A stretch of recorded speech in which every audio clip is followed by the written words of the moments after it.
"Everyone shut up. All of you get down and put your faces on the floor." The man punctuated his order with a half-dozen shots fired into the air from a submachine gun.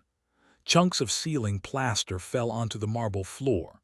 In a few seconds, everyone lay flat, no one moving a muscle, the echoes of their shocked screams thick in the air. Savich's first thought was, "Thank God, Sean's not here with me." He slipped his hand into his jacket pocket, pressed 2 keys on his cell phone, and remained as still as the 20 other people in the First Union Bank of Washington, D.C. He heard some sobs, but for the most part everyone lay on their stomachs in heart-racing, petrified silence, noses against the marble floor. He heard Sherlock's voice. "Hello, hello," the man screamed. "You worker bees behind the counter, don't even think of pressing the alarm. You, Mr. Loan Officer, get me the bank manager now. Now, or this asshole dies."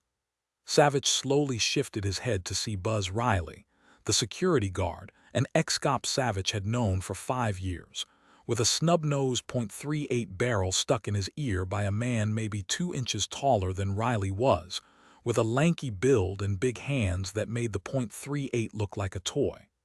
Savich knew who they were, and it wasn't good. The media had dubbed them the Gang of Four, and they had made a name for themselves as they zigzagged their way across Kentucky and Virginia during the past 4 weeks, and now they were making their debut bank robbery here in D.C. What was different about this group was that 2 of the 4 robbers were women. That and the fact they were killers. When they burst into a bank, people died. To date, 6 people had been killed, all 4 bank security guards and 2 customers.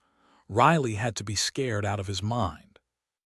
Another robber fired a spurt of bullets into the air that thudded against the high, old-fashioned ceiling, raining down more plaster, digging into the graceful 1930s molding, sending chunks of wood flying down. This time there weren't any screams, only a couple of sharp, gasping breaths, then silence. No one moved.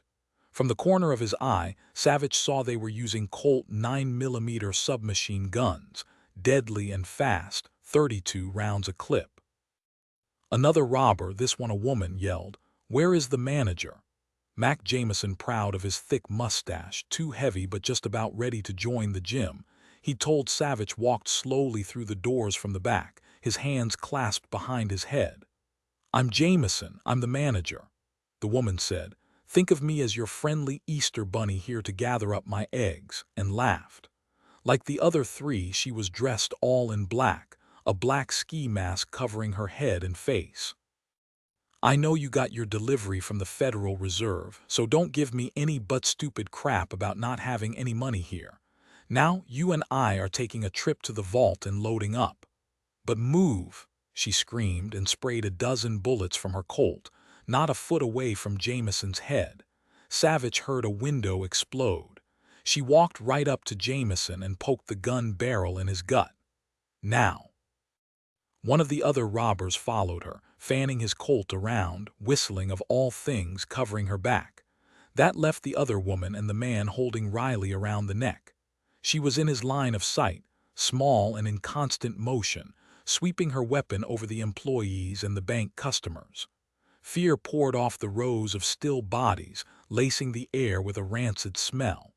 Savich lay flat on his belly at the edge of the group. He saw her scuffed black-booted feet coming toward him. She stopped. He felt the weight of her gaze, her sharp intake of breath. "Hey, I know who you are." This wasn't a woman's voice. This voice was young, high with excitement, a girl's voice. She kicked him in the ribs. "Well, ain't this my lucky day? Jeff, look at what we got. He's that FBI guy, remember? We saw him on TV a couple of weeks ago." She kicked him again, harder. "Big bastard federal cop. You're the one who brought down those rich old dorks, right?" Jeff, the guy holding Riley, shouted, "Pay attention, kid. You're supposed to keep your eye on all these bugs, make sure they don't try to crawl away or do anything dumb. Mind your own, he's not important." Her voice went higher, shriller. How old was she? "Didn't you hear me? I said he's this hotshot FBI agent." "Yeah, so who cares? Flat on his belly now, isn't he?" And Jeff laughed. For the hell of it, he kicked a woman bank employee in the leg. She flinched but didn't make a sound. Her voice pumped with adrenaline. She said, "Hey, jerk, you are him, aren't you?" Savich looked up full into her masked face. She was fine-boned, thin, probably had to stretch to make 5'3". He stared into her wild, excited dark eyes glittering behind the black ski mask. "Yeah," he said, "I'm that jerk." She sang out, laughing, "I got me a bona fide FBI agent right here at my feet. What a surprise, you scared yet, big man? I'm gonna get to kill me a real-life FBI agent," Jeff said. "Until we've got our money, we're not popping anybody." Jeff sounded on the man beside himself, 40 years old, maybe 50, a smoker's voice, and like the girl, he seemed to be in perpetual motion. Savich heard Mac Jameson yell, "No." Then there was a single gunshot, obscenely loud in the close confines of the vault. The two robbers came running out carrying dark cloth bags stuffed with money. In a voice frenzied with manic pleasure and excitement, the girl sang, "You got my birthday present," the woman yelled. "I sure do, sweetie." "Now let's get out of here. Okay, Jeff, take care of business." "I got me some business too," the girl sang out, her voice jumping high and uncontrolled. Jeff, the robber holding Riley, shouted out, "Bye-bye, dirtbag." Savich had a second, no more, and no choice. He rolled into the young woman's legs, knocking her off balance, and kicked up hard into her stomach. She yelled in pain as she staggered backward, dropping her Colt as she waved her arms to keep her balance. As she fell, he pulled his cig from his belt clip, rolled, and shot the man holding Riley in the middle of his forehead. Riley ducked down fast, whirled around, shoved the man backward, grabbed his .38 right out of his hand, and opened fire at the man and woman holding the money. The woman yelled and fired back, spraying bullets everywhere, into the furniture, into the walls, shattering windows, kicking up shards of marble. People were screaming, some trying to scramble to their feet, others curled with their arms over their heads. This wasn't good, people would die. "Everyone stay down," Savich yelled. He lunged behind a desk as bullets ripped through the computer monitor 6 inches above him, spraying chunks of glass into the air. A bullet struck the keyboard, kicked it into the air, and it shattered, raining shards of plastic. Too close, too close. He rolled to the far side, came up onto his elbows, and fired at the robber whose weapon was swinging around toward him. He shot him in the arm. The robber yelled in pain and anger and fired back, a hot, fast dozen rounds. When the Colt's magazine was empty, he didn't seem to realize it at first and pulled frantically on the trigger, cursing. He threw the Colt to the floor as he ran for the front door, a sack of money over his shoulder like Santa carrying a bag of presents. He pulled a pistol out of his jacket and yelled, "Let's get out of here now." The woman screamed, "No, Jay, come back here, help Lissy, she's down." But Jay didn't stop. She began firing again, not at Savich this time, but at Jay, who was running out on her. He heard screams and yells, a crazed, dissonant cacophony of sounds, male and female, saw people pressing together, their arms over their heads. He prayed as he came up fast and fired. She jerked when his bullet hit her in the side. Her curses mixed with the screams, but the bullet didn't stop her. She was firing again, wildly, out of control. It would be a matter of seconds until people started dying. Savich fired again but missed her as she jerked to the side. Suddenly Riley shouted at her. When she whipped around toward him, Riley fired a single shot. Her neck exploded and blood fountained out in a huge arching spray. She dropped her weapon and the bag of money, grabbing her neck. Savich watched the blood spurt out from between her fingers. Her Colt skidded across the floor and fetched up against the teller's counter as she fell, gagging and keening as she choked on her own blood. The bag of money went skating the other way, hit a desk, and broke open, sending sheaves of $100 bills billowing out, fluttering down over the people on the floor. Savich saw the girl he'd kicked in the stomach elbowing her way across the floor toward the downed woman, sliding in the blood, screaming over and over, "No, no, no, this was supposed to be fun, this was our big score." He brought his boot down in the middle of her back, flattening her. "Stay still, it's over." She was crying, gasping with pain, trying to bring her legs up, but he held her still. Dillon. He turned toward the most beautiful voice he'd heard in his life, Sherlock's voice. His foot lightened, and the young girl reached under her black sweater and jerked out a .22. He saw the flash of movement as she yelled, "Die, you bastard!" He felt the bullet split the air not an inch from his ear. He dropped his full weight flat on her and slammed his fist against her temple. The bank alarm went off. Savich heard another dozen shots and his heart stopped. Then, to his blessed relief, he heard Agent Ruth Warnecke scream from the now open door of the bank, "Hold your fire." He's down, he's down." They'd gotten the robber who'd run out of the bank. Agent Ollie Hamish shouted over the pandemonium and the wildly screeching alarm, "Okay, folks, it's all over now. We're FBI. Is anyone hurt?" Savich yelled. "Ollie, the manager, is in the vault. They shot him." Riley, shut down that alarm. Sherlock fell to her knees beside him. "Are you all right?" Yeah, I'm okay." "What's this?" Savich knelt beside the girl, turned her over and jerked off the ski mask. He looked at her young face, deathly white, mouth bloodied from biting against the pain, dark hair matted to her head. "This is one of them, Sherlock. She's only a kid." The girl moaned, her eyelashes fluttering. When her eyes opened, he stared down into her pain-glazed dark eyes. He leaned close. "What's your name?" She spit at him. "What's your name?" he repeated. The kid snarled, "I'm going to kill you, shoot you in the head, watch it explode." "Charming," Sherlock said. "I kicked her pretty hard in the stomach. She needs an ambulance." She was whimpering now, tears clogging in her throat, choking her, and she was saying over and over, "Mama, Mama, I want my mama." "The manager's shot in the chest," Ollie shouted. "I've got pressure on it. An ambulance is on the way." "Get another one," Savich shouted. Agent Dane Carver was helping people to their feet, patting backs and checking for injuries, his FBI voice smooth and easy. "It's okay now. Everyone's okay. Try to stay calm. Everyone head on over here and sit down. We'll get everything sorted out. That's right, breathe deeply. It's over." Buzz Riley's voice rose over all of them, authoritative as a drill sergeant's. "Sherry and Tim, get everyone settled over in the new accounts department. Everyone, please stay together. It's all over. Hear those sirens? More backup. Everything's under control." Savich spoke to Special Agent Raymond Marley, 4-year SAC of the Washington field office, as several agents took positions throughout the bank, calming people down. "I think it's the gang of 4, 2 men, 2 women. This was their first foray into D.C. Ray said, "Savich, how'd you get here so fast?" "I was one of the customers." "Not their lucky day to have the wolfhound in the herd. Didn't turn out well for them, did it?"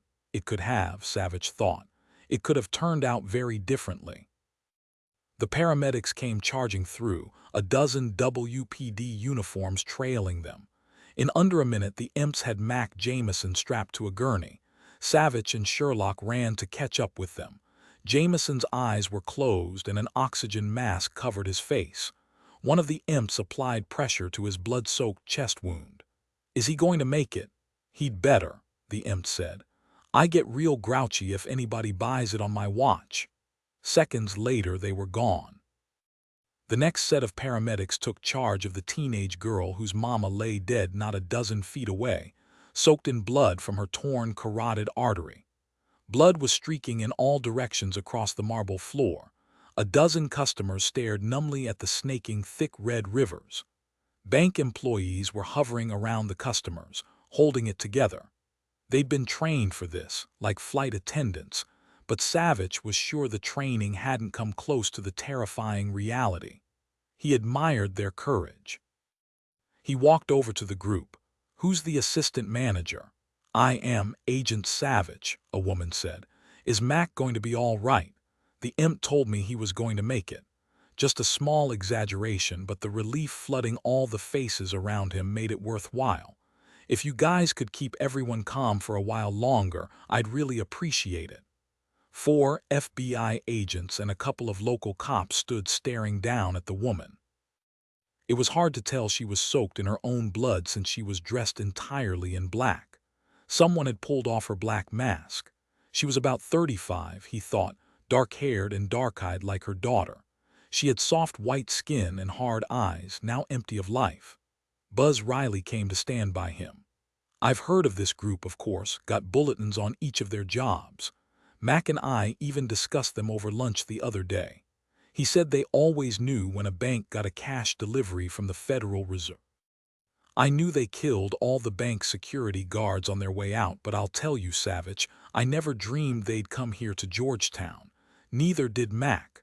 None of us were very worried, even though Mac brought up that shootout of yours at the Barnes and Noble.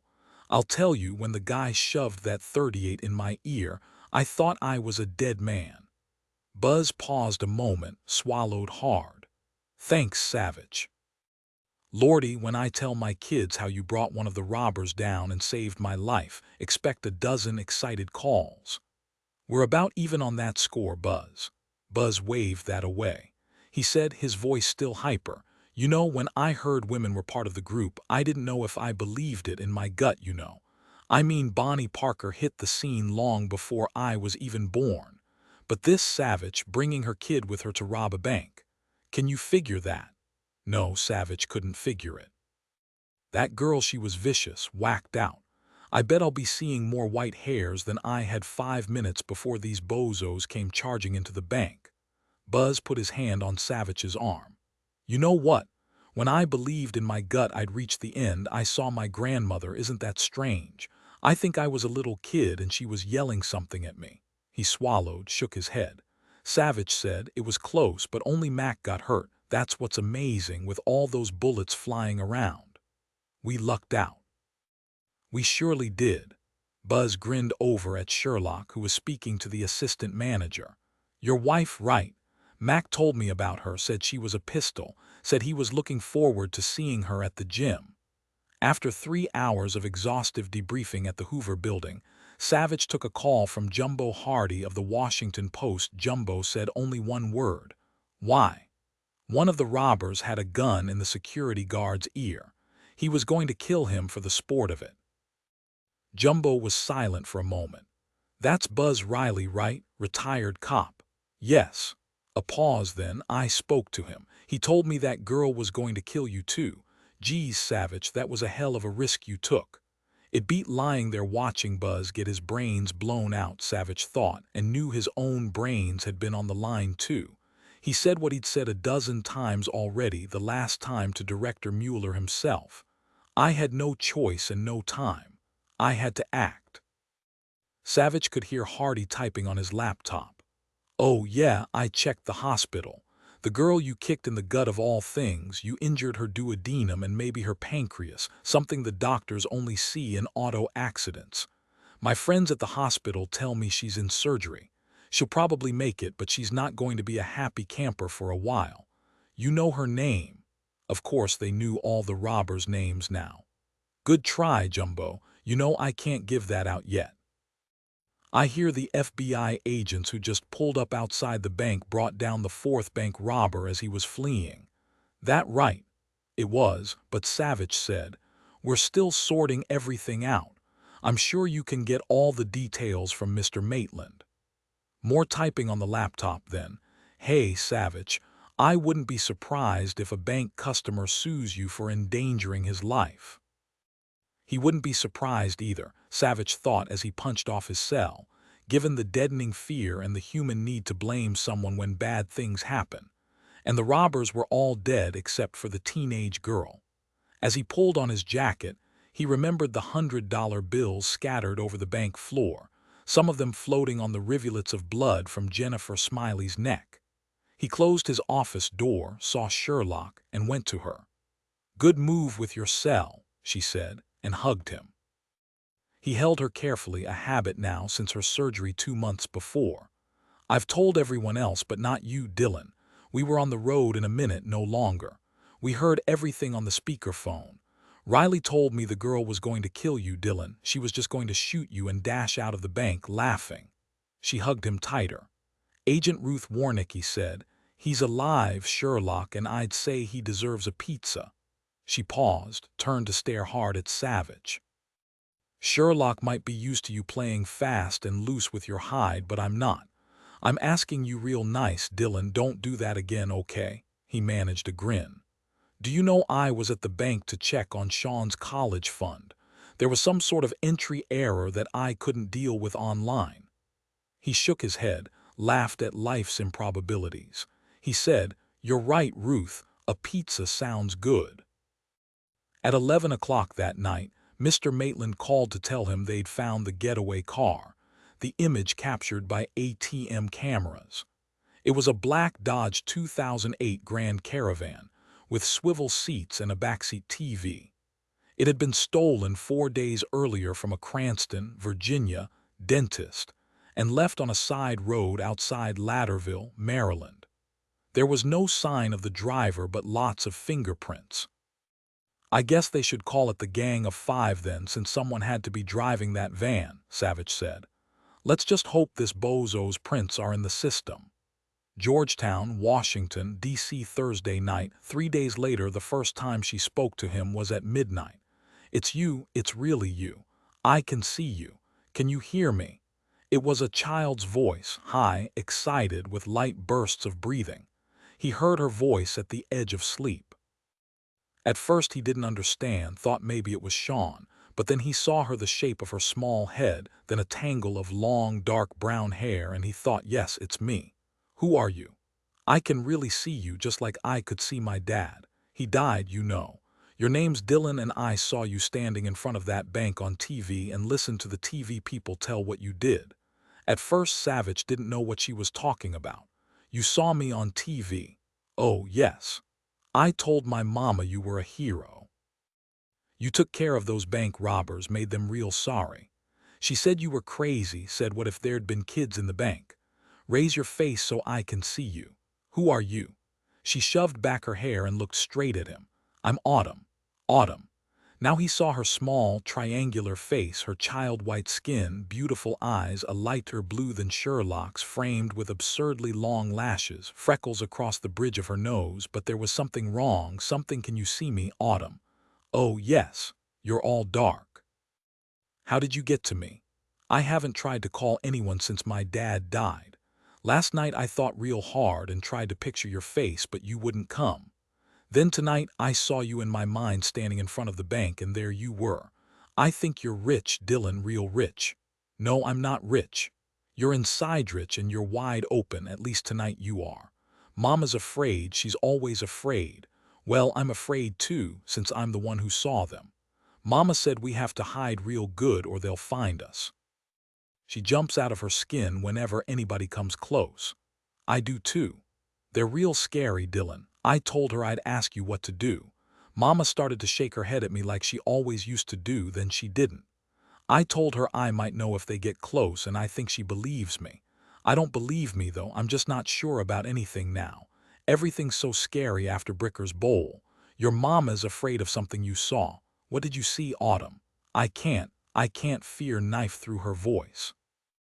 He was afraid she'd hyperventilate. "Autumn, it's okay.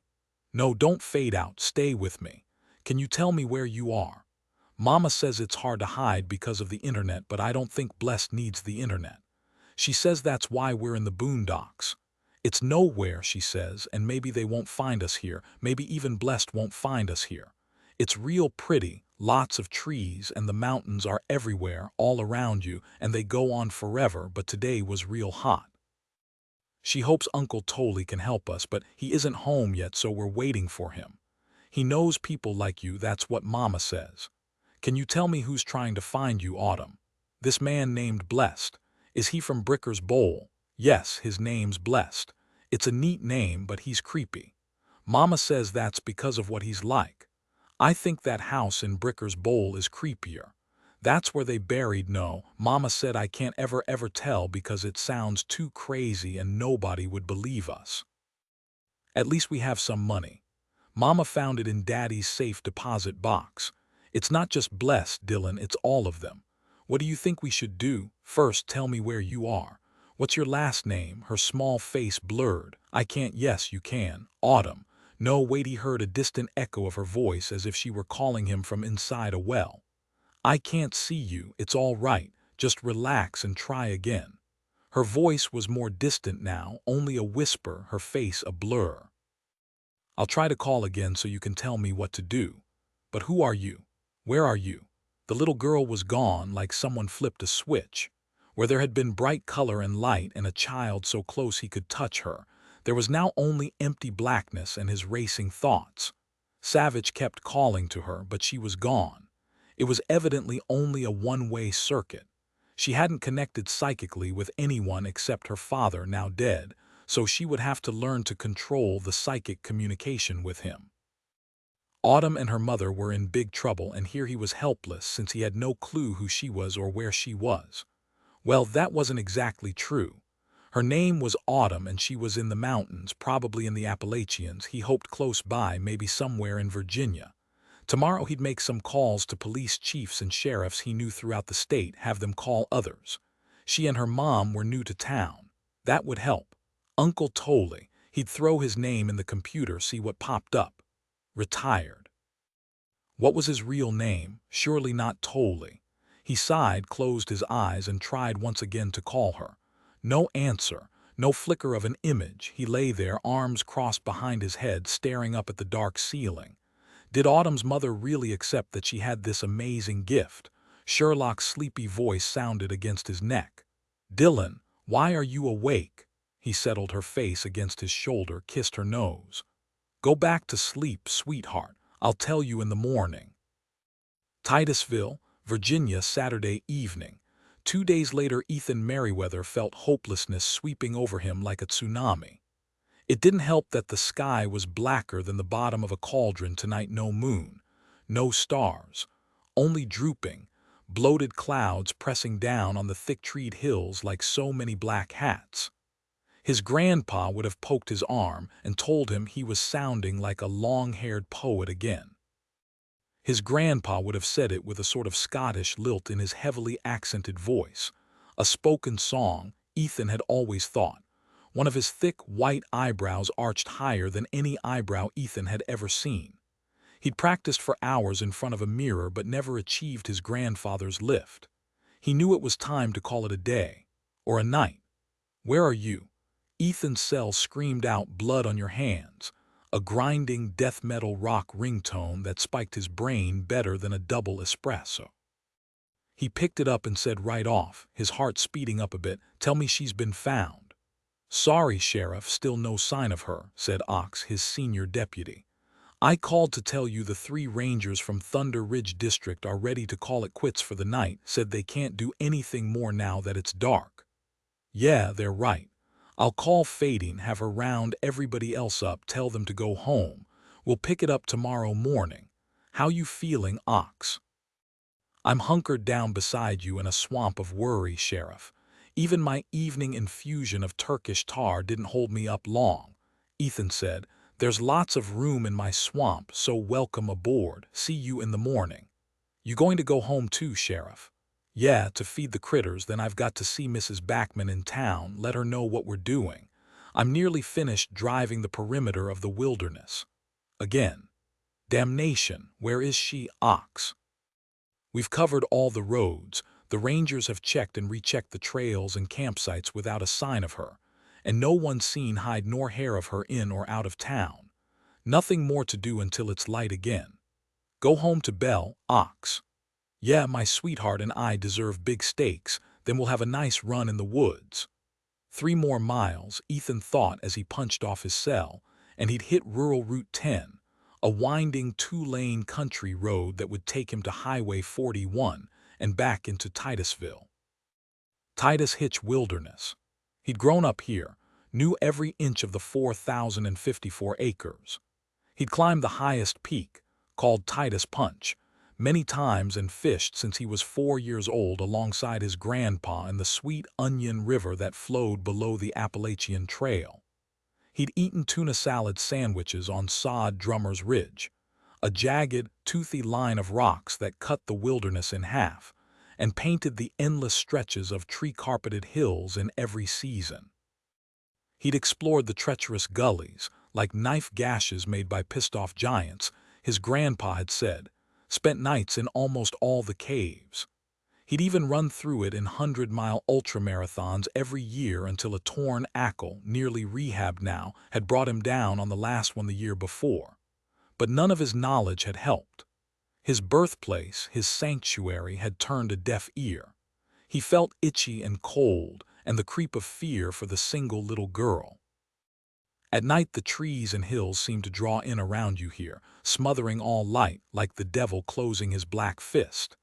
He hadn't found one 7-year-old little girl missing since this morning.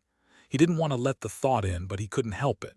She could be lying somewhere hurt, unable to call for help, or even dead. Someone could have lured her away, maybe even killed her, buried her, or left her for the animals. He hated it.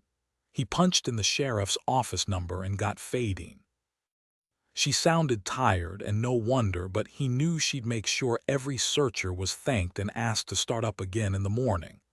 He started to call Gerald's loft, the B&B where the mother and child had been staying, but disconnected. No, better to tell her everything in person. He had some questions for her. Ethan had seen her and the little girl around Titusville for the past week's summer visitors. He'd been told when Mavis had introduced them in the checkout line in Blinker's Market a couple of days ago. She hadn't met his eyes. She'd backed her cart away. For some reason he couldn't figure, she didn't want to be anywhere near him. Because he was a man. Or because he was the sheriff. A short vacation, that's all he'd gotten out of her. He realized he didn't really know a thing about her since he'd been so anxious to get on the road and find the child. She'd handed him a photo, not meeting his eyes. I was taking a nap. Autumn was playing with her dolls, the 3 princesses, she calls them. I only slept for an hour, not more, I'm sure of that. He heard fear and soul-rotting guilt in her voice. When I woke up and called her, she didn't answer. She wasn't here. Her voice hitched, and she abruptly rose and began pacing the small sitting room. She simply wasn't here in the room, she wasn't playing in the hallway. I ran downstairs to Mrs. Daly, and she hadn't seen her, but of course she's in and out all the time. She and I went out to ask everyone, but no one had seen her. She still didn't meet his eyes, and why was that? He couldn't help wondering. When we couldn't find her, I came to you. You should have come to me immediately, Ethan said, angry with her because she'd wasted valuable time. She shook her head, still not looking at him. He thought about black bears and bobcats and the 4,000-plus acres of wilderness, dense with oak, hickory, maple, and pine trees, all clustered close together. He thought about the ditches and gullies and the Sweet Onion River, deep enough to drown an adult, and he thought of one little girl alone and lost and turned it off. It wouldn't help. She said then, Autumn's sick. She hasn't had her pill today. She'll be fine, but she does need the medication, today and tomorrow. And she shut her mouth, shook her head. He wanted to ask her exactly what was wrong with her daughter, but he saw tears sheen her eyes, her hands clenching and unclenching, and didn't push it. He asked other questions, but she couldn't tell him anything useful. Or she wouldn't, he really didn't know which it was. It was time to get serious with her. Of course the little girl didn't have to be in the wilderness. She could be anywhere, but he didn't think so, or someone would have spotted her. They'd searched every building and house in Titusville. No sign of her, and that left the wilderness. She had to have a pill today and one tomorrow. He wished he'd asked Mrs. Backman what was wrong with her. Had she wandered off? And that brought him back to whether someone had lured her away. She's dead. No, he wouldn't allow himself to think that yet. Not yet. It was hot during the day, but now at nearly 9 o'clock at night, when summer darkness finally hit, the temperature began its nightly drop to the 40s. It was getting colder by the minute. Ethan turned on the Rubicon's heater, felt the rush of hot air on his face. When he pulled into the driveway of his 1940s bungalow, tucked into a mess of pine trees a half-mile outside Titusville, the first things he heard were Lula's and Mackie's loud, desperate meows punctuated by Big Louie's ear-piercing bark. He loaded up the cat's food bowls while both of them weaved frantically between his legs, talking non-stop. He fed his patient Big Louie, then took him for a quick walk. Then, just 8.5 minutes after he'd arrived, he drove into Titusville to report to Autumn's mom that they hadn't found her daughter yet. He had to get more information out of her, like what was wrong with Autumn and where her damned husband was. He hated it. Every light at Gerald's loft was on. It had quickly become the search center, where Ox had patiently handed out assignments, gathered reports, and called Ethan periodically. Inside, Ethan saw Gerald Ransom and Mrs. Daly, brother and sister, refilling the giant coffee urn, laying out heaps of Oreos donated by Mavis at Blinker's Market. There were still a good 24 people wandering around the Victorian entry hall with its dark paneled walls and florid red cabbage rose wallpaper, and in the sitting room across from the reception area, loaded with so many knickknacks that Ethan's mom always said dancing on water might be easier than dusting that room without breaking anything. Pete Elders of Elders Outdoor Gear spotted him, and slowly everyone turned to him. Many of the faces lived in seemed and weathered, all with the same expression: hope. Conversation died. Ethan simply shook his head and saw their collective hope dissolve. He thought the air felt suddenly heavier. He searched the group but didn't see her. "Where is Mrs. Backman?" he asked Mrs. Daly, a large-boned, buxom woman, formidable in her man's tie and black suit. She dwarfed her brother Gerald. "I sent her upstairs, Sheriff, before she passed out on the floor. The girl's a mess. No wonder. I tried to feed her, but she threw up. She was out searching until Tommy Larkin hauled her back here." He turned to the group. "Thank you very much for all your hard work today. Whoever can make it will begin the search again tomorrow morning." "Coffee's here and free," Mrs. Daly called out, saw her tight-fisted brother start to shake his head, and stared him down. Ethan turned to walk to the stairs, then said over his shoulder, "We'll find her." He heard Cork Thomas, owner of the Bountiful Wine Shop, say, "To answer your question, Dolly, I haven't seen Autumn in 3-4 years. She was just a toddler the last time she visited Tolley, cute as a button. Tolley carted her around everywhere right on his shoulders. She's gotten big, and so bright she is. Those eyes of hers look right into your soul. She's smart. Surely she wouldn't have climbed into some stranger's car. Damnation, where the blazes is she?" "What a shame Tolley's out of town until next Tuesday," said Tuber Willis, owner of the local nursery and a tulip fanatic. "It wouldn't have happened if Tolley'd been here, that's for sure," Pete Elders said. Ethan stood stock still. He couldn't believe this. Everyone knew Mrs. Backman and her daughter except him. What was Tolley Talbert to her? Why hadn't anyone said anything? "Well, duh, maybe for the simple reason they assumed you already knew everything they did, being you were born and raised here. They forgot you've been back for only a little more than 3 years, and gone for a whole lot longer before that, back for only short visits.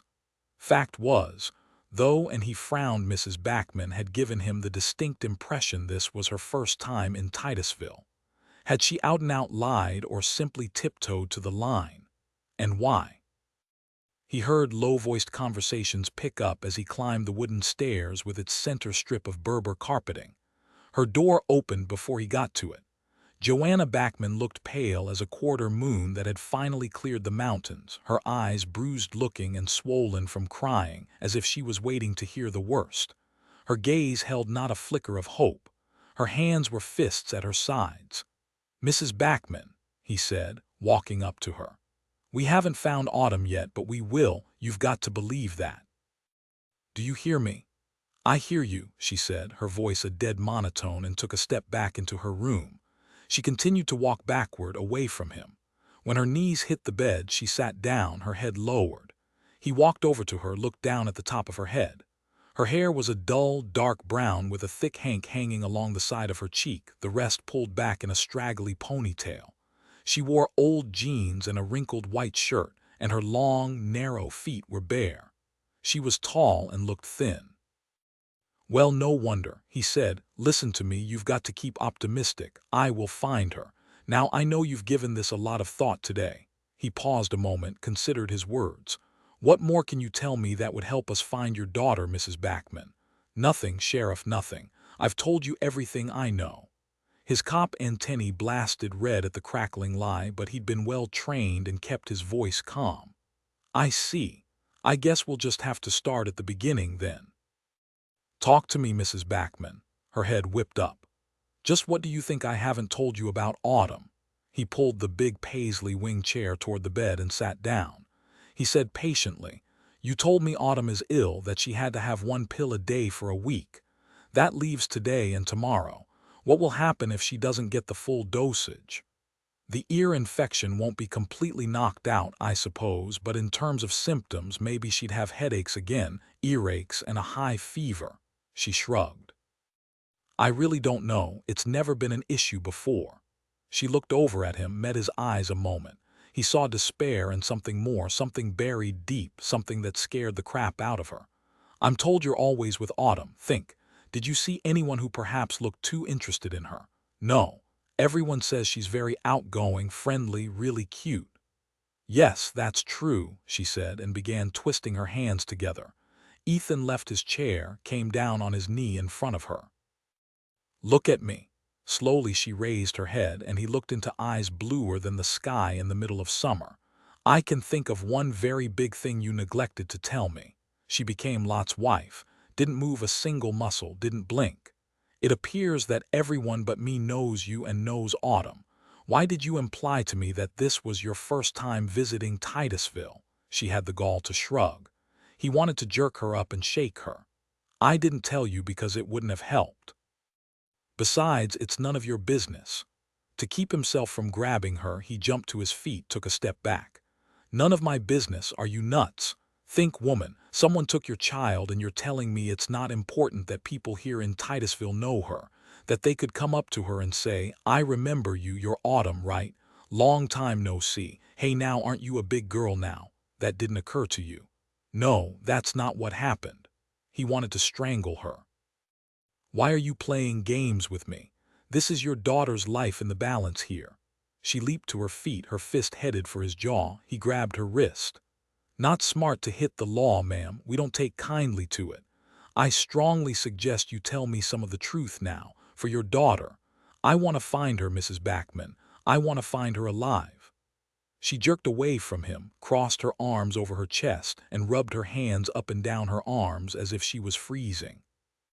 She probably was, from the inside out. Talk to me, Mrs. Backman. She opened her mouth, then she slowly shook her head. She still wouldn't look at him square in the face. He realized she was afraid, not only for her child, there was something else too. Worse, the fear had frozen her. He knew from a good deal of experience that she wasn't going to tell him anything, probably couldn't get her brain together enough to figure out her options, at least not tonight. Ethan pulled a card out of his shirt pocket, wrote his cell number on the back, and handed it to her. She didn't want to take it, but he was patient, simply stood there with the card held out. She took it. He said, you know, as unlikely as it seems to you right now, you can trust me. And he turned and left her room without another word. As he closed the door behind him, he heard her deep, harsh breathing. He paused a moment in the hallway, praying she'd come running out of the room to catch him, but she didn't. He gave a little wave to the dozen people still in the reception area and nodded to Mrs. Daly, who was standing next to the now empty cookie platter. He was home in 7 minutes. When he walked through the front door, Lula and Mackie raced to him, meowing their heads off, Lula trying to climb his leg. He knelt down and let Big Louie lick him to his heart's content, then went to the kitchen and fetched treats for all of them. Big Louie, here's a bone for you. Think of it as your dental floss. He started tossing kibble, a game they played every night. The cats ran their paws off to grab the treats out of the air, like kibble frisbee. He tossed the kibble farther and farther and watched Lula rip across the wood floor, skid and bat at the treats, then eat them off her paws. Mackie liked to leap into the air to catch his. Why won't the woman talk to me, guys? I'm the law, she's supposed to trust me. Well, I know why now, don't I? She's scared out of her wits. I just wish I knew what her problem was. He sighed, threw out more treats, listened to Louie gnaw and grind down on his bone. He threw the last treat to Lula, high, 6 feet behind where she was crouched, and she flew to grab it out of the air. "Enough, guys," he said, dusted his hands on his jeans and stood up. "Do you know what? I'm going to find Autumn despite her." He heard something, a slight shuffling sound that wasn't just a house noise in the night. Ethan didn't move a muscle, then slowly drew his Beretta and fanned it around him, eyes and ears on full alert. "Nothing," he said, his voice soft and calm. "Is anyone here?" Nothing for a moment, then a soft, "It's only me. I was watching you and the cats. They're wonderful and so fast. Can I play with them?" He spun around to see Autumn Backman standing in the doorway, her long brown hair straggling out of a ponytail, her jeans and t-shirt rumpled. She wore orange sneakers on her small feet. In 20 years, he thought, she'd be the picture of her mom. "Are you all right?" She nodded. "How long have you been here?" She looked at him, her big blue eyes unblinking. She was afraid of him too. "If you don't talk to me, how will I find out anything?" She stared down at her sneakers, frowned. He saw that one of the laces was coming undone, but she didn't move. She said, "You're the sheriff."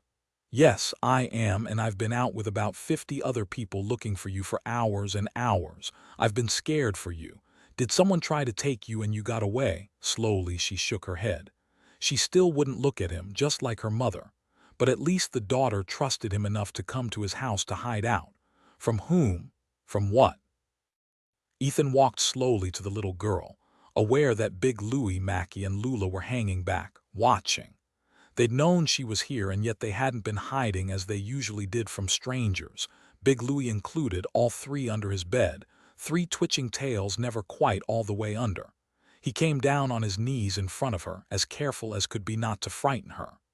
"Why did you come here, Autumn, really?" "Since Uncle Tolly isn't here, I decided to come here so you can protect me."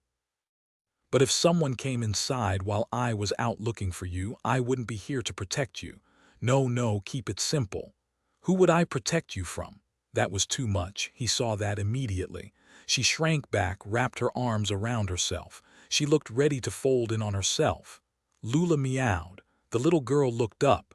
Mackie meowed, Big Louie barked, all three now a line behind him. "They're nice," she said. "They're varmints," Ethan said, but with a smile and a laugh, and was pleased to see her arms drop back to her sides. "Lula is a calico. See all the black and gold splotches on white. She's so independent, I have to make an appointment with her before she'll give me the time of day. Now, as for Mackie, he's the big orange and white tabby, so big you'd think he could go bring down his own dinner, but he's also a wuss. Lives to eat and sleep and have me rub his ears and tell him how handsome he is. As for Big Louie, he's a black Labrador, tough and so sweet you want to hug him all the time. He and the cats get along. What a surprise, but it's true," she said. "Lula, Mackie." Ethan watched them stop their slinking and bound toward her. Independent Lula, to his surprise, began to rub herself against Autumn's legs. As for Mackie, he had no shame. He stretched out his full length against her, his paws on her chest. She laughed and picked him up, then staggered before Ethan could steady her. He said, "Why don't you call me Ethan?" She shook her head. "Mama said I was to stay away from you, far away." Now that wasn't much of a surprise. "Did she tell you why?" the little girl whispered. "She said no way would you believe us. But you came here anyway." "Yes," she whispered, and he saw a small white hand stretch out toward Big Louie. "He's bigger than me." "Yeah, he is, but you know he wouldn't hurt you unless you tried to steal his dog Bone. Then it'd be close." "Would you like me to call your mother, Autumn? If you do, she'll come out here and he'll come and she'll try to stop him and it could be really bad." She was rubbing Lula's back as she arched against her hand, purring with lots of horsepower. Mackie swatted at Lula. Lula whipped around and hissed at him. Ethan said, "Come on, you guys, don't be rude around Autumn. That's a pretty name, Autumn. My daddy wanted to name me that. He's dead." "I'm sorry. Was he ill?" She shook her head. "It was bad, real bad." Slowly she held out her hand to Mackie, who turned slinky now, twisting and turning around her, teasing her. Big Louie nudged her shoulder. Ethan said, "Listen, you guys, how can I get to know Autumn if you're all trying to take over?" She laughed, a very small laugh but still a laugh, and he found himself smiling in return. "Are you hungry? This trio sure was. You watch me play kibble frisbee with them." She nodded. "They're good." She fell silent, looked profoundly worried. He wanted to ask her why she hadn't come out then, but he knew why. She'd been too scared. He said, "I can make hot chocolate. I think I've got some fig Newtons." She licked her lips. He had her. He held out his hand and waited. It seemed like a year, but at last she put her hand in his. He rose. She walked beside him into the kitchen. "Why don't you sit down and play with the varmints while I work?" "Are you hungry?" She nodded. Ethan thought about her mother. Another 5 minutes, he thought, get the little girl to tell him what was going on first. And he knew to his boot heels that whatever was going on with her mother, it wasn't good. "You know, I'm hungry too. Why don't I see what's in the fridge?" There was leftover pepperoni pizza, 4 big slices, the best kid food in the land. "Look what I found." "I was afraid to eat it," she said. "I didn't want to make you mad." What to say to that? "I'm glad you didn't eat it cold. Cheese would stick to your teeth. Let's warm it up." He turned the oven on high and laid the slices on a cookie tray that was so old he imagined the first cookie was baked on it during Prohibition. He made hot chocolate from an old can of cocoa in the cupboard. As he stirred it into the milk on the stovetop, he said, "How did you get into my house?" He didn't think she was going to answer him. Then in a near whisper she said, "Your bedroom window was up a little bit. Big Louie was barking his head off. I got stuck and he grabbed my shirt sleeve and pulled me into your bedroom. You're some watchdog, aren't you, Big Louie?" Big Louie wagged his tail. Ethan watched him nuzzle his face into the little girl's hands as she sat all straight and proper on a kitchen chair. He poured the hot chocolate into a mug. "Here, give this a try. It's not too hot. I stuck my finger in it." He watched her sip, then she smiled. A beautiful smile, he thought, no fear in it, at least for the moment. "Are you a worrier, Autumn?" She cocked her head to one side and stared at him. She nodded. "I have to." "Why?" She buried her face in the hot chocolate. Mackie meowed and jumped lightly onto her lap. Mackie was 16 pounds of muscle covered with gold and white fur. If he sprawled out over her legs, his paws might have reached the floor on either side of her. "Back off, back off." "I need to call your mama. She's scared, Autumn. You want her to know you're okay, don't you?" The little face sported a chocolate mustache. She looked pale and frightened. "I don't want her to die." His heart skipped a beat, but he spoke easily, not a bit of uncertainty in his voice. "She won't die. That's why you came to me. You knew I'd take care of you, and I'll take care of your mom, okay? Do you believe me?" "You don't know," she said, her fingers stroking through Mackie's thick fur. His purr went up a notch. Lula sprawled against Big Louie, who was lying on the floor on his side, tail thumping on the tile, both sets of eyes fastened on the little girl with Mackie in her lap. "Then you'll have to tell me, won't you?" She shook her head, rubbed Mackie harder, then buried her face in his fur. "Okay," Ethan said. He rose and pulled the pizza out of the oven. "It's perfect. Let's eat." After he watched her take a huge bite, Ethan said, "Do you like Titusville?" She took another bite, chewed slowly. Mackie, now on the floor, meowed up at her. "Take a hike, Mackie, no pizza," Ethan said. Mackie meowed several more times, his patented "I'm starving" meow, and walked to sprawl down beside Lula, who was still leaning into Big Louie. "Mama said she brought me to Titusville once, but I don't remember it. She said I was just a little kid." She chewed. "She said she took me to 3 caves she'd explored, and I thought if I really tried I could remember them and find them, but I couldn't. So you came here instead. How did you know where I live, Autumn?" "I heard a tourist talking to Mrs. Daly about this charming cottage he and his wife had seen. He described it real good and asked if it was for rent. Mrs. Daly told him the sheriff lived there. It had been in your family since way back before the big war. She said your mother lived there before she went to Florida, and your older sister lived in Baltimore."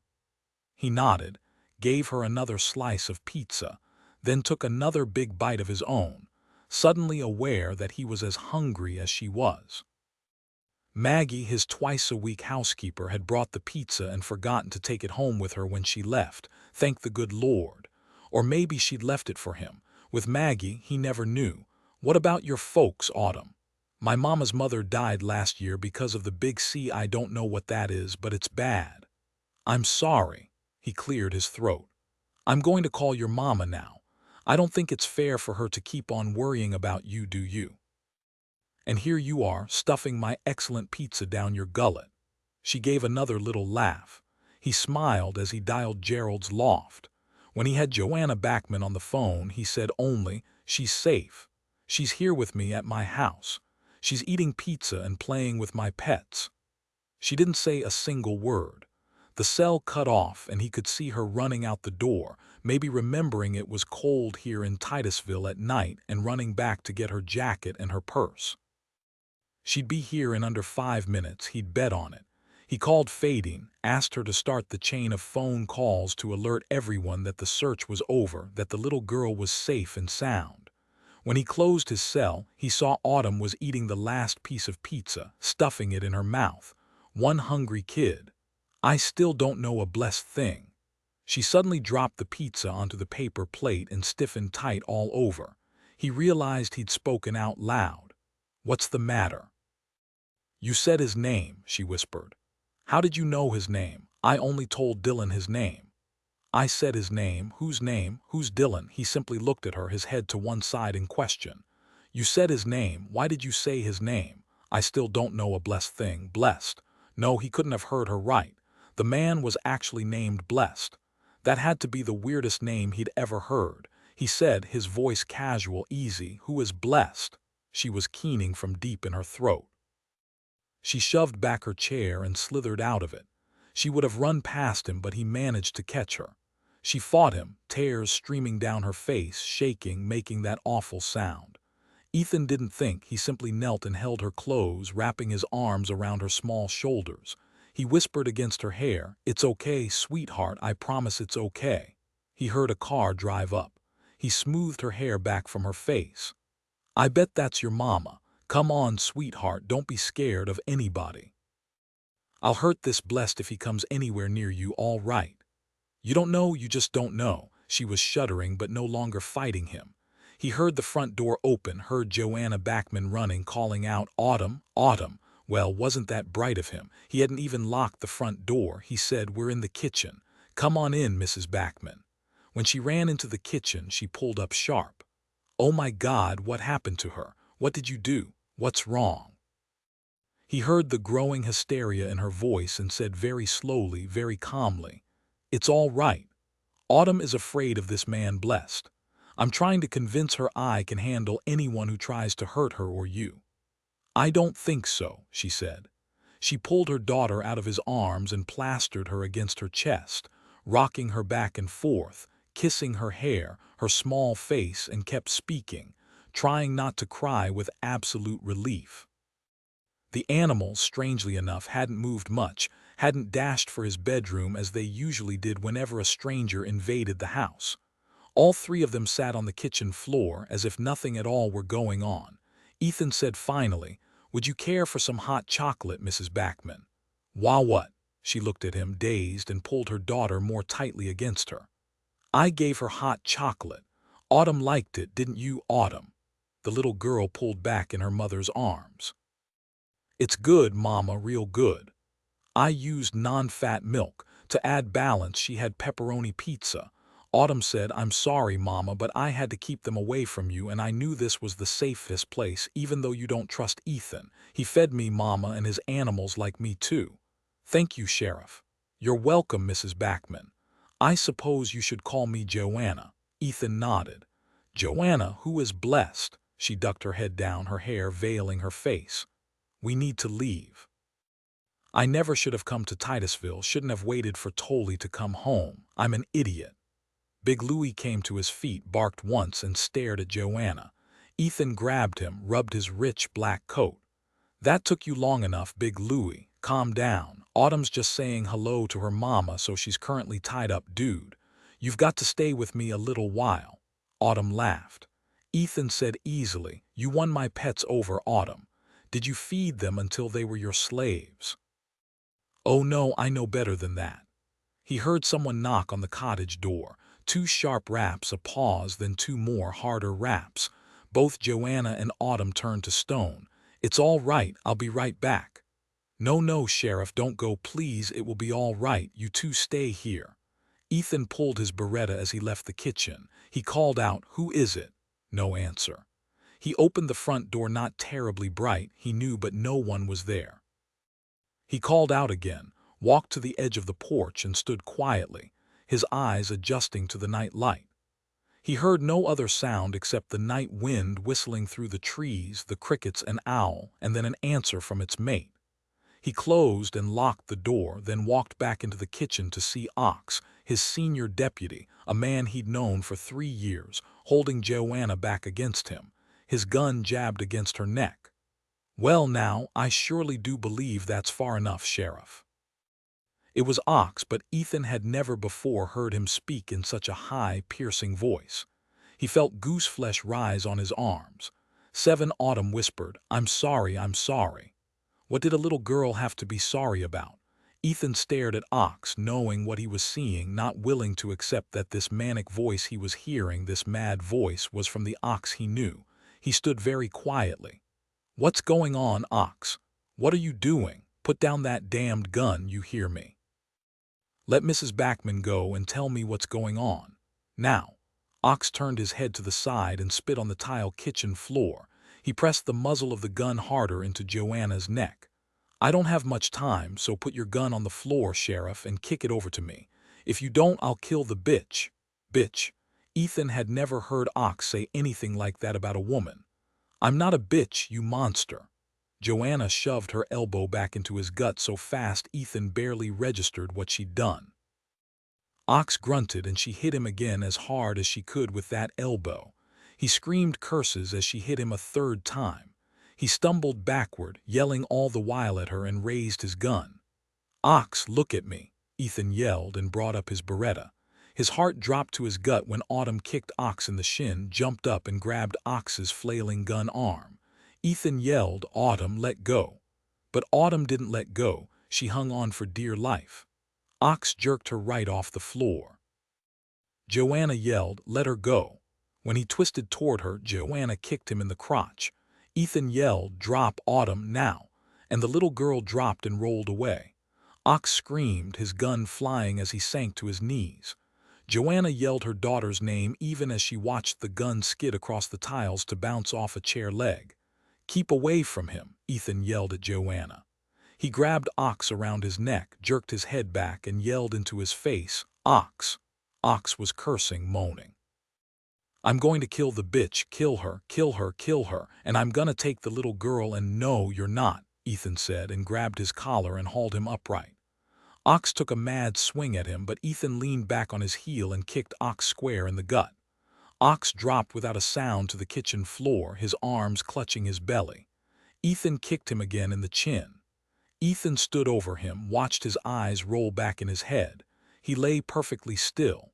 No one moved. There wasn't a sound in the kitchen except for Ethan's hard breathing and Autumn's small gasps and hiccups. Joanna stared down at Ox, unmoving, watchful, her eyes narrowed, her foot up and ready to kick him again. A minute passed more like a damned year, Ethan thought, before he saw Ox open his eyes. He stared up at Ethan.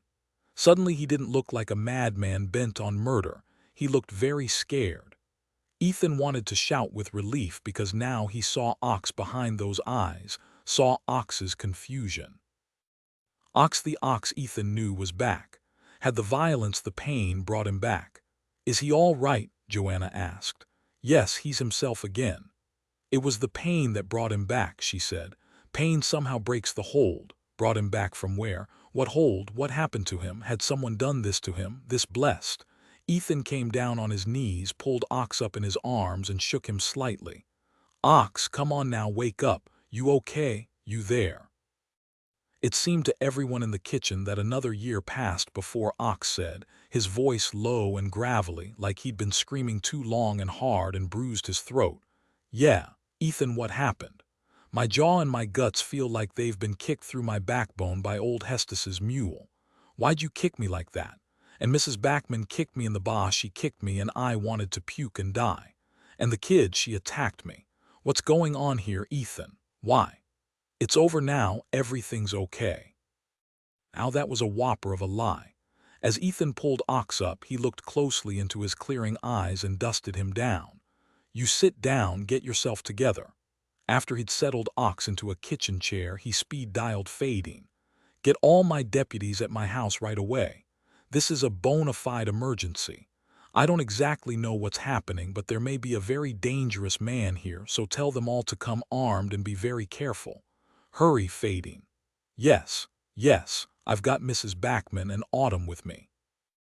They're all right, do it, Fading, now. He turned to Joanna, who was holding Autumn against her side. He saw that the little girl was trying very hard not to cry. He came down on his knee in front of her. You did really good, Autumn. You grabbed his arm, kept your mama safe. I'm very proud of you. She snuffled once, then gave him a very small smile. He patted her arm and rose. Joanna was as white-faced as her daughter. She looked panicked, ready to bolt. He said quietly, "Tell me what happened to Ox." Grabbed his arm, shook him. "I'll explain later, but that's not important now. Listen to me, Sheriff. You saw what he did to your deputy. He's close by, probably right outside the window. He can make anyone do things, horrible things if he wants, crazy things." "Who's close by?" "A very scary man," she said, trying not to pant with fear, trying not to lose it in front of her daughter. She lowered her voice. "We've got to get out of here." Then she slapped her palm to her forehead. "No, I'm an idiot.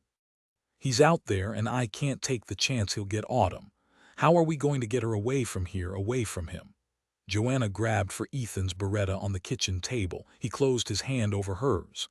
"No, stop. Damn it, you've got to tell me what's going on. What the hell happened to Ox? You say this man made him act crazy. That's true enough, but how?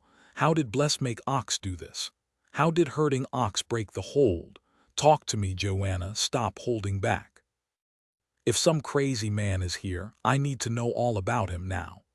Joanna was so scared she thought she'd vomit. She saw him through the kitchen window, saw him yet in her brain. She knew it was only shadows, tree branches shifting in the night winds. It didn't matter. She had to get that gun and shoot him. Or would he make her turn the gun on herself and blow her own face off? Ethan shook her, then noticed Autumn ready to leap on him to protect her mother. He didn't yell at her, he kept his voice low and quiet. "Joanna, look at me. I'm big and I'm mean and I know what I'm doing. You are not going to take my gun. I can protect you in Autumn, but you've got to tell me what and who I'm protecting you against." He grabbed her and shook her again. Her head snapped back on her neck. "Pay attention here, talk to me, tell me what's going on. Leave my mama alone, leave her." Ethan looked over at Autumn. "Listen, honey, mama needs to talk to me so I can help you, okay? I'm not hurting her, I promise." Joanna said, "He's not hurting me, Autumn." She drew a deep breath. "He's right, stop it, stop it." She sucked in a shuddering breath, steadied herself. Autumn was making small mewling sounds. She had to get it together. She couldn't fly out of control. Autumn ran to her and Joanna hugged her against her legs. "It's all right, sweetie, I promise. The sheriff will help us, you'll see. Now stay strong for me, okay?" She looked at Ethan. "Sheriff, listen to me. Blessed is here. He is very dangerous. He's not right in the head. He has the ability to look at you and sort of hypnotize you. He can make you do anything he wants you to. You saw yourself what he just did to your deputy. You've got to believe me." "Okay, say I believe you," Ethan said, but of course he didn't. "Who exactly is Blessed?" "No, forget that for the moment." He streaked his fingers through his hair, then turned to stare at Ox, who was rubbing his stomach. He still looked confused, and his face was white with pain. Ethan, voice calm, filled with authority, said, "Don't bother making another grab for my gun. Now I want you to take Autumn and Ox back into my bedroom. Lock the door and stick a chair under the knob. I want you to close and lock the windows, pull the drapes so no one can see in. Turn off the lights. I want all of you to sit on the floor on the opposite side of the bed. Don't move until I call you. Don't open the bedroom door except for me. Do you understand? But do it now," Ethan said over his shoulder as he went to the back door, looked out, and slid the deadbolt home. He pulled his grandma's lacy curtains over the kitchen window and took one last look at Joanna, Autumn, and Ox. still sitting there looking dazed and lost, his jaw grinding because he's still hurt. Turn out the kitchen lights. Autumn knows where everything is. Go. Autumn clutched her mother's hand. Come on, Mama, we've got to hurry. Ethan hoped she'd obey him. He didn't have time to convince her. He turned and ran toward the front of his house. Joanna patted Ox's arm as she bent down and picked up his gun. She saw he was still too disoriented to take care of himself. You need to come with us, Ox.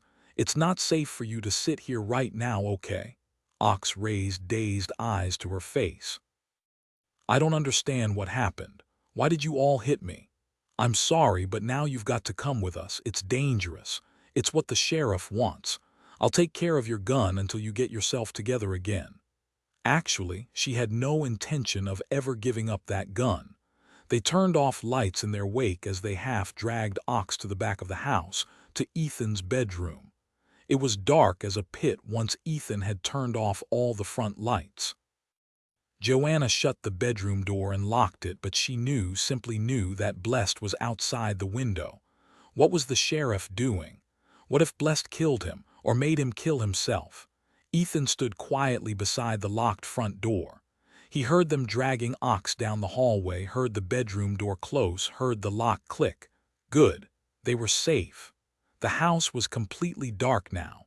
He wasn't worried about the animals.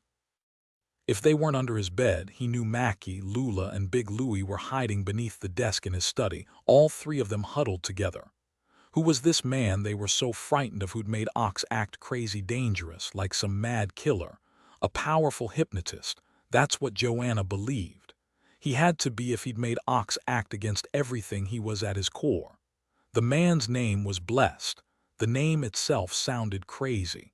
Was he some sort of gifted psycho who wanted Autumn? But why?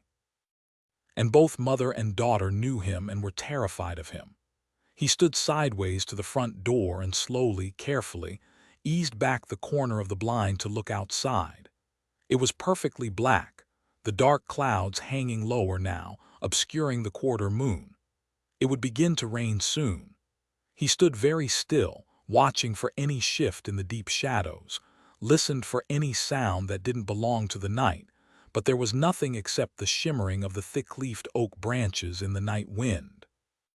He heard the owl again, then the answering call of its mate. Nothing else. Then he heard glass shatter. Ethan spun around so fast he nearly fell. The sound had come from the back of the house, from his bedroom. He banged open the front door and then ran full out around his cottage. He saw a man standing on a lawn chair, leaning into his broken bedroom window, a gun in one hand. He was tall, long-limbed, with a ski mask pulled down over his head and face. Blessed. Ethan heard him say softly, his voice scary, slow, mesmerizing, I know you're in there, Joanna. I heard the sheriff tell you what to do. You can't get away again. I know the bedroom door's locked. I know the sheriff heard the window crashing. When he roars through that door, I'm gonna blow his head off. You hear me? I'm not kidding now. You want to see him die? Send Autumn out. I don't want to take a chance of shooting her. Send her out now, Joanna. Ethan raised his Beretta and said, Drop the gun now, Blessed. I won't tell you twice. The man jerked around, his hand coming up fast. A shot rang out from inside the bedroom before Ethan could fire his Beretta. The man screamed as he twisted back and fell off the lawn chair, grabbing his arm. You weren't supposed to have a gun. You didn't have to die, but now you are. I'm going to kill you for shooting me, bitch. Kill you, you hear me? He was rolling and off the ground before both Ethan and Joanna fired again, both bullets missing him. He whirled around, saw Ethan bearing down on him, and fired wildly toward him. Ethan fell to his side and rolled behind an oak tree, firing off a half-dozen rounds. The man returned fire, but only 3 shots. Too bad Joanna hadn't hit his gun arm. Then he heard a repeated clicking noise. So he had a revolver, not a pistol, and he was out of bullets. Blessed made a weird, high-pitched wailing sound and ran in a crouch toward the woods. Ethan fired at him a couple more times as he leaped to his feet and ran after him. Don't shoot me, damn it, he yelled at Joanna, who was climbing out of the window, Ox's gun in her hand. She ignored him, finished off the clip, but she didn't hit Blessed. He heard her say, more to herself than to anyone else, "I only got him in the arm, damn it. I missed him, but good this time." She yelled after him, "Get him, Sheriff, get him." Ethan ran into the woods, stopped and listened, all his training and experience coming to bear. He didn't hear anything, not even a breaking twig. The man had known enough to stop too. That meant he wasn't a fool and he knew the woods. Ethan heard Joanna yell at the top of her lungs, "Sheriff, don't get too close to him. Don't look him in the eye," just what he needed. "Stay back," he yelled, then stilled again. Ethan knew these woods as well as any Titusville native, any ranger, knew them certainly better than this maniac. He heard Bless now, heard him running, breaking branches, stumbling, heard his hard breathing, and he smiled. He ran directly to his left, knowing where to run to keep as fast and quiet as possible. He was nearly to the road. It was then he heard the sirens blasting through the still night. Blessed had to hear them too, had to know they'd block off the road. Ethan smiled. Gotcha. He broke out of the trees not 6 feet from the asphalt when 3 patrol cars raced by. He fired his Beretta into the air. All 3 cars screeched to a stop. Marco Hayes leaped out of the driver's seat, his gun drawn. "Sheriff, what's going on?" A man alone, tall, kind of skinny, ski mask. His gun's empty, but he could have another one. He's close, in the woods. His vehicle has to be nearby. "Did you see a car by the road when you went by?"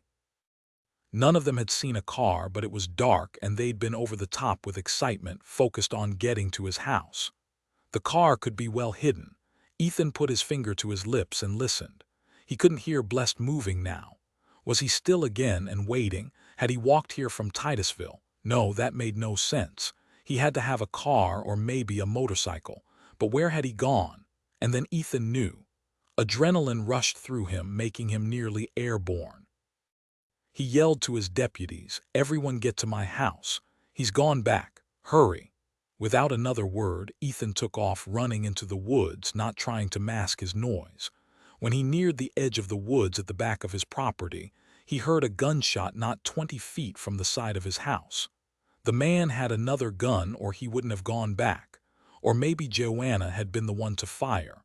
Only a single shot, and that scared him more than a firefight.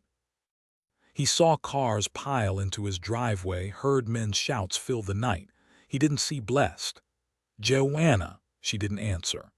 When he reached the shattered bedroom window, he realized he was afraid to look inside, afraid he'd see that Autumn was gone, her mother bleeding on the floor. An ox. He heard his deputy Larch yell, "Sheriff, front door."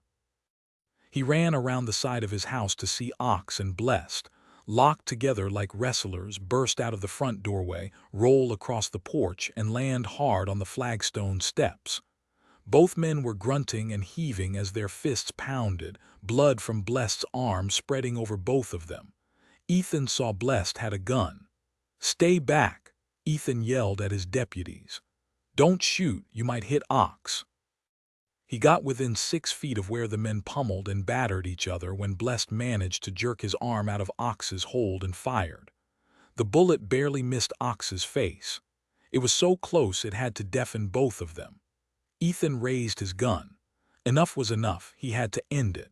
He aimed carefully, only to have Ox suddenly roll on top of Blessed. All of them watched, guns leveled at the 2 men, when suddenly it seemed like Blessed was embracing Ox, but Ox wasn't fighting him now. He was holding Ox close and the 2 were staring at each other, Ox's body blocking any shots. Neither man moved. Moments passed before Ox came to his feet, Blessed coming up behind him, pressed against his back. Ox stood there, not moving, protecting him. All of them saw the gun pointing to Ox's neck. "Stay back, all of you, stay back, or this boy here's dead." The Ox Ethan knew, the Ox he worked with, a man who was so tough he could beat the stuffing out of most other men without breaking a sweat, simply stood there, no expression on his face. He knew his deputies couldn't believe Ox had folded, that he'd stopped fighting. It looked like he was now willingly protecting Blessed, letting him press his gun into his neck. Ethan raised a warning hand. Blessed, we're not moving. Look around you. You're surrounded. Let Ox go, tell him to lie down. I won't let you take him as a hostage. You hear me, Blessed? Blessed laughed, eerie and low. No, Sheriff, Ox is my little buddy now, right, Ox? Ox didn't move, didn't speak, simply stood quiet in front of Blessed. Right, Ox, slowly Ox nodded. Blessed yelled, I want the kid, bitch, I know you can hear me. You've probably got your gun aimed right at me. You send Autumn out now or this good old boy buys it. Now. Ethan heard her curse, knew she had no more bullets. She kept clear of the front door, but she was close.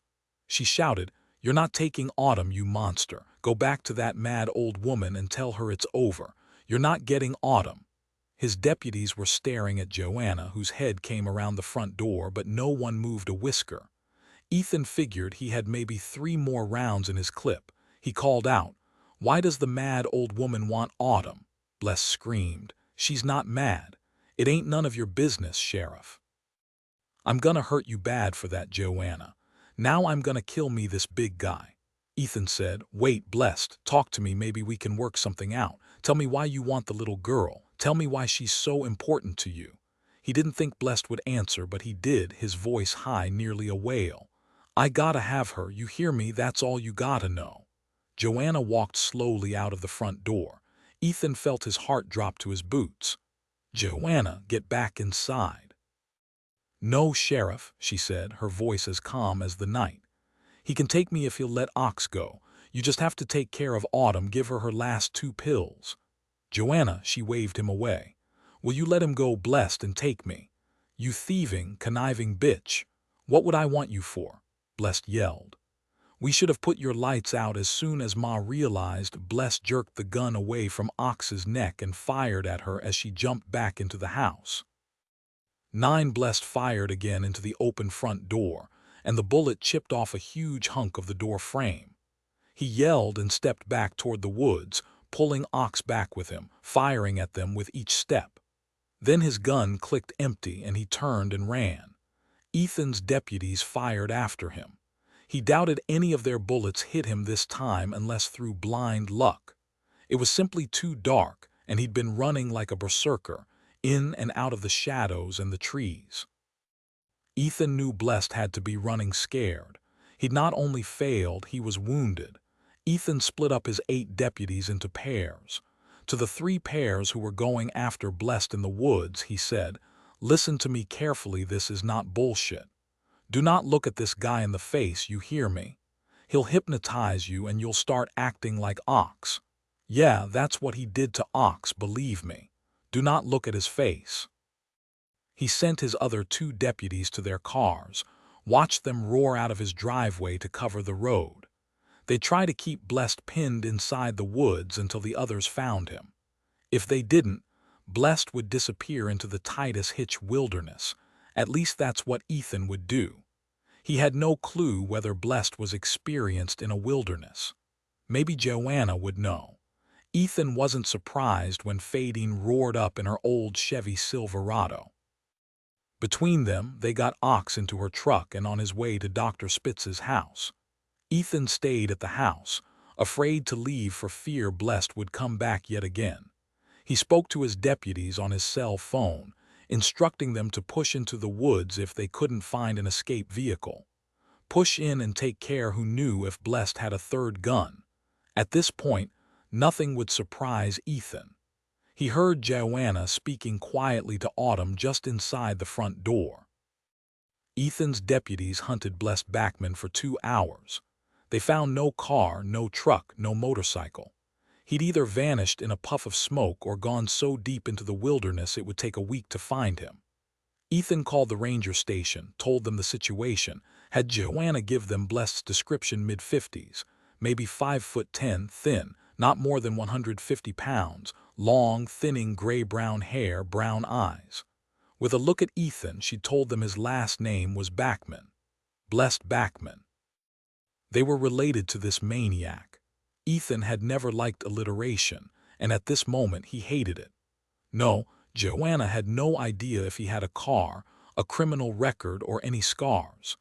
Ethan called law enforcement in the half-dozen towns surrounding Titus Hitch wilderness. He had them check their criminal databases, but there was nothing on Blessed Backman. He couldn't think of anything else to do except find out whatever he could from Joanna. He called his deputies back in. None of them, they told him, had seen a thing. Because of what had happened to Ox, Ethan spoke to each of them in turn. They all seemed okay, thank God. When Ethan walked into his living room at nearly 2 o'clock in the morning, it was to see Joanna stretched out on his sofa, spooning Autumn, both of them deeply asleep. Even though it was empty, Joanna still held Ox's gun, a Colt that had belonged to his grandma, an old lady known hereabouts for extinguishing a cigarette at 10 feet with a shot. Ethan stepped outside to give instructions to his 2 deputies, Glenda and Harm, stationed in his driveway for the rest of the night. Listen carefully. I know you realize there's something hinky about this guy, and there is. Remember what I said: if he comes around, you don't look at him, okay? You saw what he did to Ox. Keep your eyes down if you see him and keep shooting. Sounds like this guy's some major league voodoo artist, Glenda said and looked him square in the eye. I think we can start with that. I think he's also a lot more. He's out of control. Glenda ran her tongue over her lips. She was scared, and that was good. He had no idea what Blessed would do next. Keep alert, he told them at least twice. When he called Dr. Spitz, he told Ethan it appeared that Ox was going to be all right. His headache had lessened in the past hour. Dr. Spitz said he'd never seen the like, but this deal about hypnotism, he couldn't swallow that. Maybe it was drugs or some sort of psychotic episode. Even with all Ethan's assurances that it appeared to be some sort of powerful hypnotism, Dr. Spitz remained skeptical. All Ethan was sure of was that Ox would have shot Joanna Backman without a moment's pause. Who was Blessed Backman? Who was the mad old woman? He stepped back inside and stared down at Joanna, a woman he hadn't known existed 4 days before, and her little girl. Autumn suddenly twitched in her sleep, probably a nightmare, and no wonder. Should he wake her? Before he took a step toward the sofa, Joanna began rubbing the little girl's cheek, soothing her. From what he could tell, she was still asleep. It was an instinct, he supposed, and he wondered if you just did that when you had a kid. Autumn stopped moving. She sighed deeply, pushed back against her mother's stomach. Joanna Backman, who was she really? Why did Blessed Backman want Autumn so badly? Meow. Ethan looked down to see Mackie rubbing his face against his jean leg. He scooped him up and, out of long habit, smoothed his whiskers. It was then he noticed Lula tucked in tight against the little girl's stomach. Beneath the coffee table, Big Louie snorted in his sleep, crossed his paws over his nose. He opened one eye to stare at Ethan a moment, then closed it again. He wasn't more than 2 feet away from the sofa. Ethan picked up one of his grandmother's Afghans off the back of his big TV chair and covered them with it. Just before the cover went down, Lula stared at Mackie, gave him the fish eye, and scooted closer to Autumn. Ethan looked out to see Harm and Glenda talking in the front seat of the patrol car. He went downstairs to the basement, turned on the single 100-watt light bulb, and fetched a piece of plywood from behind an ancient rattan patio set dating from the 50s.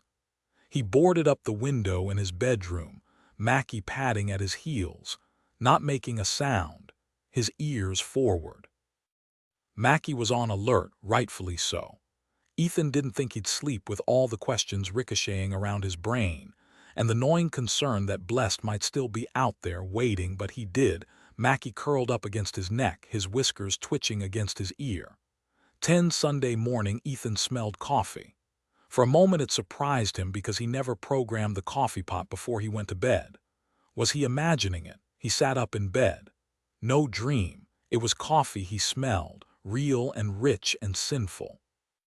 Then he remembered. He leaped out of bed, dislodging Mackie, who gave a pissed-off meow and ran toward the door. He realized he was wearing only boxer shorts, grabbed his jeans and jerked them on. He stopped to pull on a sweatshirt and paused in the kitchen doorway. He saw Joanna standing in front of his brand-new Kenmore stove, an egg carton, a quart of non-fat milk, onion remains, and a depleted bag of 4 grated cheeses he used to sprinkle on his tacos lined up on the counter next to her. He watched her whip the mixture with a fork, then pour it into a heated skillet. The sound of the sizzle, the smell of the butter, made his stomach growl. He realized he hadn't eaten since lunch the previous day, well, not counting the pizza slice with Autumn. He smelled the turkey bacon microwaving and inhaled deeply. Big Louie and Lula sat on the floor, staring fixedly at the microwave, not moving, waiting for the ping. Mackie threaded through his legs to join his sister and Big Louie in their vigil. Autumn was setting the table. She was saying, "I like these plates, Mama, they're cute." They were a Mexican motif, bright and cheerful, presented to him by his mother 3 years ago when he'd moved back to Titusville. He'd packed his own very nice Italian service away and thanked her. "Don't forget the milk for the coffee, sweetie." Autumn lifted the carton of non-fat milk from the counter and set it on the table. She began folding paper napkins, placing them carefully beside each plate. It was such a domestic scene, so very normal. It reminded him of years ago when there were 3 yelling, laughing children banging around the kitchen, ready to eat every scrap their mother served up. It was remarkable. He said from the doorway, "I hope you made 3 extra slices of turkey bacon for my anorexic pets." Joanna dropped the wooden spatula and made a frantic grab for Ox's colt, 6 inches from her hand. He held out both palms. "It's okay." "It's me, please don't shoot me in my own kitchen." "Not a problem," Joanna said. "The clip is empty." Autumn froze at the sound of his voice. Then she gave him a huge grin. Big Louie barked, Lula meowed, and Mackie never looked away from the microwave, which pinged a half-second later. "Good morning, Sheriff," Joanna said. "I hope you don't mind our taking over your kitchen." She opened the microwave door, pulled out the covered plate of bacon, dabbed off the extra grease with a paper towel, and looked down at the animals. They were talking nonstop, at full volume. Ethan took down paper plates from the cabinet and crumbled a single crispy bacon slice on each plate, set them in a straight line on the floor. The barks and meows died, the silence instant. Her fear was still palpable. How was he to get information out of a woman who was still so scared, still so on edge she'd have shot him? He said, "I'm tempted to join my varmints. Everything smells great." "I took coffee and peanut butter toast out to Glenda and Harm." What a name, where did it come from? Her dad really liked The Wizard of Oz, but her mom insisted on the normal spelling. A laugh spurted out. "No, Harm's name, not Glinda the Good Witch." His granny was always preaching at him to never get in harm's way, always spoke it with capital letters. It stuck when he was about 12. He doesn't use his real name. "Thank you, Joanna, for feeding them." She nodded and picked up the spatula, went back to the eggs while Ethan opened cans for the animals. He petted each of them. "Okay, guys, you've had your dessert, now go over and eat your main course." "That's a nice name you've got, Joanna. Where'd it come from?" She was weighing how much to tell him. He saw it clearly on her face.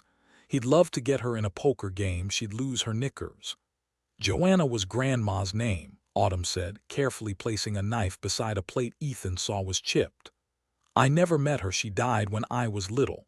Remember, I told you, Ethan. She died of the big C, I remember." "I'm sorry," Ethan said to her. Joanna shrugged. "She was actually my great-grandmother, and she was 94. Ethan watched her spill out the last capsule from a prescription bottle and hand it to Autumn. "Down the hatch, sweetie, last one." "You gave her one last night." Joanna was nodding when Big Louie raised his head from his now empty food bowl and barked. Both Ethan and Joanna went on instant alert. A moment later, Harm's face appeared in the kitchen door's window. Ethan opened the door and stepped back. "What's up, Harm?" "I left the house last night without my aloe vera, Sheriff, and my face hurt something fierce. Glenda told me Fading said you probably had some." Joanna was staring open-mouthed at his burned face, quite clear in the bright morning sunlight. She hadn't noticed when she delivered their toast and coffee. Autumn asked, "What happened to your face, Mr. Harm?" "What's aloe vera?" Ethan said. Harm was trying to get himself ready for a Myrtle Beach vacation. He wanted to look like a tanned hunk before he leaves, to hit the beach looking like a local dude. Harm grinned. Unfortunately, I didn't listen to Milo at Golden Tan. I insisted on going the full time 3 days in a row on his 360 tanning bed, and I didn't keep my face covered. Ethan laughed. Hold on, Harm, I'll get the aloe vera. He heard Joanna telling her daughter, aloe vera's a slimy green gunk that takes the sting out of a bad sunburn. Autumn stared up at Harm. I thought you were dark like my best friend Timmy Jeffers. Now I see you're dark red. That must hurt. I'll bet your mama really yelled at you.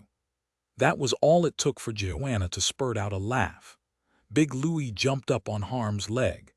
Ethan just shook his head as he walked to his bathroom to fetch the aloe vera Fading had bought for him after the blistering hot 4th of July parties 6 weeks ago when he'd roasted himself but good. He wondered again how he was going to pry any information out of her, wondered how he could make her believe he could help her. He didn't want to spook her, make her run away. He had to be patient, had to try to gain their trust. He didn't think he had a choice. There was something really bad going on here. He knew in his gut he had to know what was going on to keep them safe. 11 Georgetown, Washington, D.C. Sunday, Mr. Maitland said. She's gone. Savich pulled his cell phone closer to his ear. Who's gone? Melissa Lissy Smiley. You remember, Savich, the 16-year-old girl bank robber you put in the hospital 6 days ago for repairs. I just got a call from Agent Doherty guarding her at Washington Memorial. What do you mean she's gone? She died, Savich said, half an eye on Sean and his buddy Marty, who were shooting baskets at the hoop set beside his garage door. Both children were pretty good if you took into account their combined ages barely reached 10, and the basket hoop was 3 feet lower than usual. They had a lot of misses. He'd painted the garage door 3 months before. Time to give it another coat.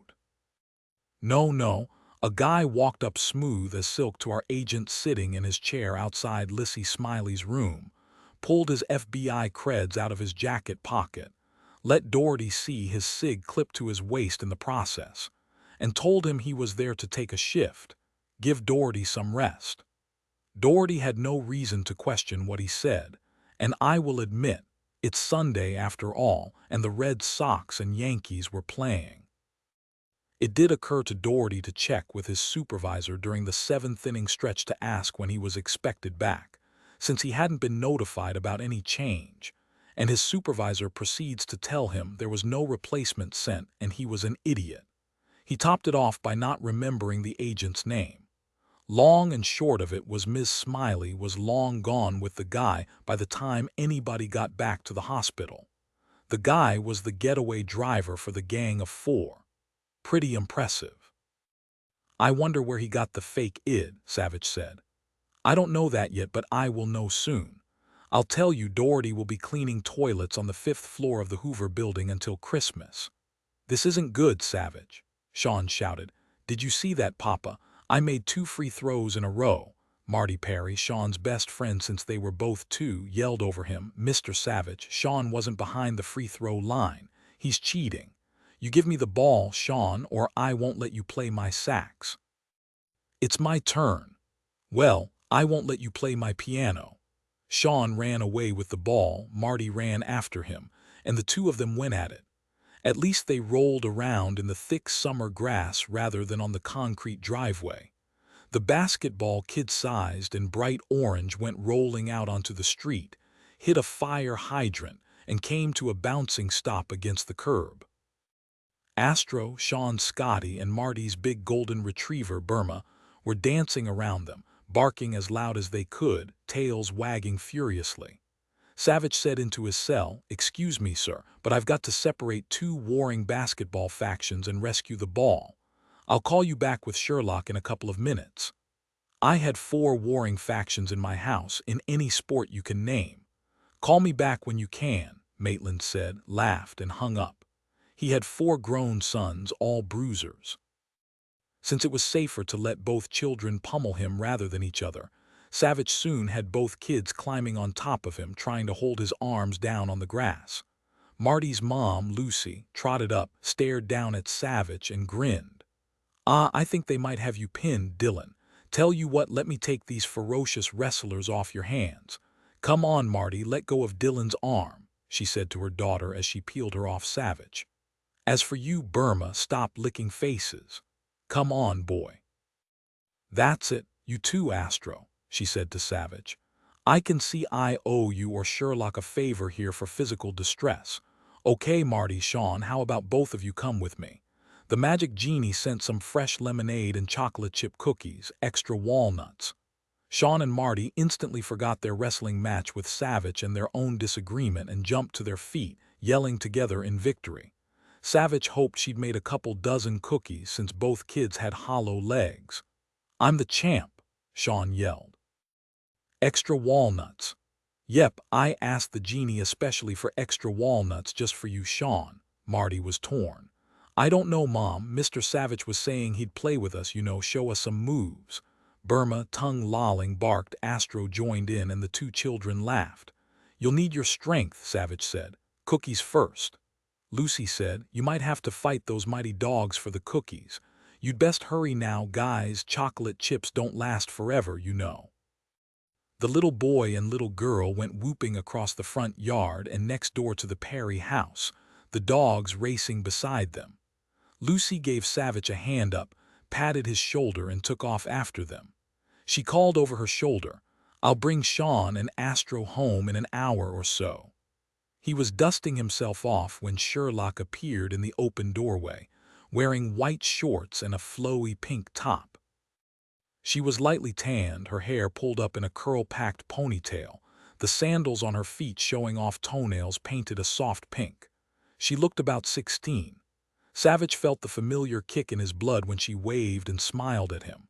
Ah, he thought, a hot afternoon, a fan stirring up the air over the bed, the blinds pulled, and blessed quiet. Surely some things were meant to be. On the other hand, maybe not. There was Mr. Maitland to call back. He sighed and thought maybe they'd have some time this evening. Around 8 o'clock might be lovely, not dark yet in the deep summer. He'd check her scar as the air cooled down around them, and who knew? Maybe Sean would miraculously be eager to climb into his own bed. Fat chance. "I'd sure like some lemonade too," Savich called out. Sherlock laughed. "Then you've got to help me denude the mayor lemon tree." He looked at her closely. "You're not doing that, are you? Remember, your spleen became history only 2 months ago. Rest, Sherlock, you've got to rest." Yeah, I was growing mold.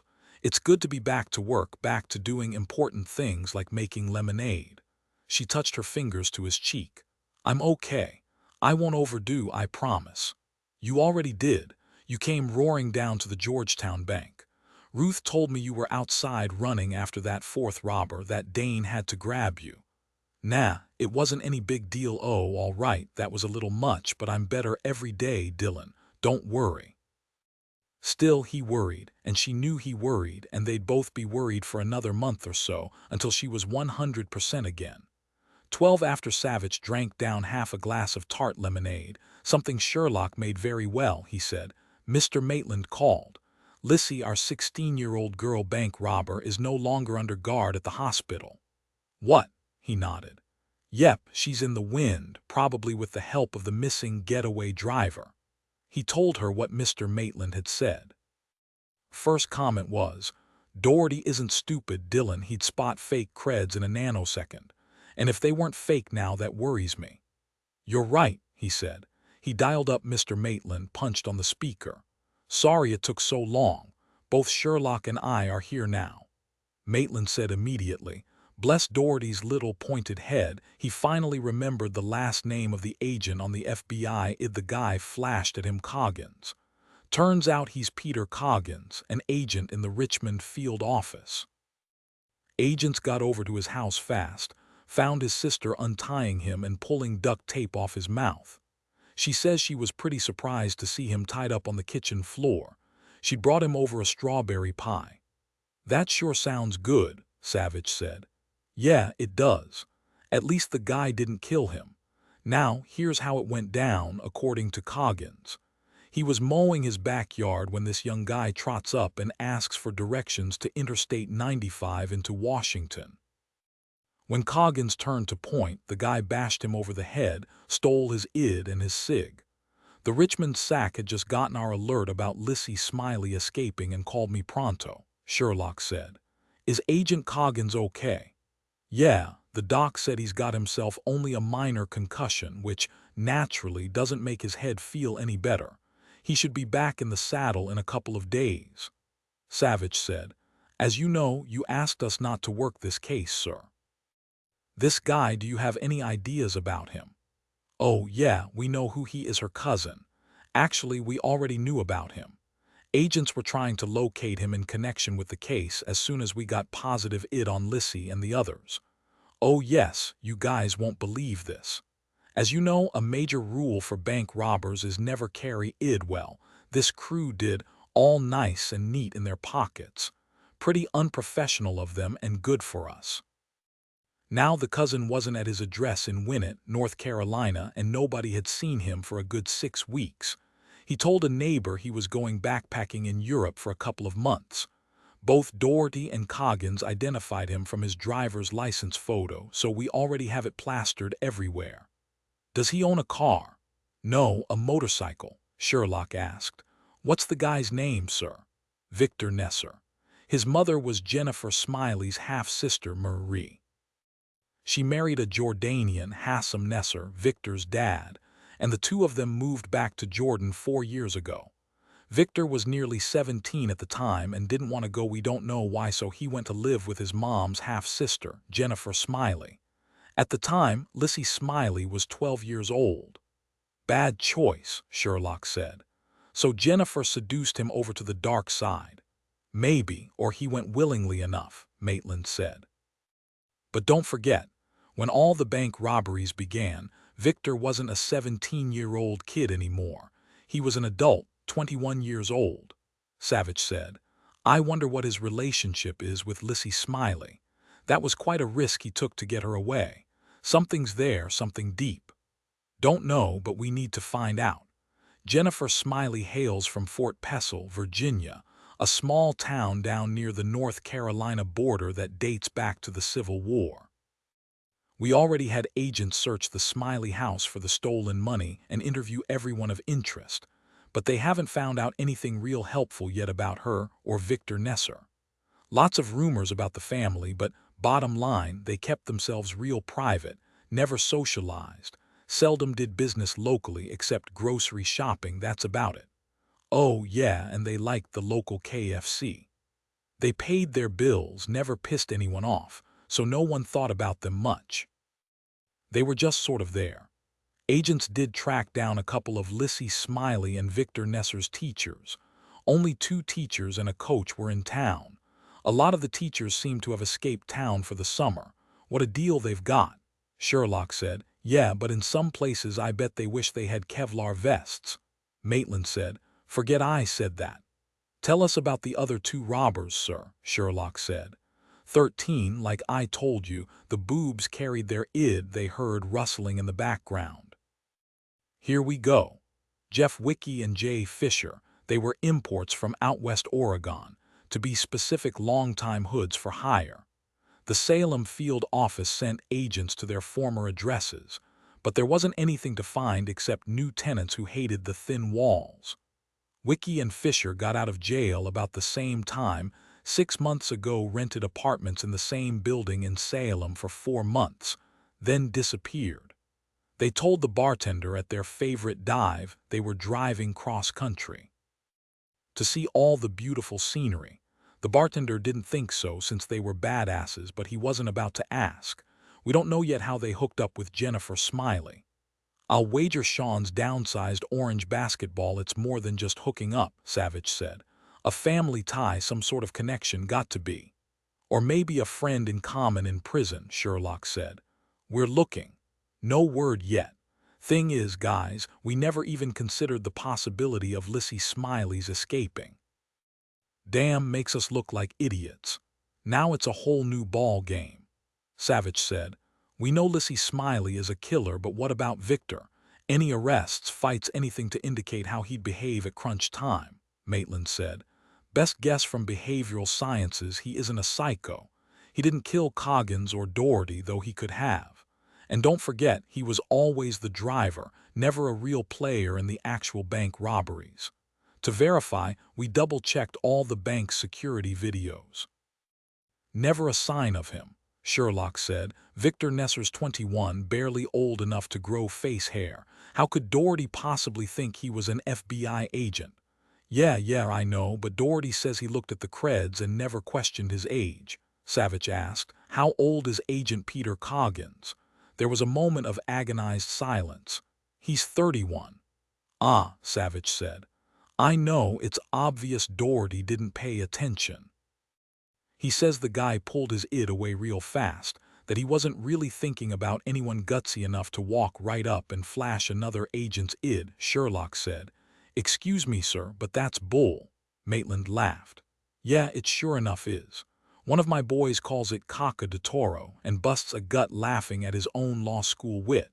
I bet the guys won't let Doherty forget this until next summer, if then. A moment of silence, then Savich asked, why exactly are you calling us, sir? Because Lissy Smiley kept telling Doherty she was going to kill you for murdering her mama. I want you to keep your eyes open, Sherlock said. But Dillon didn't kill her mother, it was Buzz Riley. I know. Lissy Smiley didn't mention him, but I called Mr. Riley, told him to take a vacation until we catch her and Victor. I helped him clear 3 weeks off. No one wanted another employee shot. I suggested Buzz pay a nice little visit to Aruba. I even got him on an evening flight. Savich grinned as Sherlock rolled her eyes. He said, it's a beautiful Sunday afternoon, sir, and I appreciate the call. I mean, the warning is thoughtful, but now tell us what you really have in mind. Silence on Maitland's end. At Sherlock's nod, Savich gave it up. I know you've got a team already in place, sir, but with Lissy Smiley on the loose and threatening me, I'd like to be front and center on finding her and Victor Nesser. Savich would hand it to his boss. He put on a good show. Finally, Maitland said, well, if you really insist, Savich, I'm gonna have to pull some strings. Last thing I want is any turf problems, any duplication of effort, or stumbling over each other. I'll send links to everything we have to Max. Savich appreciated that Maitland tried not to sound too pleased with himself about getting what he wanted. Savich said, I think Sherlock and I need to go down to Fort Pestle tomorrow, check it out, then maybe on to Winnet, North Carolina, find out what we can about Victor Nesser. I'd like to get a personal feel for where they lived and the people who know them. If that's what you want, Savich, Maitland said, and Savich knew he was grinning like the cat in the canary cage. When Savich hung up the phone, he told Sherlock, I'll say one thing for Victor. Taking out an FBI agent, stealing his id, taking himself to Memorial to free Lissy, that took guts and steadiness. He's got to feel really attached to Lissy to take a chance like that. He moved to Winnet, North Carolina when he was 18, evidently right after he graduated. The question is why? What happened? Sherlock said. Lissy was only 13 when he left. He nodded and said, did he leave because of Lissy, or maybe a falling out with his aunt, Jennifer Smiley? Sherlock raised her face to his, her expression softening. We need to see if he's got a passport, maybe dual passports, one Jordanian. Yeah, we'll do that first thing, she said. I wonder why he didn't want to return to Jordan with his mother and father. Ah, well, we'll find out everything about him in due course. We don't know what he's been doing since he graduated high school, how he's earned a living. We'll go first thing to Fort Pestle and Winnet, find out about these two. I'm sure some of that legwork will be in the info Mr. Maitland sends us. Yeah, you know it's not the same thing, she added as she looked at the kitchen clock. I figure we've got another 30 minutes before Sean comes home from the Perrys on a sugar high.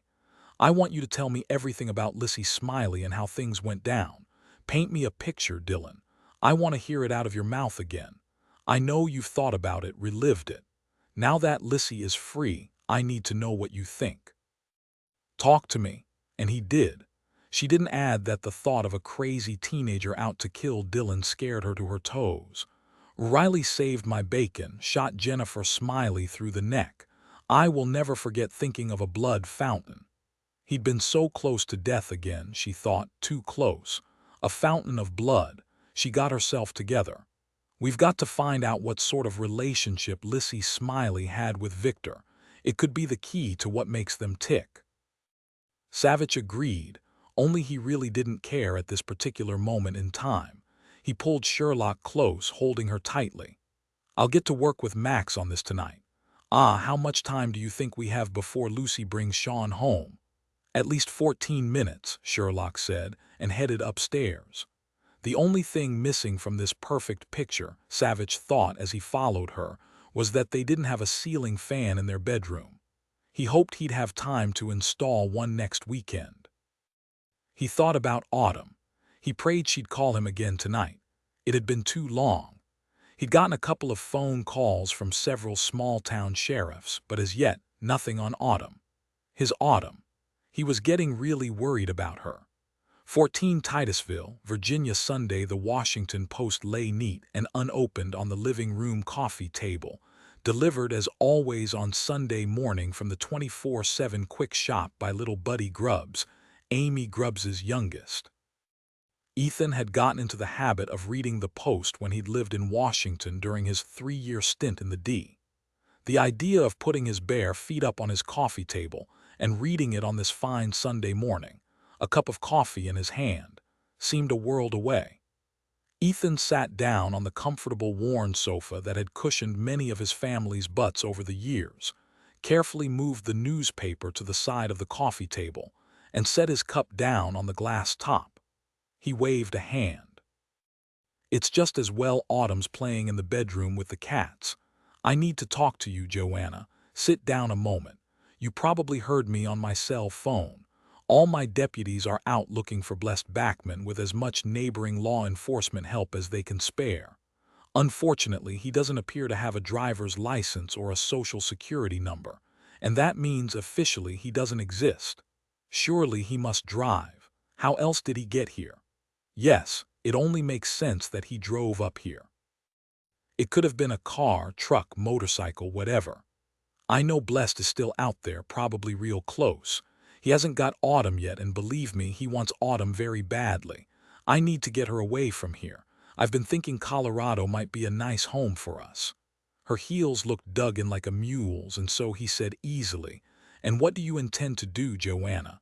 In Colorado? I'm not completely down and out like you seem to think, Sheriff.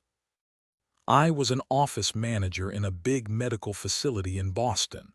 I have a business degree, she sighed. Who am I trying to kid?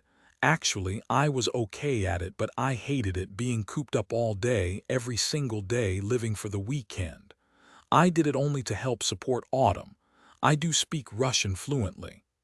Yeah, so who wants to learn Russian in Colorado? She plowed right over him.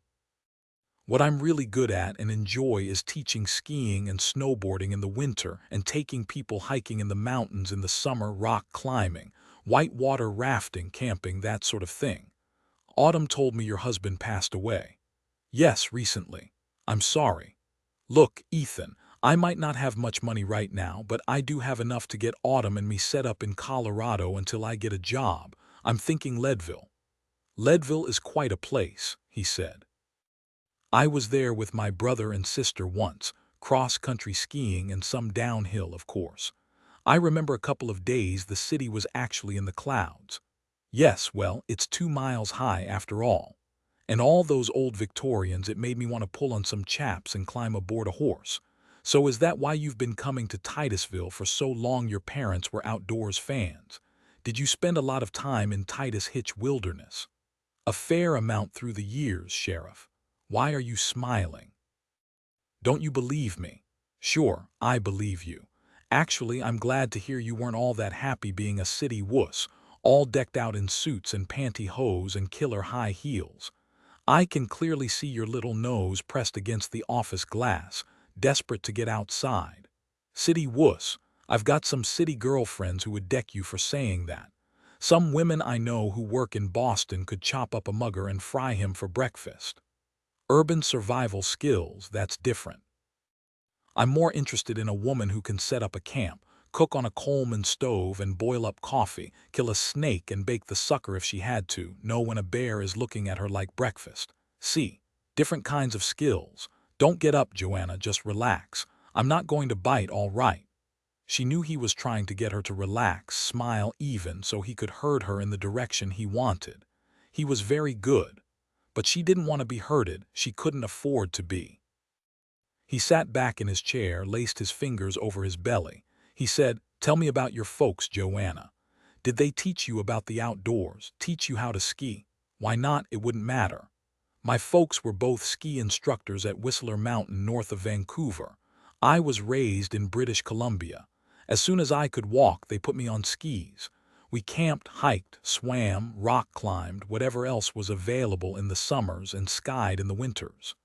It sounds like a wonderful childhood." It was the best. She took another sip of her coffee. "Are your parents still in Canada?" She shook her head, her lips pursed. He sat forward and asked quietly, "What happened, Joanna?" She didn't look at him. He watched her long fingers pleat the Afghan beside her. Finally, she said, "My mom passed away when I was 15.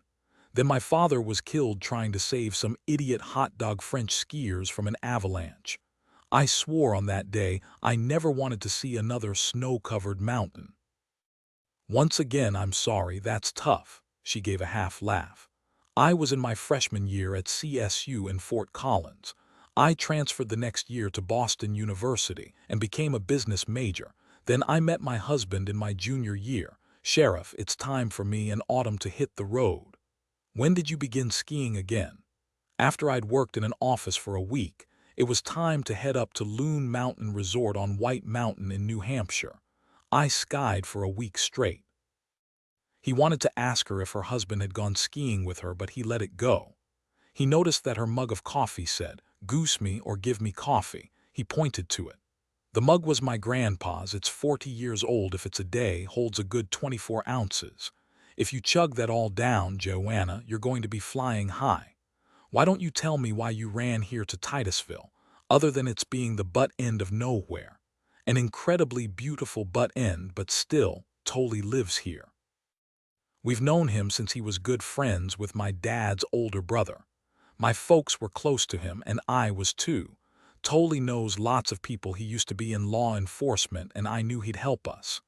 Ethan said, "Yes, Autumn mentioned Tolley. You're right about his knowing people. He's former FBI. So you didn't know about his yearly trek out to the Everglades. You came here without talking to him." "We couldn't reach him by phone, so we just drove here. We've been waiting for him." "It doesn't matter now, it's too late. They found us." "Who is they?" "The Backmans," she nodded. "There's a nest of them, Sheriff. I thank you for all you've done, I really do, but Autumn and I are going to be leaving now. I will keep in touch." "How many times did you rehearse that little departure speech?" 3-4 times in front of the mirror. That doesn't change the facts. Autumn's in danger here. I want to take her away from the danger. It's that simple. Blessed would have murdered you, probably me as well." "Yes, I suppose so, through Ox. I'll bet Ox feels really lousy that it was his finger on the trigger. Look, I'm really sorry about what happened to Ox." She set the mug on the coffee table beside his and rose, smoothing down her creased jeans with her palms. He slowly rose to stand in front of her. He was big and barefoot. He hadn't shaved, and his beretta was clipped to his jeans. He imagined he looked like a thug who needed a shower. He hoped she might be intimidated, but he gave it up when she merely raised an eyebrow at him and looked amused. He said, "I don't think it'd be too bright to ignore this. You know, running from trouble might save you for the short term, but trouble always catches up, always." She stared down at his grandpa's mug. "Look, Joanna, I get that you're afraid for your daughter. Yes, and myself. Tell me about Blessed and the mad old woman. Tell me all about the Backmans." Blessed referred to his ma, she sighed. "I could tell you, and maybe you could even talk the local police chief into going to see them, but trust me on this, nothing would be done. And that's because everyone's afraid of them, even that good old boy sheriff, Burris Cole." "Where is this?" Where do they live? Since she ignored the question, he continued. I can see being scared spitless of them after seeing what Blessed can do to another human being. What makes you think when we find Blessed our charges won't stick? After all, he'll be here, not with his own local sheriff. Maybe because the judge would look at Blessed and dismiss the case, or the prosecutor would look at him and never bring a case, or, better yet, the cops sent to arrest him would look at him and they'd let him go, maybe even give him a lift to wherever he wanted to go, better yet, even forget why they were there in the first place. This is not what could be possible. This is exactly what would happen. Believe me, Sheriff.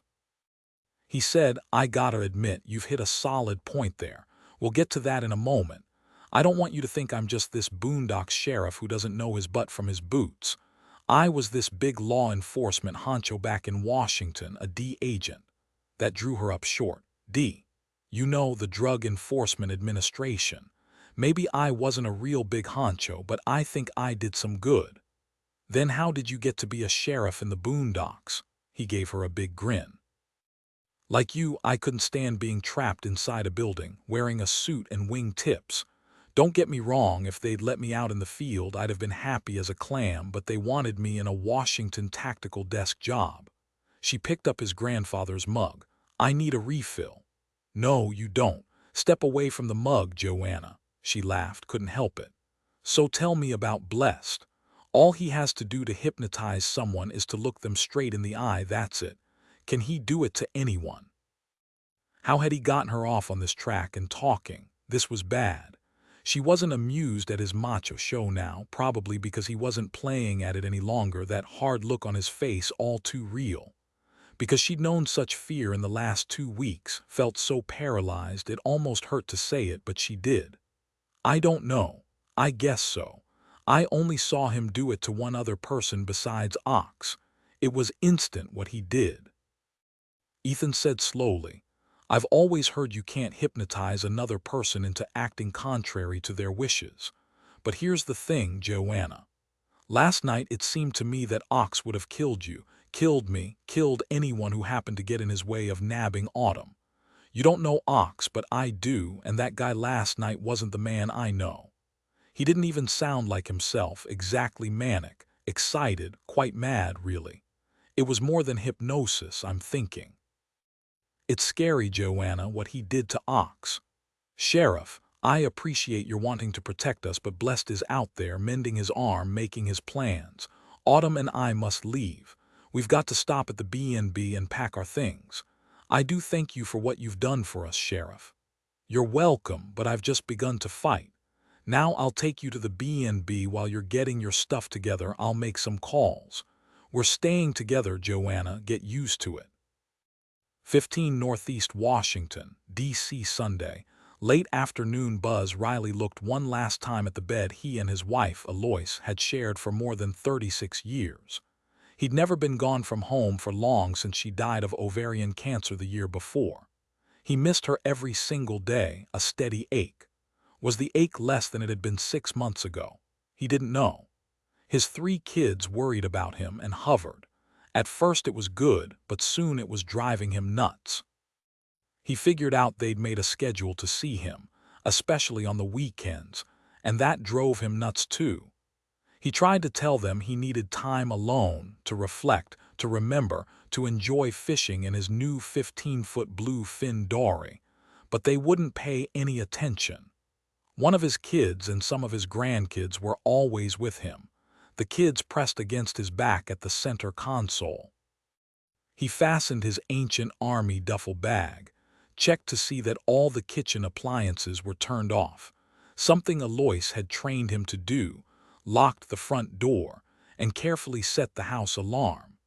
He walked to his 2007 blue Chrysler Sebring, the first convertible he'd ever owned. They'd bought it from their mail carrier, only 9,000 miles on it a year before Alois died. She loved to ride around with him with the top down, laughing like a teenager sometimes, until one day she stuck her head out the side and an insect hit her front teeth. Buzz grinned at the memory of her shriek.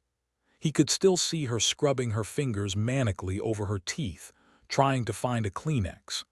He tossed his duffel into the passenger seat and slid across the soft black leather, closed the door.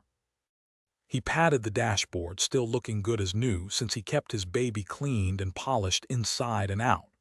He loved this car, only wondered in that moment if the damned thing had taken some of Aloysius' place in his affections.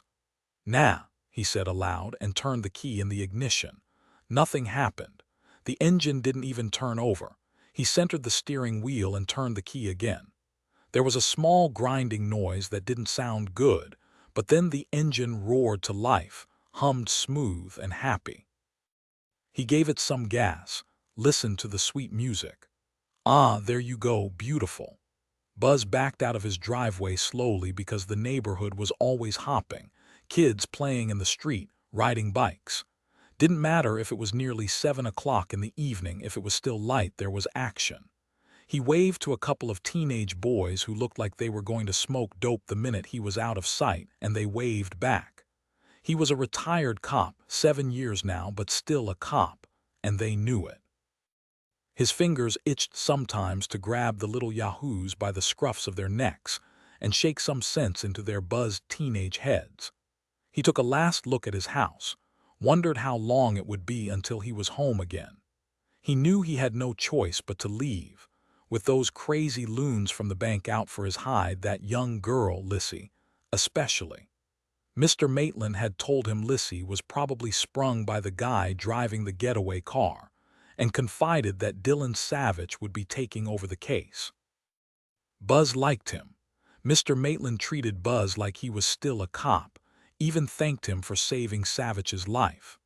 Buzz had been to the Caribbean only once, with Aloysius on a cruise they'd hated, what with all his fellow cruisers running like pigs to the trough, and the threat of a hurricane which, thankfully, hadn't materialized. He figured if he got bored on Aruba, he could always island hop after all. He was on leave with pay.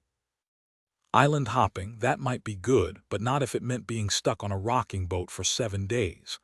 At least he'd get a break from his kids cluttering around him all the time, trying to feed him, sixing his grandkids on him. It had been a zoo with them since he'd nearly bought the big one in the bank robbery.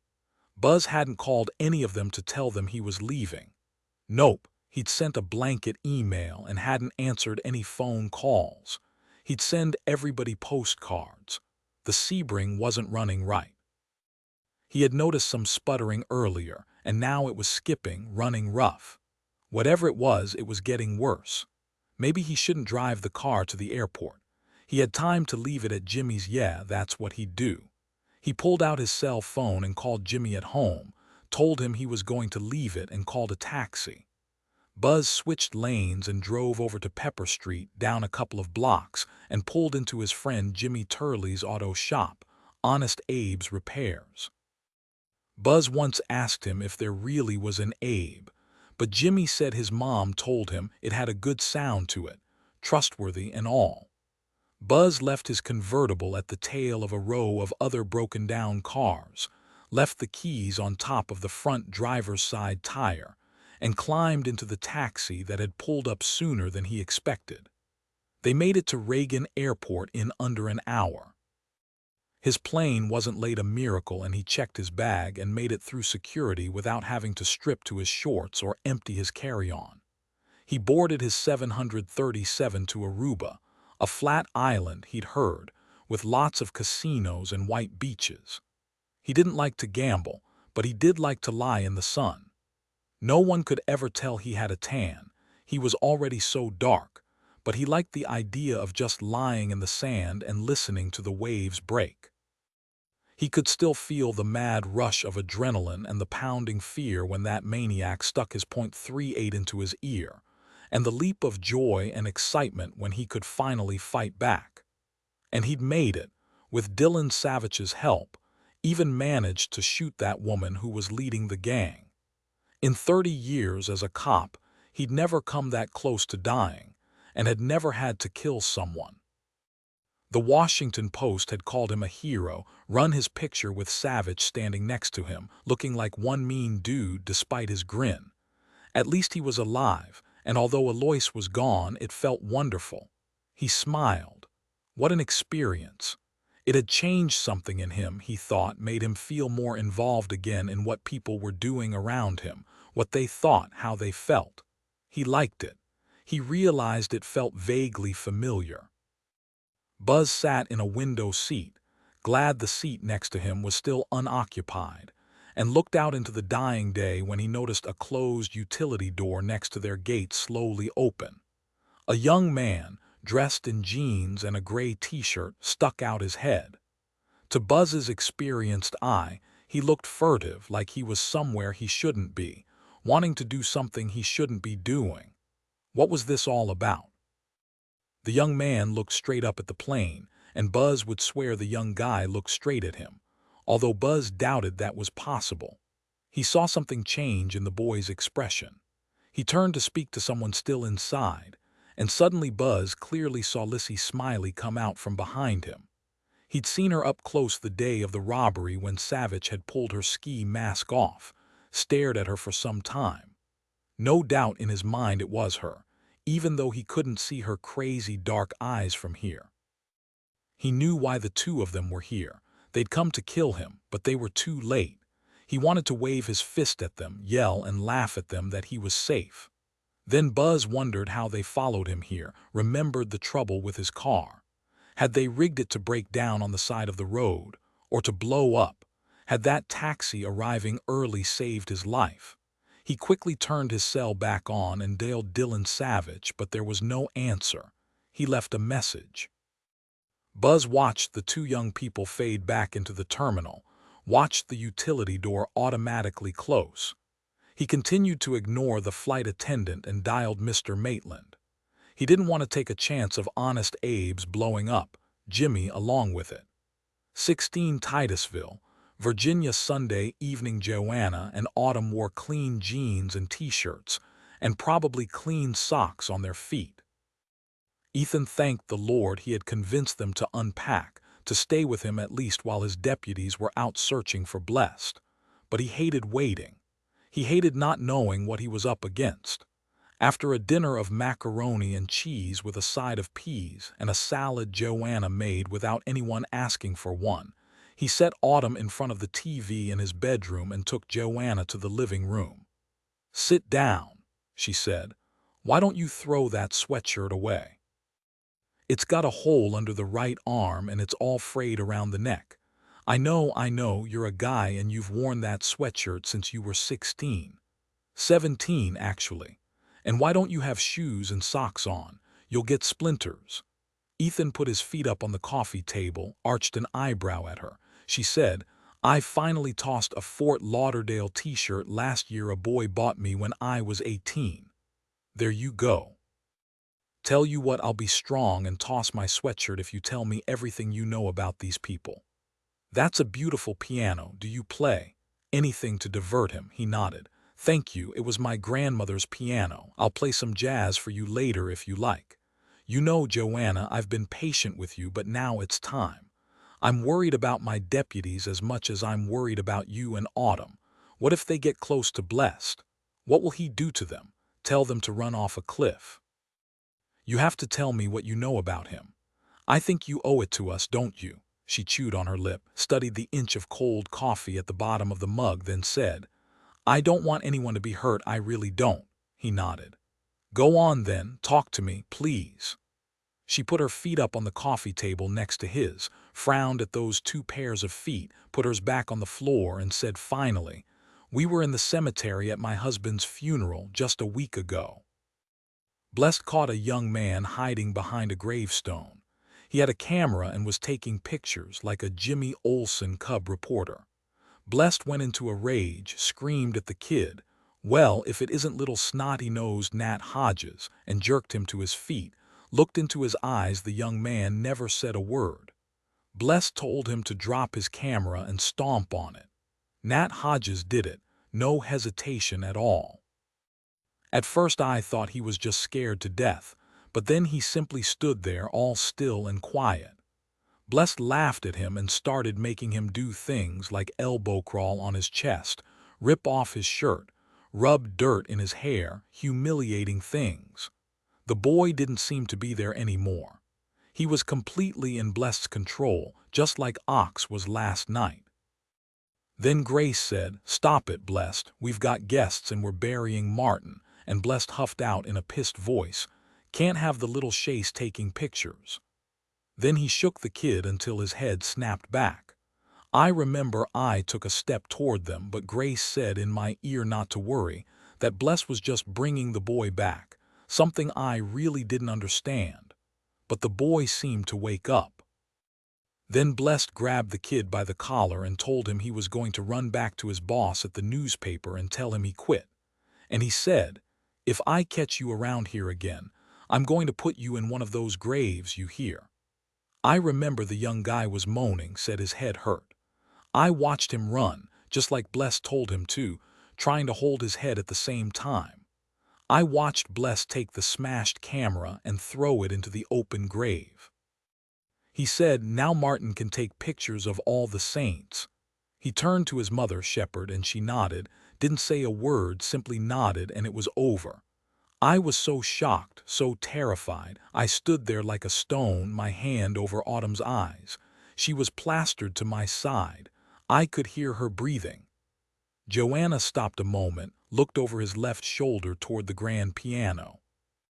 Since it happened, I've been thinking about it, though, what we saw, and it seemed that being shaken or hit or jarred is what brought the boy back to himself.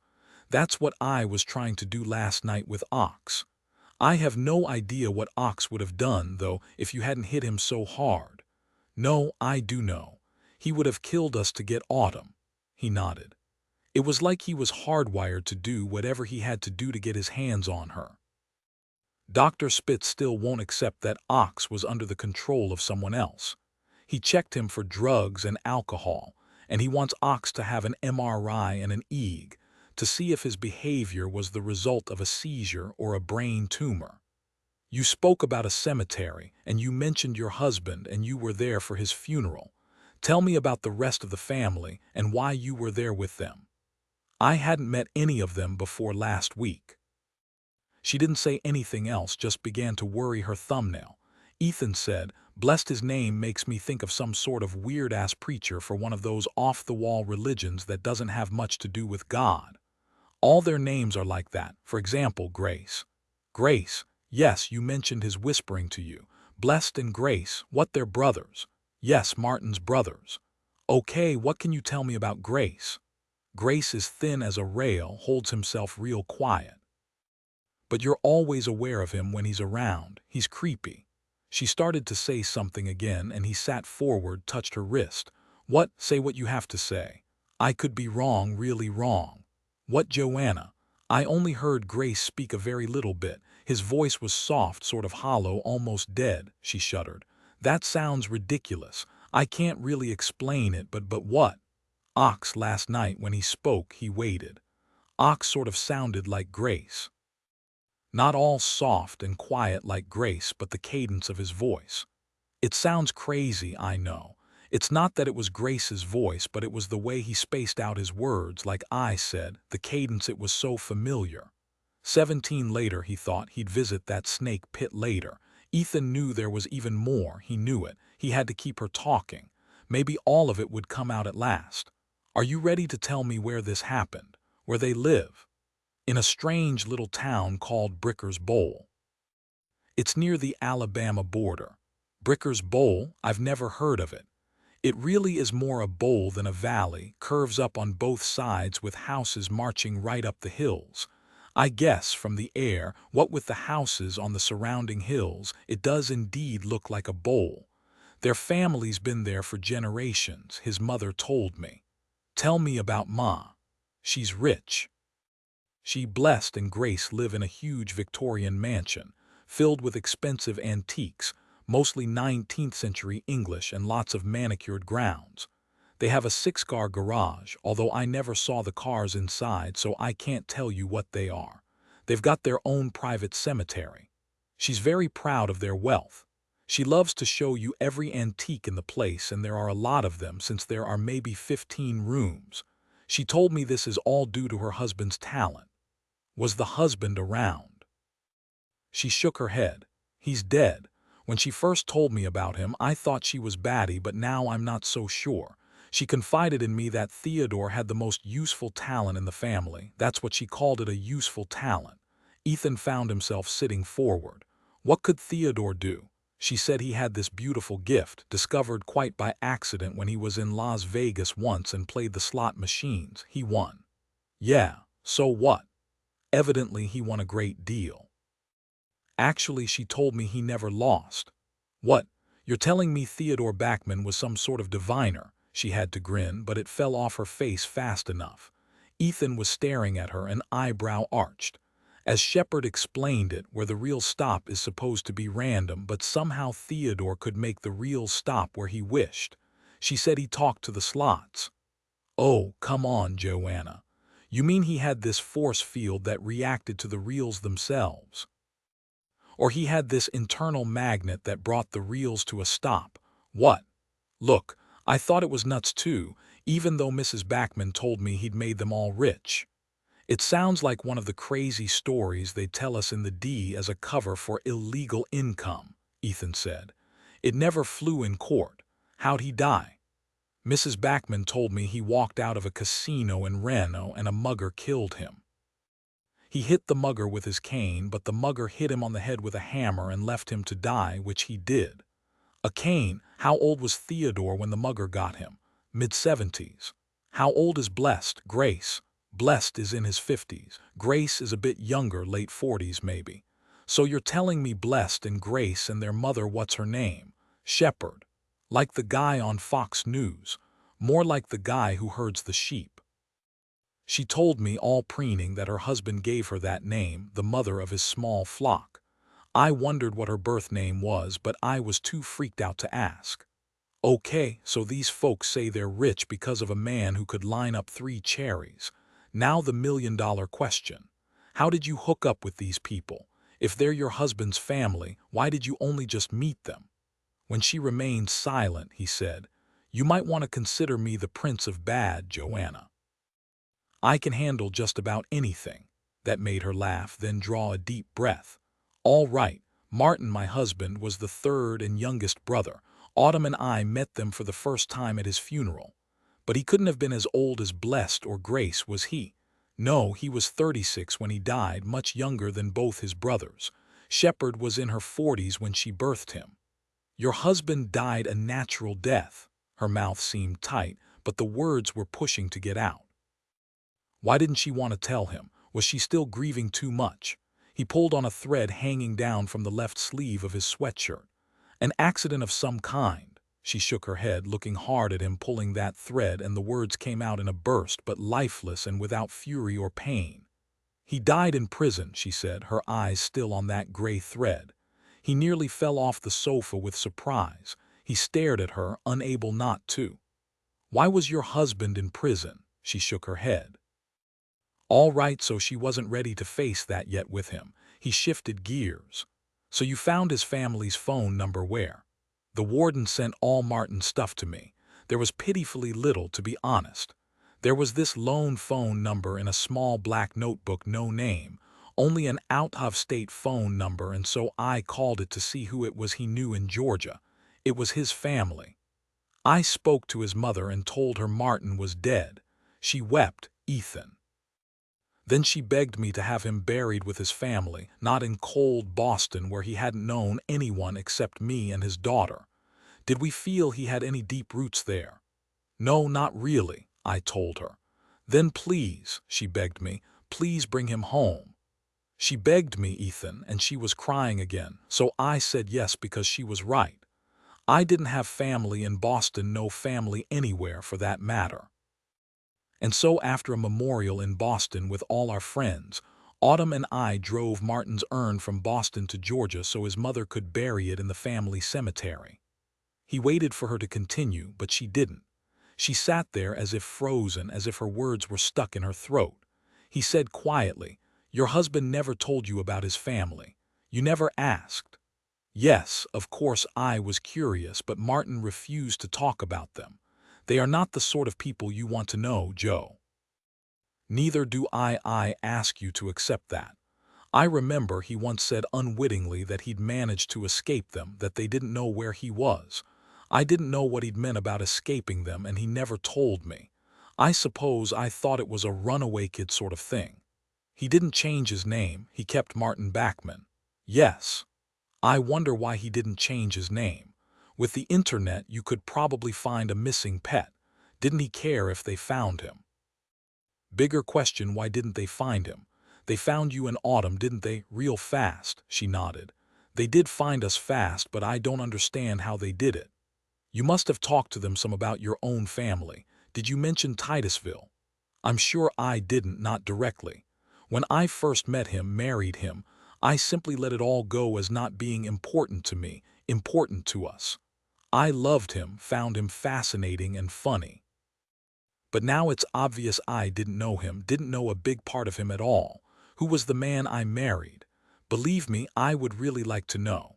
She lowered her face into her hands. I'm sorry, Joanna. She jerked up, and Ethan saw sudden anger and pain radiating off her like waves of heat laced with poison. 18, he rose. I'm going to lock us in for the night, Joanna, then we can go on. She followed him out to the foyer, watched him lock and deadbolt the front door and turn on the alarm. They checked Autumn. She was curled up asleep on his bed, Mackie in her arms.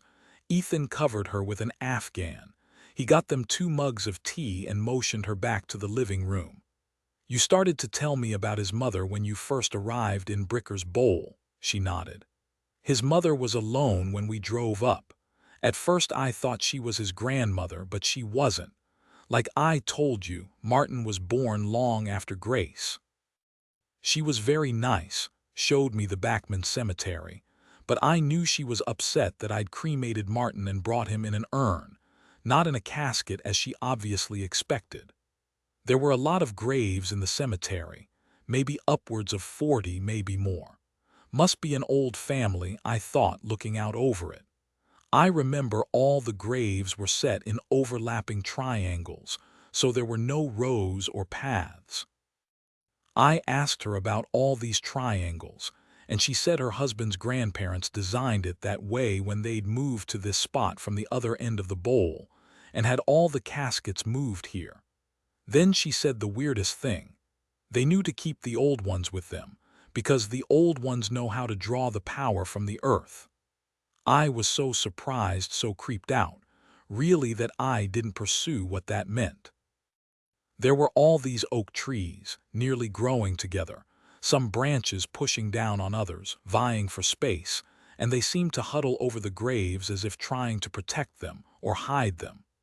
But then, the next morning, I thought I'd overreacted because it was peaceful and warm, a sun bright overhead, serene, even. It felt right that Martin would end up being buried with his family. His grave was already dug. It hadn't been there when we'd arrived the day before, so I guessed Blessed and Grace dug it out after Autumn and I went to bed.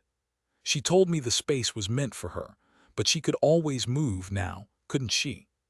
I remember watching her wrap the urn in a lace tablecloth she said her mother had made herself. I watched Blessed climb down a small ladder and lay the urn on a wooden platform at the bottom of the grave. It looked so small in that deep hole. Then she handed Blessed a wood-framed mesh sort of thing that looked like a chicken coop, and he set it over the wrapped urn.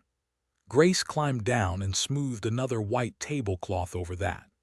Both Blessed and Grace were wearing shiny black suits, and they took turns filling in the grave. It was just the 5 of us.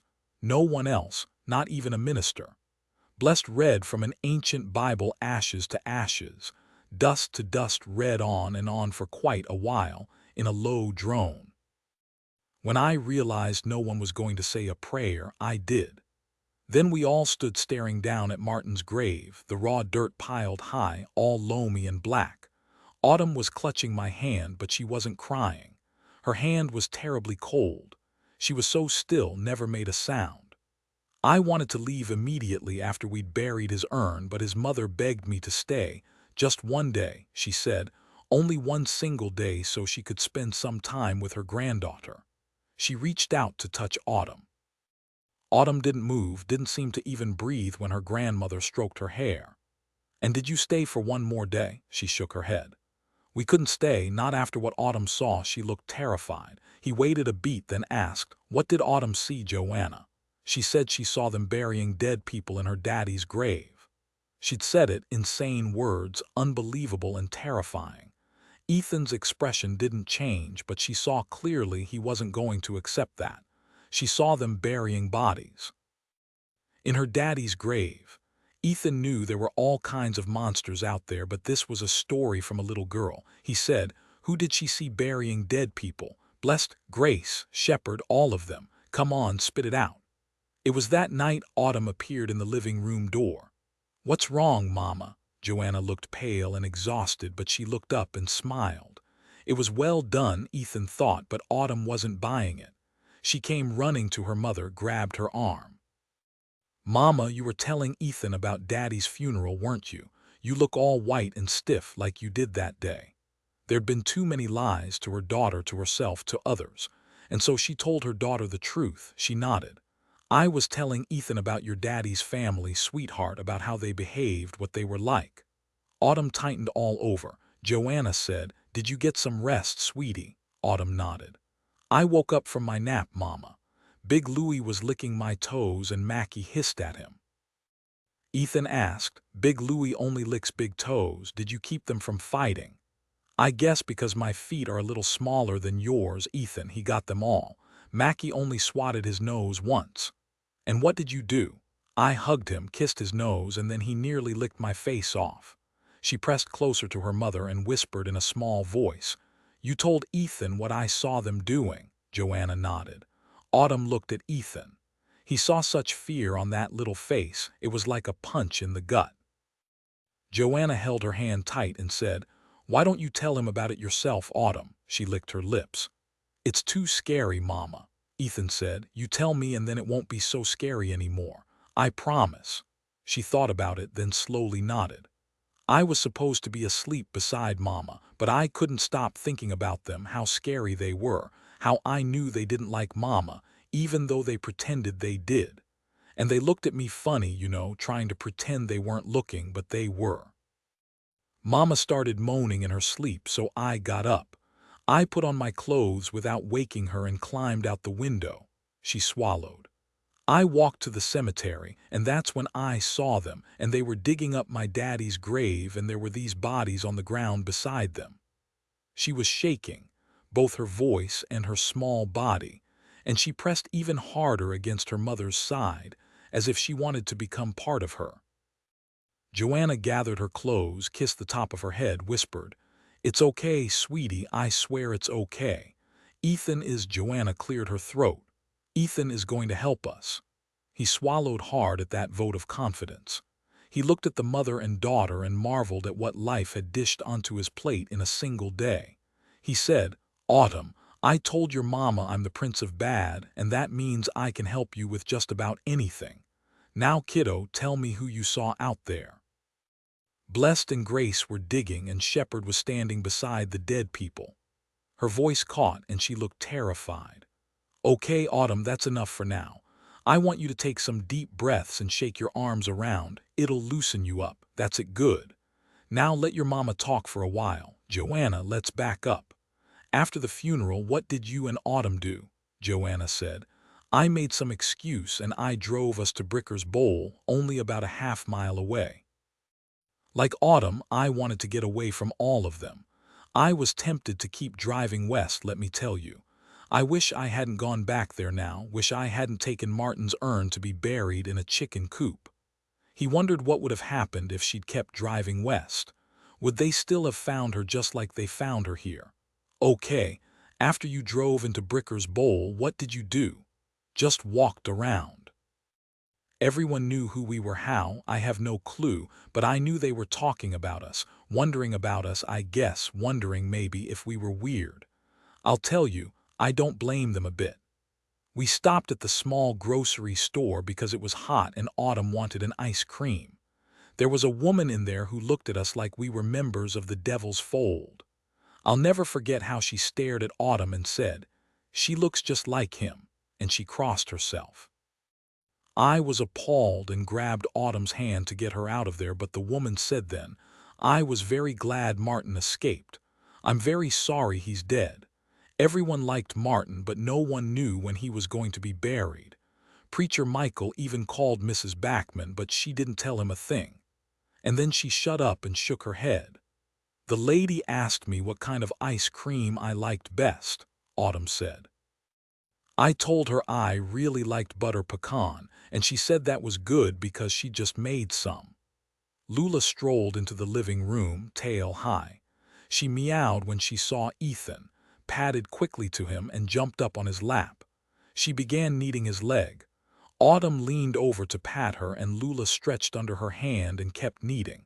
Of course, Mackie wasn't to be left out. He was soon seated on Ethan's other leg, his claws sharper than Lula's, who'd had a manicure only 2 days before when Maggie had come to clean up the cottage and managed to catch her. Mackie had escaped clean. Autumn yawned and leaned back against her mother's chest, all boneless, like the cats when they were with him in bed at night. "Mama," she whispered, "I think we can trust Ethan. We started to tell him about those poor dead people. I think we should tell Ethan more of it, Mama." 19 Joanna was pale and quiet. He gave her a moment to think about what Autumn had said and slowly stood up. "I think both of you could use a soda. How about it?" Joanna looked at him, drew in a deep breath and slowly nodded. "Yes, a drink would be nice. Autumn, stay here, sweetie, sit on my lap." When Ethan came back to the living room, he popped open the cans and passed them on. He kept his voice easy and slow as he said to Autumn, "You were telling me about seeing them burying people. Did you see how these people died?" Those stark, unbelievable words hung in the air. Autumn stiffened up, pressed her back against her mother's chest. Ethan sat forward, reached out his hand, and lightly touched her shoulder. "You know me now, Autumn. Your mom knows me too. In fact, she even knows I play the piano. I'll play for you later, but first, it's time we cleaned up this mess, and that means you've got to tell me what you saw. All right. Can you do that?" Autumn gave him a long look, then said, her voice clear and steady, "The people were already dead, Ethan. They were lying next to each other. Blessed and Grace were digging Daddy's grave even deeper so those dead people would fit in it." "You're sure they were people, Autumn?" Even as she nodded, Ethan saw her small face cloud over. He knew what she was thinking. "He doesn't believe me. He thinks I'm a stupid little kid." She couldn't have been clearer if she'd spoken out loud. "Could you tell how many dead people there were?" Now wasn't that real smart, asking a 7-year-old how many bodies were piled around? Autumn sat forward, her small hands making fists on the table, her eyes on his face. "I was so scared, Ethan, I just couldn't think. I ran to Mama." Joanna said clearly, "Yes, she came to tell me what she'd seen, Sheriff." "Did you go and look?" "At that point, I didn't think it was necessary." "At that point? What did that mean?" He said, "If my kid came to tell me she saw dead bodies, I think I'd be up like a shot to see what was going on." "Oh, I see. You thought Autumn was making it up." "No, Mama didn't believe that," Autumn said. "She just didn't think I saw what I thought I did." Joanna Backman's face was so leached of color he thought she'd faint. He waited for her to say something, but it was Autumn who spoke. "I wanted Mama to come with me so I could show her what they were doing, but she wouldn't. She pulled me against her and rubbed my head and told me it would be all right, and we were leaving first thing in the morning, and I wasn't to worry about it. I'd forget about it, that's what she thought. But I knew it wouldn't go away. How could it? I saw them digging up Daddy's grave, and I saw them burying dead people in it." Joanna took her daughter's hand. "She's right. I believed Autumn was seeing something in her head, but I didn't believe the Backmans were actually in the cemetery at that moment burying people." Autumn had just lost her father. She was grieving for him terribly.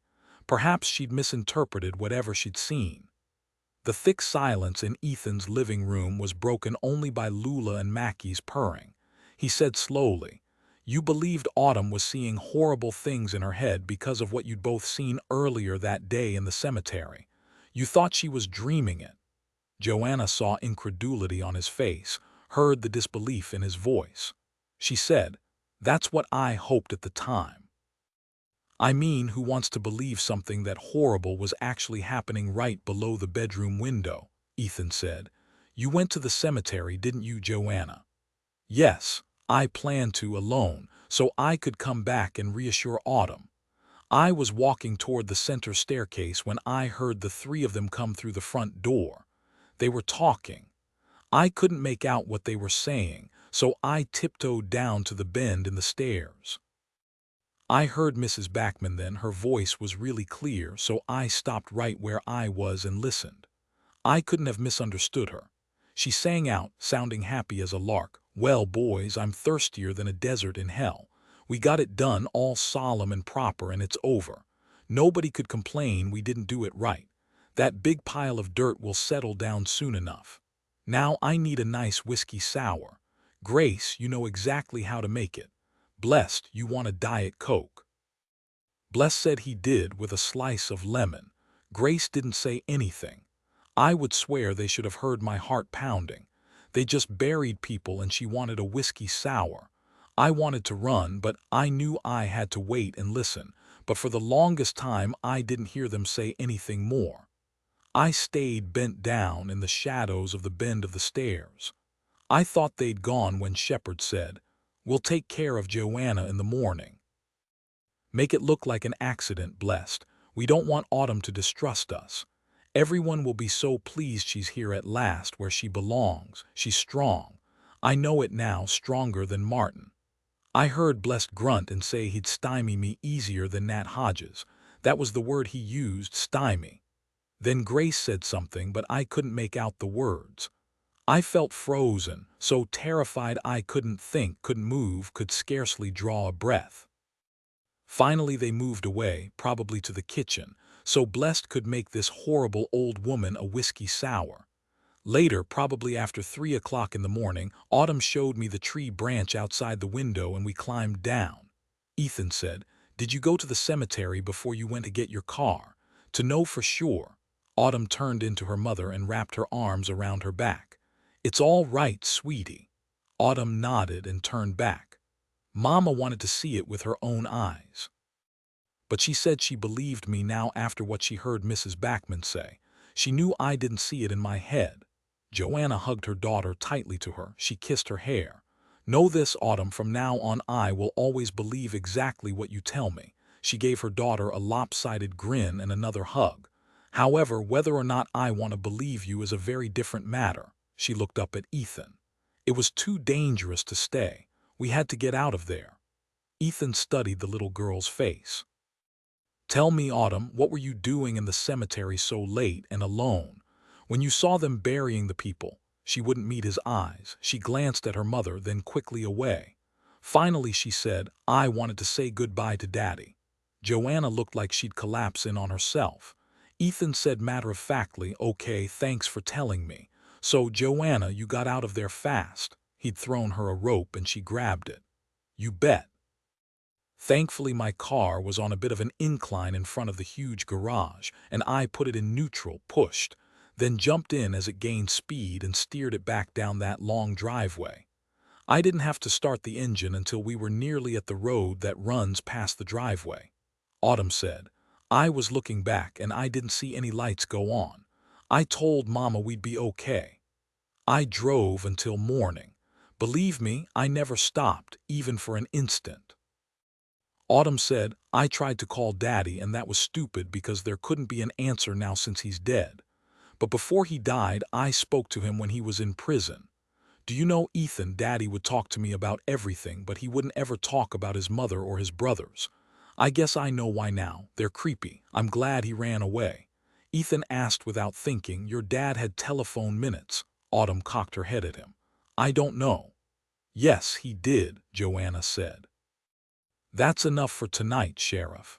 One last thing you might help explain, Joanna. Blessed must know we're aware of who he is now, where his family lives, yet he still tried to take Autumn. What did he intend to do with her? Where did he think he could take her? And why? And what did Shepard mean by saying Autumn was stronger than Martin? You'll have to ask Bless that, Sheriff. He didn't exactly share it with us." 20 Georgetown, Washington, D.C. Sunday evening. That was a good call on Buzz, Savich said to Jimmy Maitland, who'd stopped by after dinner. He's safe now, no way the two of them can get to him in Aruba. That would mean passports, and Lissy Smiley doesn't have one. Victor Nesser does, but the alert's out on him. I would strongly doubt they have the sophistication to obtain good forgeries, Maitland said. He accepted a cup of coffee from Sherlock, cocked his head at her. She said, yeah, the coffee god over there made it, not me. Maitland toasted her with his cup. You're looking pretty good, Sherlock. Like I told my wife, in the long scheme of things, I'd rather lose a spleen than some other parts I can think of. Sherlock wanted to whine about how her body still wanted to sleep when she wanted to keep working, even piddling everyday stuff, how a nice sweaty workout was still at least a week away, but she smiled. I'm feeling it less and less every passing day. She handed Dillon a cup of hot tea. He said, reading her quite clearly, another couple of weeks and you'll be throwing me all over the mat at the gym. Be patient. Maitland looked at the two of them, saw the shadow of fear still in Savich's eyes from the thought of the bullet she'd taken. Then Savich lightly touched his fingertips to her cheek. I take that back. If you were being patient about this brief vacation, I'd wonder where my Sherlock was. Maitland said, sit down, Sherlock, let's talk about what happened at the airport. He took a sip of coffee, sighed, and smiled. Okay, after Buzz called me, we got over there fast, but Victor and Lissy were gone. We looked at the security videotapes, saw Victor helping Lissy across the terminal, straight to the Caribbean air counter, then flat out running with her toward the line at security. But they missed Buzz. He was already through and on his way to the gate. Next we saw them ducking through an employees-only door that led down to the tarmac. This part borders on the hard-to-believe. Buzz was not only sitting in a window seat, his seat was on the terminal side. To top it off, he just happened to be looking out the window to see Victor sticking his head out the door, Lissy behind him. Then he calls me, tells me what a lame brain he is because he didn't suspect a thing when he dropped off his car at his mechanic's. Didn't think about anything hinky until he saw Lissy and Victor eyeing him from that employee's doorway. We sent the bomb squad over to the car, but it wasn't rigged. They only found water mixed in with the gasoline in the gas tank. Buzz was lucky he got as far as he did. Maitland paused a moment, took a drink of his coffee. I guess because of how close this was, I decided to make doubly certain Buzz will be safe. He'll stay only one night in Aruba, then one of our agents is escorting him to Barbados on a private plane, so there'll be no earthly way for Victor and Lissy to trace him. I may be going overboard on this, but I like the guy. Maitland grinned. Buzz said he was going to visit the horse racing tracks in Barbados first thing. He was feeling real lucky. Savich said, okay, so that means Victor and Lissy got to his neighborhood just a few hours after she escaped. They found Buzz still home, spiked his gas and followed him to the car shop, then on to the airport. What undoubtedly saved him was that Lissy's injuries slowed them way down. Pretty smart, though, not taking Buzz on at home where he was armed. They knew he wouldn't be carrying a gun on his way to the airport. Sherlock nodded. I'm wondering, though, what would they have done even if they'd caught up with Buzz? Would they have shot him right there in the terminal? I believe she'd sure give it a try, Savich said. During the bank robbery, Lissy Smiley was out of control, whether from drugs or a misfiring brain, I don't know, Sherlock said. The word nuts comes to mind. Maitland set down his coffee cup, picked up the plate with the small slice of apple pie in the center, the only slice left after Sean had demolished it. But why sneak out to the tarmac? Were they thinking they could shoot him as he boarded? Blow out the landing gear? What? Savich said. I can see Lissy pushing it to the end without hesitation. Each moment for itself, no thought or reflection of what might happen. That's Lissy, Sherlock said. All spur of the moment, just reaction when they saw Buzz hop into that taxi. Maitland said, so now they look like losers again, and that leaves you, Savich. I really don't want them to blow up your new Porsche. Sherlock said, our insurance carrier would kick and moan, that's for sure. Maitland saw she was both mad and worried, and that was good. She said, "I wonder why Lissy went after Buzz first when you were the one she threatened." Savich shrugged, sipped his tea. "I'm thinking I'm the frosting on her cake. She and Victor will figure out we live in Georgetown," Sherlock said. "After all, you were in one of the local banks. I expect they'll find out our address. Remember, they found out about Buzz's flight to the Caribbean, so one of them's pretty clever. We'll know which one soon enough. Sherlock and I are going down to Fort Pestle, see what we can find out. One other thing, sir, can you get round-the-clock surveillance on both the Smiley house in Fort Pestle, Virginia, and Victor Nesser's apartment in Winnett, North Carolina?" Maitland got to his feet. "All right, for 3-4 days. You think we can get them in that time?" "From your mouth to God's ear," Sherlock said. Savich said, "I've got this gut feeling they'll go back to one or both places before they come after me. Hunker down and try to come up with a plan. 2. Lissy Smiley can't be feeling great. How she managed to run at all at the airport is astounding. She must be feeling the results of that now. She'll have to rest, maybe several days." "I can't see them taking the chance of going home, though," Maitland said. "They're kids," Sherlock said, "and it's home." "At least Lissy's a kid," Savich said. "I have a feeling Lissy wants to take me down herself, and she's got to be 100% to do that, and she knows it. She's got to lie low for a while." Sherlock said, "I keep wondering why Victor left the Smileys 3 years ago. What do you think happened for him to make that abrupt break? And why did he get back together with them?" Maitland said, "Sex, drugs, or rock and roll. Gotta be one of those." 21 near Pamplin, Virginia, Sunday evening, dusk. "I feel like crap." "I know, Lissy, I know," Victor Nesser said and pulled over on the shoulder. "It's time. Here, take your pain pill." He unscrewed the water bottle and handed it to her. 15 minutes and you'll be snoozing." He came around to the passenger side and tried to get the front seat of the old Chevy Impala to recline more, but it wouldn't. They should have lifted themselves a newer car where the seats went down flat like a bed. "But you're better today than you were yesterday. That run through the airport didn't help things." Yeah, I'll live." She smacked her fist against the warped glove compartment and cursed, sucked in a couple of deep breaths and tried not to move. He slid his palm over her breasts, patted her cheek. "Rest now." And he got them on their way again.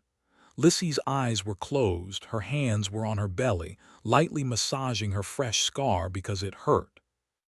Another 10 minutes, she just had to hang on another. It had to be only 9 minutes now, and that sweet numbing haze would float over her brain. She said, "We should have taken him out at the mechanic's place. A nice, big, stupid target, not possible. Remember, the taxi pulled right up, instant witness.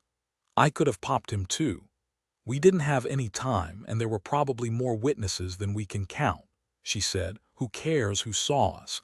They're never going to catch us, never." He laughed. "No, I'm careful. I'm the brains, Lissy, since your ma died, remember. And you're an invalid with a big mouth. Be quiet and go to sleep. Let me do the worrying. Get yourself well. You're not fun like this." She smacked her fist against her palm and winced. "I couldn't stand seeing that old dude wearing his ridiculous Bermuda shorts, whistling, happy as a clam on his way to the Caribbean. If we'd only caught him at the curb at the airport, I could have snuck right up behind him, popped him fast and clean." No way would that have happened, Victor thought. She was still too weak. But they'd both been caught up in it, both so revved up that all they wanted to do was find that plane, and well, the guy had seen them, and wasn't that a kick in the butt? He'd looked more startled than scared, but Victor knew he wouldn't forget. It was a start. Let them think they'd won. It was just a matter of time. "We'll get him when he comes back from his hideaway. Do what I told you, Lissy. Close your eyes and get some sleep." She closed her eyes and said, "I want to fly down to the Caribbean and find him, shoot his ass down there. My mom knew people who could make really good fake papers, driver's license, passports, the works. We have the money at home to get the best." "No," Victor said, shaking his head for emphasis.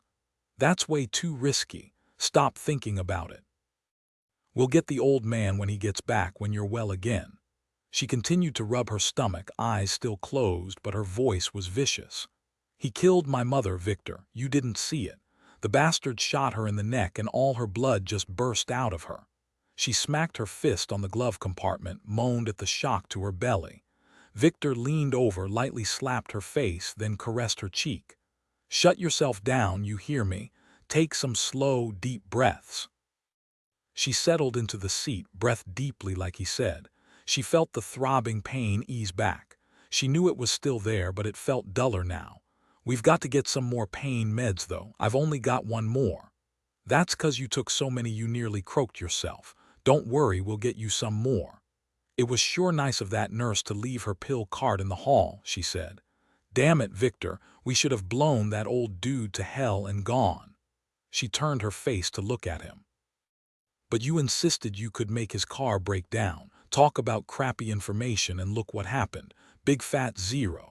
Victor shrugged, speeded up a bit. It looked good on that website, but I'm no car expert. That's for sure. He raised his hand, then lowered it. Shut your trap. I'm the one who found his damned house. Don't you rag on me, Lissy. You know I don't like it. I remember my dad always telling my mother to stop her nagging. I don't remember that she did all that much, but he thought so. That's why you hit me sometimes, isn't it? He looked at her. Don't you accuse me of being like my dad. He was dead on mean. He'd clip me whenever it suited him. I told you how he smacked Mom more. I didn't like him much. When I hit you, you deserve it, that's all. When he and Mom went back to his beloved Jordan, I saw my chance to get away from him. She said, her voice dreamy since she was beginning to fade out. And you came to me, Victor. You thought I was a little girl, but I wasn't. Victor remembered that long-ago night waking up with Lissy licking his belly. Yeah, I came to you. Your mom is nothing like mine. Mine's all soft and boring. You mom, well, she'd shoot the nuts off a squirrel if she felt like it. Lissy giggled. She had to be tough since it was just her. I thought Mama was going to shoot you when she found a pair of your shorts under my bed. Victor remembered that day. Remembered how he'd protected Lissy, taking all responsibility after all. He was 5 years older, which made Lissy only a kid, but her mom knew her daughter. And that was why, he was convinced, she didn't shoot him and bury him in the deep woods behind the house. She just ordered him out, which was bad enough. The 3 years he worked for that Bush League home security company in Winnet had been boredom punctuated with bursts of huge happiness when Lissy emailed him. He said, his voice hoarse with the memory of her absence, I didn't see you for too long, Lissy. I nearly went crazy without you. Then your mom called me up to ask me if I'd like to rob banks. Yeah, I talked her into it. I told her you could drive the car. She said that was fine since you were a pussy. I'm not a pussy, damn it. All right, she said, her voice soft, dreamy. Do you remember how we'd get under a sheet and play My Flashlight On? The memory made him jerk the steering wheel. He thought about those horrible hours when he didn't know if she was alive, deadening hours when he'd lurked on the surgical floor, listening to the FBI agents speaking to the nurses and doctors about her.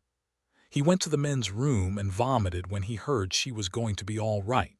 He said, no pussy could have gotten you out of that damned hospital. Don't you remember that big FBI agent sitting outside your door? Well, I fooled him good, didn't I? You saved me, she said, her eyes closed, her hands over her belly, gently kneading. I love you, Victor. He felt a fist squeeze his heart. Yeah, he said, that's good, real good. Why don't we just leave now? Why do we have to hang around? I'm thinking I'd like to visit Hollywood, maybe see Angelina, learn how to surf, make love on the beach. Her eyes popped open. Victor, I've got to kill that old man, blow his brains from here to Oregon. He murdered Mama. I can't let that go. And that FBI agent, Dillon Savich. She started rubbing her belly harder now, her hand jerking. What he did to me, what he did, I can't let him get away with that, I can't. All right, we'll kill those two, then get out of here. Give your mouth a rest. I'll wake you up when we get to Fort Pestle. Go to sleep. 4 minutes later, Victor heard a siren. He looked in the rearview mirror and saw a police car, lights flashing, closing fast. He felt a punch of panic, then rage. Why was this jerk on him? He hadn't done anything wrong. No way did they know this was a stolen car, too soon for that. He took a deep breath and slowly pulled the Impala over to the side of the road. It simply wasn't possible somebody had already discovered the old woman's body and reported her frigging car stolen. His hands felt cold and clammy. He hated it. He rubbed his hands on his jeans, breathed deeply, calmed his pulsing heart. Sheriff's Deputy Davy Franks shined a flashlight into the young man's face as Victor lowered the window. "Nice wheels you got," he said. "I had me an old Impala like this when I was about your age. You got a driver's license to show me. What's the problem, officer?" "You've got a busted tail light." "That old bitch had a busted tail light and she didn't fix it. Stupid old cow." Victor swallowed his bile. "Thank you, officer. I'll get it fixed in Fort Pestle." Davy Franks shined his flashlight over on the girl whose head was back against the lowered seat, her eyes closed. He said, "She's sick," Victor said. "A case of the summer flu. She's been puking, but she'll be okay now." "May I see your driver's license?" Deputy Franks watched the young man hesitate, then reach for his wallet. He glanced again over at the young girl. Her eyes were open now and she was staring at him, her eyes sort of glazed. Was she really sick or high on drugs? As he took the driver's license, he asked, "Where are you kids going?" "I'm not a kid. I'm 21, said Victor. "My cousin and I were visiting relatives in Richmond and we're going home now. Like I said, she's got a touch of the flu."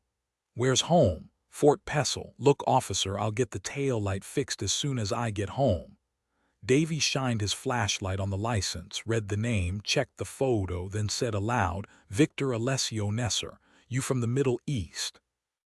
Now the jerkface thinks I'm a terrorist, he said, all stiff, desperate to get this guy out of his face.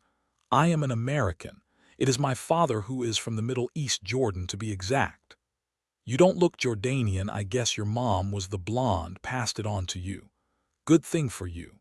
Always lots of trouble over there." Davy glanced once again at the girl, then back down at the driver's license photo. His eyes snapped alert with recognition and he jumped back, his hand going for his gun.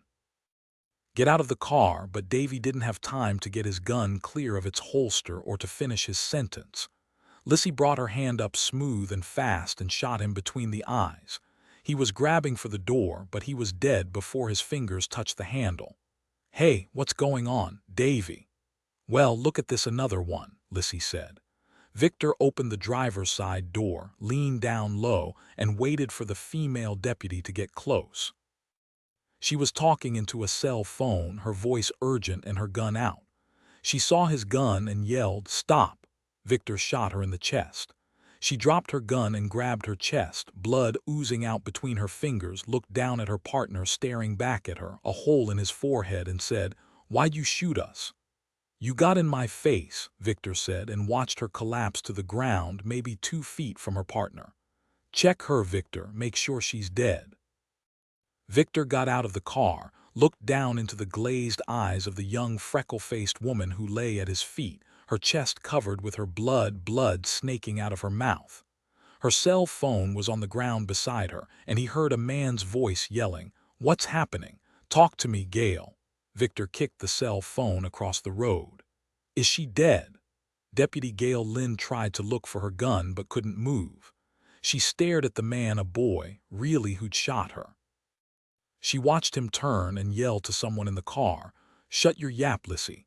She's not quite dead yet, but she will be soon." He looked back down at her, met her eyes, dumb with pain. She saw the buzz of excitement in him and doubted there was mercy there. Lissy called out, "Pay attention, Victor. My mama said you gotta shoot 'em between the eyes, put their lights out right away. That way there's no one hanging around, surviving, telling stories about you before they take their boat ride to hell. So stop your hee-hawing and put out her damned lights." Yeah, all right." Victor leaned down close and winked at the deputy as she whispered, "No, please, don't kill," he fired. A chunk of concrete flew into the air not 6 inches from her face. She stared up at him. He winked at her again. Gail heard a mad cheer come from the car, then a yell, "Put a notch in that boy's belt." 22, Victor pulled the Impala into the AMC gas station on High Street. just inside the Fort Pestle city limits, one he'd never used before because his Aunt Jennifer hated loony old Amesy, as she called him. Some city, he thought, nothing but a dippy loser town that had nothing going for it except a long-ago dumb little Civil War battle that had passed over the grounds of City Hall, an ugly gray stone heap built back in the 30s. He'd hated the place for the year and a half he'd had to plunk his butt down with his crazy Aunt Jennifer. He hated breathing the air that always smelled like old cigarette smoke. But it was better than traveling to Jordan with his parents, meeting his father's family, who were probably just as crazy mean as he was, maybe getting shot for just existing. You couldn't even drink or smoke pot there, and they'd chop your hands or your nose off for selling drugs, or even your head. There was an old geezer chewing on a stick of straw, sitting on a tilted-back chair against the side of the grungy little market, which was flashing a green neon sign that had only the letter R left glowing. It was loony old Amesy. "Hey," Victor called as he got out of the car. "I need a new tail light. Can you help me?" "Nope," the old coot called back, not even bothering to move. "We're closed. Come back tomorrow. That's Monday, ain't it?" "Monday's always a busy day, but my boys could maybe find time for you." Victor cursed, got back into the car, slammed his fist on the steering wheel. Lissy said, "I'm thinking maybe that female cop could have written down our license plate. I mean, she was sitting in the cop car with nothing else to do, right? And you said she was talking on her cell, no telling how close the cops are to us, Victor." He took a deep breath, nodded. He hated it when she told him what to do. It made him feel small and helpless. He looked over to see her eyes unfocused and knew she was in pain again. He hated that a lot more. He only nodded to her.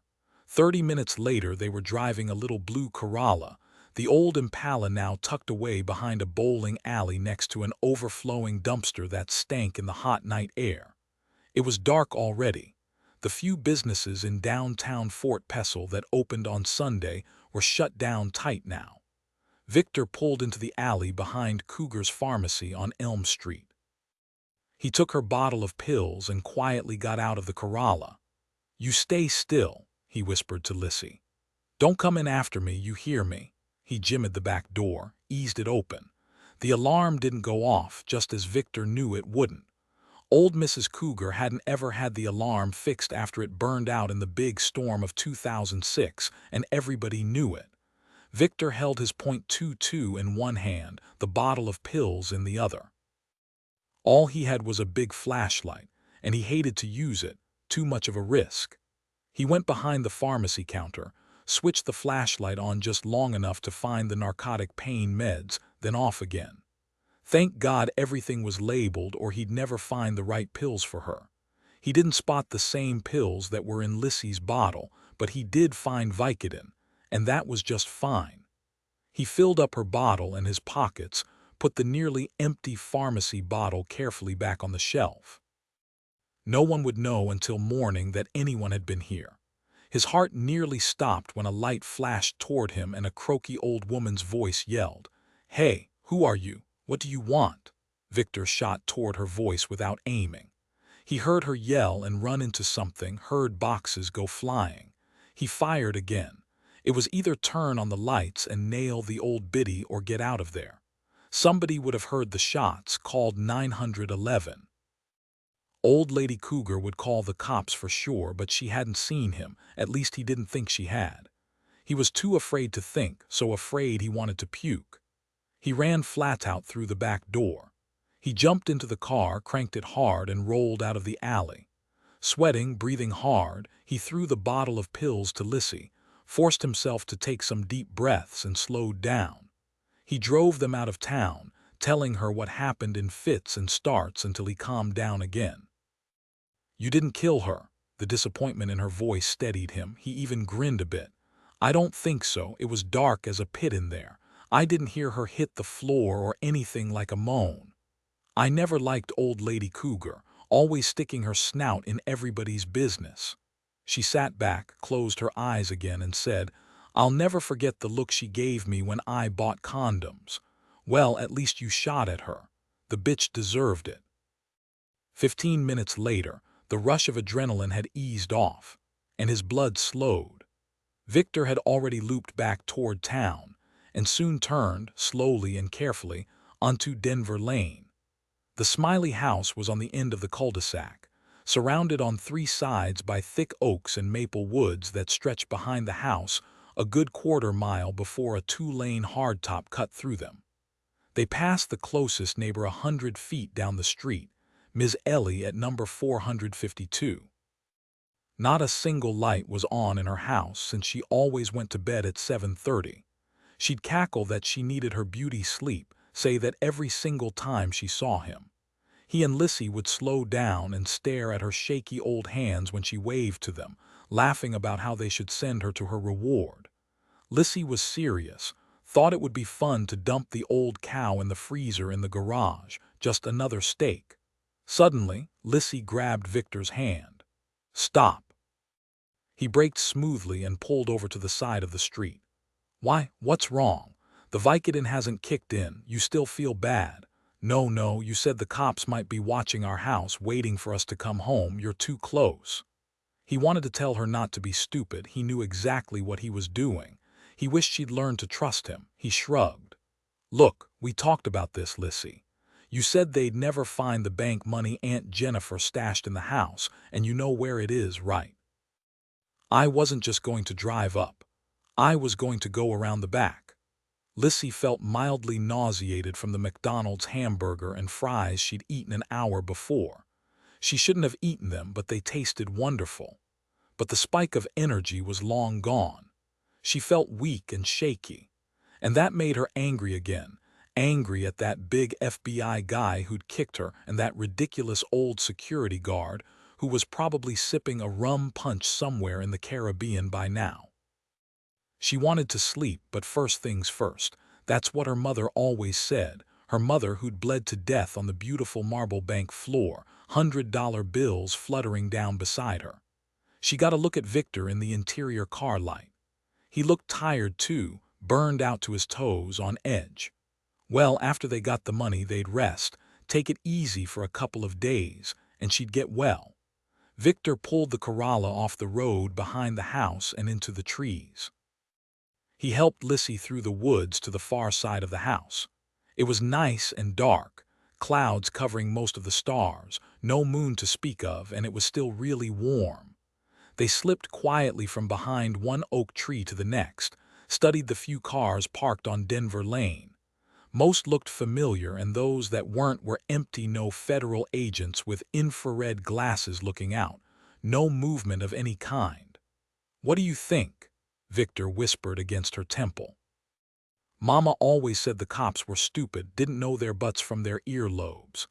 "Yeah, but she's dead now, isn't she? So maybe she wasn't right all the time." "Mama was never wrong. Those guys just got lucky," Lissy said. "I don't see anything, do you?" "No, nothing." "Maybe they've already been here, searched for the money, and left. You think it's okay?" He started to say yes when Lissy saw a tiny arc of light come from her bedroom, then disappear. She grabbed his arm to pull him back, and it hurt so bad she sank down against a tree. She was gasping a little. "You see that? Someone's in my bedroom with one of those little flashlights," she cursed. "I knew they wouldn't just leave, I knew it. Victor, let's sit down and let me rest a minute." Victor saw she was in pain and said, "All right, Lissy, rest. When you're ready, we'll get out of here. We can hide someplace close by and come back for the money in a couple of days." Lissy jerked awake when a blade of sun slashed through the oak branches and splashed across her face. She blinked, tried to remember where she was. "Good morning," said Special Agent Cauley James, standing above her, his gun aimed at her heart. He was wearing black slacks, a white shirt, and loafers, as if he'd just been to church. Lissy jerked up her gun, but he kicked it out of her hand. "No, you're not going to shoot me, little girl."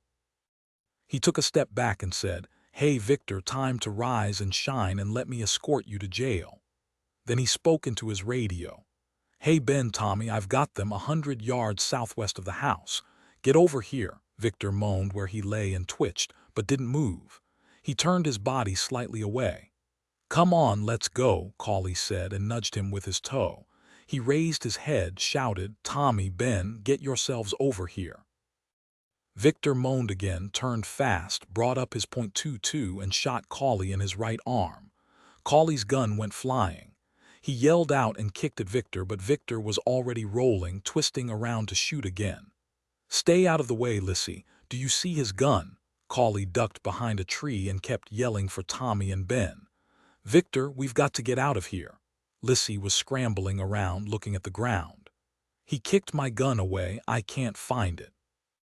"I don't see his either. It's still too dark. We've got to go." Victor cursed, fired the rest of his clip toward where the cop was hiding, then jerked Lissy into the woods. They ran, branches cutting their arms and faces, not stopping until they drew up, panting, to jump into the Corolla he'd left sheltered beneath the full-leafed branches of an oak tree just off the two-lane road. They heard male voices yelling, heard them crashing through the trees. The Corolla screeched off in 2 seconds, Lissy leaning out the open window, dry heaving, Victor's empty .22 loose in her hand. Victor looked in the rearview mirror, saw the men burst out of the trees, guns in their hands, one of them on a cell phone. They were a long way from their cars, but they didn't have much time. Lissy spotted an old black Trailblazer in the driveway of a house at the end of Miller Avenue, 8 twisting blocks from Denver Lane. It took Victor 3 seconds to hot-wire it. Lissy stayed in the Corolla, Victor on her bumper in the Trailblazer to the woods outside of Fort Pestle, then he drove it into the trees. "We're going to win it," Victor said. "Maybe they don't know about me yet, and I know that place where we can hang low. If they do know about me, it won't matter. We'll trade out this piece of junk in another 50 miles. We'll stay there until it's safe to come back here and get the money." "Okay, let's do it," Lissy said, her face tight with pain. He handed her a couple of pain pills, watched her pop them right down with half a bottle of water. "I just wish we could have taken a couple of those jerks down," Victor said. "Who knows? Maybe you'll have your chance. I'm going to see to it things turn out different and win it. You rest, Lissy. That was a crazy run through the woods. Hey, we're okay, and that's all that matters." 23 Randall County Hospital, Fort Pestle, Virginia. Monday morning. Special Agent Cauley James's arm hurt bad. On the bright side, the bullet hadn't hit an artery and he hadn't bled to death. He stared at the morphine drip machine they'd hooked up just a minute ago, willing it to kick in. His arm was cleaned, stitched, and bandaged, and the anesthetic had worn off. Now his arm was screaming at him. "It's only been one single lonely minute since the nurse started the drip," said Galen Markey, SAC of the Richmond field office. "She said it was faster than a shot. Stop whining, you're going to live. You should be thankful. The doc said you won't end up with any movement or rotation problems. No thanks to your pitiful brain." Yeah, kick me while I'm down," Cauley said between gritted teeth. "Listen, Galen, I've a bottle of 12-year-old scotch for you if nobody calls my mom. She'll fly here on her private jet, her doctor in tow, and demand you let her take me to her villa in Cancun. I can see you're pissed, ready to tell me I'm a screw-up." "All right, so I should have waited for Ben and Tommy, but I stumbled over them and she was just a teenager after all," he sighed. "Then she woke up and tried to shoot me. What was I supposed to do? I told you she wasn't the problem. I mean, she could have been if she'd been faster. If she'd been faster, you'd be stone cold dead. Maybe, look on the bright side, it was that damned guy. He faked me out. I'll admit it. Why didn't I just shoot him? But I thought the scrawny little dude was asleep." "He was fast, Galen. Holy mother, my arm feels like it's burning off." The nurse called out in a chipper voice as she hurried by his cubicle. "Another minute, tops. Suck it up, agent." Sure enough, only a few more seconds passed before he felt the monster fangs pulling out of his arm. Galen said, "I should cut off the morphine, you being such a Senor Nacho hot dog. Either or both of those lunatic kids could have killed you, Cauley. What didn't you understand about armed and dangerous?" "And don't forget crazy," Cauley said. "Don't you mean Senor Macho hot dog?" Galen stared him down. Okay, yeah, so you're right, pull the morphine. I should suffer, too late. Ah, I'm basking right now in the total absence of pain. Galen said, I doubt it'll blunt the pain you're going to feel when our brothers from Washington show up. Ah, speaking of brothers, here he is right now. And we've got one sister. Galen stood up as Savich and Sherlock came into the room. You might have lucked out, Cauley, he said over his shoulder. Look who it is. Cauley brightened when he saw Sherlock. He didn't know the woman, had never seen her before, but she was something. His brain swam happily in the morphine and he hummed looking at her.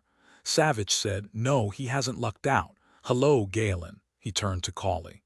Are you the brain-dead yahoo who let them get away? Cauley moaned. Galen said, Yep, in all his wounded glory. Sherlock only nodded to Galen Markey, walked up to Cauley and got right in his face.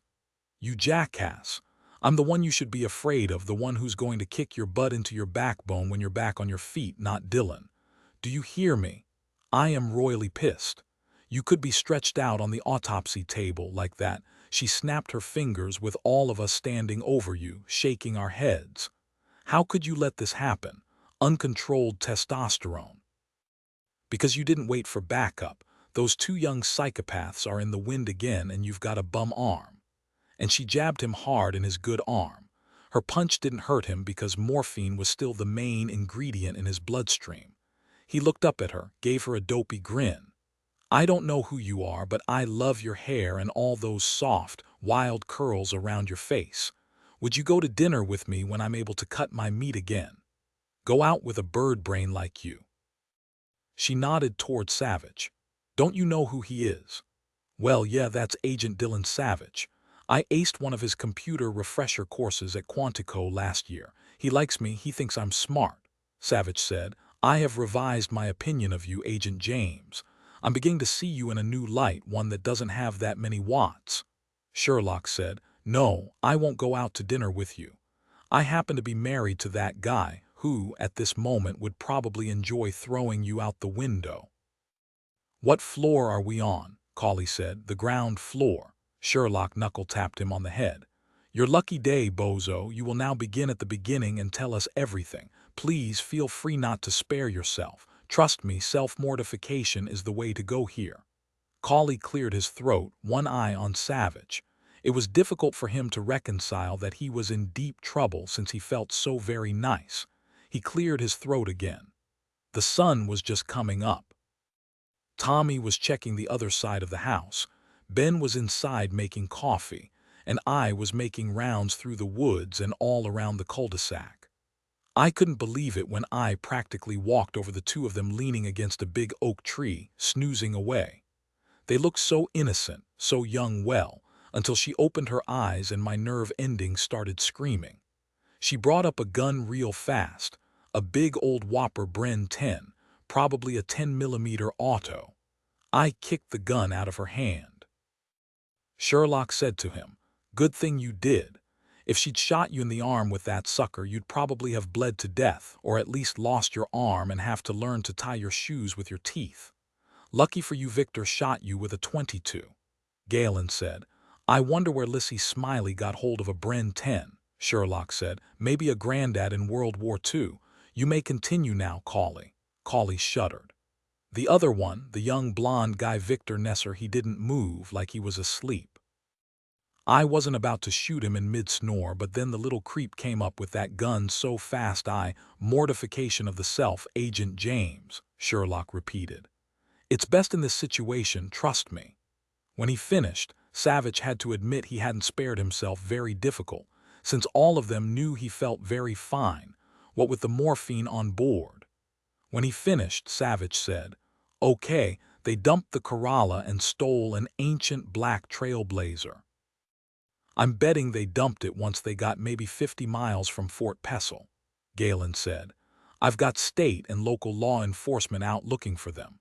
They didn't get much of a head start, but if Savich is right and the trailblazer's hidden somewhere and they're driving something else now, it won't be easy to spot them until we get a stolen car call.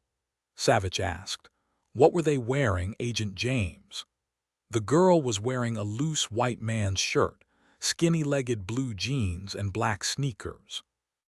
The boy, he was in a pale blue t-shirt with a John Deere tractor on the front, baggy blue jeans, and white sneakers. He had a nondescript ball cap pulled low, no writing on it. Can you describe him? He looked real young, and he was very fair-haired, light complexion, not even any whiskers on his face. Both of them were slim. Lithe is a better word for her, scrawny for him. He looked pretty tall, but she looked like a child. He paused, until she opened her eyes and looked at me. There's something really wrong going on behind her eyes, Sherlock said. Did you get any impression she was hurting? Cauley shook his head. I saw Nesser jerk her up and pull her after him into the woods. Then I was putting pressure on my arm and trying to get to my cig, hoping I wasn't going to die. Ben and Tommy came up and we took off after them. A few minutes later, just as Cauley James was about to fall into a morphine stupor, Savich gave him his cell phone number. Call if you think of anything else. He paused in the doorway, turned. You didn't deserve to be shot, Cauley. You did okay in that impossible situation. He shook Galen Markey's hand. If you really want to punish him, call his mother, Cauley moaned. Sherlock laughed. Galen Markey caught up with them just as they were leaving the hospital. Hold up a second. We've got a report of 2 sheriff's deputies shot last night near Pamplin, about 60 miles up the road from Fort Pestle. One of them is dead. The other deputy was sending in the license number while her partner made contact. When he was shot, she went to help and was shot herself in the chest. They've taken her to surgery twice. Don't know if she'll make it. 24 Fort Pestle, Virginia. Monday morning. Savich got a call from Galen as he stepped into Carly Schuster's house, telling him a hiker had found the trailblazer in the woods just over the North Carolina border, and a dark blue 2001 Chevy Malibu was reported stolen from a small tobacco farm a half-mile away. He pocketed his cell, turned, and smiled at her as Sherlock said, "We appreciate your taking the time to speak with us, Mrs. Schuster. The principal told us you have no official affiliation with the high school, but you've tutored a number of students in computer science through the years, one of them Victor Nesser. Could you please tell us about him?"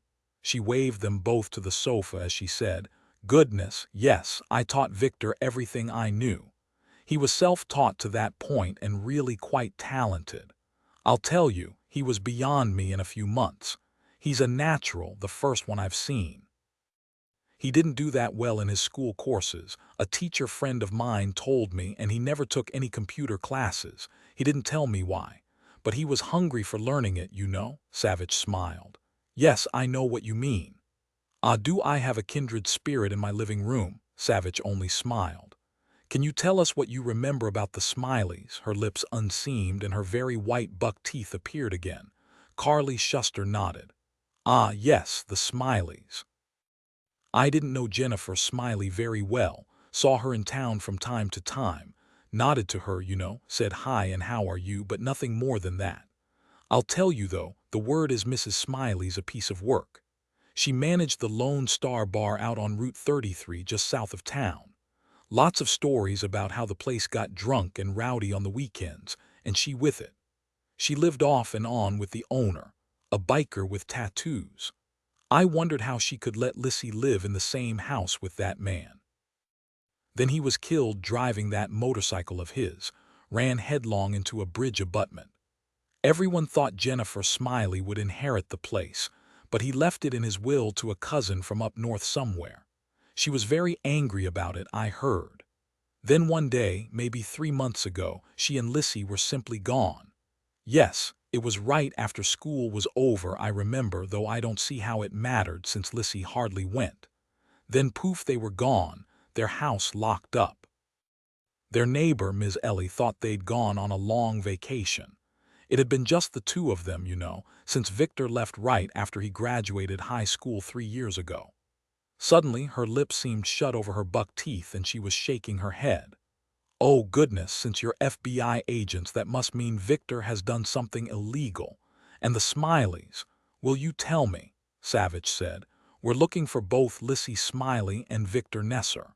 They're wanted in connection to a series of bank robberies." Sherlock said, Did you hear about the bank robberies in Kentucky and Virginia by a group called the Gang of Four? Most of them were killed up in Washington, D.C. Carly Schuster shook her head. Sorry, I refuse to watch the news, it's too depressing. Savich wanted to see those buck teeth again. They made her smile quite charming. Carly said slowly, so you're saying Jennifer Smiley was also involved in this Gang of Four? Sherlock nodded. From what we know now, she was the leader. Oh dear, and Lissy, and Victor. Savich said, yes, two other men as well. Jennifer Smiley was shot dead in the middle of a bank robbery in Washington. Lissy and Victor escaped. We're trying to locate them. But this is a small town. Nothing bad ever happens here. Well, not like this. I haven't heard anybody say anything. My husband won't believe it. He liked Victor, said he was okay for a scruffy geek. I liked him too. She pursed her lips, did some thinking, and said, I just can't get over Victor. Lissy, now she's a different story. I hate to say this about a 16-year-old girl, but I'm not at all surprised she's involved. Lissy is, well, I'm not sure quite how to say this, but she's off, but it's more than that. She's strange in the head, and the way she sometimes looks at people, it's frightening. The thing I finally realized was that she's a chameleon, no other way to say it. She can charm you if she wants or look like she's bored to tears. How do you know all this about her, Miss Schuster? Sherlock asked. She dated my son for 4 months, Carly said simply. I saw her up close and personal. Of course, Jason talked about her. I know she was having sex with him, and I'll tell you, that scared me. Savich and Sherlock waited. Carly drew in a deep breath. He broke up with her last spring. Though he wouldn't admit it, I think he was a little frightened of her. After the breakup, she threatened to kill him. That might sound like a melodramatic teenager, but I was afraid for him. She accused him of sleeping with another girl, though he hadn't. A few days later, the girl, Lindy, was struck by a car while she was riding her bicycle, broke her leg. We never found out who hit her. Lissy didn't ever hurt Jason, but someone slashed the tires on his old Honda. Is Jason around, Carly? Sherlock asked. No, I'm sorry. He's in Spain with his father, my ex. He won't be back until September. You know, I think Jason breathed a big sigh of relief when Lissy and her mother left town. 25, they just climbed into the Porsche when Celine Dion's beautiful voice sang out the theme from Titanic on Savich's cell phone. Savich, he listened, then said, I'm betting on a 22 and a Bren 10mm auto ammo. Yeah, verify when you know. He slipped his cell back into the pocket of his leather jacket. He met Sherlock's eyes. You want to know something fantastic? The deputy is alive, out of surgery, and we can head up to Overlook Hospital in Pamplin, try to speak to her. The hospital is filled with her family and cops. The sheriff said we're to go directly to the ICU on the 3rd floor. He'll meet us there. It had to be Victor and Lissy on their way down here. I wonder why she's alive. I don't know, but I'm sure hoping she can tell us. Sherlock said, the license number was off an old Impala, right? He nodded again. Sherlock closed her eyes, remembering clearly getting shot herself, wondering if she would die. What's the deputy's name? Gail Lind. She's been in law enforcement for 6 years. She's married, 2 small kids. As for the deputy they killed, he also had a family. We've got to get them fast, Dillon, before they kill anyone else. My gut keeps telling me Victor will head for home, for Winnett, North Carolina, though I know that doesn't make sense. We were right about Fort Pestle, but they're not stupid. Everyone and his mother are looking for them, but they've got to go under for a while before they try for me. Maybe Victor knows a place to hide in or near Winnett. I want to get home, though, after we speak to Gail at the hospital. When Savich pulled into the parking lot in front of the hospital, Galen called again, told him about the break-in at Cougar's Pharmacy in Fort Pestle and the couple dozen stolen Vicodin. Maybe that's why she fell asleep. Sherlock and Savich walked the long 3rd-floor corridor.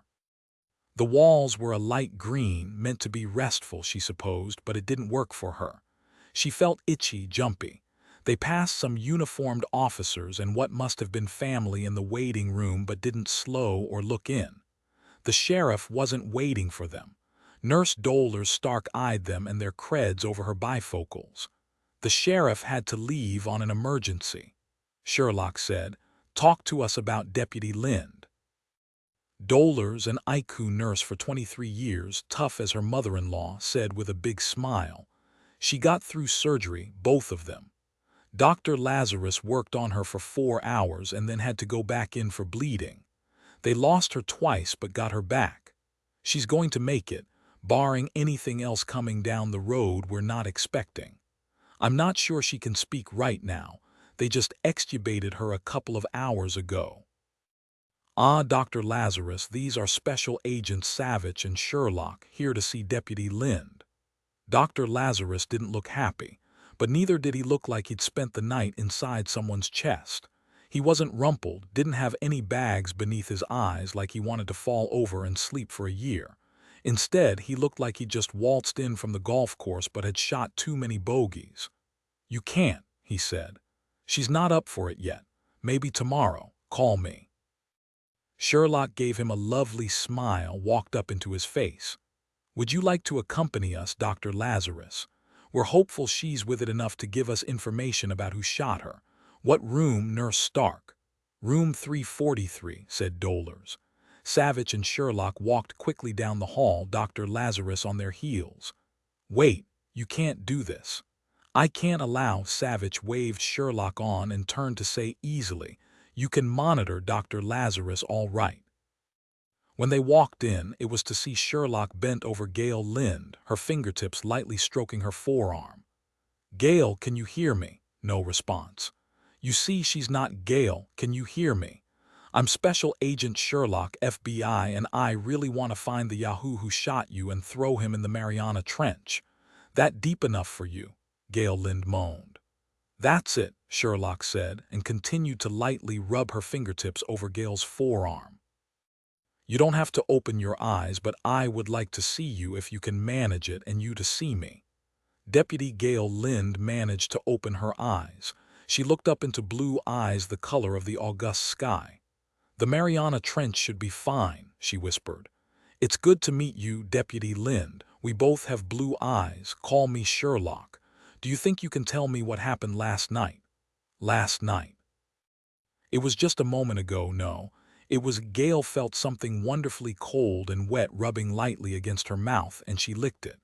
Sherlock turned to Dr. Lazarus, who looked like he wanted to leap on her to protect his patient. That made her smile a bit. "Water?" she asked him. "A little bit." At his unsmiling nod, Sherlock held Deputy Lind's head up a bit and put a straw between her lips.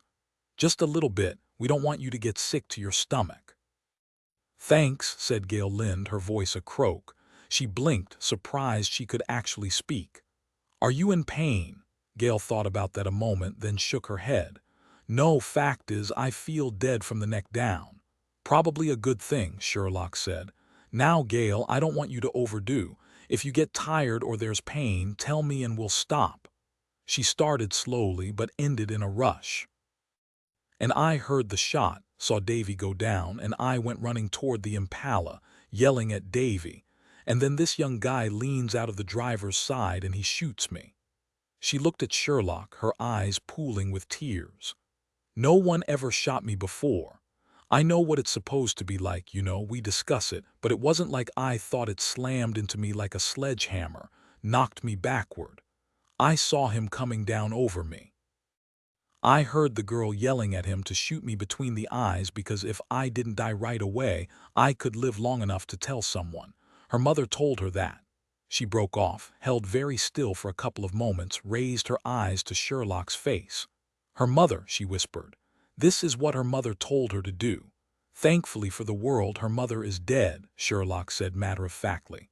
"Did she say anything that might help us find them?" "She was crazy, Agent Sherlock." "I don't know about him, but that girl was crazy. I couldn't do anything except lie there helpless. It was horrible to wait knowing you're going to die. Just waiting, and you hurt so bad you can't really accept it, not really, and you wait." Sherlock gently wiped the tears that were seeping out of the corners of Deputy Lind's eyes. "You want to rest now?" "No, no, let me finish it. I want you to catch these two. The thing is, when the young guy," she called him Victor when he came back down over me, I knew he was going to shoot me right between the eyes. I knew it, and I was helpless. Helpless. No one said a word. Dr. Lazarus stared at the young woman whose life he'd managed to save. Sure, he'd been inside her chest, taking out the bullet and repairing her lung. He'd watched her heart stop twice. But now he was inside her head, living her memories with her of being shot with that bullet, of what it was like to almost die and know it. He didn't think he'd ever forget this moment as long as he lived. He took a step back from the big FBI guy in front of him. He rubbed his hand over his chest. It hurt to listen to her hurt. It was so weird. He winked at me twice and he fired. Only the bullet hit the pavement maybe 6 inches from my head. I heard her yell, "Notch that boy's belt," something like that. I heard Randall, he's the dispatcher, yelling on my cell, and I knew in that moment that maybe I had a chance. She raised her eyes to Dr. Lazarus. "You saved my life," he nodded, wordless. "Thank you, Doctor. Agent Sherlock, will you please get these 2 killer kids?" "Yes, we'll get them." "The girl, Lissy, she shot Davy," Sherlock nodded. "She would have shot me between the eyes, too." Again, Sherlock nodded. "I wonder why he didn't, because Victor knew Lissy couldn't see what he was doing." Sherlock closed her hand around Gale's, squeezed just a bit.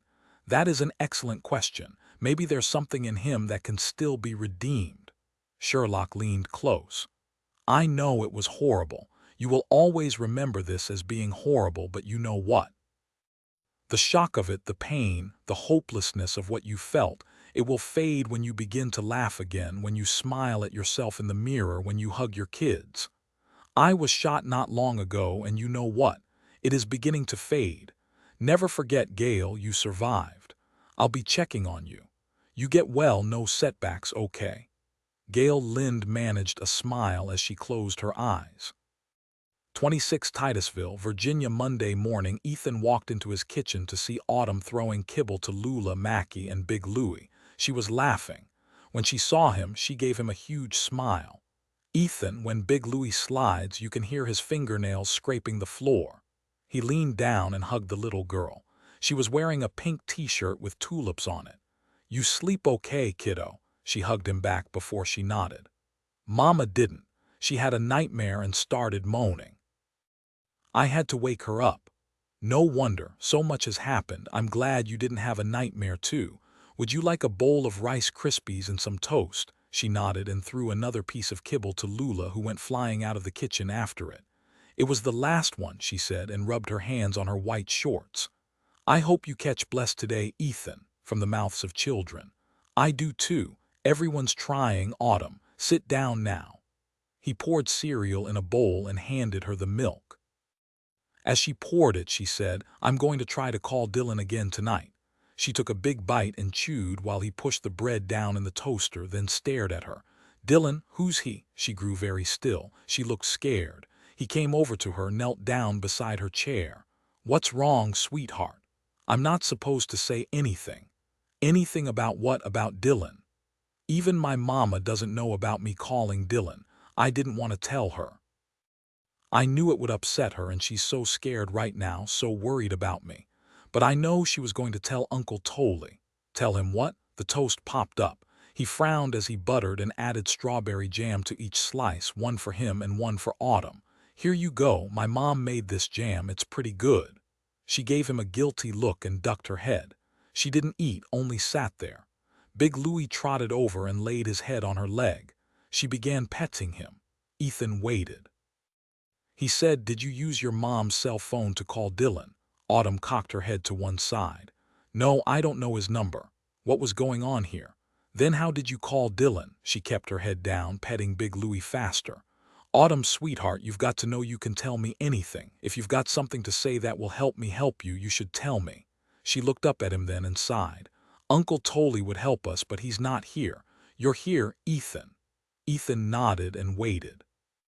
She looked him straight in the eye and said, "I called Dillon last Thursday night real late. I think he was asleep. I haven't been able to speak to him since then. He hasn't been there." "How did you do that?" She closed her eyes a moment, then whispered, "Mama will be mad at me." He waited, impatient now, wondering what she was doing. I called him because I saw him on TV standing in front of a bank. He stopped a bunch of bank robbers. He was a hero. I knew he could help us, so I waited until it was real late, and then I thought hard about him, made him clear in my mind. And he was there, and he could hear me and see me too, just like Daddy when he was in prison. He wasn't scared or anything. I told him Mama and I were in big trouble. I'm going to try to call him again tonight when it's real late again. What was he to say to that? Some imagination you've got there, kiddo. But could you eat your cereal and throw kibble to the varmints and get back to the real world? He said instead, what did Dillon say to you when you told him you and your mama were in trouble? Well, I had some problems because I hadn't spoken to anyone like that since Daddy died. He knows my name but not my last name, and he doesn't know where we are. I've got to call him and tell him so he can come and help you find Blessed. Joanna walked into the kitchen carrying Lula in her arms.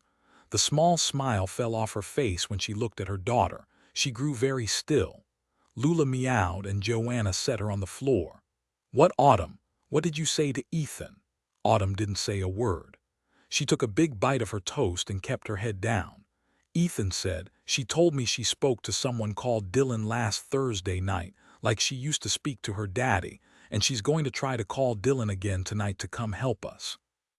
Has she told you stories like this before, Joanna? Autumn whispered. Dillon's a hero. Remember, Mama, he shot those bank robbers in Washington. I called him just like I called Daddy and he talked to me. Oh, Autumn, baby, you didn't. I told you. She broke off and gave a sideways look at Ethan. Well, never mind, we can talk about this later, Sheriff. I'm hungry. How about I make some pancakes? No, Ethan said, walking to her. I don't want pancakes. I want to know what's going on with Autumn. Did you believe her story about speaking to her father in her head when he was in prison hundreds of miles away and speaking to this Dillon last Thursday night? Is that why you doubted her story about the cemetery, because she's told you stories like this before? Joanna wrapped her arms around herself and began pacing the small kitchen. Joanna, Autumn said, Mama, I told Ethan we were going to tell Uncle Tolley and he's not here. We need to tell Ethan, explain it to him. Ethan said, a hint of sarcasm breaking through, I'd sure appreciate anything you deign to tell me about all this, Joanna. That got her. She drew up and stared him straight in the eye. Very well, Sheriff, I will. Autumn has a special gift, one I didn't believe at first either until I met the Backmans in Bricker's Bowl and saw what Blessed could do. She inherited it from her father, and I think that's why they want to get her back, because she has the same gift her father had. You mean that Autumn has the ability to do the things Blessed can do? No, she can't hypnotize people, but I believe Autumn can speak telepathically to some people. Not all that many people, but naturally with her father, and it seems this Dillon as well. Autumn, you really called this man who killed the bank robbers? Autumn nodded and took a small bite of her toast. Joanna said, he was crazy what he did. What if there had been children in that bank? He's a hero, Autumn said again, her chin going up. He was real nice to me, Mama. I mean, he was surprised when I called him, but he didn't freak or anything like that. We talked. But I've tried to get him a bunch more times, but he wasn't there. I'm sorry I didn't tell you, but you're so worried about me. I didn't want to scare you more. And you told me not to talk to anyone except Uncle Tolley. Ethan looked from one to the other. He wasn't angry for the simple reason that he'd had to accept Blessed as a reality. He didn't want to believe any of this, but there was Blessed, always Blessed, and Autumn was Blessed's niece. Can you speak to your mother telepathically, Autumn? Autumn shook her head. I wish I could, but Mama can't hear me. I don't try to talk to people anymore. If they hear me, they think they're crazy. Well, there was the boy at the gas station, and he liked talking to me in his brain once he got used to it. He called me dude. He'd say, hello, dude. He was always wanting to borrow money from me. He thought I was a teenager like him. Try to talk to me, Autumn. She did try, and so did he. He concentrated on her, concentrated on relaxing, on opening up, but nothing happened. He had to admit he was relieved. Joanna said, I overheard Shepard say she knew Autumn had her father's gift. The only thing is, I don't really know how she knew it." Joanna broke off and looked at her daughter. "Oh no, you didn't say something to them, did you, baby?" "She sneaked it out of me, Mama." She was handing me a glass of really bad lemonade, and she asked me like she wasn't really paying attention, or she didn't care if I spoke to my daddy very often, and I nodded before I thought about it. She smiled at me and said when my daddy was young, he could always call her from wherever he happened to be. She'd always been sorry she couldn't talk back to him when he called her, but she couldn't, but she bet I could, couldn't I? I nodded. I told her I could talk to Daddy anytime because it never cost any money. She said she just knew my daddy hadn't called her in more years than even she could count, and wasn't that sad. I didn't think it was sad because she's so scary, but I didn't say so. She said she'd tried and tried to call him, but it never worked. She asked if I would try to talk to her in her head, but I knew that wasn't good. I ran away. "I'm sorry, Mama." Joanna hugged her tightly. "It's all right," she said, though she knew it wasn't okay at all. "I can see how it happened, sweetie." She looked at Ethan. "Martin never hinted that he had a gift. It was probably all tied up in his mind with his family, and he wanted no part of it. It was only after he went to prison that he called to Autumn telepathically, maybe because he missed her so much. She was only 4 years old, but he got right through. Apparently they could see each other while they spoke, so he did see his daughter growing up. Martin didn't want Autumn to tell me about it until she was older because he knew I'd be upset, most likely not believe her, think she was sick. Then he died unexpectedly and Autumn told me. I knew Autumn was grieving him terribly, and I thought she was imagining it, that it was her way of not letting him go. But after visiting the Backmans, I believe her.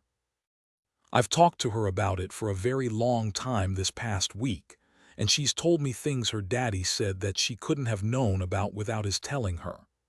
I wasn't ready to tell you or anyone, Sheriff, because I haven't figured out yet how I can protect this child, not only from Blessed but from anyone else who would take advantage of her. But I will do anything to keep her out of the Backman's hands. Anything. For the first time in his professional life, Ethan felt uncertain to the soles of his size 12s. Joanna obviously believed it all, but she couldn't prove it to him or to anyone else. He was an earthling, and he felt like someone had thrown him into an alternate universe. Something within him fought against believing it, demanded more proof. But there was Blessed. Always Blessed. 27 Georgetown, Washington, D.C. Monday evening they arrived home about 9 o'clock, the Porsche's gas tank nearly kissing empty. They were greeted by a hysterical Astro who'd been chasing kernels of popcorn Sean was throwing to him. Gabriella was on the living room floor, laughing as Astro jumped over her back and forth, chasing more popcorn. They joined in the game, but not for long. Both of them were exhausted. Autumn called him at midnight. "Dillon, are you there?" "Autumn, that's you, isn't it? Where have you been? Are you all right? I tried to call you, but you didn't answer." He turned on the bedside lamp. He was clearer to her now. She saw he had black whiskers. She could see his dark eyes. He looked wonderful. She was so happy he was there she nearly burst with it. "Hello, Dillon, I'm okay, but just barely. I'm sorry you didn't get me. I'm kind of new at this, just you and Daddy, really. Ethan told me how you were off chasing bank robbers." "Yes, I've been real busy here. I'm sorry." "Tell me your last name, Autumn, and where you are." "Who is Ethan?" "I'm Autumn Backman, and my mom and I are in Titusville, Virginia with Sheriff Ethan. He's real nice and wants to help us." "Can you turn on a light, Autumn? I can't see you as clearly as I'd like." "No, my mama's asleep next to me. I don't want to wake her up." A beat of silence, but she saw a brief smile on his mouth. "Tell me what's been happening." She told him about Sheriff Ethan Merriweather and his 3 pets, particularly all about Lula, who always caught the most kibble. She told him how maybe the sheriff really believed now that she was talking to Dillon, but he doesn't want to believe me because it's weird and I'm a little kid. People don't want to believe you when you're only 7. She told him how Bless put the whammy on Ox, but Ethan had helped snap him out of it with a hard kick to his chin, how they'd been looking for Blessed, but he was hiding real good. I need you, Dillon, my mama needs you. You've got to catch those bank robbers so you can come here and help us. Things are bad. Blessed is here. Blessed is scarier than the Phantom of the Opera. Then she floored him. She told him about the dead people in Bricker's Bowl, told him about Shepard and Grace. She didn't wink out once, her voice and face steady. Mama and I got away and drove to Titusville, but Uncle Tolley wasn't here. He knows a lot of people, Dillon, but he's old, maybe too old for you to know him. What's his full name? Autumn. Tolley Talbert. She saw him scratch his chest. Then he smiled at her, sort of embarrassed because he'd forgotten she could see him. I know about Tolley Talbert. He was an FBI agent just like me. Everyone called him T-squared, you know, because both of his names begin with a T, so he lives in Titusville, Virginia, and you and your mama know him. I'm relieved, Autumn, because Tolley's tough, doesn't take grief from anybody. He knew my dad, worked with him occasionally in New York. My dad always said Tolley could make a witness talk faster than opening a can of tuna fish. He had this evil eye thing going.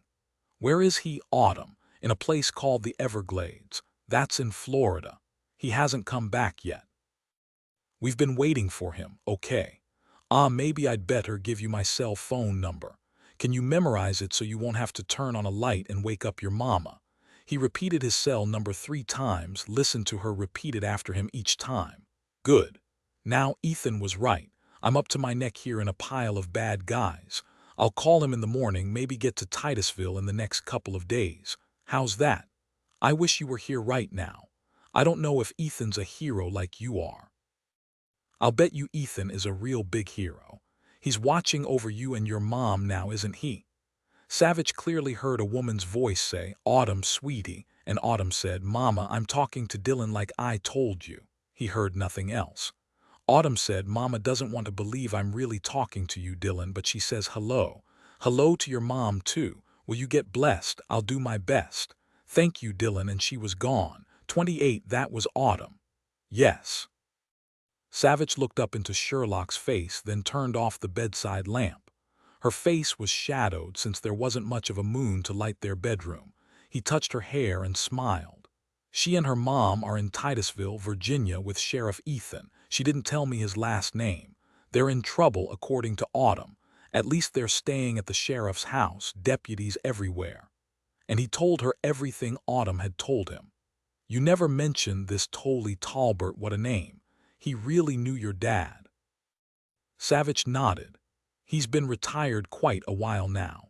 Last time I saw him was at my dad's funeral. I'd feel a whole lot better if he were there, but Autumn said he was visiting the Everglades. The sheriff sounds like he's doing all the right things, of course. This is all from a 7-year-old's perspective. I'm thinking given this special ability she has, Autumn has had to be growing up a lot faster than normal. She was pretty cogent, Sherlock. She spoke really well, but you know what? When I looked at that beautiful little face of hers, I wanted to drop everything and pluck her out of harm's way fast. She's in fear of some very strange relatives. As strange as Blessed. Yep, there's Shepard Backman, Blessed's mom, and Grace, his brother. Sherlock tilted her head at him. What is it? She said. I thought Blessed's name sounded familiar, but I let it go. But those 3 names. She ducked her head down to tuck against his neck. I've seen those names. Where was it? She reared up and smacked herself on the head. Okay, I remember now. I was doing online research for that cult case we've got going out in Idaho, reading about religious cults, what they do, how they operate, how they indoctrinate their members. Savich eased his hand beneath her short pajama top and began rubbing her back. What'd you find? There were hundreds of blogs written by the cults themselves recruiting, I suppose, and there were newsletters, some out every month, subscription only. I found one that had to do with the supernatural power of the mind, and it talked about 3 people who had names like that: Shepard, Blessed, and Grace, I think. First names only. He gave her a huge kiss. You're incredible, he said, rolled her off him and got out of bed. She grinned as he grabbed a pair of sweats and pulled them on. "Tell me the name of the blog. Something about sunset, sundown, something like that. It's in my files. Wait, I remember, it's Children of Twilight." He shook his head at that. "I've got to take a look at this. Thanks, sweetheart. Go to sleep." 29 Titusville, Virginia, Tuesday morning. Ethan woke up at 6 o'clock in the morning. He knew better than to get up, or the animals would begin pretending they were starving, with barks and loud meows punctuated by cat storms, Big Louie in pursuit all through the house. He didn't want Autumn or Joanna to wake up that early. So he lay there, listening to Lula snore lightly, watching Big Louie twitch in his sleep. As for Mackie, he cocked an eye open at Ethan, stretched, and went back to sleep. Ethan lay there, wide awake, as soon as he thought about Blessed. Blessed was still here, had to be, lurking somewhere, probably in the wilderness, waiting, biding his time to get Autumn. He wondered if somehow Blessed had gotten himself into Autumn's head without her knowing it, and that was how he'd found her. Joanna had mentioned this, but this was the first time Ethan had let it into his brain as a real possibility. He shook his head. He was beginning to think as if he actually believed everything Joanna had said. Well, maybe he did. There was one thing he was doing, though, that wasn't good. He was building Blessed Backman up to be an omniscient monster. "Where are you, Blessed?" He nearly leaped off the bed when his cell phone rang. "Merriweather here, what's up?" "Ethan, this is Chip Iverson, Titus Hitch Ranger District." Ethan had known Chip for 2 years. The man sounded like he'd had his brains shot out of his head. No, he sounded like he was in shock. Ethan slowed his voice. "Chip, talk to me. Tell me what's going on." Ethan heard the rock-solid Chip draw in breaths, knew he was trying to get himself together, and Ethan felt his own heart kick up, felt the jump in adrenaline. "Sheriff Ethan, we've got a bad thing here." Chip's breathing broke off, and Ethan heard him gagging, then vomiting. Ethan waited. He heard Chip gasping for breath, heard a man say something behind him, heard him chug down some water, spit it out. Finally, Chip came back on the line. "Ethan, it's a dead man. He's been savaged by a bear, but it's not right, just not right. Please come fast." Ethan drove his Rubicon as far as he could into the wilderness on the fire road, Big Louie in the passenger seat, his head out the window. Then he and Big Louie ran the 1/4 mile to the southern fork of the Sweet Onion River. It had taken 15 minutes, and every one of those minutes Ethan was thinking, a man savaged by a bear. How was that possible? There was plenty of game, no reason for a bear to seek human prey. It didn't make sense. It happened rarely, but sometimes some brain-dead idiot would bait a black bear just to see what happened. "I don't think so, Big Louie," Ethan said, petting his head as they neared the sound of muted voices. "I don't believe in coincidences, way too convenient. It's Blessed, Big Louie, I know it." Everyone in uniform within 50 miles was looking for Blessed Backman. Ethan had spoken personally to as many of them as he could and had given out the facts he had, that Blessed had tried to kidnap a young girl and had shot at several police officers. He also told them Backman was a powerful hypnotist, so you couldn't look him in his face, told them the safest course was to shoot him on sight. If some of them doubted that, they didn't say so. He knew they would use deadly force, and whatever the legal rules, he knew it was righteous. It was the only way to bring the man down. Big Louie began to whine, low in his throat. He pressed against Ethan's leg. The 4 people, rangers all, stood in the water reeds that grew wild beside the Sweet Onion River, 2 of them actually in the water up to their ankles. Big Louie whimpered. Chip Iverson called out, misery in his voice and in his eyes, "Over here, Sheriff. We haven't touched anything." The 4 rangers moved aside for him. Ethan looked down at the devastated remains of a man who'd probably been alive and laughing 12 hours before. His body was sprawled beneath a huge willow tree. He indeed looked like he'd been savaged by a bear. Big Louie backed away, then stopped, threw back his head and yowled. One of the rangers went onto her knees and hugged him to her and spoke to him, tried to calm him. Ethan swallowed the bile that rose in his throat. accepted the handkerchief a ranger handed him, and tied it around his face against the overpowering stench. He went down on his haunches and forced himself to study the man's face, what was left of it. Chip was right. This man had been torn apart. One of his eyes was gone, ripped out by teeth or claws, and his other eye stared up at Ethan, sightless, filled with black blood. His throat was torn open, his chest flattened, his entrails ripped out.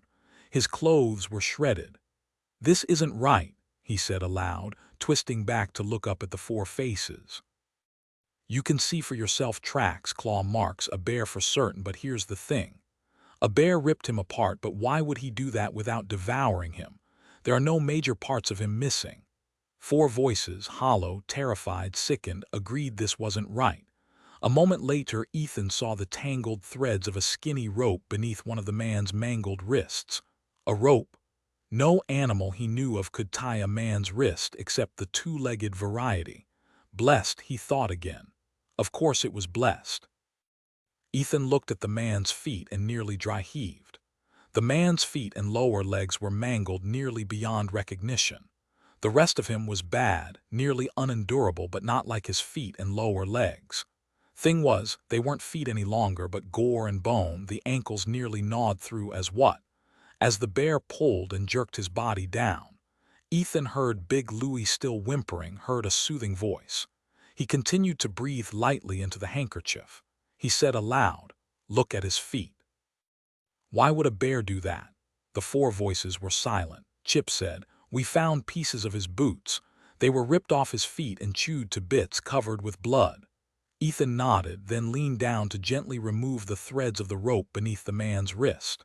"What's that?" Chip asked, staring down at that frayed rope, wet and black with blood.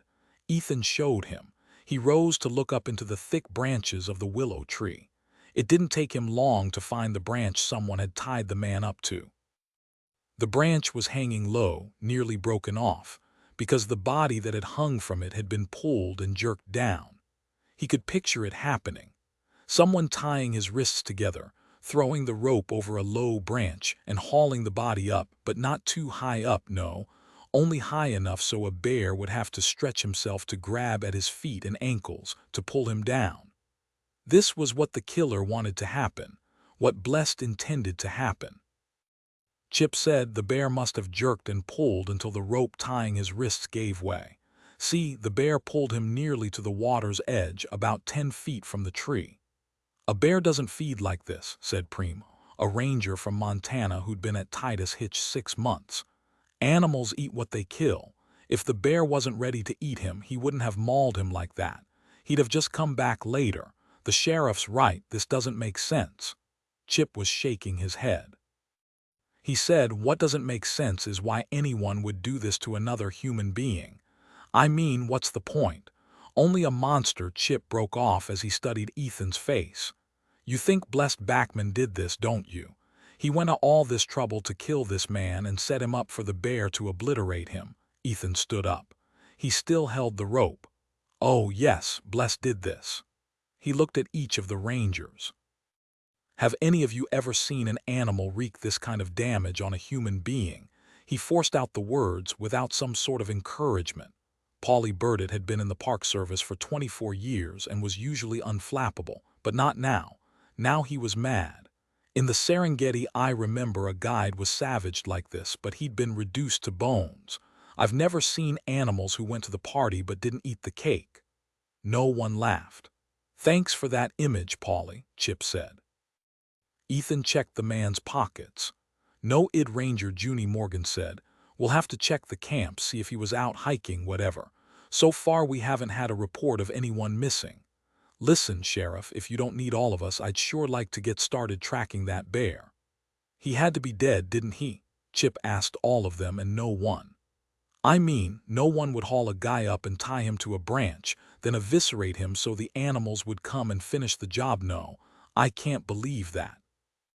Ethan said, "There's so much devastation I can't even guess the cause of death. The me will have to tell us that." Ethan got the man covered, called his deputies to the crime scene, called the county me. Then he pulled out his cell and called the Hoover Building in Washington, D.C. He was surprised when he was put right through to Special Agent Dillon Savich. He'd expected what? To be told to leave another voicemail since the big man was too busy. A man's deep voice said, "Savich. Dillon Savich." "Yes. I'm Sheriff Ethan Merriweather from Titusville, Virginia, and I've got myself a huge problem here." "Hello, Sheriff. I gather you've already spoken to Autumn this morning."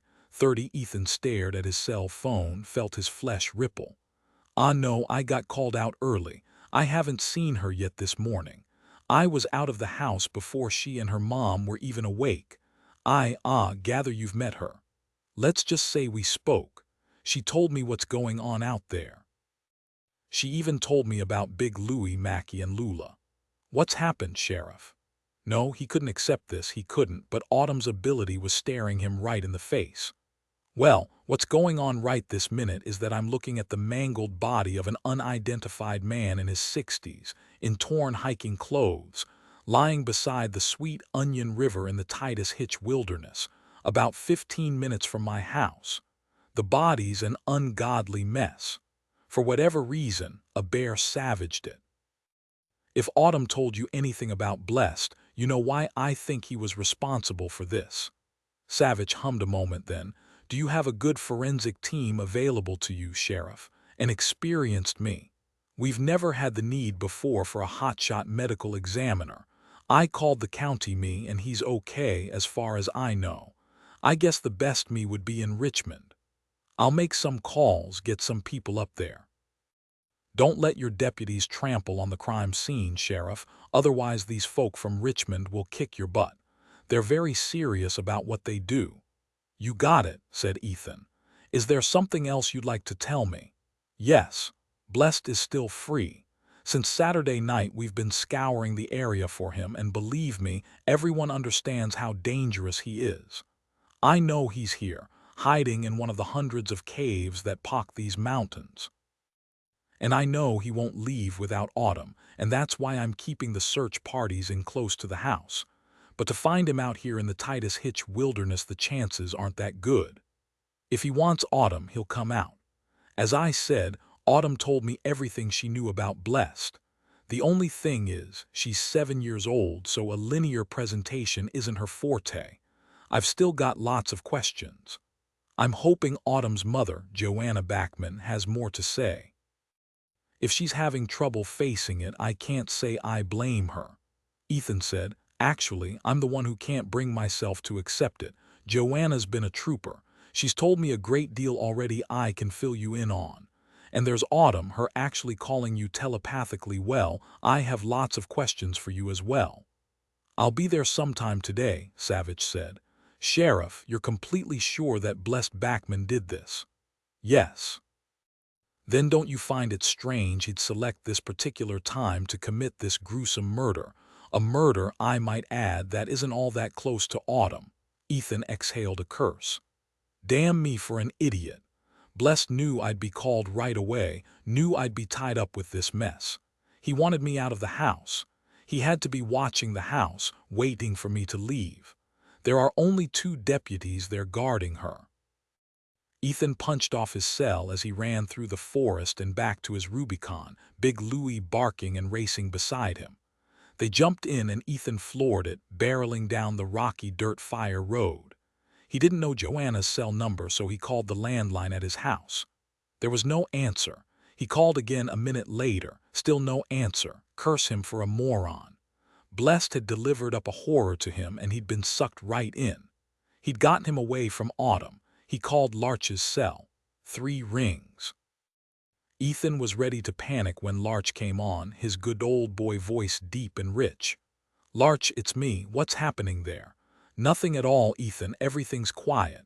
Ethan thought he'd pass out with relief. "Larch." "Yo," typical Larch, the fewer words spoken, the better. Nothing hinky sounded in that yo, nothing of Blessed. "Put Glenda on." "Can't, Ethan. Glenda's turn to check the house and grounds." "Then I think she was going to the little girl's room." "She's inside the house." "How long?" "Well, now that you mention it, she's been gone a good 10 minutes. She's probably talking to Joanna and Autumn. You want I should get her. Put a call out and get people into the woods around the house. I'll be there in a minute." Ethan turned into his driveway at that moment, spewing dust. Larch jumped out of his cruiser when he saw him. "What's up, Ethan?" Ethan's cell phone rang. He ignored it. "If you see Blessed, Larch, don't forget, do not look at his face or what happened to Ox will happen to you. Get out your gun and stay behind me." The front door was unlocked. Ethan quietly eased through, his Beretta at the ready, Big Louie behind him. He heard Larch whisper, "You think Bless got to Glenda?" They heard a woman's low, gravelly voice, Glenda's voice.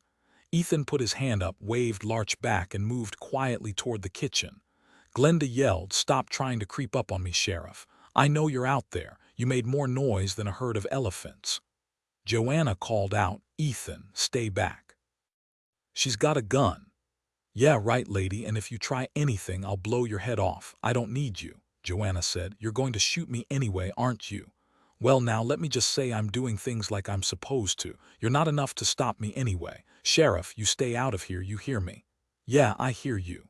Ethan heard the low murmur of their voices, but he couldn't make out the words. Then he heard Autumn's voice, clear and loud. "I don't want to go back with you, I won't go back. And don't touch my mama," he heard Glenda scream. "You shut up, you hear me? Shut up," Joanna yelled. Big Louie. Big Louie bounded past Ethan, barking wildly, lost traction, and careened into the kitchen doorway and bounded straight toward her, his nails a mad tattoo on the kitchen tiles. He heard Glenda yell, heard a gunshot, obscenely loud in the small kitchen. Ethan raced into the kitchen after him. He saw Joanna hit Glenda in the jaw with a hard right jab. Glenda's head snapped back with the force of the blow. Big Louie was barking his head off, his jaws locked around Glenda's leg. She rolled her head, trying to get clear again. Autumn grabbed a pot and swung it hard at Glenda's back and got her good. It was all Joanna needed. She hit her again, hard in the temple. He watched Glenda's eyes roll back in her head, watched her hit the center island and slide to the kitchen floor. He eased his Beretta back onto his belt. "Big Louie, that's enough, lad.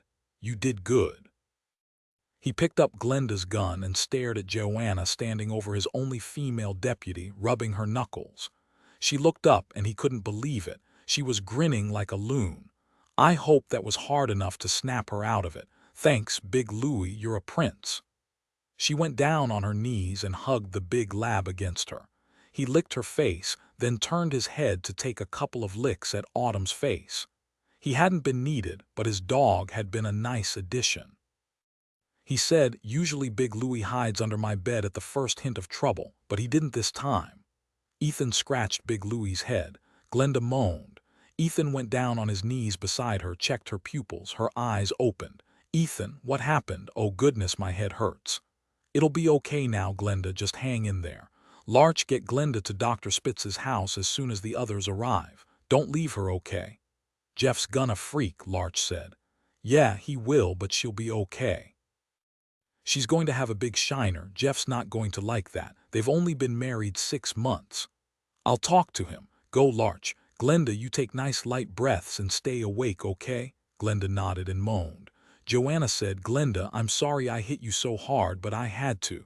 I had to break you free of Blessed." "I don't know," Glenda whispered, her hands pressed against her head. "I can't remember." Larch nodded as he pulled Glenda up against his shoulder and walked her out of the kitchen. Ethan hugged Autumn against him. "Did you see Blessed? Do you know where he is?" Joanna said, "No, Sheriff. But when Glenda came into the kitchen through the back door, I knew Blessed had gotten to her. Her walk was different and she had this look, scared me to death." "That sounds stupid, but no, it doesn't. Autumn, if your mom leaves anything out, you just pipe up, okay?" Autumn pressed even closer, nodded against his waist. Joanna said she had her gun already against her side, but the thing is, like Ox, she didn't want to hurt Autumn, and that meant I could act. Ethan said with a calm he wasn't close to feeling, "She could have shot you between the eyes in an instant." "But she didn't," Joanna said, giving a sideways look at Autumn. Autumn pulled away a bit. She smiled up at him. "Mama slammed her twice, Ethan, right in the head. Did you see her? She was awesome." She sent her mother a beaming smile. Ethan heard his deputies outside and relaxed. He picked her up and hugged her until she squeaked. "I'm proud of both of you." Joanna scooped her daughter out of Ethan's arms and kissed her face a good half-dozen times until the little girl was giggling. "We're a good team, sweetie. You got her in the back with that pot, what a swing. I think I see a Yankee in the making." Autumn patted her mother's cheek. She looked over at Ethan. "I'm glad you came back, though, Ethan. I was a little worried." Joanna said, "Why did you leave, Ethan? It was really early when I heard you drive off." He looked at Autumn, shoved the horrific words back in his mouth, and shrugged. "I had something pretty urgent to take care of." He saw her stiffen. She guessed, he thought, that Blessed had done something to get him away from the house, something awful. She swallowed. She didn't want to know, at least not yet. 30 minutes later, Fading called to tell him they'd identified the victim. His name is Harold Spaulding, 66, a retired bush pilot from Sitka, Alaska. A neighbor of his at the campsite said his daughter and her family were coming in today, and they planned to spend a week exploring Titus Hitch. He was going to teach his grandkids about survival skills in the wilderness. Only now he wouldn't. Blessed had seen to that. Ethan knew he'd have to meet with Harold Spaulding's daughter and family. He'd tell her that her father had been murdered, but no more. But what could he tell her about the motive? He felt battered, and his rage at Blessed was beyond anything he'd ever known, though he'd been powerfully angry when he'd been at the D at what he'd seen the drug lords do. He walked back into the kitchen and poured himself a cup of coffee from the pot Joanna had brewed. It was strong and rich. It cleared his head but didn't lessen the anger in his gut. 31 Tuesday afternoon, a black FBI helicopter set down on the country road in front of Sheriff Ethan Merriweather's house, whipping up the hot afternoon air and bringing everyone outside. Autumn yelled, "Oh my! Look, Ethan, Mama, it's the president. He just landed on the road." "Shows you how important we are," Ethan said and grinned. "I didn't even have to call him. Service right to our front door." He watched a big man wearing a white shirt with sleeves rolled up to his elbows, black slacks, and boots climb down. He turned to help down a woman, tall and slender, dressed as he was, all the way to the black low-heeled boots. She had incredible hair, a beautiful red vivid as an Irish sunset. The man waved to the helicopter pilot and the bird lifted off. The two of them were carrying leather jackets over their arms, and the man held a black computer case. So this was Dillon Savich. Ethan had forgotten how sharp a Fed could look. He had dressed like that himself 3 years ago, before he'd realized they'd cast him in a role he didn't want to play in the long run, and had come back home to the mountains and to flannel shirts, boots, and jeans. He wondered if his deputies would have thought he'd looked as cool as these two back in the day. It seemed like 100 years ago. He felt Autumn's small hand slip into his. He grinned down at her. "Sorry, babe, I don't think it's the president. But maybe it's somebody you know." She became very still, shaded her eyes. She shouted, "Dillon," and broke away from Ethan and her mother and dashed across the front yard, Big Louie barking at her heels, toward that Fed who looked hard as nails, his black hair whipped up by the helicopter blades. Savich recognized the little girl instantly and pulled up. "I believe it's my midnight visitor," he said to Sherlock, then caught the little girl when she opened her arms and leaped at him. "Hi, Autumn," he said. He kissed her cheek and held her close, breathing in her kid smell, different from Sean, not better or sweeter, just different. A little girl smell, he thought, and wouldn't that be nice? "I like finally seeing you in the real world in real time." "Real time," she repeated. "I like that too." She reared back in his arms and lightly touched her fingertips to his cheek. "You're awful handsome, Dillon." "Well, my wife thinks so," Savich said. "You're almost as handsome as Ethan." Say hello to my wife Sherlock." "Sherlock, this is Autumn, who just kicked my ego in the chops." Sherlock lightly touched the little girl's hand, smiled at her. "Do you know we have a little boy? His name is Sean." Autumn slowly shook her head. "Dillon didn't tell me. Is he as big as me?" "Not quite," Sherlock said. "And he's got a terrier named Astro. Astro's all white, a live wire, and he fits right in Sean's arms." Savich said, "Is that your mama standing over there, Autumn?" The little girl nodded happily and called out, "Mama." This is Dillon and Sherlock. They've got a little boy named Sean, and Astro. It sounds like Big Louie is lots more dog than Astro." "Nice job of ice breaking," Savich whispered to Sherlock. "Let's meet everyone, Autumn. Would you introduce us?" An hour later, Ethan was cooking ribs and chicken and vegetables and foil-wrapped potatoes on his backyard grill, his eyes searching the woods for any sign of movement, any sign of Blessed. Savich turned 12 pieces of corn on the cob on the grill with a long-handled fork, whistling, asking more questions as they occurred to him, getting a feel for the place and this bizarre situation and drinking the best iced tea he'd had in a very long time. He said, "Did you tell Joanna any details about what happened to the hiker?" "Not all of it. I couldn't. She took it pretty hard. This Bricker's Bowl, where the Backmans live since you know Blessed's identity, did you call the local sheriff?" Ethan turned a chicken breast, slathered on more barbecue sauce as he said, "Yeah, I called Sheriff Cole for all the good it did me. He asked me straight off if I could identify Blessed Backman as the man responsible for all the trouble, and of course I couldn't. I never saw him without his mask. I asked him to email me a photo of Blessed, and Cole said yeah, sure, he'd do that. When I told him about what Autumn saw, he sort of chuckled and said it was a private cemetery. No law against shuffling bodies around now was there. Of course, in this case, it sounded like the little girl dreamed it all. Sure, he'd go talk to Miss Shepherd, blah, blah. I wished I could have reached his throat through the phone." Savich said thoughtfully, "I'm thinking Sherlock and I should pay a visit to Bricker's Bowl. I followed up on some web research Sherlock told me about. I found a mention of what may be the Backmans in a blog by a group that calls themselves Children of Twilight. They traced the IP address of the server to northern Georgia, near Bricker's Bowl. The blog claimed to be written by a Caldecott whistler, who wrote with the snake-oil charm of a charismatic cult leader. It mentioned only their first names Blessed, Grace, and Shepherd, as disciples who had developed the powers of mind under Whistler's guidance. A cult requires money.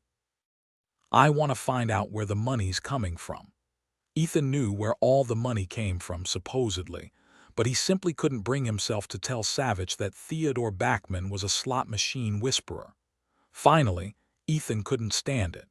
As he brushed barbecue sauce on the ribs and flipped the onions, he said, "Did Autumn really suddenly appear in your head one night and talk to you?" Savich nodded as he carefully turned over the tin-foiled potatoes buried in the coals. He looked at Ethan. "It surprised me, but good. At the time I was racing Lance in the Alps, both exciting and scary since my bike was maybe 3 inches from a cliff when there she was, right in front of me. I tell you, at first I thought I'd crashed my bike right over that cliff. I remember it was midnight on the dot.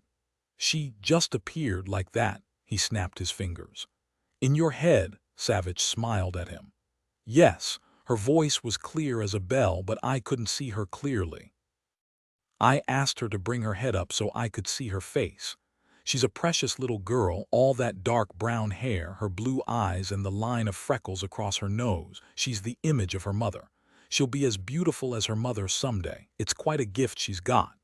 "But that means you've got it too," Ethan said, and he felt weirded out all the way to his boots saying such a thing. "Has this happened to you before?" "Yes, several times.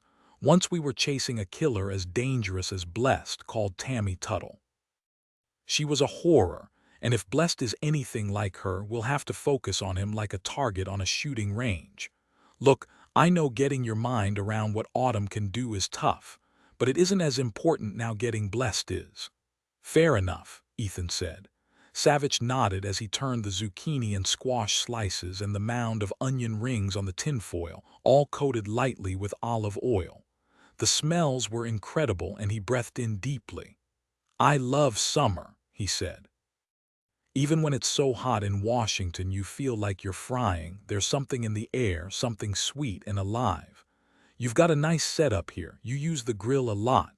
At least twice a week in the summer. Friends I haven't seen all winter show up. Well, I suppose smells this good travel fast." Ethan fidgeted with the bottle of barbecue sauce. But you were surprised when she suddenly popped up, right? Sure. Look, Sheriff, call me Ethan. Savich grinned, which didn't make him look like any less of an ass-kicker. Ethan, the last sheriff who asked me to call him by his first name was Doogie. Did you ask him why his parents hated him? Savich laughed. He was sporting bib overalls at the time, his gun belted on top. Throughout the afternoon, Ethan's deputies were in and out, drinking a couple of gallons of iced tea Sherlock and Joanna made with Autumn's help, all of them eager to meet the two feds and trying not to act impressed or intimidated. When Glenda came into the kitchen with Larch just before dinner, Joanna walked right up to her, studied her face, and said, "I'm sorry I hit you, but I had to." Glenda nodded. "I know. You had to get him out of me, so you're forgiven. Thank you." Ethan introduced Savich and Sherlock. Savich said as he shook Glenda's hand, "You knew someone was there in your head." Glenda frowned. Her head still ached, although the pain pills Dr. Spitz had given her had reduced it to a dull throb. She knew what she'd said had sounded like she'd been taken over by an alien. The pain in her head spiked and she closed her eyes. "Here," Joanna said, "drink some iced tea and relax. Stop thinking about it." Glenda drank, took a few slow, light breaths. Ethan said, "That's right. Try to throttle down, Glenn. Take it easy, don't think so hard about it. Look, when Bless put the whammy on Ox, he still hasn't remembered." Thankfully, the pain eased off again. "I can't believe Jeff let you come over. He didn't want to, but I told him it was my job and I didn't want to get fired." She gave Ethan a big grin and looked over at a big rope bone in the corner of the living room, chewed to grimy bits by Big Louie. "You're right, I don't remember, but the thing is, Ethan, I do know I wasn't there inside my head until Joanna hit me in the jaw. Her first punch didn't knock me out, but I remember the lightning slap of pain and shaking my head, and for a moment I felt something inside my head slip, like a slippery hand losing its grip on a doorknob, off balance and trying hard to regain control." She clammed up and looked terrified. "I can't believe I said that. I'm crazy, aren't I?" "If you're crazy," Ethan said matter-of-factly, "then we all are." His words did the trick. Glenda's eyes cleared. "It's true. He was there inside me, but I didn't know it, not until she hit me. Thank God you hit me again, Joanna. That second whack must have knocked him right out of me. I don't remember anything until I woke staring up at Ethan's face." Larch said, "You scared the crap out of me, Glenn. Would you look at that mouse?" "What did Jeff say?" "He thought it was cute once I convinced him I wasn't going to croak." 32 Ethan said to Sherlock and Savich, "Jeff Bauer, Glenda's husband, is a ranger with the Glenwood district. A real hard-nose. I've seen him stare down a bear that was stealing food. He and Glenn have only been married, 6 months. He's one of the many out looking for Blessed. I'm surprised he isn't here hovering." Glenda smiled. "I told him I was okay, but you know Jeff. Don't be surprised, Ethan, if he comes charging in here any time now.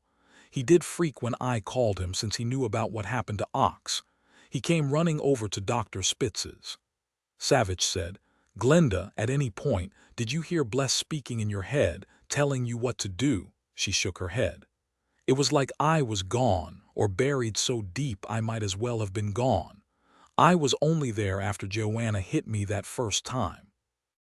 And there was Big Louie biting my leg, and then Autumn was hitting me in the back with a pan." Glenda patted Autumn's cheek. "You and your mom mounted a full-blown attack on him. Really, thank you. You too, Big Louie." She leaned down and scratched behind Big Louie's ears. Sherlock felt her own shoulders tighten at the overflowing tension she heard in Glenda's voice, even as she tried to joke about what had happened to her. She asked Ethan, "Where did Big Louie get his name?" Ethan laughed. "My grandfather's old hound dog was called Big Louie. I remember my folks called him St. Louis, since my grandfather was such a piece of work and they figured the hound had to be a real saint to put up with him. But the truth is, the two were closer than ham and rye. Big Louie was ancient when he died, and he died a couple hours after my grandfather passed. My dad had them buried together. Believe me, No one told the authorities about that. Big Louie was my constant companion when I was a little kid. I guess I didn't want to let him go. Big Louie doesn't mind being Louie II, do you, boy? Big Louie woofed and butted Ethan's hand with his nose. Glenda's husband, Jeff, came striding into the room at that moment looking like a wild man until he heard his wife laugh. He sucked down a deep breath, looked at his wife, winced at the black eye. "Oh, babe, I told you not to mix it up with Cloris over at Ty Harper's bar." Glenda laughed. The headache was nearly gone. I could take big-mouthed Cloris, trust me. Some of the tension leaked out of the room. Thank God, Sherlock thought. 12 people ate outside on a long picnic table covered with 2 red and white checkered tablecloths and what seemed like enough food to feed them twice over. Sherlock saw 1 barbecued rib left on the huge platter, a couple of pieces of zucchini, and that was it. She was so full that the single lonely rib dripping with barbecue sauce didn't even tempt her. They drank coffee and tea and soft drinks under the slowly darkening sky. The air was cooling, and Joanna put her own sweater around her daughter's shoulders. It was turning into a fine evening, what with the beautiful mountains hunkered around them, changing colors every minute in the fading light. Jeff took Glenda's hand and rose from the large picnic table. "I need to get my princess to bed, maybe put another ice pack on her eye." Slowly, everyone got themselves together and the mood changed. For a while there, it was sharing a meal with friends, the conversation light, but now, as night was closing in, Bless loomed large again. 2 deputies would remain, keeping watch. Savich and Sherlock remained seated. Joanna knew there would be more discussion. She thanked each of the deputies, watched her daughter solemnly shake their hands. When only the 5 of them remained, Autumn leaned up and whispered to her mother, "I have to go to the bathroom." "I'll take you," Ethan said immediately and started to get up. No, I'll go with her," Joanna said. "We'll be right back." They walked into the cottage through the kitchen, Autumn's hand in her mother's. Big Louie, so full he could barely move, followed them, tail at half-mast. Joanna was opening the door to the half-bath off the kitchen when she heard Lula hiss. She had been sleeping on the rocking chair in the guest bedroom. Joanna didn't hesitate. She shoved Autumn inside the bathroom and whispered, "Stay put, Autumn. Don't you move, you hear me?" She quietly closed the door. She nearly yelled Ethan's name at the top of her lungs, then stopped. If Blessed was here, it meant she could kill him, then it would be over. She'd had to give Ox back his Beretta. She raced to the gun cabinet she'd seen tucked away just inside Ethan's bedroom and pulled out a small Smith & Wesson, checked the clip. It was full. She heard a man curse softly. He was in the guest bedroom. She crouched down and listened. Joanna knew to her soul it was Blessed this time, not some poor soul he'd hypnotized and sent after them. She wanted to end it right this minute, end it once and for all. Joanna ran down the hallway. She heard Lula hiss again, then saw her come flying out of the guest bedroom, tail bushed out, growling deep in her throat, more indignant than afraid. Joanna was terrified, but it didn't matter. She crouched and ran toward the bedroom. She knew he was in there, waiting for what? Autumn to come strolling in, or her, "Don't look at him, just shoot him." She went in low, like she'd seen on TV, saw him standing beside the bed, Autumn's blue pajamas in his hands. He'd pulled them out from under her pillow. Joanna knew he was looking at her. She felt the weight of his will pulling at her to look back at him, to look at his eyes, but she kept her head down, stared hard at his hands holding Autumn's pajamas. They were rough hands with thick purple veins standing out on the back. "Shoot him, now." "Hello, Joanna." She aimed her gun straight at where she knew he stood. She stood too close to miss. All she had to do was pull the trigger and he'd be dead, but her finger wouldn't move. His voice was soft and deep, mesmerizing, almost sing-song. "You were a surprise, Joanna, you and Martin's daughter. Did you know he changed his name when he was 12, said he couldn't stand his real name? Do you want to know what his real name was? His name was Harmony. Mother loved his name, but he hated it, said it sounded like he was a new age dip, and he wouldn't back down. Mother thought you were a good mother, Joanna, but I didn't. I saw through you to the selfish, twisting rot in you right away." His words nearly made her jerk her head up. Nearly. Why wouldn't her finger pull the damn trigger? "Turn around, blessed. I won't look at your face, you hear me? Turn around, now, or I'll shoot you." "No, you won't, Joanna, you really don't want to." His voice continued, soft and soothing, deeper now. In her mind, she felt his voice turn to thick liquid that was flowing warm into her blood, then racing through her veins to her heart. As if from a great distance, she saw him raise Autumn's pajamas in his hands and rub them against his cheek, and her heart pounded, filled to overflowing with revulsion and something else. He said, his voice making her blood boil inside, "You can't, and you know it." Joanna couldn't help herself. She jerked her head up, met his eyes for only a fraction of time, and fired. 33. The explosion was huge in the small room. It deafened her instantly, and the recoil made her stumble back a step to keep her balance. The room was spinning around her, and she felt nausea roil up into her throat. She wanted to fall down, but she didn't. She just stood there, weaving like a drunk, the gun now hanging loosely at her side.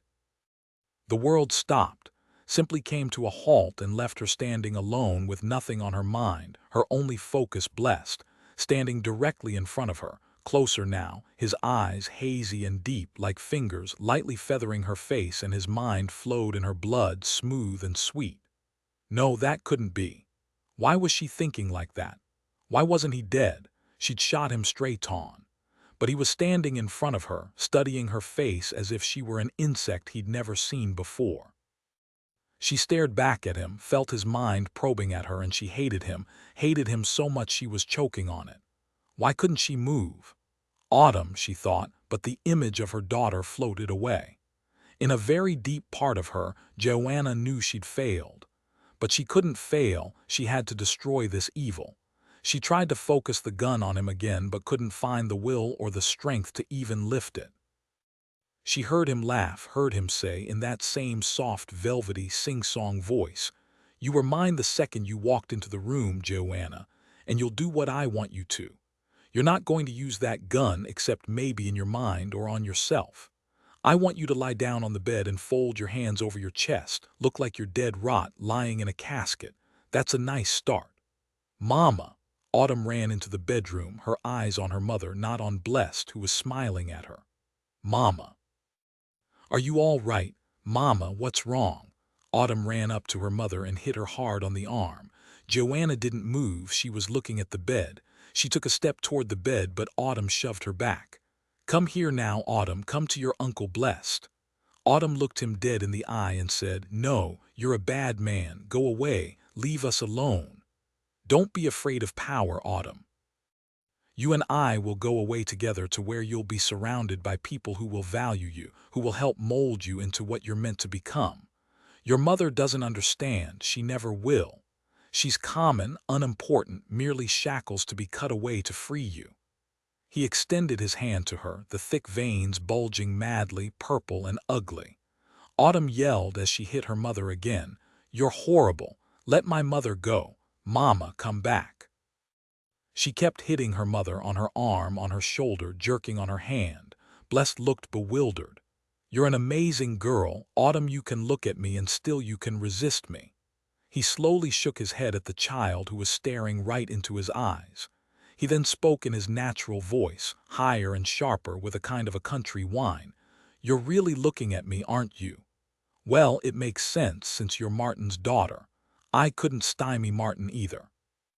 See, you don't know what you can do because your mother can't teach you anything. She can't even accept you for what you are, what you will become. Come here now, Autumn. You and I have a long road to travel. I imagine that idiot sheriff will be coming along real soon now. We have to go." Autumn didn't move. "You will come with me or I will have your mother hurt herself. Look, she wants to. All I have to do is tell her to pull the trigger." "No."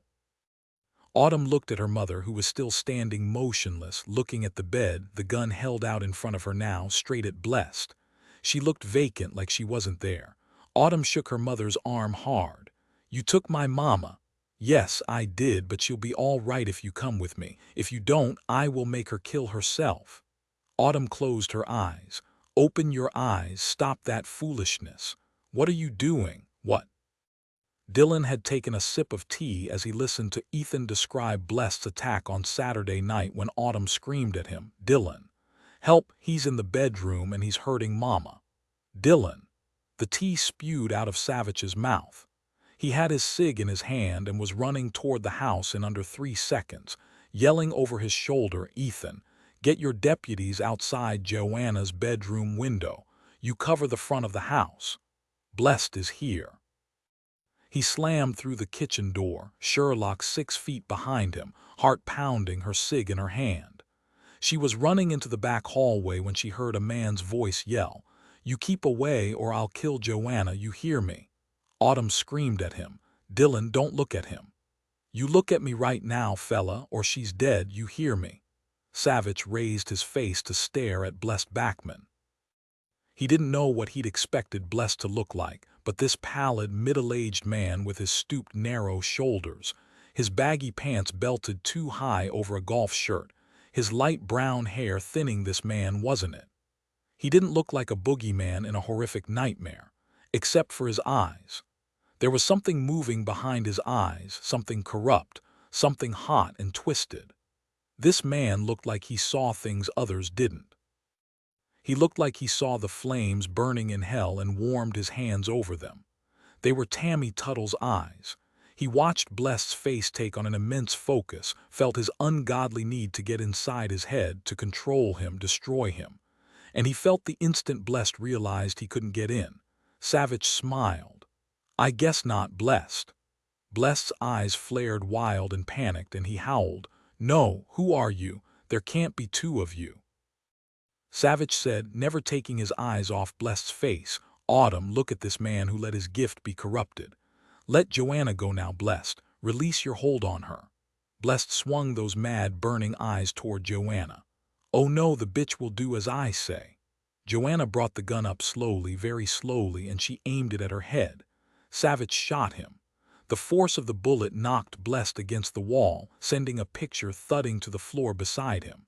As he slid down the wall, he stared hard at Savich.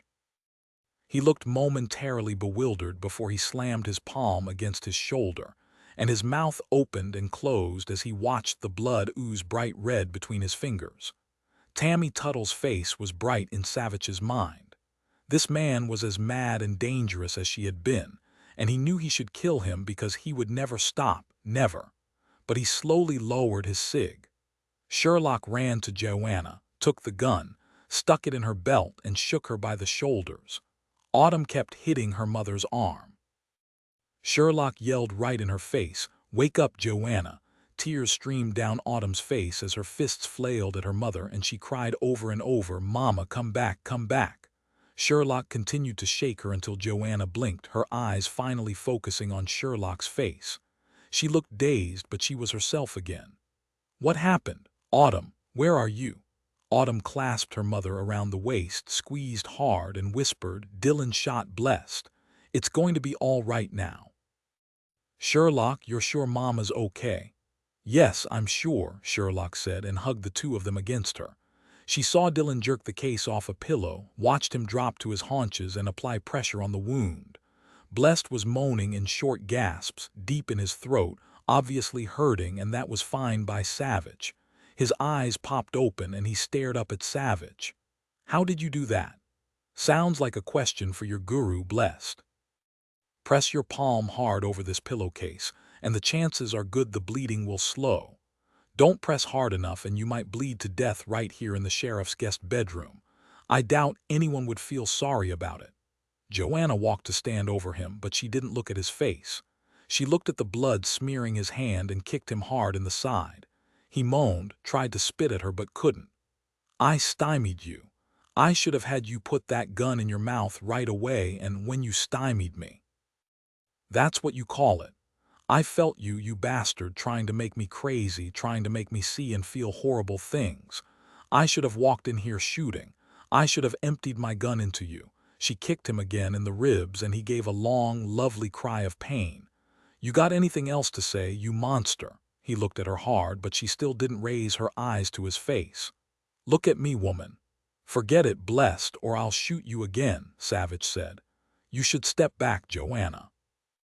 He looked up to see Ethan standing in the bedroom doorway, his two deputies behind him. "Ethan, could you call 911? We're going to have to do this carefully, blindfold him so he doesn't attack anybody else. I'll ride in the ambulance with him." Joanna said, "Stymie. That's what this pathetic worm calls what he does to people's heads." "Stymie," Ethan repeated, as if tasting the bizarre word. He went down on his knees beside Blessed, pulled a handkerchief out of his pocket, and tied it around Blessed's head, covering his eyes. "Try to take off the blindfold, Blessed, and I'll kick you from here to the Sweet Onion River." Only then did he dial 911. Fading answered on the first ring, as Ethan knew she would. Whenever she was on call for 911, she walked around with her cell phone clipped to her bra. "Sorry to interrupt your lovely Tuesday evening, Fading, but we need an ambulance out at my place. We got Blessed Backman here, and he's got a fresh bullet wound in his shoulder." "Good going, Ethan. Hey, why didn't you kill the miserable bug?" 34. When Ethan closed his cell, he said to Savich, "Fading wants to know why you didn't kill the miserable bug." Savich said, "I seriously considered it for a second, but I had to let it go. Sorry." Ethan shook his head. "We can't kill him now, damn it." "I mean, I'd like to, but I can't, you know. Now we even have to keep him safe." "All right, we'll deal with it." "He couldn't stymie Dillon," Autumn said. "Dillon's like me." What's the word, Mama?" Joanna patted her. "You and Dillon are gifted, thank heaven. You're both special in a very good way." Autumn appeared pleased with that. Gifted. Savich realized it was a good word, the right word, and Joanna had taken a giant step in understanding her daughter's gift to think of it in that way. Savich rose and looked down at Blessed. He felt Sherlock's hand on his arm and placed his hand over hers, squeezed. "We got him, sweetheart, it's over." Joanna looked at him now. He looks so ordinary, that makes him even scarier. That was the truth, Savich thought. They listened to Blessed moan and curse and, strangely, ask for his mother. Sherlock pulled him away, said quietly, "You remembered, didn't you, Dillon? You remembered when you got close enough to Tammy Tuttle you saw her clearly. She couldn't fool you like the others. She couldn't, what does Blessed call it? She couldn't stymie you." He nodded. "Yes, I remember. I guess it makes sense." "No," Sherlock said, shaking her head. "It doesn't make sense. None of this makes any sense." She drew in a deep breath. "You lucked out," Savich shrugged. "Fact is, there wasn't a choice. He was going to make Joanna kill herself. I had to stop him." Joanna said, "That much power in this paltry little man, it scares me to death. Thank you, Dillon, for my life." Savich smiled at her. Ethan said, "Joanna, you don't look woozy or disoriented. Actually, you look okay. How do you feel? Headache?" No, I'm fine, don't worry, Ethan." She sounded surprised and vastly relieved. "Maybe he didn't have enough time with me." "Possibly so," Savich said thoughtfully. "Okay, later, when we get this squared away, I want you to tell me exactly what you felt the moment you looked at his face, his eyes." She nodded. "I can do it now. Fact is, I don't even remember looking at him, not at first, but it didn't seem to matter. Do you know, I was certain I'd shot him, that I'd fired my gun dead on. For whatever reason, he wanted me to believe I'd pulled the trigger. But I hadn't." She looked down at Blessed again, at his blindfolded eyes, and kicked him one more time on his leg. He jerked and gasped out, "You damned bitch, I'm going to have you roast yourself, have you hop right into a bed of coals, get you ready for hell." Joanna said, "Yeah, right, you pathetic monster. You'll be the one heading to hell, leading that family of yours." Blessed gasped out, pain and anger in his voice. "Martin was my family. Is he in hell?" "No, because he saw your evil and he escaped from it, from you and Grace and your mother." "I'll bet you killed him, murdered him." "No, I loved him, but since you're crazy, I'm sure you'll believe what you want. You burned his mind, you burned him up, made him nothing like you. You're weak and stupid, Joanna, and that's what you made him. You'll pay for that." Autumn yelled at him, "Mama didn't burn up my daddy's mind. His mind was wonderful. Don't you call my mama weak and stupid." She kicked him with the toe of her sneaker. Joanna pulled her back, gave her a quick hug. Good shot. They listened to him curse her, one good meaty curse, then another, then his head lolled to the side. Savich watched him for a moment and said, I'll wager that if we took the blindfold off him you could look right at him and he wouldn't be able to do anything. He's too weak now to focus, to affect your mind. On the other hand, I could be dead wrong. Savich said to Blessed, You're awake, I saw you twitch. You'd best pay attention, Blessed.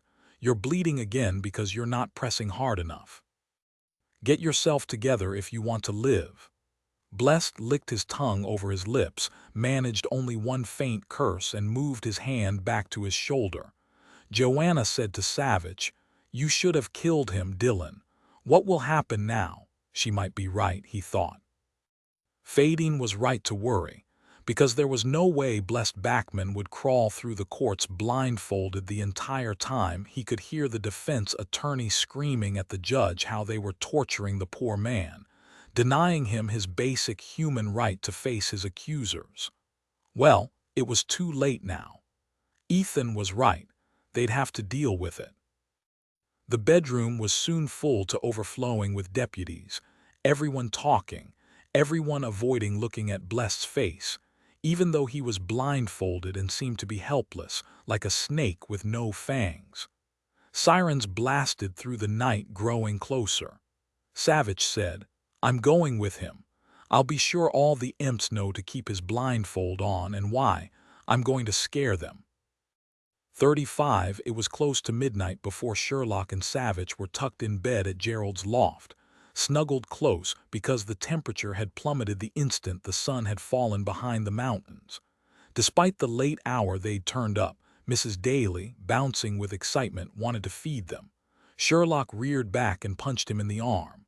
What? Hey, what's that for? I don't care what you say, you took a big chance, looking that madman in the face. Savich pulled her down on his chest. You know I had no choice. Yeah, that gets you off the hook, but I know you, Dillon, you were testing it out. She knew him well, he thought. He said mildly, stroking his hand through her hair, It really wasn't all that big a risk, Sherlock. Yeah, right, you jerk. She punched him again, but she didn't have any leverage because he was holding her against him. He laughed, grabbed her hands, and kissed her. That roasted corn on the cob was delicious, particularly the couple of ears snuggled down in the coals for a long time. The kernels just fell off into my mouth, no knowing at all, she said against his mouth. Yeah, make me laugh, try to distract me. That only works with Sean, and then it only works sometimes. She bit his neck, then kissed him. Now that Blessed is safely put to bed at the hospital, so to speak, what's next, Dillon? I want to check in on Blessed tomorrow, see when he might be stable enough for transport to Quantico. I want him where we're really in control. Then I figure we'll go down to Bricker's Bowl, Georgia, meet Sheriff Cole, Mrs. Backman, and Brother Grace. Children of Twilight. I wonder, are the Backmans running this cult with Whistler, or are they subordinate? And where does the money come from and flow to? Sherlock said, I hope those bodies they buried weren't cult members they'd finished bleeding dry of what they owned or who wanted out. She sighed, drummed her fingertips on his chest. Dillon, there's so much going on. We've got to attend to Lissy and Victor. I think we've got some time, too, maybe 3 days while Lissy's still mending from surgery before they show up again. I've been working with Max, checking out any possible real estate they could have access to outside of Winnett, North Carolina. The cops are looking for them there, along with the FBI and the state police. Not much else to do until they come out of hiding. Happy thought. You know she'll come dancing to Georgetown to kill you. She tapped him lightly on the nose. You know what I'm thinking? That was not a business tone of voice. Savich stared up at her and waited. I'm picturing fractal art in my head, all wild colors and chaos and unpredictability. So I'm thinking a smart woman should take her opportunity while all the bedlam's still outside the door. Yeah. What opportunity? She leaned down and kissed him. 36 Rockingham County Hospital near Titusville, Virginia, Wednesday morning. Sheriff Merriweather, I simply don't understand any of this. You say this man who, by the way, is not only older than I am, but is also too weak to even open his eyes is so dangerous, he has to be blindfolded at all times or he will somehow hypnotize me. If he wants to, yes. You and anyone else who looks at him. And Ethan thought, I've told you this 3 times now, you idiot. And I'm telling you it's simply not possible for a person to somehow take over another person's mind. And keeping his hands strapped down so he can't pull off the blindfold. Come on, Sheriff Merriweather, don't you think this is a little over the top? Well, yeah, the blindfold and the tied wrists did look like they were over the top, or maybe they looked just plain crazy, but he had to try to make this man understand. Or what chance did they have of keeping Blessed in the hospital, much less ever getting him to trial? Dr. Trout, listen to me. You need to trust me. We must take every precaution with this guy. I can tell you I've already seen him hypnotize 3 different people. He took them over completely. A gray eyebrow went up a good 2 inches, and Ethan's frustration burst into the stratosphere. If he couldn't convince this doctor, how could he convince anyone of the monstrous danger that was Blessed Backman? I know you think I'm exaggerating. I wouldn't believe me either, but the fact is, I've seen what he does with my own eyes. You've spoken to Dr. Spitz, heard the stories my deputies told him. This man was this close to making Mrs. Backman kill herself. Isn't Dr. Spitz a country doctor, a general practitioner? Ethan heard the smooth touch of condescension in Dr. Trout's voice. And you think he's been duped, right? No, no, surely not. But all this nonsense about instant hypnosis, people killing themselves through suggestion. Ethan could see the future stretching out in front of him, constantly explaining and justifying himself, trying to make people believe what Blessed Backman was fully capable of and fully prepared to do to anyone who got in his way or could be of use to him.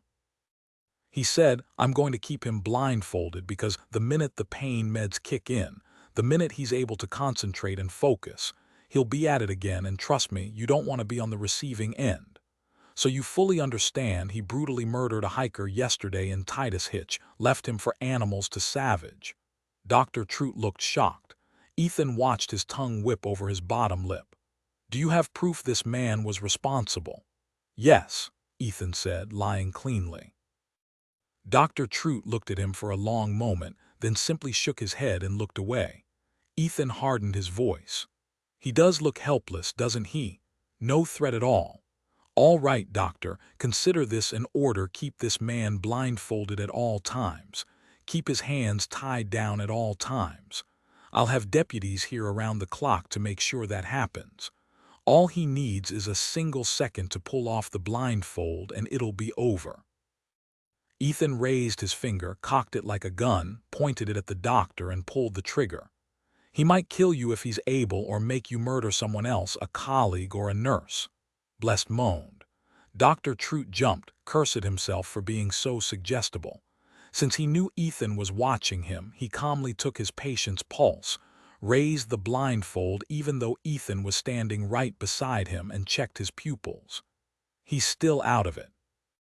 If there is anything to this hypnosis business, he can't do much if he's still unconscious. The surgery went well and his wounds, both of them, should heal. With rest, he should be okay. There'll be a team of FBI physicians coming tomorrow, medical and psychiatric, Ethan said. If he's well enough, they'll begin testing him. What sorts of tests? I assume they'll evaluate him, physically and mentally, to see if there's a consensus on when he's ready for transfer. I expect you and all hospital staff to cooperate fully with them. He took Dr. Trout's arm, shook it lightly. Listen to me, this man is more dangerous than you can imagine. I know now he looks about as dangerous as a toothless old dog, but he's not, doctor. He's the most dangerous human being I've ever met in my life. Ethan could see Dr. Trout still wavered.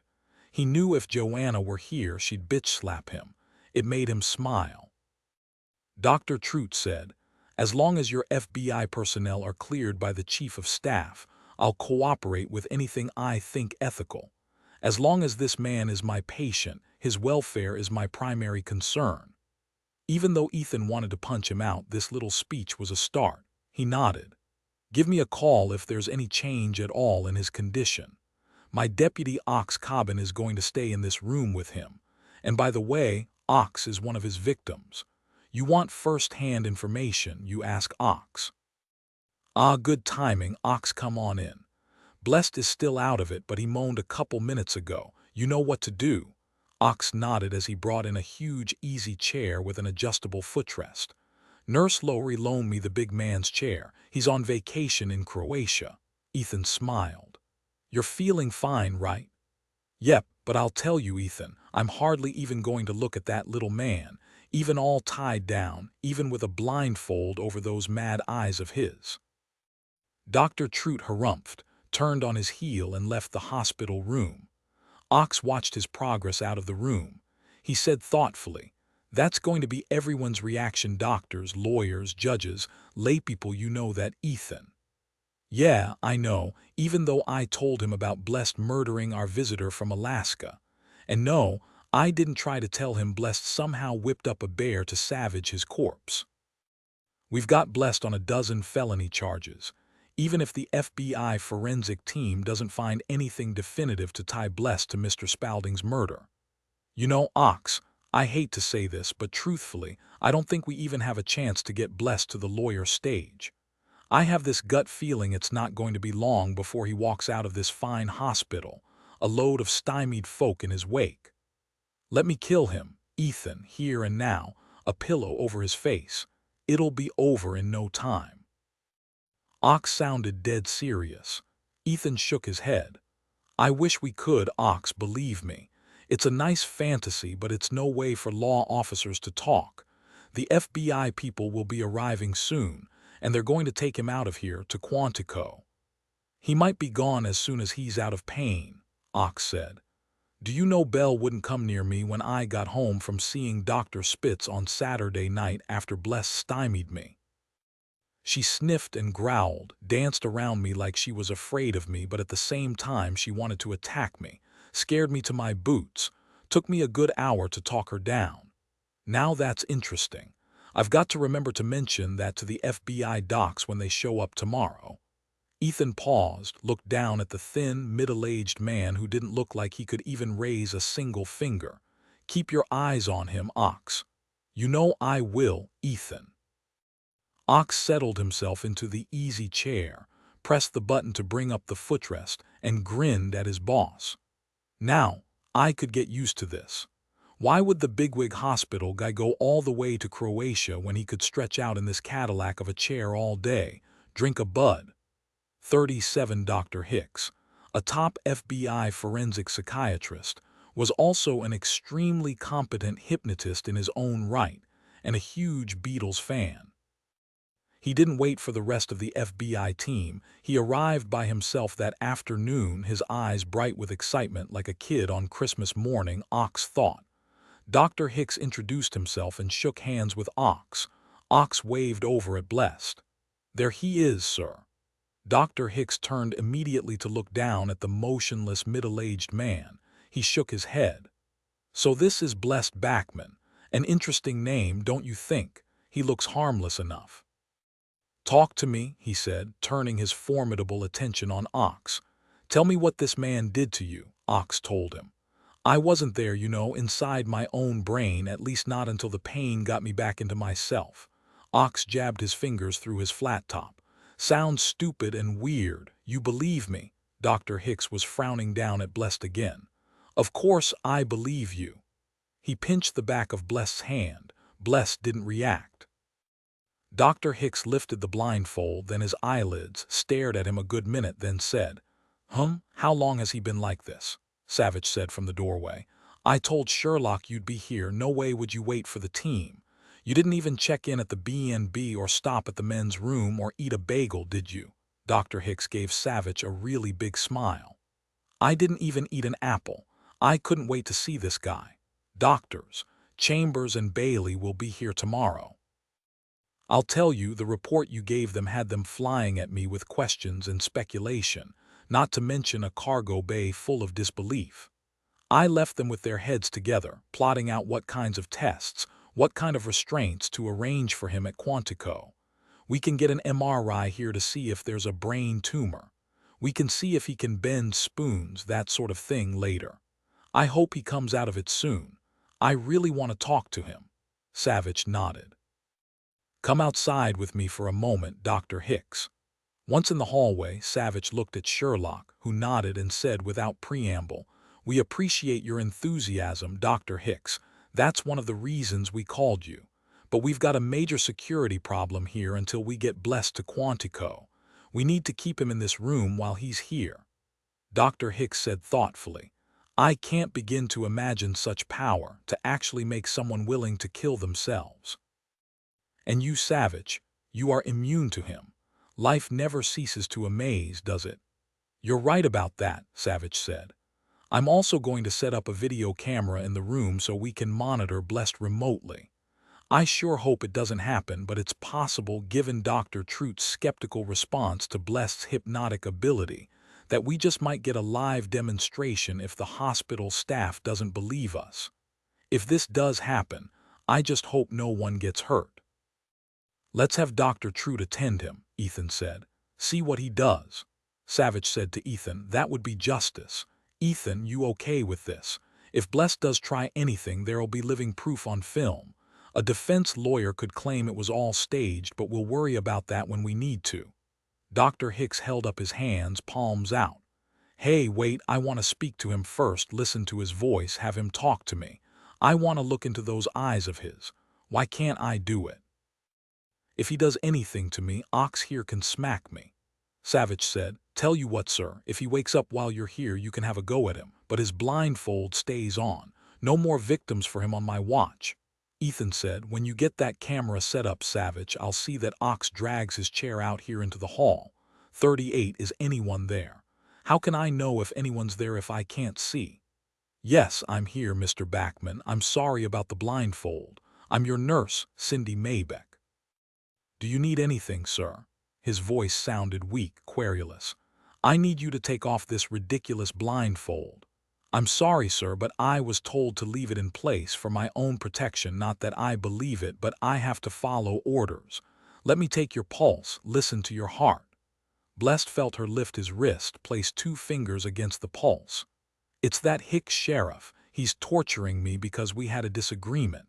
Here I'm old enough to be his daddy and he's afraid of me.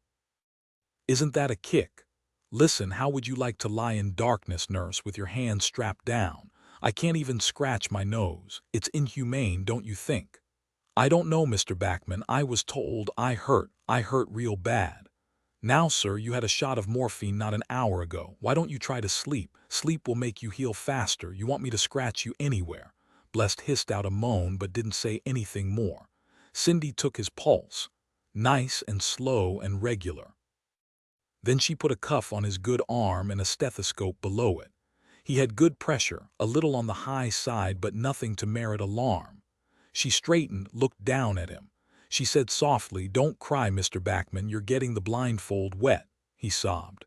"You're going to make yourself all itchy if you don't stop crying, Mr. Backman. Just wipe my eyes for me, nurse, please. What can I do? My hands are tied down, I'm helpless." She held herself silent for a few seconds. She'd heard Dr. Troot say all of these precautions were ridiculous. He was an old man, for God's sake. But then the sheriff and the FBI agent had told everyone not to remove his blindfold and why. He could hypnotize someone instantly. She'd never heard of such a thing. She agreed with Dr. Troot. This poor old man, shot twice, helpless as a foal, she said.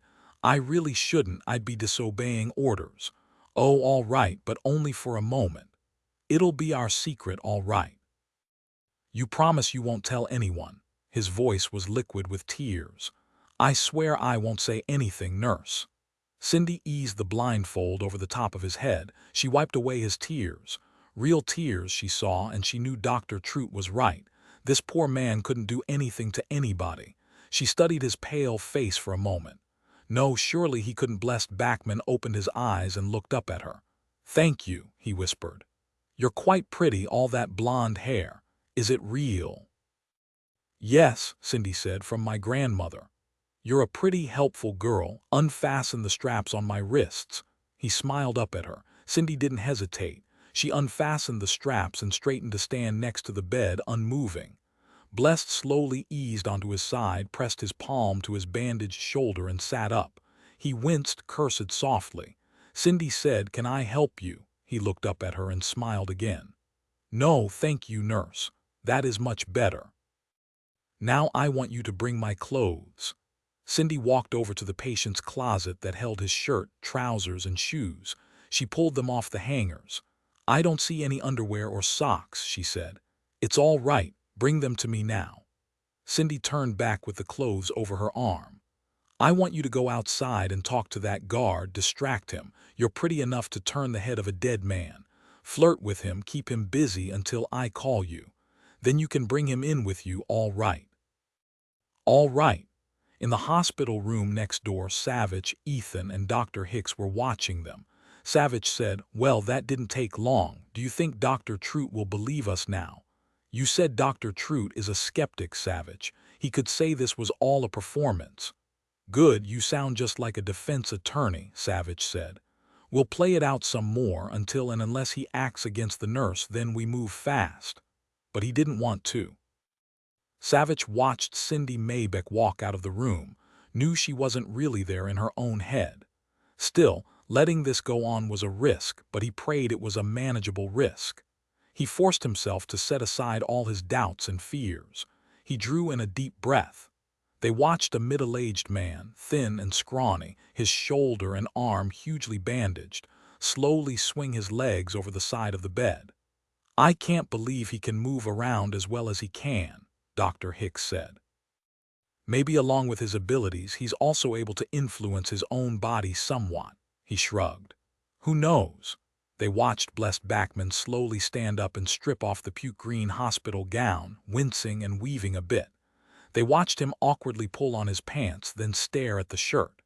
There was no way he could get himself into it, not with his shoulder bandaged so thickly, not with the pain the movement would cause him. Blessed called, "Nurse, come here, please." Cindy opened the door and came in. She never looked away from his face. He said, "I need you to help me into this shirt." She did. He swore the whole time. They could see the pallor, the beads of sweat on his forehead. "He's in pain," Dr. Hicks said, "but he's still functioning." "Amazing." Blessed asked Cindy, "Where are my shoes?" "I left them in the closet." "Get them for me." She did. She knelt and helped him into his shoes. "All right. I want you to ask the deputy to come in here. Tell him you're concerned that I might be getting free and you want him to check on me." Cindy nodded and turned to leave the room. "That's it," Ethan said, and he and Savich were out of the room in a second flat. "You will stay outside," Savich told him. "No arguments." Savich walked past Nurse Maybeck into the hospital room to see Blessed reaching for his watch on the side table. It was all on film. "You?" "Yeah, it's me, your worst nightmare, Blessed." "Go ahead, give me your best look, come on, give it a try." "Sorry, not going to happen. Party's over. That was some performance you gave us." He nodded up at the camera, Blessed's eyes following his. Savich didn't think he could hypnotize people on the other side of the camera, but he wasn't about to take any chances. He blocked his view. He looked over at the nurse, who was looking blankly at nothing at all, simply standing outside the doorway. Savich said to Blessed, "Get your clothes back off and I'll help you with the gown." Savich removed his clothes because Blessed was cursing him, trying desperately to stop him and not succeeding. Blessed yelled to Nurse Maybeck, "Help me, nurse, help me. What is that agent doing to him? Let me go." But Ox grabbed the nurse by her arms and lifted her bodily onto his shoulders to get her away from the room. Savich got Blessed back into the hospital gown and flat on his back. Bless stared up at him, panting with pain, his eyes burning wild and hot in his white face. "I'm going to kill you. I'm going to skin you and make a lamp out of your hide. I'm going to bury you so deep no one will ever." Yeah. Savich forced the straps around his wrists, clipped them to the bed railings, and slipped the blindfold back over his eyes. "It's okay, Ethan, you can come in now." "This is amazing," said Dr. Hicks, who stood in the doorway beside Ethan. He stared from Savich to Blessed, who was still panting from the pain. "That was the most incredible psychic phenomenon I've ever seen." Dr. Trout appeared next to him in the doorway. "They paged me. What's happening here?" A half-dozen hospital personnel were soon clustered around Dr. Trout, looking from Savich to Blessed Backman, who lay on his back, moaning, blindfolded, his wrists strapped down. Ox stood beside the bed, staring down at Blessed Backman like he could kill him and enjoy it. Savich turned to the hospital staff. "It's over now. We do have a little something to show you, Dr. Trout, you and the staff. It's a video in the next room. You're in living color, Blessed. Maybe this will help keep you in solitary confinement for the rest of your miserable days." Ethan said, "I don't suppose there's a prayer of keeping all this away from the media." "We can try," Dr. Hicks said. "Some of these people won't want to confess to another soul that they saw a man take over another person's mind so easily. Some simply won't believe it. But the media will sensationalize any hint of psychic powers. Even if no one believes it, they'll come like locusts." But Savich knew it would get out. Knew Blessed's family would find out fast that they had him. What would they do? Cindy Maybeck stood beside Ox, rubbing her arm where he'd hit her. She'd recognized him when he'd first arrived with Sheriff Merriweather. He'd given her a parking ticket last year. She looked up at him. "Why did you hit me?" "Because that nice old codger took away your brain for a while. You'll be okay now. Do you have a headache?" She shook her head, frowned. Ox knew she didn't understand, but maybe she would when he explained it to her over dinner at Marlin's Mexican if she said yes. He'd also teach her how to parallel park. 39 Bricker's Bowl, Georgia, Wednesday afternoon. "Joanna described Bricker's Bowl well," Sherlock said, staring around her. "It's like the whole town's at the bottom of a gigantic soup bowl. Very cool. It makes me want some chicken noodle. How many people live in this valley?" "Around 500 souls," Savich said. "It looks like nobody's come or gone in a lot of years. It should be in black and white like that old movie Pleasantville." "Look, Dillon, there's a cell tower, power lines, all the modern conveniences. Somehow they look out of place. I'm thinking the Backmans would have to be careful about what they do around here, not soil their own backyard." Joanna did say she saw Bless stymie the young guy taking pictures the day they buried Martin Backman's urn in their cemetery, Sherlock said, and his brother Grace stopped him. Savich picked it up. Bless did tell the young man he wouldn't remember anything. Neither did Ox or Glenda or that nurse at the hospital. Blessed would have to be very careful, though, or sooner or later he'd face a mob. Sherlock nodded. "And we're talking years upon years living here, Dillon. Look there, cows grazing, goats munching away. Makes me feel better. But what I don't understand is why Bless doesn't simply walk into a bank and stymie a teller and walk out with a gazillion bucks. No one would remember he was even there. Maybe he's tried it. They could have a lot of cash stuffed in those graves. We're going to find out, I promise you that." Savich turned the rented Camry into the first filling station, Miley's. A young boy with buzz-cut wheat-colored hair was putting air in a couple of tires on an ancient Honda. A heavy-set woman was seated inside the Quick Mart, the cash register in front of her, staring at them through the glass. Sherlock said, "That woman's looking at us like we're trouble." "Fact is, though, if I lived anywhere near the Backmans, I wouldn't just be paranoid, I'd move. We don't need gas, Dillon. Why'd you stop?" he said. "That woman sitting at the register was looking at us even before we pulled in. I want to sit here a while before I get out of the car and fill the tank. We're two strangers doing nothing and she looks like she's on red alert. This might end up being interesting. I hope we luck out and find Caldecott Whistler here. He's probably the key to this Children of Twilight cult, maybe to all of it. I finished putting together what Max could find about him this morning," Savich said. "He's 37 years old, a graduate of Harvard Law who worked for 4 years in a private law firm in Manhattan, then took off without a forwarding address after he was turned down for a partnership. No wife, no kids.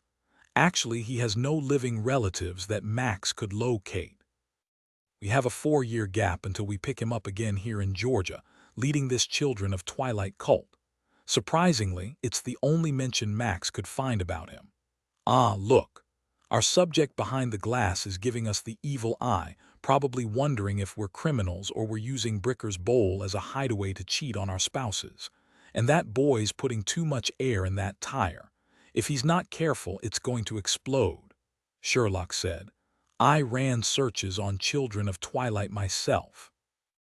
He waited, but, well, I did find a reference to a possible origin of the phrase, but Dillon, it's really out there, and your point would be, Savich held up his hand. The woman on the other side of the glass was reaching for the phone at her right elbow. He said, tell me the origin when we're done here. It's time for me to pump gas. Savich leisurely stepped from the car and eased the nozzle into the gas tank. The woman at the register dropped the phone into its receiver and turned back to watch him. He could tell from 20 feet away that her face was loaded down with makeup, from blood-red lipstick to bright blue eyelids. He gave her a little wave. He replaced the gas nozzle and walked inside to pay the woman. He saw lines of suspicion form on her face. Her blue-shadowed green eyes were lined with black. He smiled at her. She didn't smile back. Hello, he said, his voice smooth, confident. Nice dress. She looked surprised and uncertain, the compliment unexpected, and she leaned toward him, but only for a moment. Then she pulled back, crossed her heavy arms over her chest. She eased one leg over the other, letting her flowy blue print dress ease up to her knees. That'll be only $14.63, she said, extending her hand. Why do you stop here when you didn't need any gas to speak of? Savich glanced at her name tag as he peeled the bills out of his wallet. You're Doreen, right? That's me, she said, and took his money. You got 3 pennies. She had a deep Georgia drawl, every word syrupy slow and with vowels. Savich shook his head no, watched her make change. She gave him back a lot of nickels and pennies payback, he supposed, then asked, her voice careful, you and the missus take a wrong turn. Oh no, Savich said. We're here to see the Backmans. He saw the whip of fear in her eyes before she smoothed it away. Nice family, Doreen said, looking down at an Old People magazine with Drew Barrymore's expressive face on the cover. He saw Doreen didn't believe him. She said, outsiders usually pay with credit cards, not cash, particularly if they don't have anything to hide. Savich said easily, but then again, I didn't get much gas, did I?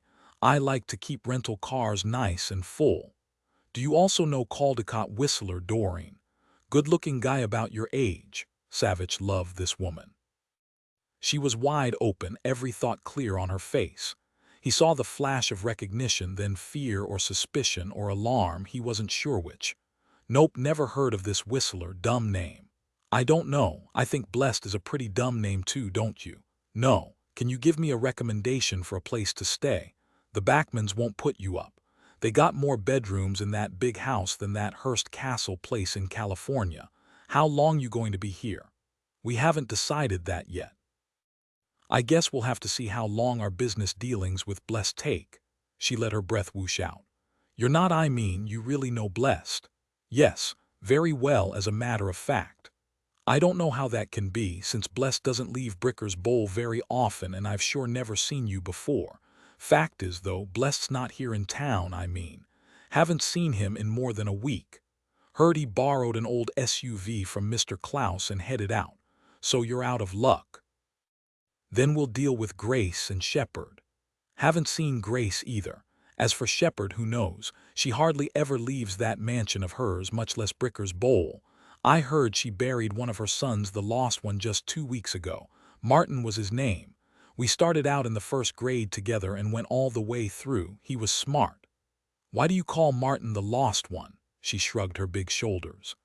After he left, Mrs. Backman started calling him that, the lost one, and she'd cry. No one ever heard from him again, not until his widow brought him back in a miserable urn to plant in the ground, since she'd had him cremated up north somewhere. People think that's not right around here, you know. I heard the urn was made of one of those new specially treated woods, last as long as metal. Can you imagine? I also imagine Shepard wasn't happy about that, blessed and Grace either. Hey, Martin's widow brought him back to his hometown and family. That was surely a nice thing for her to do, don't you think, Doreen? She was gone fast enough. Della hooped down at the dry cleaner, said she heard the widow was this city girl, all proud and proper, and Martin's little girl was cute as a button. That's what Mavis at the Food Star told her. Said the little girl liked butter pecan ice cream, but she didn't look a thing like her daddy. Martin was dark, had a 5 o'clock stubble by the time he was 16. Shepard didn't like that either, I heard, the little girl looking the image of her mother. Savich nodded. Bless told me how he caught that young guy from the newspaper who was at the funeral spying on them, how he told him to go quit his job. Doreen's eyes flashed again. Was it fear? Or was it par for the course when you lived in Bless's universe? The little snoop serves him right, but old man Maynard wouldn't let him quit even though he lost his prized camera. Yeah, Bless said he smashed the camera. Doreen's mouth opened and Savich leaned forward a bit. Suddenly she looked out the window. Savich turned to see a big muscle truck, a Chevy Cheyenne, so spit-shined you could see your reflection in its black surface. He saw a gun rack but no one riding shotgun. Doreen said, "That there's Sheriff Cole. Burris probably saw you, wants to check you out. He's real careful with our town. I told you Blessed and Grace aren't here. Why don't you just leave now? I mean, you got a real full tank now, don't you? Trust me, you don't want to tangle with Sheriff Cole." Tangle with the sheriff, last thing on my mind. I'm pleased you called him for me, Doreen. 40, Sheriff Cole doesn't like strangers. He's always driving through town, watching for them, so you'd best hie yourself out of Bricker's Bowl back up to the highway before he hauls you in and puts the hurt on you. I didn't call anybody. The hurt on me. Does he make a habit of beating up strangers who come to Bricker's Bowl? Don't make him think you deserve it. Wouldn't dream of it, Savich agreed, and gave Doreen a small salute and a smile that startled her. He walked out the door to stand in the bright sun a moment and stretch. He watched Sheriff Cole climb out of his truck, check himself in the high shine. So this was the man who'd kissed off Ethan. He watched him hoist up his tan polyester pants and settle the wide leather belt and big holster around his middle, run his fingers over the butt of his Smith & Wesson Model 29, Dirty Harry's classic .44 Magnum. What was this small-town sheriff doing with such a powerful gun? Stupid question. Like his truck, the .44 Magnum helped make him the big man, someone with power, someone to fear. He actually was big and muscular in his late 30s, big hands, big booted feet. He rolled his powerful shoulders and, of all things, cracked his knuckles. Savich sincerely doubted the two of them would ever be friends. This was no Doogie Hollifield or Ethan Merriweather. This man looked volatile, and that made him very dangerous. If Joanna was right, he was in the backman's pocket. What Sheriff Cole really looked like, Savich thought, was a natural-born bully. He came to within 4 feet of Savich before he stopped, took a wide-legged stance, his fingers still on his gun butt. He stared at Savich, measuring him, assessing him, as if wondering, maybe, how long it would take him to beat Savich unconscious. Savich would bet this guy would go about any beating he did with great joy and viciousness. Savich saw he was wearing 2-inch boots and wondered why. The guy was already a good 6'3" or thereabouts. More intimidation, more huge attitude. No help from this quarter, not after what Ethan had told him. The guy probably feared only 3 people in this town, all of them named Backman. Sheriff Cole had a heavy twang. His voice boomed out deep and hard, filled with threat and violence. "Good afternoon. You want to tell me who you are and what you're doing here?" Savich saw Sherlock climb slowly out of the Camry. She stood at her ease about 8 feet behind the sheriff, her arms loose at her sides, her jacket shoved back so her fingers weren't more than 2 inches from her cig. "Or what?" Savich asked easily, a black eyebrow arching. or you disrespectful piece of shit, I'll whip your ass and kick you out of my town. All that. Savich smiled as he pulled out his creds and held them out. If you will look at my credentials, Sheriff, you'll see I'm Special Agent Dillon Savich.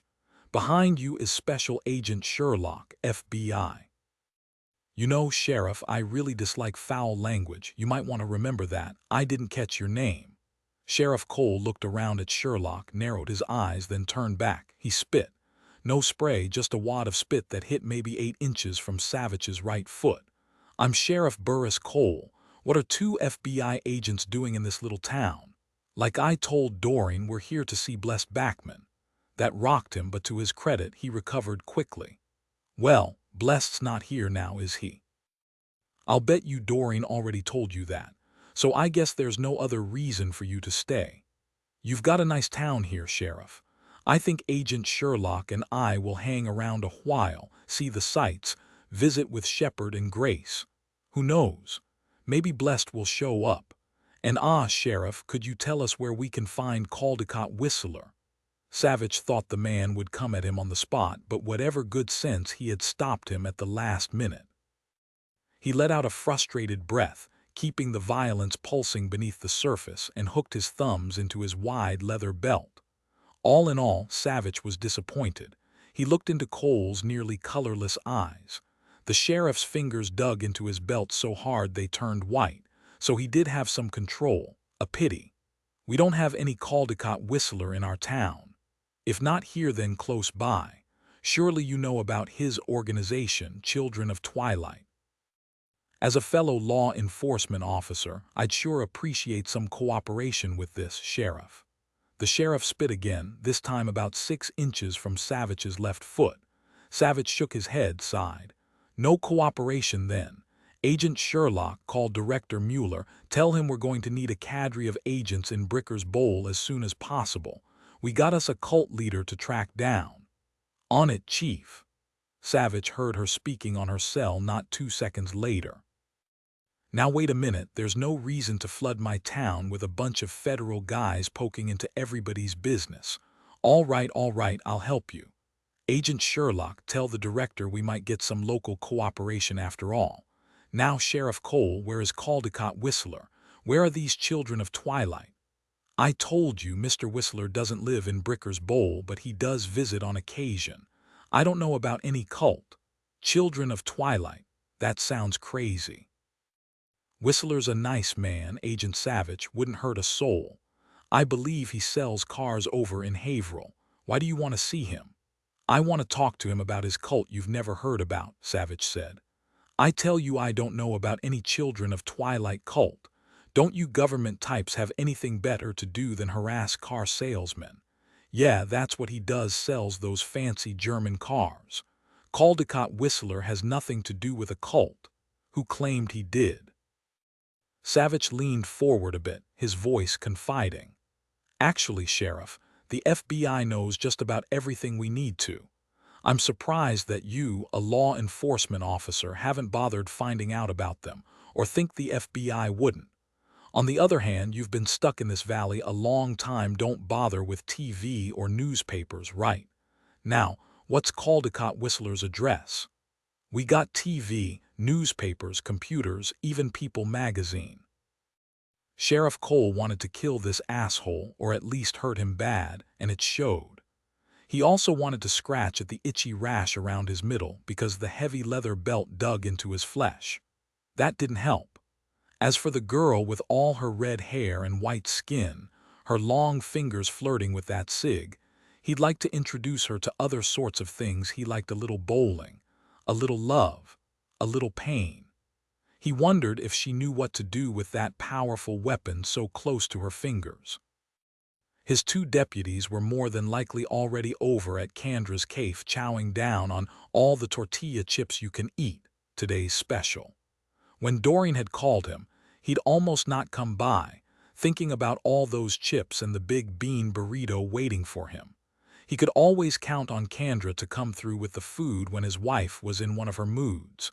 Stupid lost tourist who needed some hassling, that's what he'd thought. And now this. Now he had 2 FBI agents on his hands, this big guy whose nose needed to be broken, and the woman, probably the guy's girlfriend. He could just pull them behind the gas station, but it was too big a risk. The woman had already called the damn director. How could the FBI possibly know about Blessed and Whistler? He remembered that sheriff calling him about Blessed from somewhere in the mountains back in Virginia. He must have called the FBI. Damnation. The Fed had asked him a question, oh yeah, about Whistler. He said, the hot rage burning the air between them, you'll have to ask Blessed for Whistler's address. I don't know it. I never knew it, you got me. Not yet, but I'm beginning to think I probably will, Savich said easily, and walked straight at the sheriff, making him hop to the side. Sherlock saw the flash of rage in the sheriff's eyes when he realized he'd been outsmarted, and tried not to smile. They watched the sheriff walk inside the Quick Mart and lean close in to speak to Doreen. They waited. After only about a minute he came out, put sunglasses on his nose, climbed into his truck and peeled out. She arched an eyebrow. Savich said, "Thanks for calling Director Mueller for me." "You're more than welcome. He was right there, as if he'd been waiting for me to call him." "I must say, you sure got a hold of him fast. I'm impressed." "And so you should be. We're off to see Grace and Shepard." "Doreen said Grace wasn't here either," Savich said. "She could have been blowing me off. We'll find out when we get to the Backmans." Savich stared after the black truck. "Do you know, I don't think Sheriff Cole and I are going to be best friends," Sherlock said. "He's afraid of the Backmans and he hates you all the way to his steel-tipped boots. He really wants to kick your butt, Dillon, big time." Savich quirked an eyebrow at her. "Do you think that might be fun?" "Yeah, for you." Savich drove down Main Street, only 2 blocks long, past its short row of businesses. From the intimate apparel boutique to Higgins' bar on the corner, with its neon flashing Dos Equis signs, to Polly's dry cleaners right next door. He stopped when he saw a little boy on his bike and asked him where the Backmans lived. The boy, who was missing 2 front teeth, gave him a big grin and leaned close. "My ma doesn't like me to go anywhere near where the spooks live," he said, and pointed east. "Why do you call them spooks?" the boy said. "Everybody knows they're spooks, but my ma says I'm not supposed to talk about them. She won't admit it, but I think she's scared of them." "Why do you think that's true?" The boy frowned over Savich's left shoulder. "Whenever she and my dad are talking about them, they whisper." "Got you. Do you ever see the Backmans in town? Blessed Grace, Mrs. Backman. Miss Backman sometimes talks to Dolly down at Fresh Fish Fillet, that's our restaurant, you know. Ma doesn't like to eat there, says the fish is off sometimes, whatever that means." A gold mine of information. Savich said, "What do your parents do here?" "My dad, he's Reverend Halpert. He's the preacher at the First Pilgrims Baptist Church. He's always saying we're lucky to have more members than Father Michael at Our Lady of Sorrows. Father Michael tells my dad he's a heretic and laughs. Dad tells him he might be a heretic, but we have better potluck suppers. Catholics can't make good potato salad, he tells Father Michael, and then he laughs too. Do the Backmans go to your church? No, they're Catholics, but they donate money to us anyways.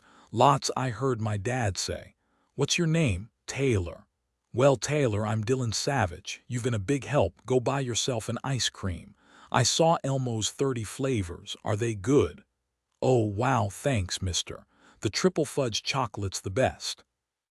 The dollar bill disappeared in Taylor's pocket and he'd pedaled halfway to the ice cream shop by the time Savich slid back into the Camry. Taylor yelled over his shoulder, "Elmo's really got 33 flavors, I counted them. Thanks again, mister." "Spooks, Sherlock said as Savich pulled away from the curb. "Cute kid. So Mama's afraid of the Backmans." "So it appears," Savich said, and gave a nod toward a couple of old geezers who appeared to be playing checkers in front of the Genesis spirit, the lettering stenciled in gold against black glass. "Wonder what that's all about," Sherlock said. "There's a little sign beneath. Looks like it's a tarot card and palm reading place. I wonder how a town this size can support them." "We'll ask Mrs. B," Sherlock said, and gave a little wave to the 2 checkers players, who seemed more interested in them than in their game. 41. The driveway to the Backman's house was long and graveled, curving first around two enormous oak trees, then threading between wildly blooming red rhododendron bushes. Oaks and maples lined the sides, full branches forming a lush canopy overhead. It was a royal approach to the palace. The house was set in the best spot in the valley, at the eastern end of the bowl. It glistened beneath the hot sun like a wedding cake, lavishly decorated with blue and green accent colors. The house was surrounded by thick stands of oak trees. The front yard was beautifully manicured, with undulating green lawns and small yews lining flower beds filled with azaleas, petunias, and fuchsia. Rosebushes and jasmine trekked up the sides of the house on trellises. It was extravagant and romantic and utterly unexpected in a valley like Bricker's Bowl. Savich's first thought was, "Where is the cemetery?" "Wowza," Sherlock said and whistled. "Would you look at that place, Dillon?" I didn't get the impression of anything this grand from Joanna. She said it was a mansion and left it at that. Would you look at the accent colors? Those dark blues and greens are gorgeous. I don't think I've seen more colors on the painted ladies in San Francisco. The place gave Savich a headache. It was too big, too in your face, just too much, period, except for all the flowers. He particularly liked the iceberg roses with white blossoms so thick they looked to weigh down the bushes. He parked the Camry in the driveway leading to the six-car garage, behind a new dark blue Cadillac that matched the blue on the house trim. Were there more cars inside? And if there were, then why had Blessed borrowed an SUV to drive to Titusville? Sherlock said, "The caddy looks like Mrs. Backman's wheels, I'd say, so hopefully she's home. Any idea where the cemetery is?" He gave her a quick smile. "Probably in the back. We'll get to it." "You know, Dillon, this place is incredible. The flowers look like they're on steroids. The grounds are lush and neat as a pin. It creeps me out." They walked up the 10 deep-set wooden steps onto a wide veranda with an inviting porch swing, white rattan table, and 4 matching rattan chairs, the cushions the same blue and green of the house trim. It was blessedly cool on the porch, a breeze coming from the west. Beautiful Italian ceramic pots filled with overflowing azaleas and petunias and other flowers Savich couldn't identify hung from lacy black wrought iron hangers, each set precisely 2 feet apart. "The flowers," Sherlock said. "I wonder what Mrs. Backman uses to get them so glorious. Maybe some sort of spell or incantation." He laughed. "Our garden is just as spectacular." "I wish," Sherlock said and breathed in. "Even though I can smell the roses and jasmine giving off that lovely perfume, it still creeps me out. I don't know why. You know too much about the residence." The door opened before they could knock. The proverbial little old lady in a flowered cotton house dress stepped out in beaded mules, her sturdy legs bare. She looked like a benign grandmother, fluffy white hair done up in an old-style knot on the top of her head, pearl studs in her drooping earlobes, a huge diamond on her ring finger. There was nothing frail about her. They knew she was 78 years old because Joanna had told them. Otherwise, they could have only guessed because officially, Shepard Backman didn't exist. She didn't have a birth certificate, a social security number, a driver's license, or a recorded marriage license. Her husband had filed taxes in his name alone. Blessed filed now, showing a yearly income of about $45,000 from driving a delivery truck, this verified by a manager of a local mailing distribution company who had been paid off at least that much. Or maybe Blessed simply stymied him every year at tax time. Mrs. Backman said nothing, merely stared at them, not moving, her pale brown eyes darting from one to the other. They came to rest on Savich. "Who are you, young man, and what do you want?" Her voice didn't sound like it belonged to an old lady. It was deep, on the gruff side, as if she'd smoked for many years and had authority, the voice of a person who always drove the bus she rode in. Savich wagered that Blessed, who was utterly terrifying, bowed to her orders without hesitation. Savich smiled at the old woman and held out his creds. I'm Agent Dillon Savich, FBI, and this is Agent Lacey Sherlock. She studied his creds, gave them back, then held out a surprisingly youthful hand to Sherlock, who placed her own creds in her wide palm. Her fingernails were dirty, from gardening or maybe from digging up graves. She studied Sherlock's id for a very long time. Finally, she handed the shield back. Now I know who you are. What do you want? We would like to speak to you and your son, Grace, since Blessed isn't here. Neither is Grace. At her words, Savich went on full alert. He smiled at her. Where is Grace? I imagine he's with his brother since they left together. They're rarely apart, those two. Do you know where they went, Mrs. Backman? My boys are all grown up, Agent Savich. They come and go as they please. I'm only their mother. I'm always the last to know. Yeah, right, Sherlock thought. Excuse me a moment, please, Savich said, nodded to Sherlock and walked to the end of the veranda. He called Ethan's cell. Ethan answered on the second ring. Savich said, Grace is in Titusville. Evidently both he and Blessed went to fetch Autumn. I don't know what to expect from him, Ethan, but he's close by and maybe as dangerous as his brother. Maybe they work together or Blessed uses Grace in some way to help him focus. Remember you told me when Ox was stymied, he sounded like himself, only not quite. Was it Blessed's voice? He didn't sound all that different, but what he said and how he said it, that wasn't Ox. You're thinking it might have been Grace's voice. That sounds so bizarre it gives me a headache even to think about it. More likely Blessed does it all by himself, but the fact is, we don't know for sure, but Grace is there, so take care. When Savich walked back, he heard Sherlock say, You have a lovely home, Mrs. Backman. The blue and green accent colors are perfect and show an amazing attention to detail. They draw you right in, and the flowers I like to garden myself. Thank you, said Shepherd Backman. She didn't bend at the praise of her home or gardens, nor did she budge from where she stood, blocking the front door entrance.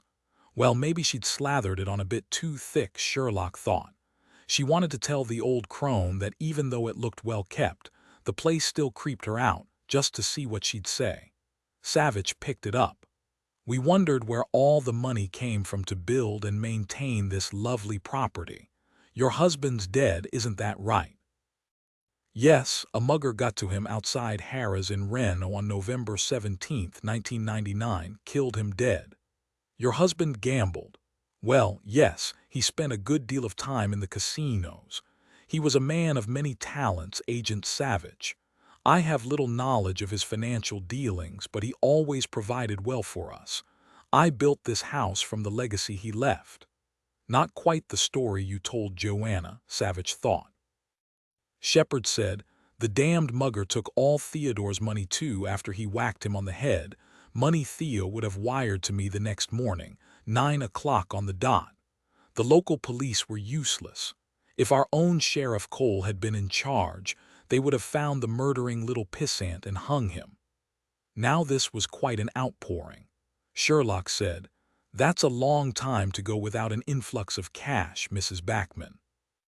Has Bless been providing for you since then, stymieing your local bank manager, for example, to replenish your checking accounts and your investment portfolio, or the car dealer to get you that new Cadillac? Incidentally, the caddy sure matches the blue accent well. Shepherd showed no reaction. She remained poised, well in control. Maybe she'd paled a little bit. No, unfortunately Savich didn't think so. She was a tough old duck. Shepherd said matter-of-factly, Bless doesn't stymie for money in Bricker's bowl. That wouldn't be right. We would not take from our neighbors.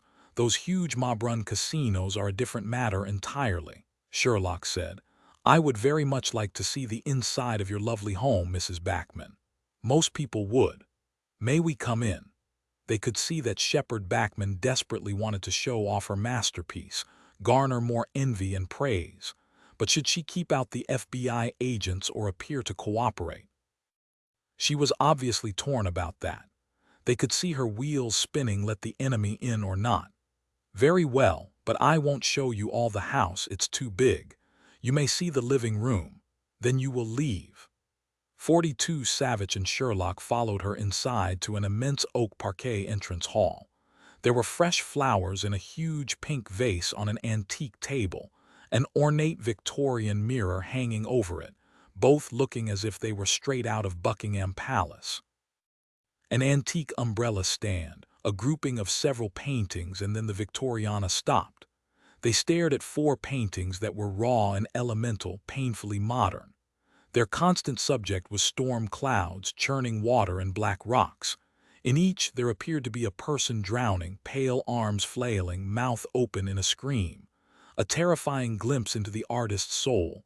Incredible paintings. Who's the artist? Savich asked. They are incredible, aren't they? My son Grace painted them. I believe they are museum quality. Is this a common theme for Grace? I suppose you're wondering if Grace nearly drowned in a storm.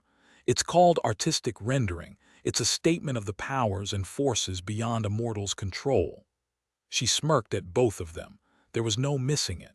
She turned on her heel and they followed her into the first room on the right, dominated by a Carrara marble fireplace with an imposing portrait of an elderly gentleman above it. The look in his pale eyes was happily mad. It had to be Theodore Bachman, her dead husband. Mrs. Bachman walked spry and straight, the cotton house dress falling straight to her calves, her mules sliding over the beautiful polished oak floor. She pointed to an authentic Victorian settee. They sat, watched her ease into a high-backed chair opposite them. She looked complacently around the large room. It took 5 years to build this house and decorate it the way I wanted it. It is now perfect. But my sons, Blessed and Grace, have no interest in anything other than the pork chops on their plates and their nightly dessert of strawberry cheesecake, made for them by Marge at Phelps's bakery every day. She waved her hand around her. This lovely house, all the flowers, the antiques, it's all wasted on them. It is not right nor fair. I have asked them what they plan for it when I'm dead. And what did they say?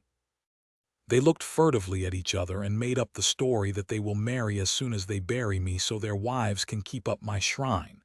That's what they call this beautiful house, my shrine. This is a work of art, I told them, not a ridiculous shrine, and they just looked at each other and shrugged. There is nothing to be done. Savich said, Is that why you want your granddaughter to come live with you, Mrs. Bachman? You want Autumn to grow up here and take over your place when you die. Keep up your beautiful gardens, buy more antiques.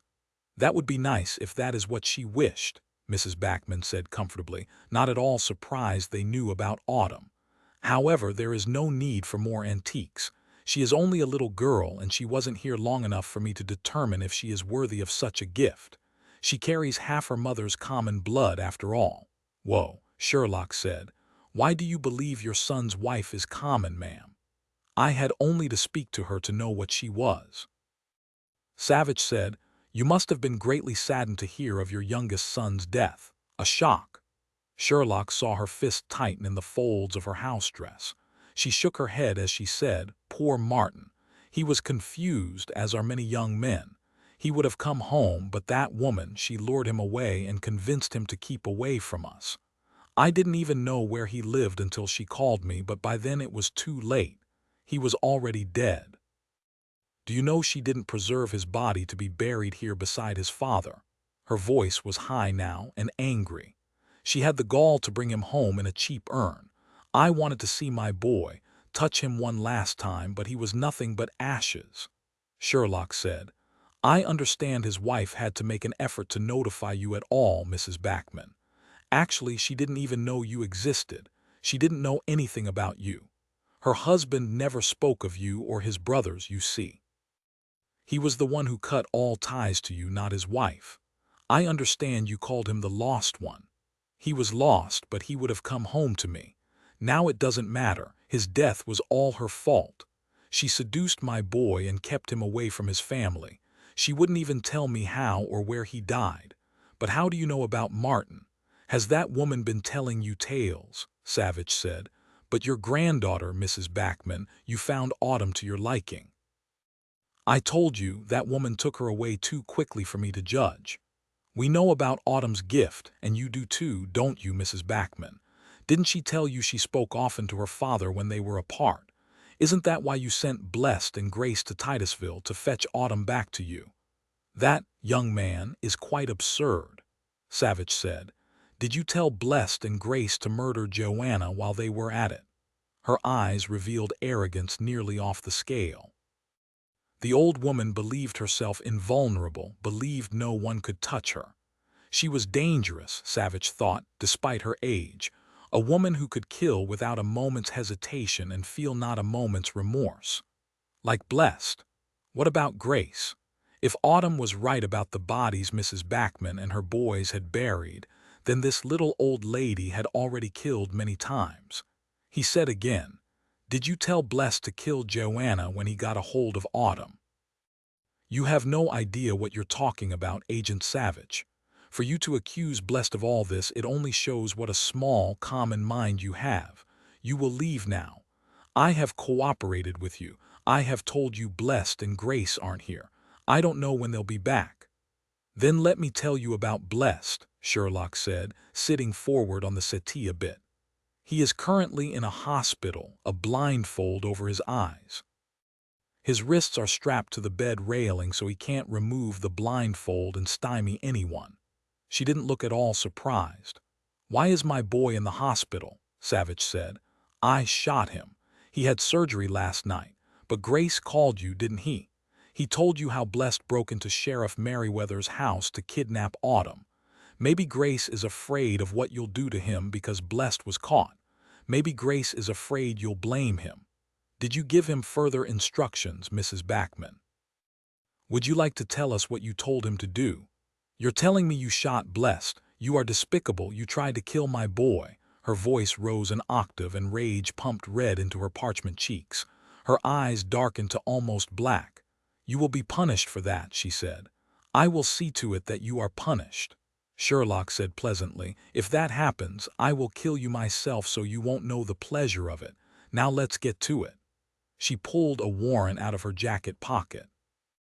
This is a warrant, Mrs. Backman, to search your family cemetery for the bodies Autumn saw you and your sons burying. The old woman wanted to blight them. They saw it in her eyes, and they saw it in her white-knuckled fists. She said finally, that is nonsense, and you know it. You actually believe a little girl's nightmare because her mother wants you to. What, are you sleeping with her, Agent Savich? Take the warrant, Mrs. Backman, Savich said. Still, she didn't reach for the warrant in Savich's outstretched hand, merely looked at them both without emotion. I will call Sheriff Cole if you do not leave immediately and take that ridiculous warrant with you. But the sheriff already called you, didn't he, ma'am? About 15 minutes ago, telling you we were looking for you. I'm going to call Sheriff Cole, she repeated. He'll deal with you too. Savich looked down at his watch, then up again when he heard a car outside. If that isn't the sheriff, then it's our forensic team here to go over your family cemetery. He stood and put the warrant in her lap. Feel free to read it. Feel free to call Sheriff Cole again. Tell him he's too slow. I'm calling my lawyer too. You might as well call Caldecott Whistler. It was a hit, they could see it. She sucked in a breath, but she held herself together and remained quiet. Sherlock smiled at Mrs. Backman. I believe it's our forensic team. 43. The search was a bust. An hour later, forensic expert and team leader Dirk Platt walked to where Savich and Sherlock stood watching the operation at Martin Backman's grave site. He was shaking his head even as he said, Sorry, guys, but there are no bodies here. She moved them, Sherlock said. Blessed notified her and she moved them. Or she suspected either Autumn or Joanna saw what they did and that's why they ran. Sherlock looked out over the cemetery. The 40 graves positioned in odd triangles. The last graves were not 2 feet from a thick stand of oak trees that reached up the sides of the bowl to spear green and fat into the sky. The trees surrounding the cemetery laced their branches together, creating moving shadows in the breeze. Dirk asked them, Do you want us to dig up any of the other graves? No, Savich said. Not yet. Dirk nodded and waved to the huge hole in the ground. She moved something out of here. All we've got is a big hole recently filled in with dirt. Any blood? Any clothes? No, nothing, but don't give up yet. If there were bodies thrown in that hole, we might still find something. Damnedest thing. To look around, this seems a peaceful Hidden Valley sort of place, an old-fashioned little American town where you expect to find some rustic charm, not missing bodies. Laurie is taking soil samples, looking for traces of blood and human remains, which I don't think she'll find. She'll also be checking to see if the soil comes from here or somewhere else. If the soil is clean, you can bet it was brought in. When they moved the bodies, Sherlock said, I doubt they took them far. Who'd want to take the chance? Too great a risk of discovery. On the other hand, this valley is pretty large. Not much risk if the grave robbers are the sheriff and his deputies, Savich said. They could have wrapped the bodies in a tarp and hauled them anywhere in the valley in the flat bed of the sheriff's truck. There's no sign of any recent digging anywhere else in the cemetery, so we're going to start checking the flower beds and anywhere else there's disturbed ground with GPR ground penetration radar. I've called for a couple of cadaver dogs to complement the GPR, but if we don't find the bodies pretty close by, the cost builds up real fast, Savich said. I know. Do what you can, Dirk. He turned to Sherlock. Well, things don't always go like you want them to. 44 Rockingham County Hospital near Titusville, Virginia. Late Wednesday afternoon, the nurse, skinny as a window pane with salt and pepper hair and a no-nonsense stride, was pushing against Bless's hospital room door before Ox could roar to his feet and shout at her, Hold on there. I haven't seen you before. He grabbed her skinny arm. Who are you? What do you want? She stared up at him with a face scrubbed clean of makeup. He swore for an instant that he saw a 5 o'clock shadow on her jaw. No, couldn't be. He shook his head as she said patiently, I'm Nurse Eleanor Lapley. I work here. I just came on duty. Who are you? I'm with the sheriff's department, here to guard the maniac strapped down to the bed inside. Do you know about him? Of course. First thing when I came in, they showed me that film about him. Kind of hard to believe. Seems to me it might have been faked, don't you think? Nothing was faked.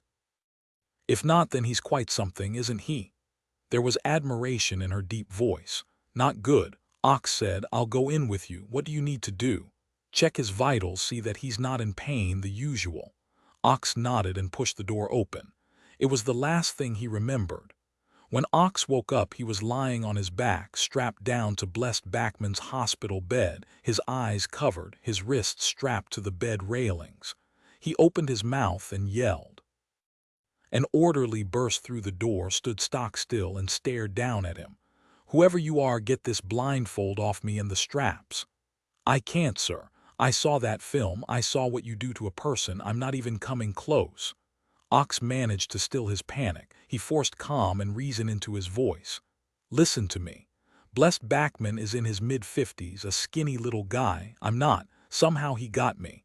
That nurse, what nurse? Nurse Eleanor Lapley, she said her name was. Okay, there isn't a Nurse Eleanor Lapley, not unless she started 30 minutes ago and nobody told me. For God's sake, look at me. Do I look like Blessed Backman?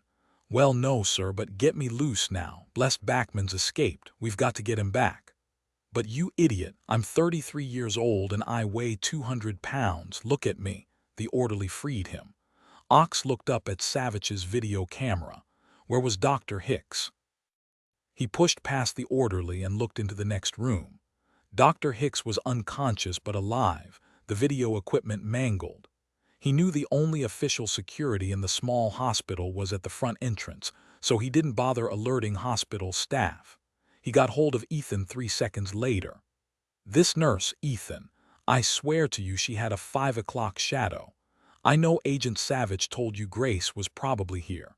I know it sounds weird, but do you think Nurse Lapley was somehow Grace? Ethan thought his brains were going to scramble. I suppose it had to be Grace.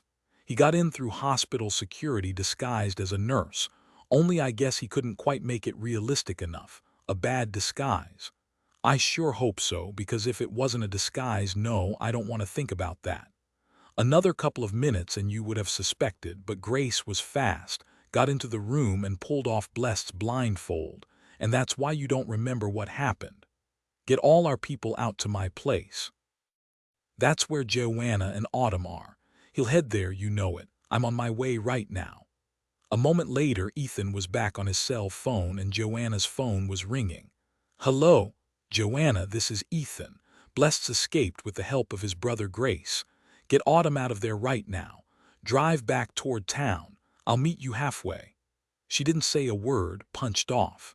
5 minutes later, when he saw her rental car barreling toward him, he honked and pulled his Rubicon over on the shoulder. Joanna's first words were, "I should have killed him. Damn it, I should have killed him." Autumn was white-faced and silent, plastered to her mother's side. "Get in." He threw the passenger door open and Joanna lifted Autumn inside, jumped in beside her. "I don't have a gun, we just ran." "I do, don't worry." That was about the stupidest thing he'd ever said. "There's a rifle in the box under the front seat. I'll take that, you can have my Beretta." He patted Autumn's shoulder. "It'll be all right, kiddo." If Autumn didn't believe him, he didn't blame her. He pulled his Beretta off his waist clip, handed it but first to Joanna. "Where are we going?" He saw an ancient Ford Escort in his rearview mirror closing fast. He didn't have to see for sure who was in the car. It was Bless and Grace. Had to be. "Hang on," he said, and pressed down hard on the accelerator. The Rubicon pulled away smoothly on the windy two-lane highway, and soon they were far enough ahead so Bless couldn't see them around the turns. Ethan pulled off fast onto a potholed fire road that led straight into Titus Hitch Wilderness. Not the front entrance with the Ranger kiosk, but a narrow, dirty path barely wide enough for the Rubicon. It came to an abrupt stop at the Sweet Onion River. If they were lucky, it would take Bless and Grace a good long time to find out where they'd gone. But they would find them, Ethan knew it. "Let's go," Joanna said. "You know where we are, that's good. Where to?" "We're going to head on foot into the Titus Hitch Wilderness. We can't go back where we came from, and going forward is better than staying here. I know these woods well, know a good spot to stop." "Ethan, what are we going to do in the wilderness?" Autumn asked him. He looked at the mother, then at the daughter, and said, "We're going hiking." He pulled his bolt-action Remington 700 out of his gun box. It was a gift from his father when he was 12 years old to make a hunter out of him, his father had said. Ethan had learned to shoot the bolt-action, loved the rifle as a matter of fact, but he hadn't stayed with hunting. He preferred to paint animals and take their pictures rather than shoot them. He grabbed 2 boxes of Bodil bullets. He had only 40 rounds. He had to be careful. He said more to himself than to Joanna.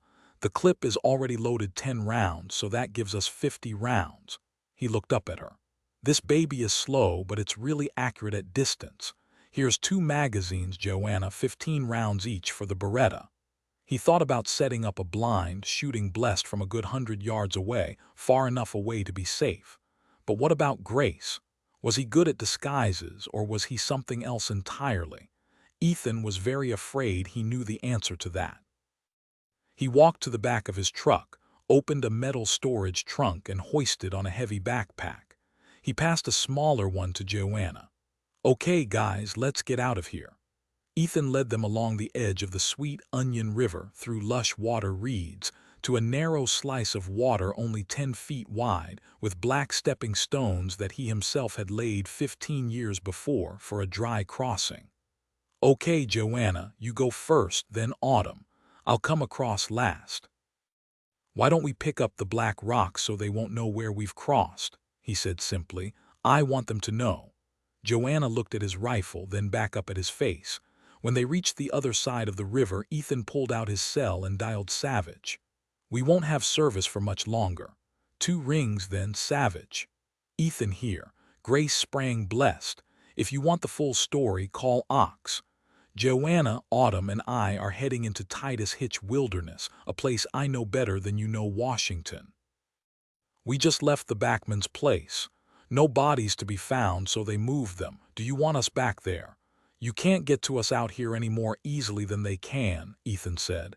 "It has to end, Savich. I hope to end it here." "He can't stymie me, Ethan. There's no time. Can you get a distance shot?" Ethan grinned into his cell. Exactly what I'm hoping for. We're going to keep moving and then camp for the night. If we don't run across them, I'm planning to lead Joanna and Autumn out across the north boundary in the morning. Have you called your deputies in after you? No, I thought about that, but I want the only one trailing us to be blessed. I don't want to take the chance he'd stymie my deputies. Call Ox and let him know, will you? We've got to move. There was a pause then. Good luck, Ethan. Ethan pocketed his cell phone, then turned to Joanna and Autumn. Either of you need to rest, you just holler, okay? We're going to be going through some pretty rough terrain. I'm the only one without good footwear.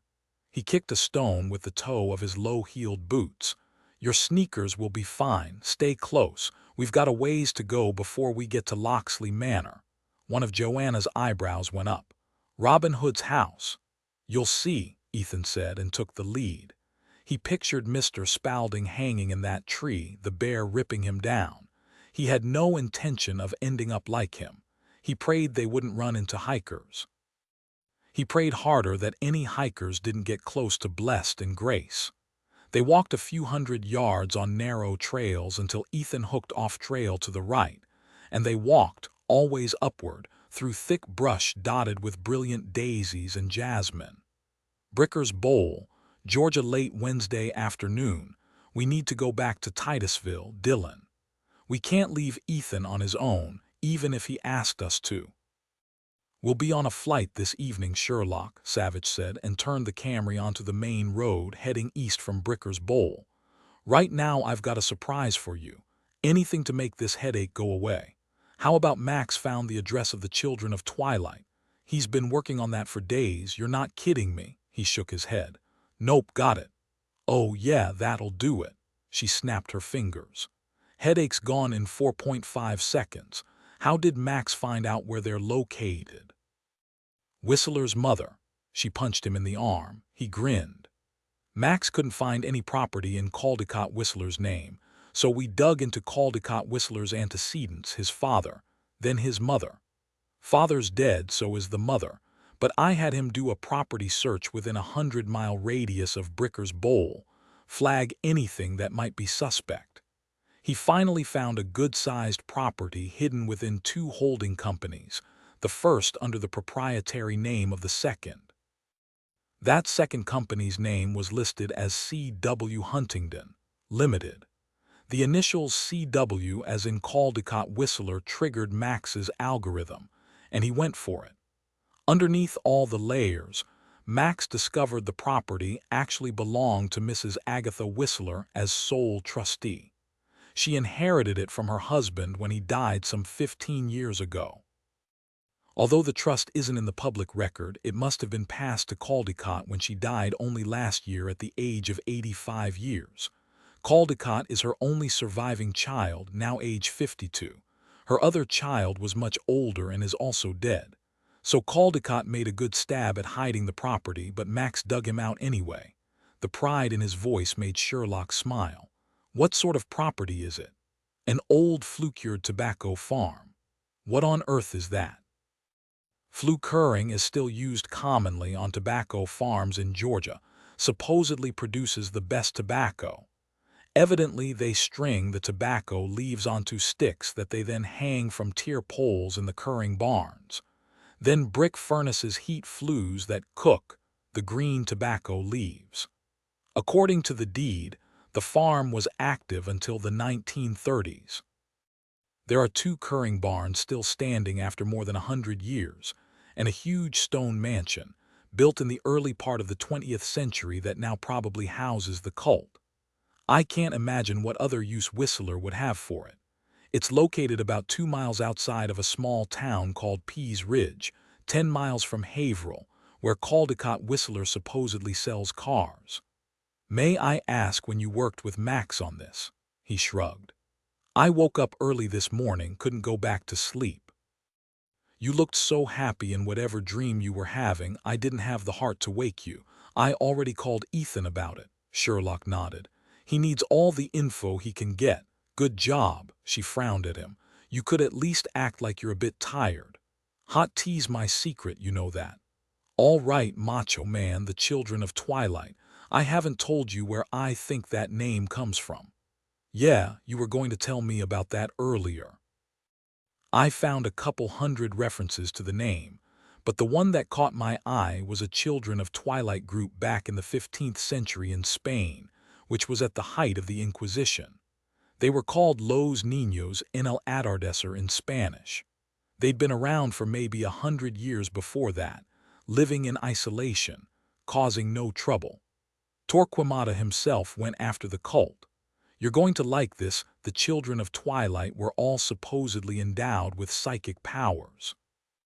Savich said slowly, they wouldn't have called it that back then. How were they described? Torquemada called them adoradores del diablo, devil worshippers who communicated not only with each other but with the devil himself to further the devil's evil schemes. Not a good ending for them, I'll bet. No, not a good ending. Those Torquemada caught were burned at the stake. Auto da fe, an act of faith. Isn't that lovely? Some escaped, but the group was never heard from again. Savich said, so if this present-day cult has taken up their name, that leads to an interesting conclusion, doesn't it? The same direction Whistler's blog took us, a cult that glorifies psychics and might risk a great deal for a child like Autumn. Of course, it could all be coincidence. Or maybe not. A bullet whistled past Sherlock's head and spiderwebbed the windshield. Savich shouted, "Hold on." He got control of the car again, glanced into the rearview mirror at a small black Ford Focus not 20 feet back and saw the black barrel of a gun and the hand holding it coming out the passenger side window. So there were two of them. He wasn't in his Porsche. He was in a Camry with regular gas in its tank, but it was a game little car. He sawed the Camry back and forth across the lanes, grateful there were no other cars in sight. Sherlock slithered low across the seat as she pulled her cig from her belt clip, then twisted around to look at the car behind them. Savich said, "Gun out the passenger side window. They haven't fired again because they can't get a fix on us." "Got it." She rolled down the window, leaned out, and yelled, "Now, Dillon." She fired off 3 shots as he steadied the car. Then he jerked the Camry hard to the left, through the other lane, nearly into the ditch before he jerked it back. He heard the ping of bullets hitting the pavement and the car. I missed him. "Hold steady again, Dillon." She emptied her clip this time. He wasn't surprised when the Ford began careening all over the road, out of control and gaining speed on the decline behind them. The driver had to be hit. He saw the shooter trying to shove the driver aside so he could get control. It was going to be close, because lumbering toward them, not 50 feet ahead, was an old silver pickup truck loaded with hay bales higher than its cab. Savich laid his palm on the horn, blasting loud into the hot late afternoon. Thank God the driver of the ancient pickup wasn't a slouch. He careened into the right lane and pulled over onto the shoulder, chewing tobacco furiously at them while they whizzed past. A caravan of trucks and a Goldwing with a man and woman on board came around a wide bend in the road, going at a good clip. He looked at the Ford behind him, thick black smoke billowing from beneath the hood, and watched the shooter jerk the Ford hard to the right and peel off onto an unpaved country road he hadn't even noticed. He knew then they had to be locals, but he'd known that already. Savich slowed and Sherlock fired another full clip after them, but they disappeared into a cloud of whirling dirt from the road. He had to wait for the spurt of traffic to pass. Then he turned the Camry in a tight U and came in behind an old SUV, the last of the traffic he'd just let pass. All the vehicles had slowed and were rubbernecking, trying to see that smoking car. He laid his palm on the horn and got the finger in return. Finally, he reached the country road and turned a sharp left onto the dirt road. Sherlock was still hanging out the window, her hair whipping around her head. She jerked back inside. "There, Dillon, behind that stand of trees on your left." They didn't get far. He saw the black smoke before he saw the car. He braked fast and hard, closer than he wanted. Sherlock was out the door while the tires were still trying to grip the dirt. "Careful," he shouted, pulled his cig and went out the driver's side, bent low, his eyes on the car. The Ford exploded. No time, no time. The burst of heat singed their hair, seared the air itself, and the blast concussion hurled them backward. Savich grabbed her as they went down, protecting her as best he could, and rolled with her beneath the back of the Camry as burning pieces of the Ford rained down around them. Sherlock, coughing and trying to suck in air at the same time, finally managed to whisper against his shoulder, "I really didn't mean to, but guess I got the gas tank.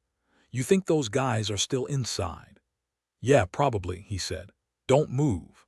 There were still hot flames and foul-smelling smoke gushing upward like black geysers, pieces of the car still hissing and exploding off the frame in the heat, setting nearby bushes on fire.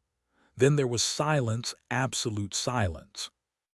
Savich slowly eased from beneath the car, came up on his elbow over her and studied her black face and the cut along her hairline, snaking a line of blood down her cheek. He touched the cut, saw it was superficial, and drew a deep breath. "I'm okay, Dillon, how about you?" She was grinning at him, teeth whiter than his shirt had been before the explosion. "I'm fine, but you're hurt." "Just a little cut. My hair will soak it up." "You're okay." He consulted his body parts, nodded. "Do I look as bad as you do?" "Yeah, but you know, kind of black ops sexy." He pulled a handkerchief from his pocket and dabbed at the cut. It was indeed as shallow as he'd thought, nothing much really, thank you God. He realized he'd been shaking. It had been too close, simply too close, and here she was cracking a joke. He grabbed her and pulled her hard against him on the ground, pressing her into his shoulder.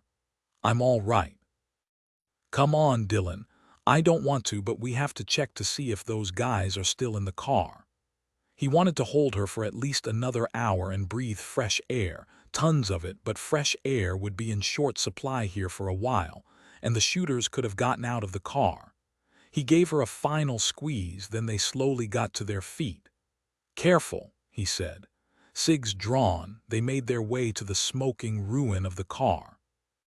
Sherlock stepped around a burning running shoe with a foot in it and swallowed bile, swallowed again when she felt the heave coming. There was a smell of burned flesh mixed with the foul smell of burning plastic and gasoline. When she got a hold of herself, she said, "I guess they didn't get out."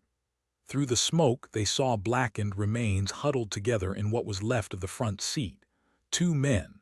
Savich pulled out his cell and called the Atlanta field office. "Bo, Savich. Sherlock and I have got ourselves a pretty gnarly situation here." And he told the sack, Bo Chumley, what had happened. He said to Sherlock, "Guess we're not going to get to have dinner with the children of Twilight."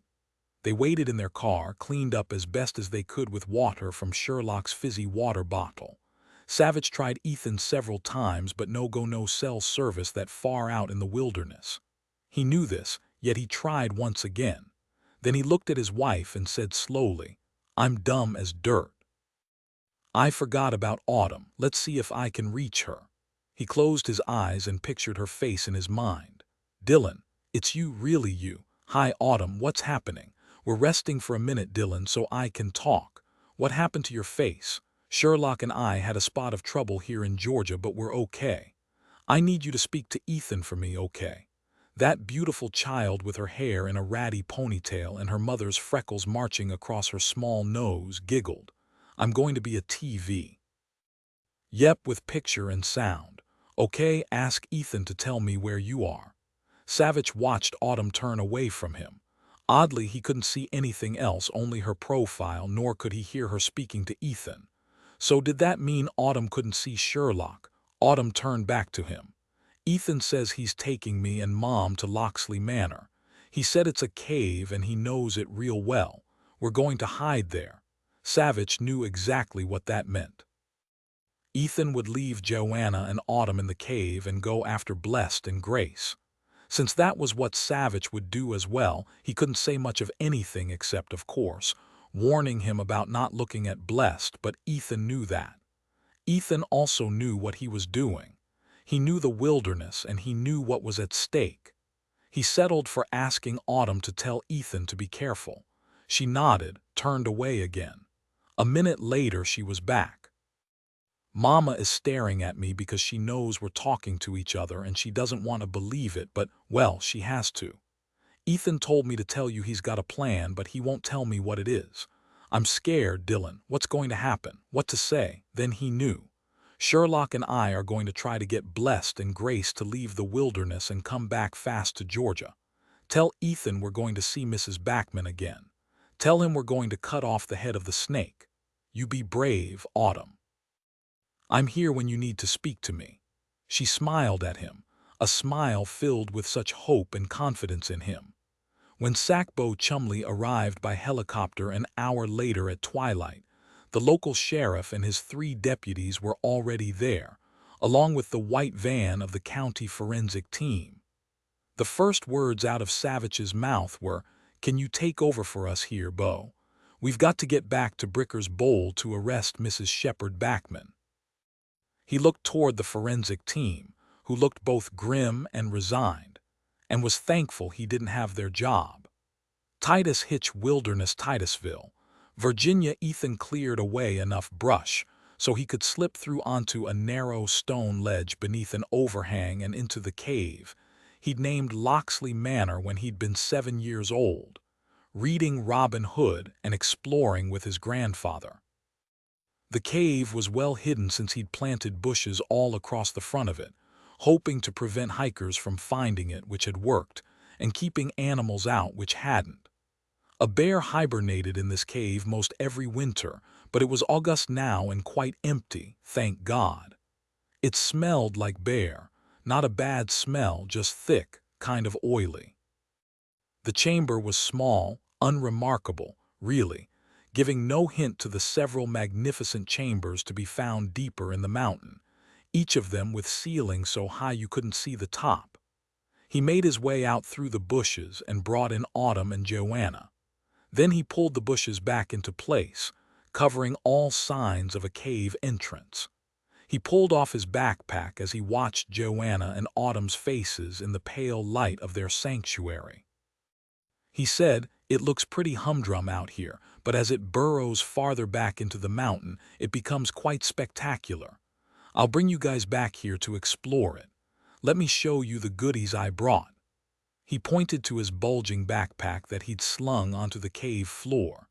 You never know when a tourist is going to get into trouble, and so all of us officers around here are prepared. My backpack is basically a survival kit: water, a half-dozen power bars, first aid stuff, 3 of those high-tech sleeping bags that weigh a few ounces and keep you warm at 20 below. Not our problem, but it will get cold tonight, cold enough to appreciate them. He reached in the pack and pulled out a plastic bag, and the most important, coffee and a couple of mugs. "But we don't have, oh ye of little faith," Ethan said as he pulled out another small package and opened it. He took what looked like a metal disc, unfolded it into a cylinder, shoved another piece of metal into a bracket at the side, and within a few seconds he was waving a small pot in front of him. Without thought, Joanna threw her arms around him. "That is miraculous," simply she broke off, quickly stepped back, only to hear Autumn say, "I don't drink coffee, but I think you're miraculous too, Ethan." They all laughed. It felt good to smile, to feel a little wash of relief pour through you. It put the fear aside, if only for a moment or two. Ethan looked at the stack of logs he'd left here last year. Above the logs were 25 deep scratch marks in the stone, marking each year since he'd found the cave. He decided against lighting a fire, not wanting blessed and grace to smell the smoke. He made do with a small Coleman burner just large enough to hold his pot. Joanna boiled water, Autumn spread out the high-tech space sleeping bags, and Ethan checked all their weapons. Ethan looked at the 3 sleeping bags in a neat line and said, "Here, Autumn, I've got your dinner. Eat slowly, you only get 2 bars, okay?" It was quiet, and soon it was nearly dark in the deep wilderness. The trees were so thick that night fell quickly. Autumn fell asleep inside one of the sleeping bags, her hands cupped beneath her cheek. When Ethan seated himself beside Joanna, his legs stretched out in front of him alongside hers, his back against the cave wall, he said, Joanna, have you thought about how blessed and Grace found you in autumn here in Titusville? She shook her head, then sighed, leaned back against the cave wall. Well, of course I have. I really don't know, Ethan, but I know without a doubt they'll find us. You know it too. He nodded. When Autumn was talking to Savich earlier, Savich told her to tell me he was going to see Mrs. Backman again to cut off the snake's head. A good name for the old witch. Is he thinking it's Mrs. Backman who's the tracker, not Blessed and Grace, that she somehow directs them? Do you think that's possible? I've thought about it, but when it comes down to that, it's so outside anything that makes sense to me. To any of us, it makes my head ache. What we already know about them is remarkable enough. Truth be told, I don't know why they haven't tried to take over the world. What Blessed alone can do, why isn't he president or dictator of a small country? I'm thinking he's got to have limits. Maybe he can stymie only a couple of people at a time. Maybe the hypnosis fades after a day, 2 days, whatever. Maybe there are a whole lot of people he can't stymie. Both Dillon and Autumn can resist him after all. Ethan said, limits, that sounds reasonable if anything can be considered reasonable about what Bless does. And Grace, we don't even know what he can do. It's interesting the Backmans never moved out of Bricker's Bowl to look for a larger canvas. Mr. Backman left but always came back again and again.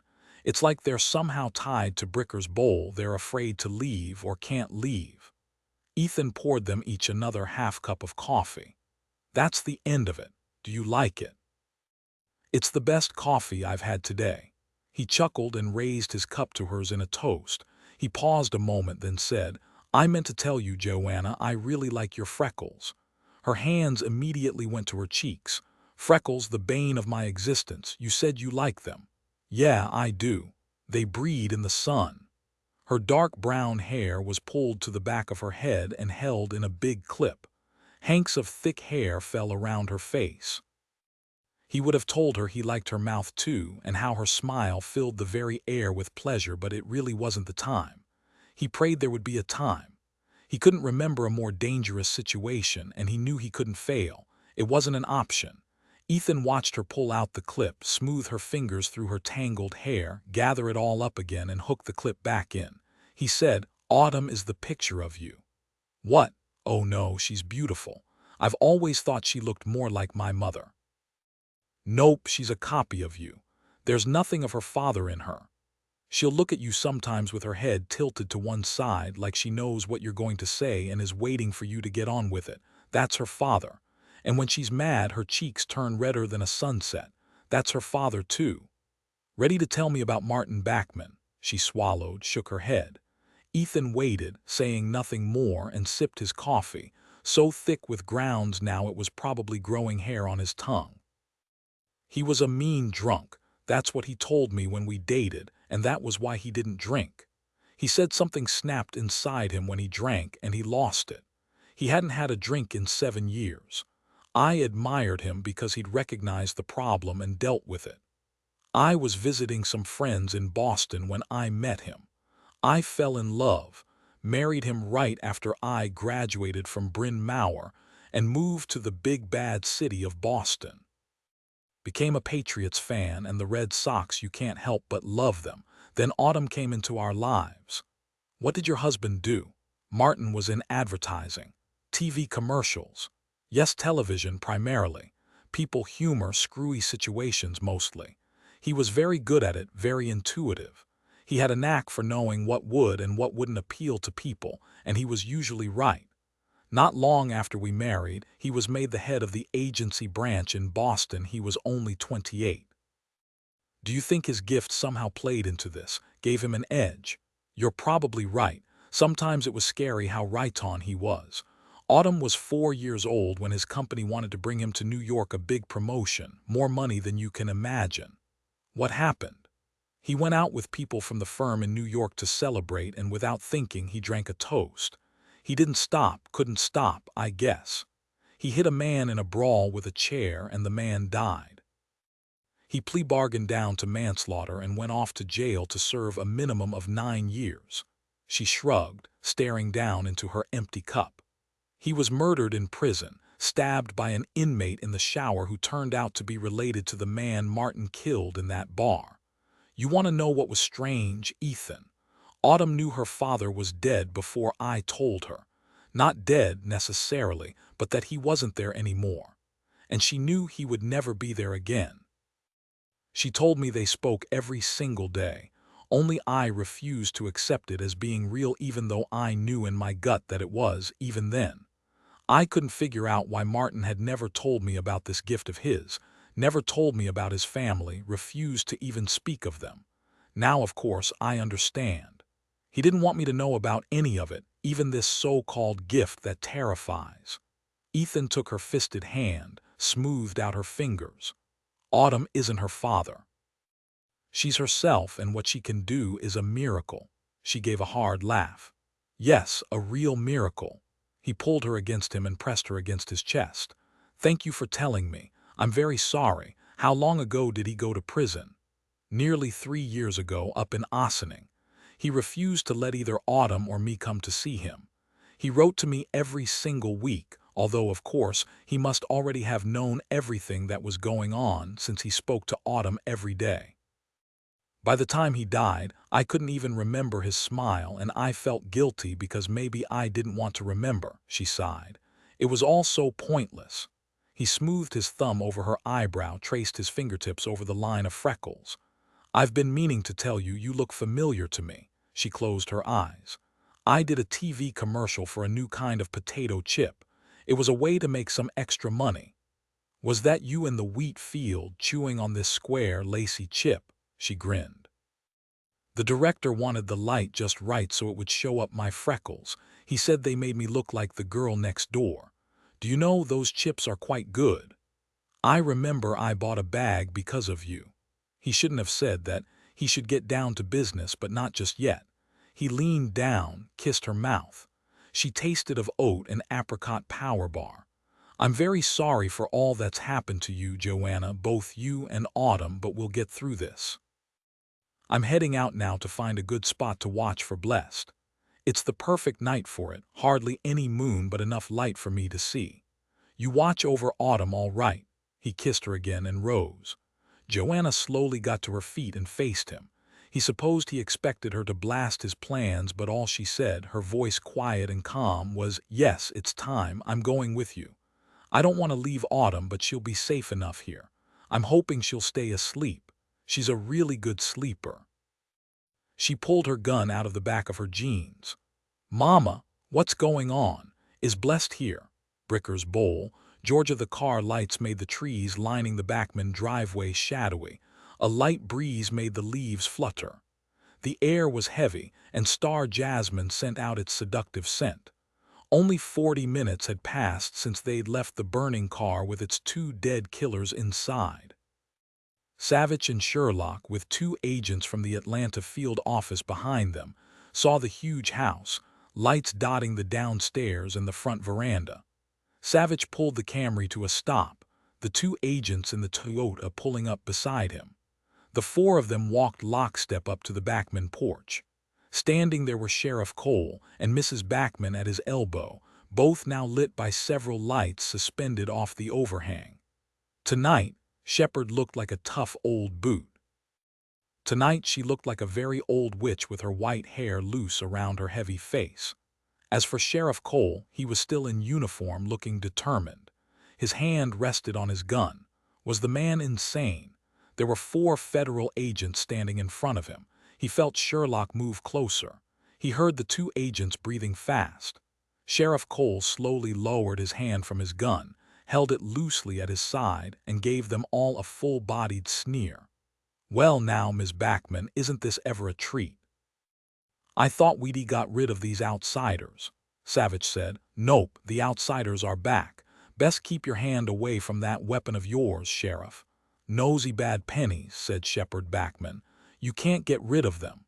Sherlock said easily, looking from one to the other, "Mrs. Backman, your mistake was to try to get rid of us. The 2 men you sent to kill us are dead. We're here to arrest you for conspiracy to murder 2 federal agents." To Savich's surprise, there wasn't a hint of awareness on Sheriff Cole's heavy face. There was only astonishment. The old lady sprang back. "Shoot them in the face, Burris. Kill them." "What? I can't shoot them, ma'am, I can't.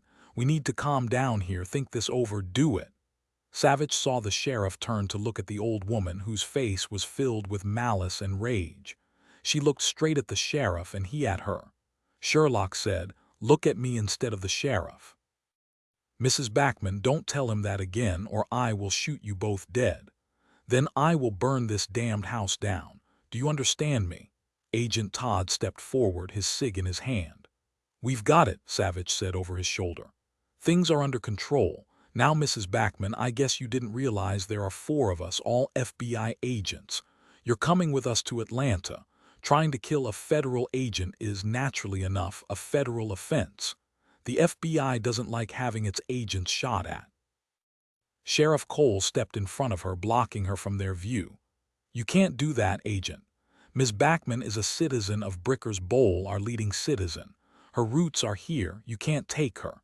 Whoever it is that shot at you, you don't have any proof." Sherlock stepped into his face, raised her cig up to his nose, and said very quietly, "Listen, Burris, if you don't want to share a cell with this malevolent old witch, I suggest you drop that gun to the ground. Now." He wanted to drop-kick her off the veranda, belt the damned girl agent in the chops, but he knew dead serious when he saw it and he believed her. He pulled the gun from its holster and dropped it. It thumped on the wooden veranda, bounced once, and came to a rest 6 inches from his foot. "Now you will move yourself back 6 steps. I'll count them for you. Go." Sheriff Cole stepped back until Sherlock told him to stop, with his back pressed against the front door.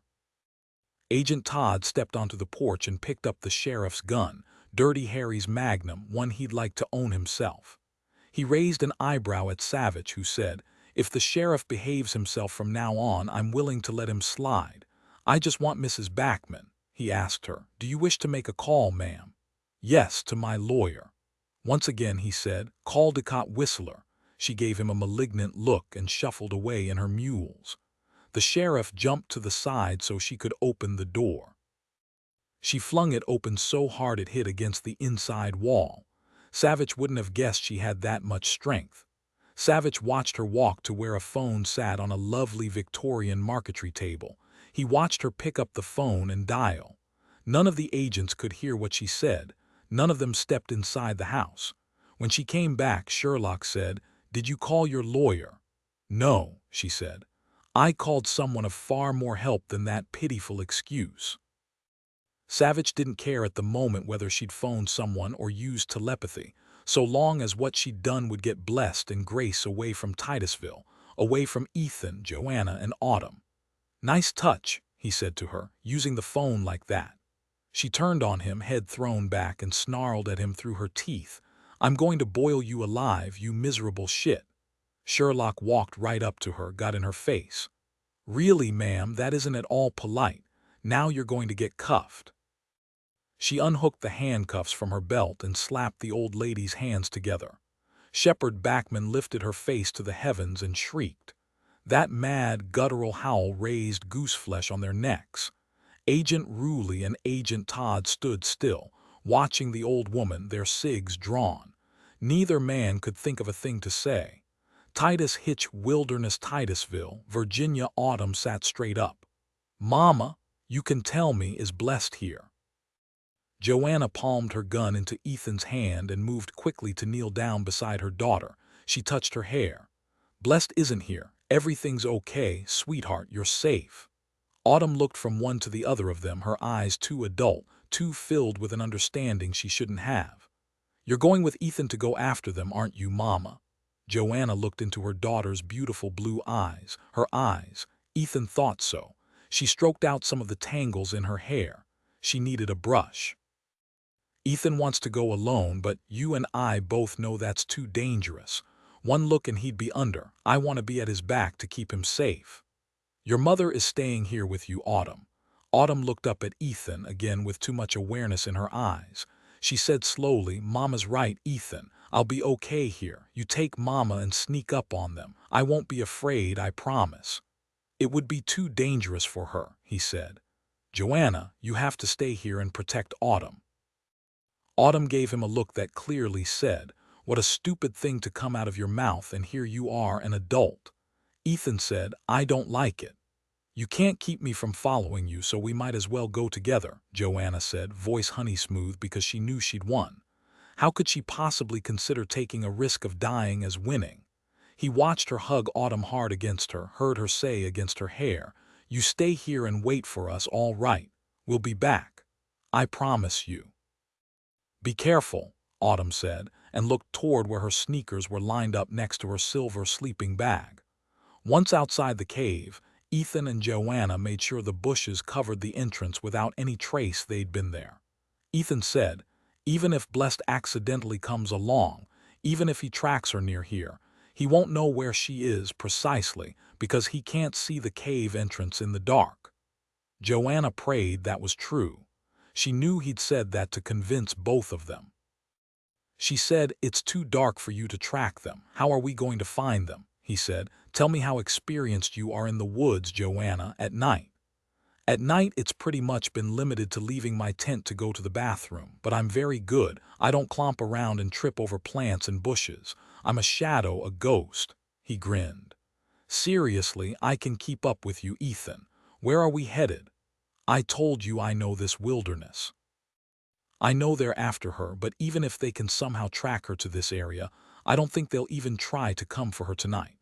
It's too dark, they don't know the terrain, and any light they used would give them away. If all that's true and they're not all that far away, I have a good idea where they would have stopped for the night." Without another word, Ethan started toward a cliff they'd skirted to reach the cave entrance. "Be careful, Joanna. Now that it's dark, it's far more dangerous going down than coming up. From now on, don't talk." He picked up a dry branch as they made their way down the narrow, winding path. When Ethan came upon a loose mess of rocks, he poked the branch at it, alerting Joanna. Neither of them stumbled. Ethan had excellent night vision, and Joanna kept close, copying his steps. At the bottom of the cliff was a narrow creek that flowed into the Sweet Onion River, nearly dry now in the deep of summer. He decided they'd cross it right there, to get out of the clearing and away from the faint reflection of the water. They made their way easily over smooth stones in the creek bed, stones laid down by someone who'd traveled the wilderness before Ethan was born. The creek wasn't more than 3 feet wide at this point. When they reached the other side, Ethan turned and held out his hand to help her up a steep incline on the opposite side. She smiled at him and shook her head. He whispered, "It's a little rough here, be careful." Joanna slipped once after all. His hand was there to grip her wrist and pull her up. He nodded to her when they reached the top. He took them through a patch of underbrush so thick she didn't see how they'd get through, but Ethan managed to push forward steadily, not making much noise at all. He stopped and pulled her very close, whispered against her ear, "The land flattens out up ahead and opens up for a while. We'll walk where the trees are thick, so watch for branches." Ethan knew the terrain so well he recognized individual trees as they moved in the intense darkness. It brightened only a bit when at last the trees thinned out and the few stars overhead came into sight. He leaned close again. "There aren't any trails within a quarter-mile of us. Then there's a 9-mile stretch of the Appalachian Trail through the wilderness. It's well marked. I'll wager Blessed and Grace are close to it. If they were following Autumn, this is the only way they'd come. I suppose they could have tried to get through that thick undergrowth, but not for long. They'll stay in the open, maybe at or near one of the campsites up ahead. You see movement, a shadow, tell me. I'm counting on them using a nice big flashlight sooner or later, long enough to give them away." Ethan took them around the edge of several deserted clearings. They reached a mess of outcropping rocks blocking their way. Ethan said nothing, merely took her hand and somehow led her through them. If he told her he could see in the dark, Joanna would have believed him. She stayed very close, nearly matching his footsteps. He stopped suddenly and she bumped into his back. He nodded, pointed ahead. She leaned around him to see what. She kept looking. There she saw it, a light, only a flash of light, but it was there, off to their right, maybe 40 feet away, not more. Then the light winked out. Gotcha, Ethan thought and put his finger against his lips. He led her in a wide circle. Ethan stopped every few steps to listen. Joanna couldn't hear or see anything. She said nothing. She felt her heart pounding, her breath catch in her throat. Truth be told, she'd rather have to fight a couple of black bears than blessed in grace. She knew they were close. She could feel them. She also knew what they could do to both her and Ethan with a single look. The flash of light they'd seen, it had to mean they weren't asleep. Did they sense Ethan was close? Did they sense her? Were they waiting? Was the flash of light bait? Ethan whispered, "Stay here, don't move, don't even breathe." She watched him slither between two scraggly pine trees, then he was swallowed up by the darkness. The night seemed to have turned blacker than the bottom of a witch's kettle. She waited until she couldn't stand it.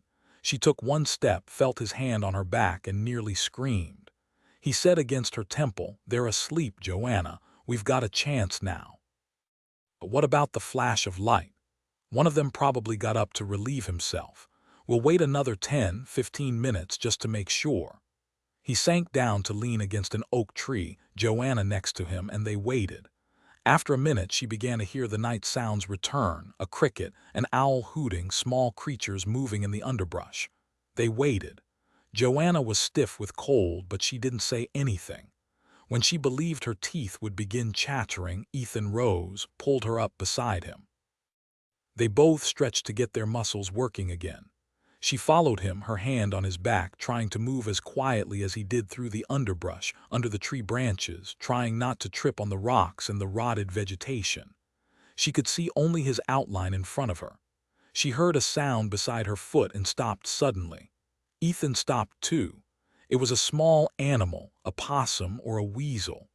Ethan smelled a whiff of smoke, the light taint of a burned-out campfire in the night air.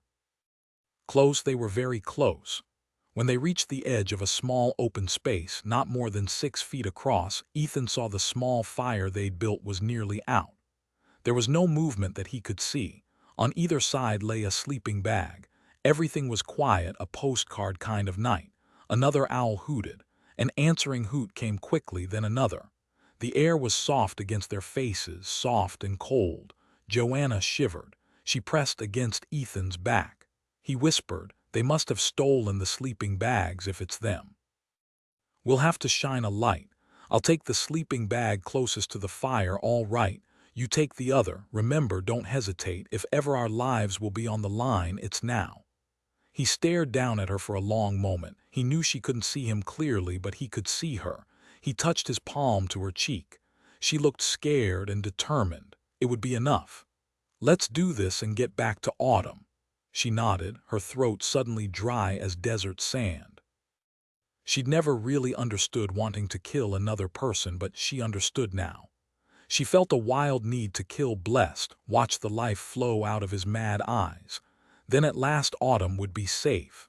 And Ethan, a man she'd known only for a week or so, that was amazing. She stared at the unmoving sleeping bag not 10 feet away from her. She thought she saw the shape of a head, but she couldn't make out who it was. It didn't matter. They approached silently, their weapons raised, Ethan breaking away from her toward the closer sleeping bag. Ethan felt something flutter behind him and froze. He knew without looking. He whipped the Remington up and whirled around, his eyes down, and fired. He heard a little girl's scream of pain. He jerked his head up and looked at Autumn, standing not 6 feet from him at the edge of the trees, and she was bleeding, a gaping tear in her small chest, a river of blood flowing from her small body. Joanna screamed her daughter's name but swung her gun around and fired down at the sleeping bag, again and again until the clip was empty. There was no sound, no movement. Autumn, oh God, no, no. Ethan, Mama, why did you shoot me? She was dead. Joanna had seen the huge bloody hole through her chest. She was hearing her dead child's voice. Ethan, Mama, that's not me, I'm over here. Ethan watched as the little girl he'd shot fell slowly to the ground onto her back.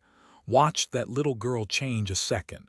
That's all it took, like a shift in the air had lifted a veil, and Grace became himself.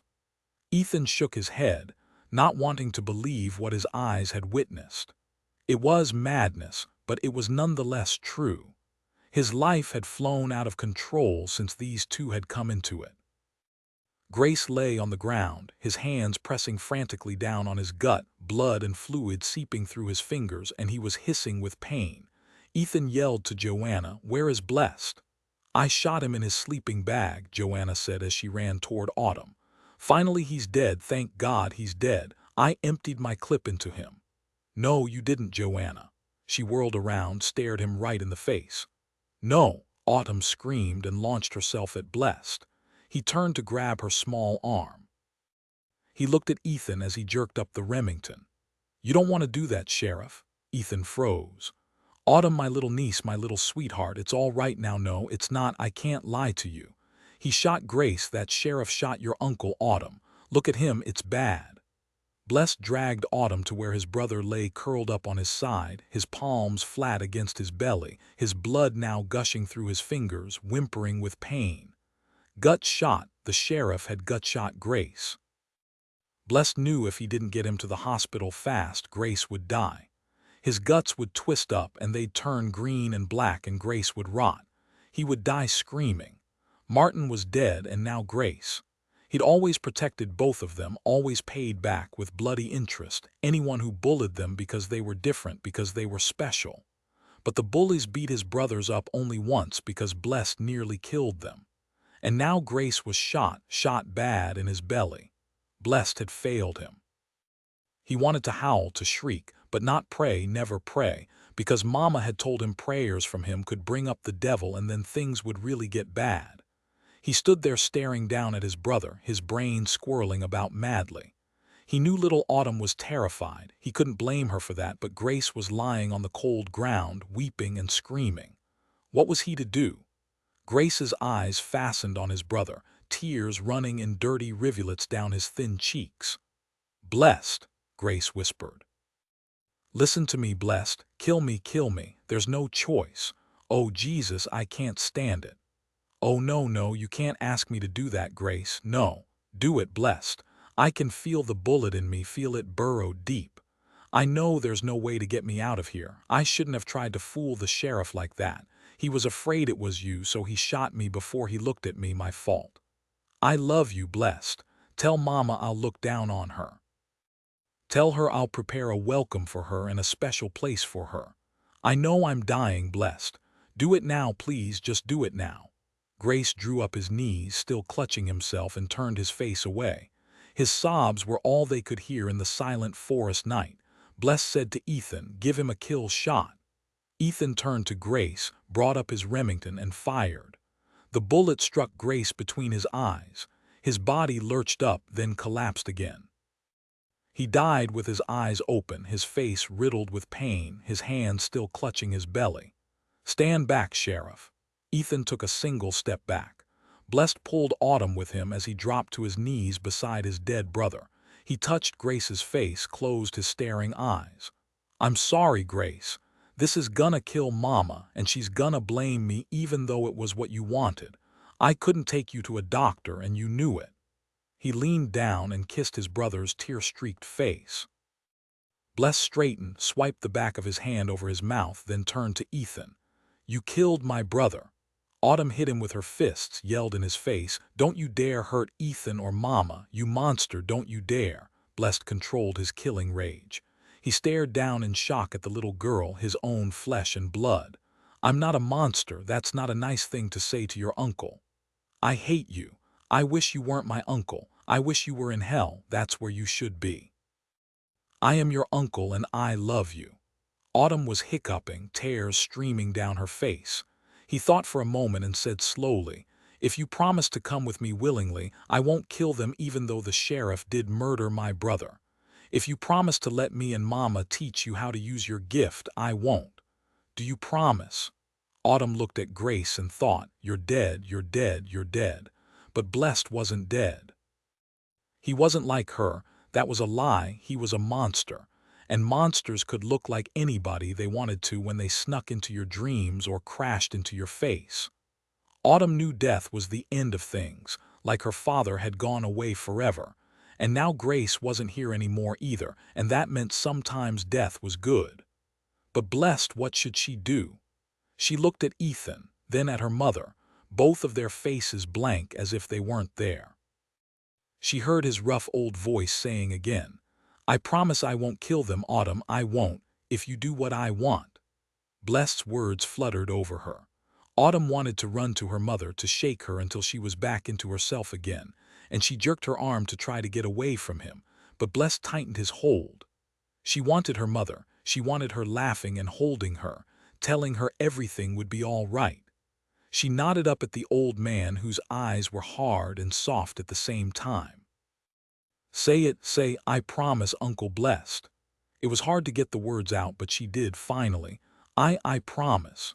She tried to say his name, but she simply couldn't. She hated his name, it scared her. Autumn lowered her head and cried. Through her hiccups she whispered, "I want my mama back." "You will have her, but just not yet," Bless said. "Sheriff, you will dig a grave for my brother." Ethan said, "I don't have a shovel." Autumn's head snapped up. Ethan sounded like himself. It was his voice, but in a way it wasn't.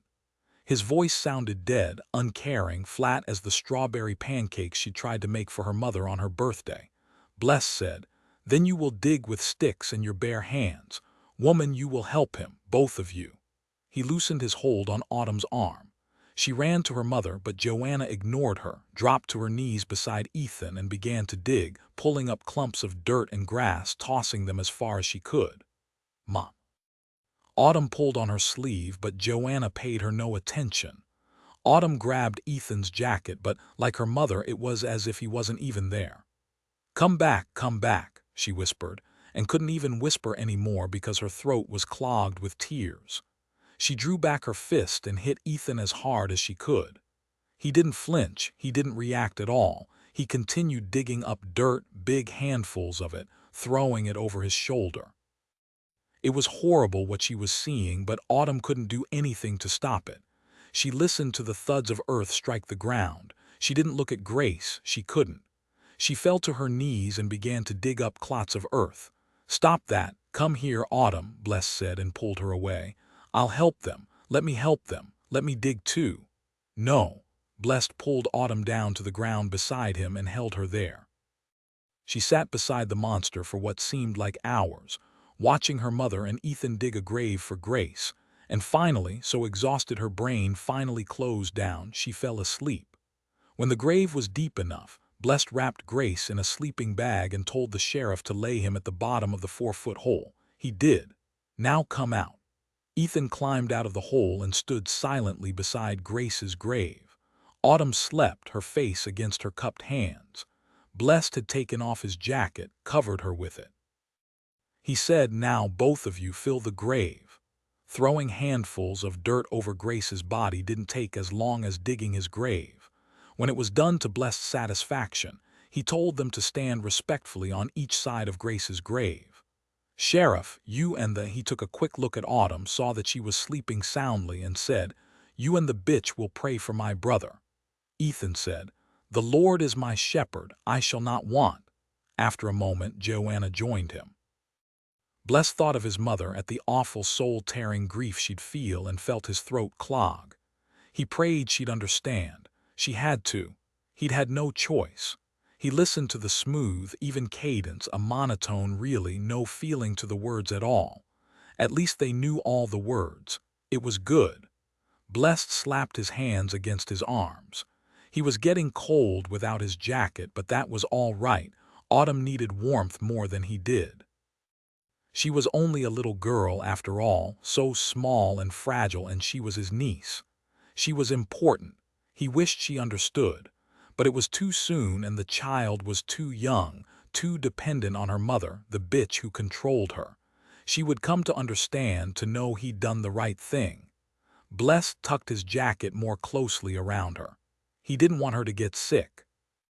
Autumn still slept a blessing, Bless thought, and smiled at the irony of it, a blessing, and that's what he was, that's what both his mother and his father had told him. His smile fell away. How was he to tell Mama the story hadn't ended right, that another one of her sons was dead because of the sheriff? "My fault," Grace had said. No, it wasn't Grace's fault. Blessed would never accept that. Grace had a gift. He was good. His soul was in heaven with Martin. Was Martin in heaven?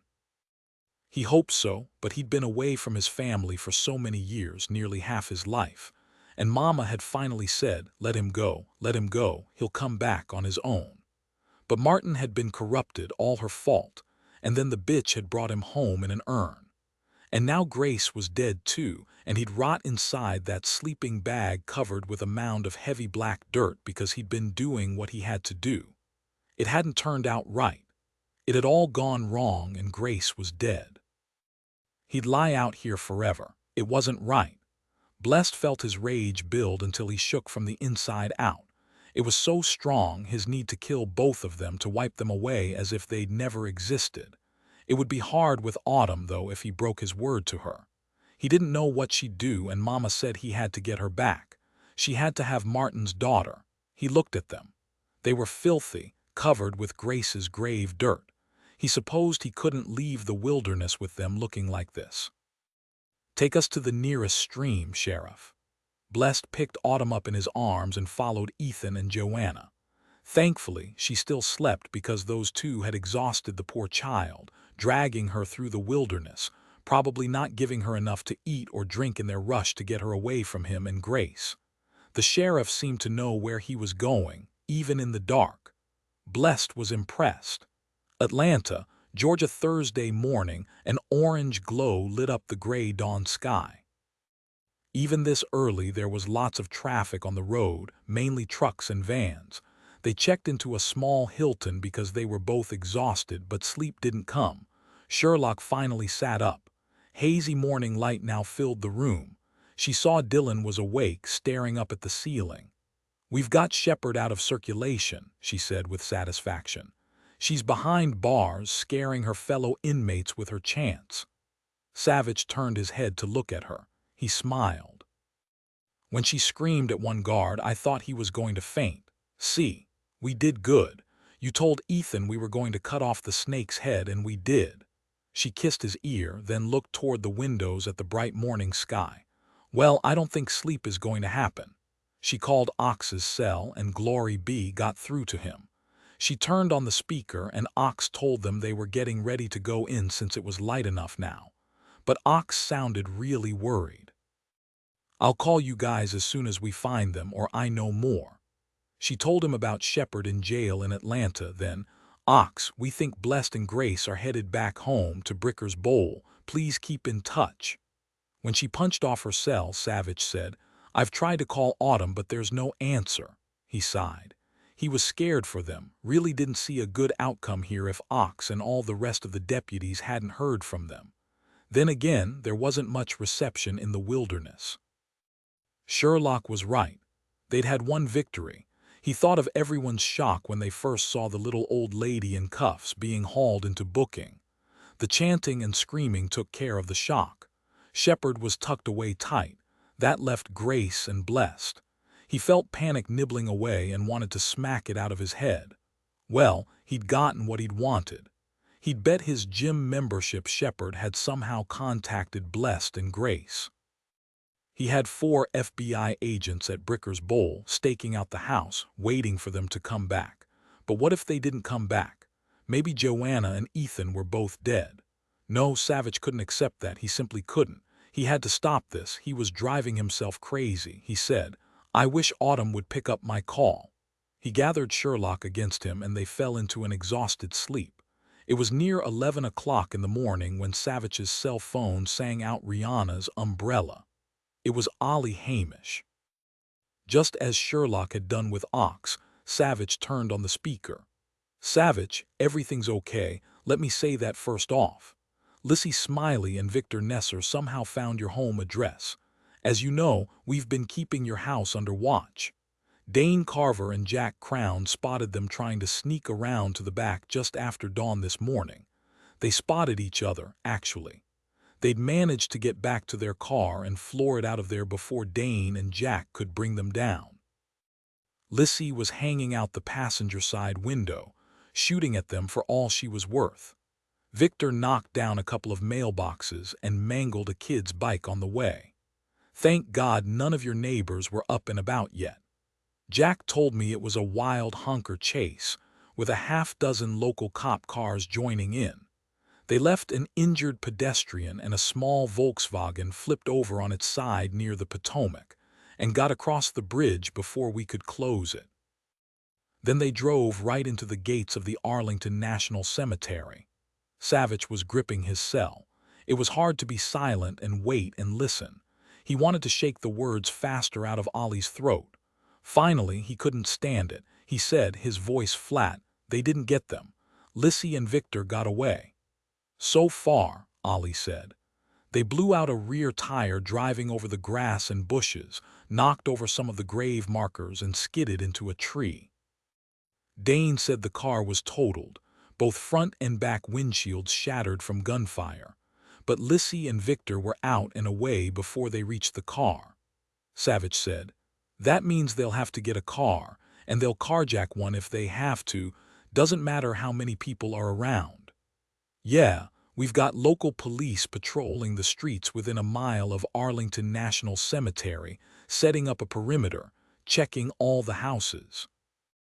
"You know, Savich, Lissy can't be back to 100% yet, so she's got to slow them up. We may get them yet." But Savich wasn't at all sure about that.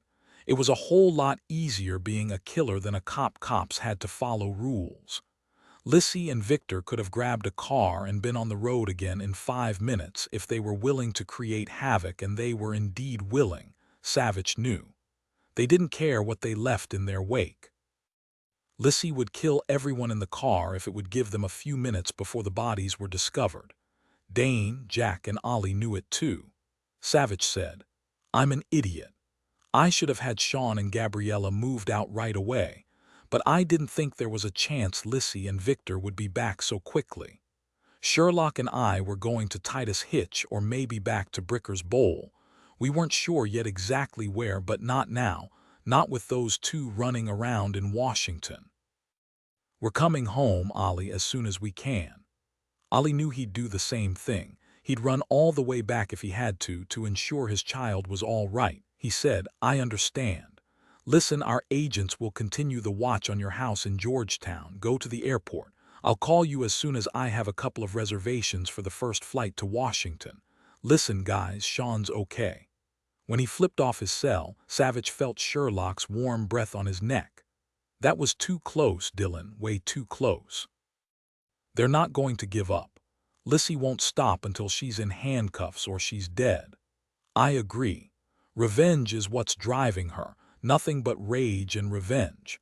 If Lissy's driving the horses, and I think she is, we can expect more crazy behavior and not much planning. What they did early this morning trying to break into our house in Georgetown, the sheer craziness of it scares me to death. We've got to try to find them before they try another attack. And the fact is, we don't know where Ethan and Joanna and Autumn are right now, but maybe we can get Victor and Lissy." "It could be," Savich said slowly, "that Victor's really scared, that he wants to find a rock and crawl under it, but not Lissy, never Lissy. Still, even though we know she's the alpha dog, I'm betting they're going to go back to win it." He shook his head, shrugged. "But what do I know?" "You know it in your gut, don't you?" He nodded, and she kissed him and tossed him his pants. "Let's get dressed and get to the airport. We'll have a better idea of what's going on after we get home." Savich thought about Autumn. He tried contacting her once again before they boarded the plane, but she didn't answer. Georgetown, Washington, D.C. Thursday. Savich held Sean close, smoothed his fingertip over his boy's left eyebrow. He felt such blessed relief that he was all right. Sherlock was tickling his ribs. Sean was laughing and yelling at Astro to save him. Astro was jumping on them, yipping his head off, his tail whipping back and forth so fast it was a blur. Savich smiled over at his mother, who stood close, watching and smiling too, a plate of chocolate chip cookies in her hand. Behind her stood Congressman Felix Monroe from Missouri, a widower of 10 years, and he too was smiling as he watched. Savich didn't know the congressman well, since he'd just begun seeing his mom. Savich felt funny about it but knew he shouldn't. He looked over at his mother, saw the worry in her eyes that she managed to hide from Sean. "Dillon, are you there?" "Where are you, Dillon?" Savich said. "Sherlock, take this monkey, stuff a cookie in his mouth. I've got to take a call." "Autumn," he nodded. "Thank God, go Dillon. Hey, sweetie, let's go scarf down some of your grandmother's cookies, okay? I can see Felix is drooling for some too." "Astro loves cookies," Sean told Felix. Sean considered Felix cool since he'd showed him how his iPhone worked. "Mom's right. I do too," Felix said. "Your grandmother makes the best I've ever eaten. But you can't give Astro any chocolate, Sean, it'll make him sick." And naturally, the first question out of Sean's mouth was why. Savich walked swiftly from the living room, down the hallway toward the kitchen, and into the half-bath on the main level of his mother's house. He closed the door, then closed his eyes for the simple reason that it immediately cut all distractions. "Autumn, are you all right? Your mom, Ethan." He saw her then, clear as day, her back pressed against a wall, her legs drawn up to her chest, her hair in a tangled ponytail, tear streaks dried on her pale cheeks. She didn't look hurt, but she did look wrung out. "Tell me what happened." "Blessed guessed I called you before, Dillon, back at Ethan's house. He told me he'd kill Mom and Ethan if I called you again, so I couldn't take a chance until now. We're in a motel somewhere. I'm in the bathroom. I heard him tell Ethan and Mama that we were going back where I belonged. I don't belong at that bad place with my grandmother, do I, Dillon?" "No, of course not. I won't allow that, Autumn. Neither will Ethan and your mama. Tell me how you managed to call me now." "Blessed wanted to go to sleep, so he tied Mama and Ethan to chairs. I think he was afraid if he left them and went to sleep he couldn't control them anymore. He locked me in the bathroom, told me he'd know if I called you, but I don't believe him. He doesn't know, does he, Dillon?" "No, he doesn't know, it's all right. Thank God Ethan and Joanna were alive." "Good, blessed asleep. Is Grace there?" "No, Dillon, Grace is dead. Ethan shot him with his rifle. One down. Do you know where this motel is?" "Did you see the name of the motel?" She thought and thought. He saw tears come to her eyes. Too much, too fast. She was just a little kid, a couple years older than Sean, and here he was questioning her like he would an adult. But again, he saw she was looking thoughtful, focused. He felt a strong pull of affection for her and admiration. She was smart, she had grit. Even this young, she hadn't frozen. "Did you drive a long time, Autumn?" "I don't know, Dillon. I slept because I was so tired. I think Bless did all the driving. I don't know why he didn't have Ethan or Mama drive." "Maybe you can't drive when you're stymied. That's possible. Tell me about the highway you were driving on. Was it big?" "Lots of lanes going both directions." "Yes, it's real big with a million cars." Blessed pulled off an exit and bought us some Wendy's hamburgers. Then he looked at a motel across the road, but he shook his head and drove onto this old road. He pulled up to this motel. "Did you see the name of a town?" "I don't think so." "Did you see the name of the motel?" She frowned and her fingers began to fret. "I can't remember it, just some old sign, it's orange and some letters are missing." If only he could help her remember. "Autumn, I want you to close your eyes and listen to my voice, okay? Don't worry about Ethan or your mama, don't worry about anything, just try to relax and listen to me. Will you try?" She nodded, then cocked her head to one side and obediently closed her eyes. "Good girl.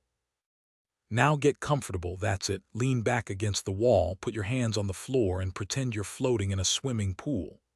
Bless her, she did exactly what he said. He saw her small hands, palms up, on the cracked linoleum floor beside her. He watched her fingers uncurl. "Autumn, yes, Dillon, that's really good. Now you were eating your hamburger. In the car, yes." Blessed went in and brought back bags of food. I was sitting in the front seat beside Blessed. Mama and Ethan were in the back seat. They were just sitting there like they were dead, but they're not. He saw her breathing hitch, saw her stiffen up. "It's okay, sweetheart, it's okay, I promise. Your mama and Ethan will get through this. That's it, just don't worry about anything right now, listen to my voice." "That's right, that's good. You were eating all right. Did you have mustard on your hamburger?" "No, Dillon, I like catsup, lots of catsup."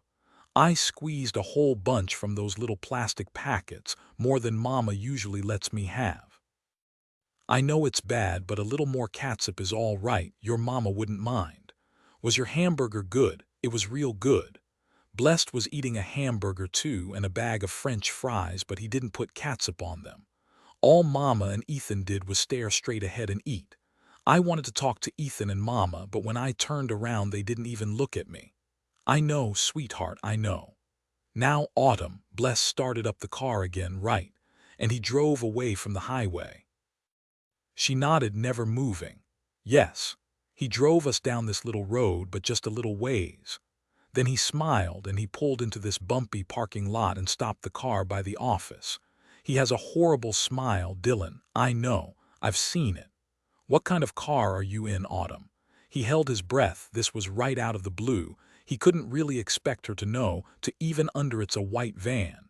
He had Ethan steal it out of somebody's driveway not long after we left Titus Hitch. Okay, you were sitting in the front seat in front of the motel. Did you see a sign? Yes, describe it to me. It's kinda old, a real ugly orange color, and the sign isn't hanging exactly straight. Now the name, look at the name. Can you read it? It's 2 words, but I've never seen them before. I can't read them. Picture it in your mind and show it to me. Where had that come from? And then he saw that orange sign, couldn't believe it, but there it was, bright and clear right before his eyes. She was right, there were some letters missing. Liz RD's Hydia I. He's coming, Dillon, he's coming. He's going to know and he'll kill Mama. No, he won't. Look up now, Autumn. That's right, everything is fine. Go wash your hands in the sink. Keep washing until he comes in and sees you. You went to the bathroom, okay? You're fine, sweetheart. Go. 15 minutes later, when Savich and Sherlock walked to his Porsche, he heard his boy singing at the top of his lungs in an off-key duet with his grandmother. It was recognizable, Bobby Darin's Beyond the Sea, the closing song to one of Sean's favorite movies, Finding Nemo. Even though he was hyped, nearly running, Savich turned back and smiled when he heard Felix's baritone join in. His Porsche roared to life.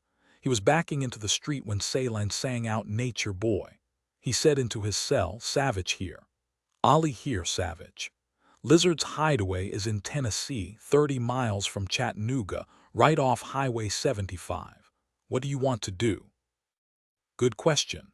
It's too dangerous to send a fleet of local cops to the motel. They might end up shooting each other or Autumn. I think Blessed is driving home to Bricker's Bowl.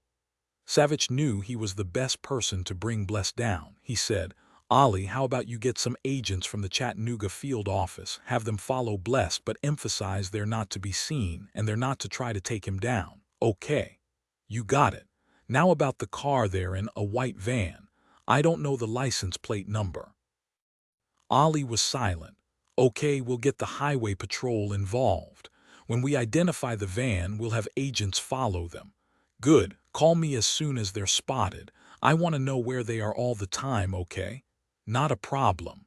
Savich heard Ollie draw in a deep breath. He knew it was about Lissy and Victor, and he knew he wasn't going to like what Ollie said. I've got an update on Victor and Lissy. Dane called to tell me, a resident living 3 blocks from Arlington National Cemetery, phone 911, about a hysterical neighbor boy who'd run over to her house shouting that his parents were bleeding all over the kitchen floor. The dad will survive, but the mother is iffy, headed for surgery. Of course their car was gone, a red 2007 Chevy Cobalt. The little boy said the car is real pretty and shiny. His mother calls it honeypot. Ollie's voice broke. This shouldn't have happened, damn it. We're going to get them, Savich. Thank you, Ollie. At least we have the description and the license plate. Keep in touch. And Savich punched off his cell and told Sherlock what had happened. Honeypot, she said, shaking her head. Thank God that little boy isn't going to be an orphan. Thank God Lissy didn't try to murder him too. But his mother, Dillon, I can't stand it. Savich thought it made more sense the child had been upstairs and Lissy simply hadn't known he was there. He didn't credit her with a crumb of conscience. He found himself praying for the mother to survive. He said, "Lissy and Victor aren't going to give up, Sherlock." His fist hit the steering wheel. "It's my fault. That family is all my fault, no one else's. And he knew in that moment he had to make one of the most difficult decisions he'd ever have to make, but not right now. Now there was nothing to do but wait. 4 hours later, Saline sang out Nature Boy again. Savich and Sherlock were in the cow on the 5th floor at the Hoover building. When Savich punched off, he said to Sherlock, "That was Agent Cully Gwynn. Lissy was spotted at a Kmart north of Winnett, North Carolina. He and Agent Bernie Benton are covering Victor's apartment building in Winnett. He wants to know what I want him to do." "You know what to do," Sherlock said, and Savich made his decision. When Ethan woke up, for one terrifying moment he didn't know who he was. He only knew he wasn't where he had been, and he was now someplace different, someplace he didn't recognize. Memory flooded back. He was Ethan Merriweather, and he'd been away. He felt a spurt of fear, then forced himself to think, to remember. He had a rip-roaring headache, and it pounded so hard it was difficult to focus, but he did, and he remembered. He saw himself at the campsite in Titus Hitch Wilderness, remembered whirling about, bringing his Remington up fast to shoot Blessed, but not fast enough. Blessed had gotten to him. How much time had passed? What had Blessed made him do? Something inside him didn't want to know. He saw sunlight coming around the edges of the draperies. That meant it was daylight, but how late? He knew he'd slept and awakened back into himself. So what did that mean? Blessed couldn't hold him beyond a certain number of hours. Sleeping broke the hypnosis, or whatever it was. Joanna and Autumn. They had to be all right if he was. Surely he wouldn't have hurt Joanna, but he could have. Blessed could have told him to do anything, and he'd have done it as fast as he could and to the best of his ability. Even murder. It was in that moment he realized he was tied to a chair, his hands behind his back, nearly numb. He tested the knots. They were solid. He gritted his teeth against the pain in his head and studied the room. Cheap dresser, ugly brown draperies, threadbare and dirty, covering a set of skinny windows. The brown-painted door looked like a kid could shove it open. It smelled like air freshener, a motel. He was in a cheap motel, where, he heard slow, even breathing behind him. At first he didn't understand it was Joanna, and she was probably tied to the chair behind him, still sleeping or unconscious. Joanna, no answer. He worked his hands more, but the knots held. He heard a movement off to his left, turned his head quickly, and nearly groaned with the slicing pain in his head. Bless stood not 6 feet from him. He looked taller than Ethan remembered when he'd been propped against the wall in his guest bedroom, a bullet wound in his shoulder, his mad eyes blindfolded to protect anyone who looked at him. Ethan froze, quickly looked down. "You're awake, are you?" "No, I won't stymie you, but I could, real fast, you know that." "Ethan," Autumn ran to him and threw herself against his chest. "You're awake, are you back again, Ethan?" "Yes, sweetheart, I'm back." "But maybe not for long, Sheriff," Bless said. Ethan said quickly, "Where are we?" "You're in a lovely motel tied to a chair. The woman is tied to the chair behind you. She's still asleep. Don't worry about her, she'll come out of it when she's ready. It's interesting that you woke up first. Usually women wake up faster." "Grace always says," Blessed broke off, swallowed once, then again. He rubbed his shoulder where Savich had shot him. Ethan said, "You need to get that bandage changed, Blessed, or you might die of gangrene. It still hurts pretty bad, doesn't it? And how about your arm where Joanna shot you? I'll be a lot better than you'll be when this is all over." "I saw him take lots of aspirin," Autumn said. Blessed walked to Joanna, slapped her face lightly. "Come on, you bitch, face me." Autumn jumped back from Ethan and hurled herself at Blessed. "Don't you dare call my mama a bitch. My mama isn't a bitch. And don't you hit her again, you hear me? You're a monster, you're crazy. Leave Ethan alone. Leave my mama alone." Now, Autumn, child, calm down." Blessed's voice had gone all low and soothing, but that sounded bizarre to Ethan, and evidently to Autumn too. Ethan could hear her hitting him, hear her panting, then Blessed must have grabbed her. "Calm down, Autumn, or I'll stymie the sheriff right now." Silence. He heard her fierce little voice. "Don't you stymie him again. Don't, or I'll run away from you, I'll hide and you'll never find me. I can always find you." Then I'll go hide in another place and then another and another until you're dead. You're old, you'll die soon. Don't you dare stymie Ethan again. More silence. Then Bless said, all I have to do is tie you up, little girl. Don't threaten me. Ethan twisted about in the chair so he could see them. There was fear in Autumn's voice and rage and hysteria building. She started to hyperventilate and then she was crying ugly, tearing sobs. Blessed wasn't deaf, he heard it too. Ethan heard the desperation in his voice as Bless said, stop breathing so hard, stop it, and stop crying. Autumn cried harder. Oh, all right, all right. If the sheriff doesn't try to do anything stupid, I'll let him be, but only as long as you do what I tell you to do. Autumn stopped crying. She started to hiccup. Do you promise? Yes, I promise, but you better keep your word or I'll run and hide from you. Ethan knew a hysterical child was the last thing Blessed needed. Autumn hiccuped again, but it sounded like a fake hiccup to him. Despite the blasting pain in his head, Ethan smiled. She was an incredible kid. Sheriff, it was Blessed, and he was standing just off to Ethan's right side. Your head hurt. Yeah. Get him some aspirin, Blessed. Let him suffer, I don't have. Autumn did it again, the too fast breathing, a single pathetic hiccup, and Blessed sighed. All right, Autumn, you just stay still, all right.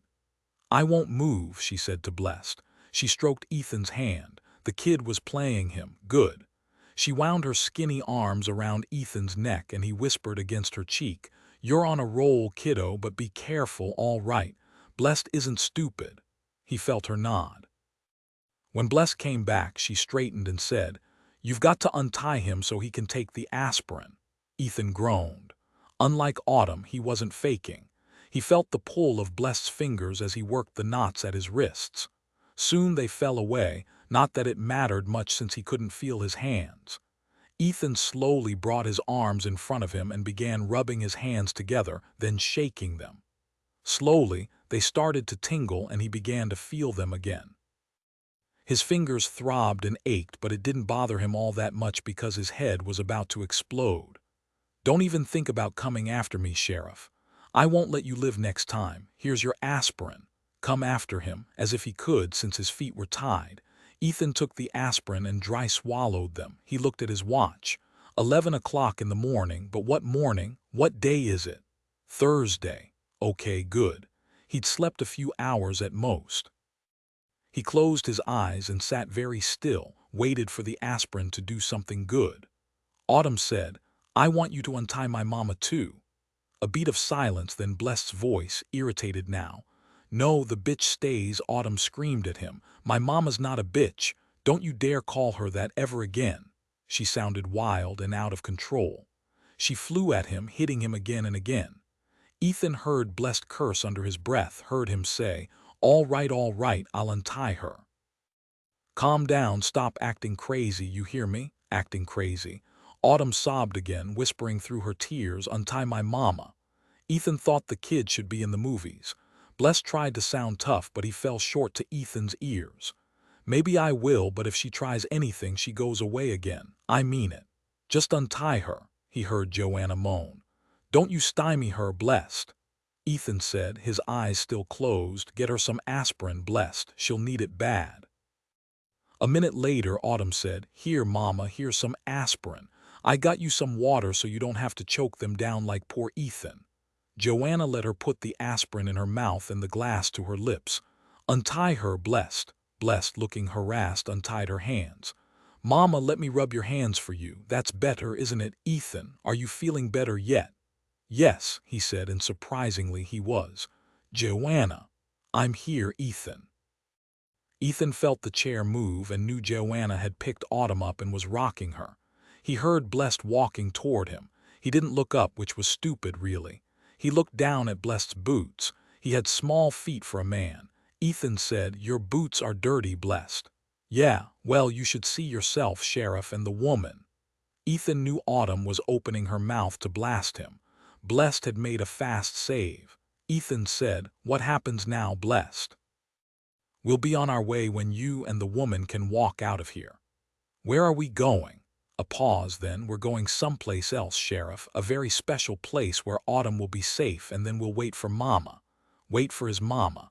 But Ethan wasn't sure she'd come. Savich had told him he was dealing with Shepard Backman. He'd have given a great deal at the moment to know what Savich had done with the old lady. Joanna asked, "And where would that be?" "Shut your mouth, woman, it's none of your business." "Autumn, you get off her lap now, it's time to leave." "I have to go to the bathroom," Joanna said. "I do too," Ethan said. "All right, but make it fast. Anything funny and you're both gone again." In 10 minutes they were back on the road, Ethan driving. "We're on Highway 75, he said. "I think it turns into Highway 81 past Chattanooga. Where are we?" "You just keep driving, boy, and keep your mouth shut. I'll tell you where to go." He decided not to push it. The pain in his head was only a dull throb. He looked over at Joanna next to him in the front seat. He knew she was still in some pain because she was sitting very still, staring straight ahead, her hands clasped tightly together. He reached out, pulled a hand free, and squeezed. After a moment she squeezed his hand back. He still held her hand when they crossed into Georgia. Ethan steeled himself to look into the rearview mirror, afraid he'd meet Bless's eyes, but he did look. They were damned creepy eyes. He met Ethan's gaze. Bless smiled. Nothing happened. Maybe Bless wouldn't stymie him now, because if he did, Ethan just might wreck the van. Something to think about. He said, "Autumn, are you all right?" "Of course she's all right. She's asleep," Bless said. "Shut up and drive, or you and the bitch are no good to me at all." Ethan said mildly, "You've got to be careful, Blessed, about what you call Joanna. Autumn could wake up at any time. I wonder what she'd do this time." "She'll do what I tell her to do. You'll see, she'll come to love and respect her family as we will love her. There's so much waiting for her, a lovely surprise for her too. Now be quiet, Sheriff."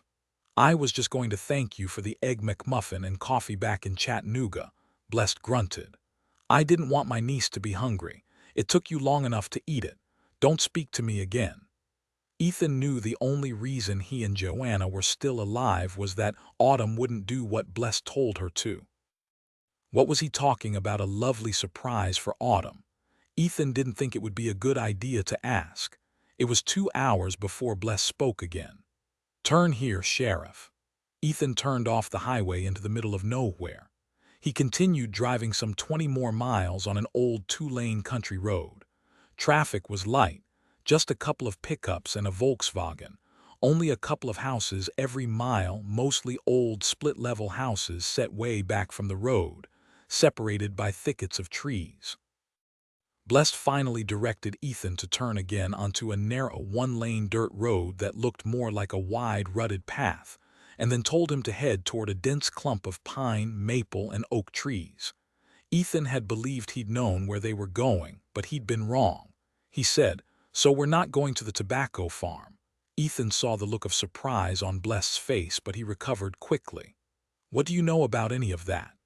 "I know quite a bit about the Children of Twilight. So does the FBI.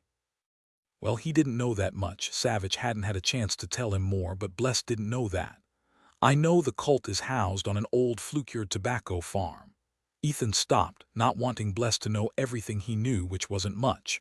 "Well, Bless, that isn't where we're going." "No, we're not going there. Shut up, Sheriff, and keep driving." "Hey, I was wondering, do many people contact you through your website? Is that how you get members? Are there Children of Twilight branches in Europe?" "How about Transylvania?" He heard Blessed cursing under his breath, heard Savich's name, and smiled. "You shut up now, Sheriff, or I'll stymie you, you hear me? Autumn's asleep, she won't know." "While I'm driving, won't I run us right off the road if you stymie me? Autumn might get hurt. Best not take the chance, Blessed." Bless said, "Stop your mouth, Sheriff. Slow down ahead, the road's pretty rough." The road was soon filled with rocks and potholes and patches of mud with tire tracks weaving in and out of them. Maples, pines, and oaks pressed in from both sides, a vivid green canopy so close the van scraped against the tree branches. The road wound upward, meandering from right to left and back again, always climbing.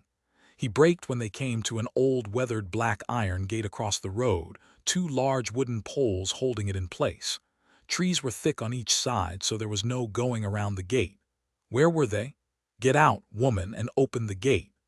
Joanna pulled her hand from Ethan's, climbed out of the van. She walked to the gate and opened it.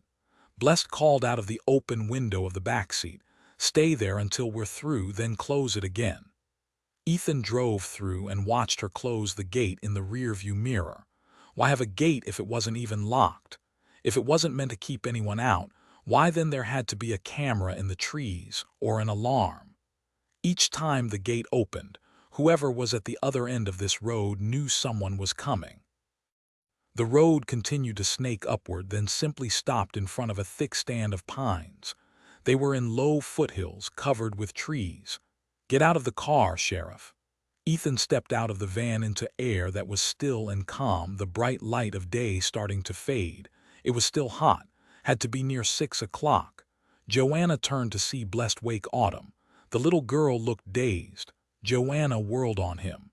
"Did you drug her, you monster?" "Only some sleeping pills I got from the Quick Mart while the sheriff pumped gas. She's fine, be quiet. If either of you try to tell her how we got here, I'll drop you where you stand. Now shut up. The two of you walk on ahead, I'm keeping Autumn with me." Autumn said, "No, I want to go with my mother." "No, you will stay with me. Do you understand?" Autumn thought about this, then slowly nodded. "Sheriff, walk straight ahead and don't do anything stupid." Bless took Autumn's hand.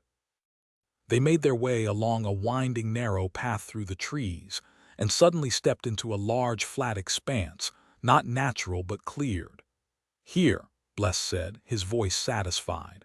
"We're finally here, Autumn. This place is more special than you can imagine. This is where you belong." Ethan and Joanna stared at a large, ancient 3-story barn, the gray paint peeling, rotted boards hanging by nails.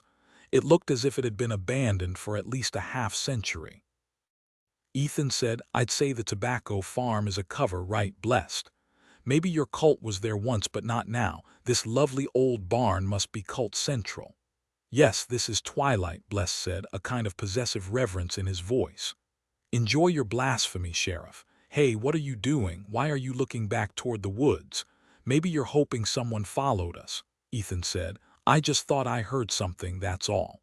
An animal, maybe. I can't imagine anyone could know where we are." Bless listened a moment before he shook his head. "No, no one knows. Now you think you're going to escape, but you're not. Fact is, if either of you ends up going anywhere, you won't even know it." He laughed, sounding pleased with himself. "Remember when you stopped for gas, Sheriff? I left you pumping. Just after we left the McDonald's, I knew I'd seen a car that stayed with us too long. I'll tell you, Sheriff, I couldn't believe it, but there was the same car sitting off to the side in the station, next to the tire gauge and water hose, with 3 yahoos in suits inside, trying to act all nonchalant.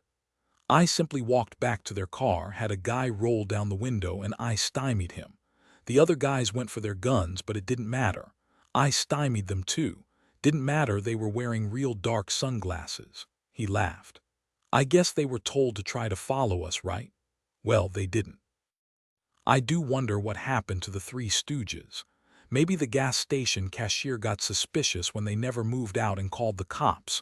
You want to tell me how these guys found us?" "I have no clue." Bless turned to Joanna. "Well, do you know?" Joanna said, her voice steady. "No, but evidently the FBI knows about this cult. Blessed knows where it's located. So if I were you, I'd be worried. They'll be coming, Blessed, they'll be coming." She was holding it together, Ethan thought. Her hair straggled around her face, freckles marched across her nose, her jeans were dirty, her shirt ripped and wrinkled, but she hadn't given up. Ethan imagined he looked as bad as she did. Actually, now that he thought about it, he thought she looked terrific. Blessed looked down at Autumn and smiled. His voice was gentle, admiring. "I know you did that, Autumn. You somehow called that agent at the motel when you were in the bathroom. But he's not coming, he doesn't have a clue where we are, and that's why I made sure you had a nice long nap.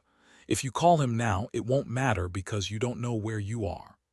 Autumn stared up at him. She said, "You need to shave, all your whiskers are white. You're old." Ethan decided in that instant that he'd do whatever he had to keep that little kid in his life. He wanted to watch her grow up. With Joanna, Bless stared at Autumn for a moment, then threw back his head and laughed. You haven't seen old yet, Autumn. You just wait. Now if you two want to stay conscious, you walk over to the barn. Joanna didn't move. I want Autumn with me. I want to be with my mama, Autumn said. Bless stared at her, then released her hand. Autumn ran to her mother. Joanna clutched her child to her, dropped a kiss on her hair, another on her forehead. When they reached the barn, Blessed walked ahead of them to the huge set of double doors, so rotted Ethan didn't know how they were still standing. Blessed pulled the door out enough to slip inside. He stuck his head out. Come this way. When their eyes adjusted to the shadowed interior, they saw rotted hay bales stacked haphazardly, rusted tractor parts strewn over the rotted wooden floor planks, the parent of the parts, an ancient John Deere tractor, sitting off in a dim corner, missing 2 tires. The air smelled fetid and stale. At least it wasn't as hot in here as it was outside. Ethan's foot crushed down on an animal carcass. He realized then that all the display of rot, the rusted machine parts, it was all staged. This was what someone thought an abandoned barn should look like, down to the John Deere tractor. They watched Blessed push aside a couple of hay bales and 2 old car seats, the material covering them long rotted, and kick away straw from the floor, clearing about a 4-foot space. He leaned down and pulled on a rusted old handle that was nearly flat against the wood, and a hole appeared in the floor. Bless stepped back and smiled, waved his hand toward it. Joanna and Ethan looked down onto blackness. Blessed reached down into the darkness and pressed some buttons. There came 3 short beeps, and then light suddenly filled the dark hole, but there was still nothing to see except wooden stairs that led downward. Blessed nodded to them. The 2 of you will climb carefully down the stairs. When you get to the bottom, wait for Autumn and me. Don't forget I've got Autumn, so don't try anything. Joanna and Ethan climbed down the wooden stairs. They were solid pine, 30 of them. Ethan counted them. The stairs ended in a small square room with whitewashed walls and a clean wooden floor. There was a single table with a telephone sitting on it and nothing else.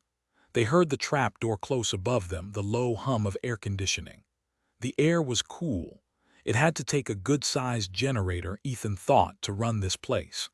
Blessed walked past them to the phone, picked it up, and said, "The keeper is here." Joanna arched an eyebrow at Ethan. At the end of the small room, they watched a panel in the opposite wall slide silently open.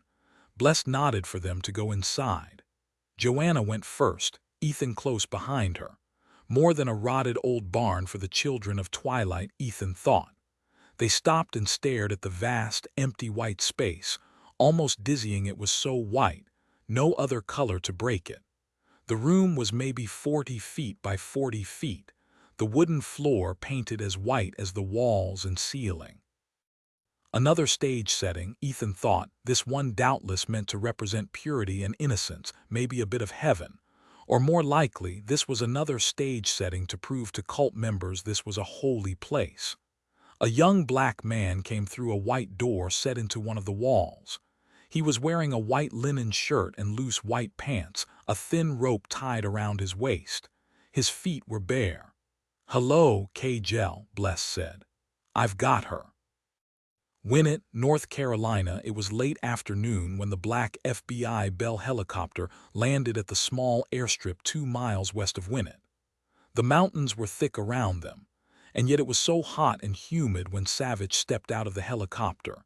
He wished he could strip down and find a hose. He helped Sherlock out, and both of them stood there a moment.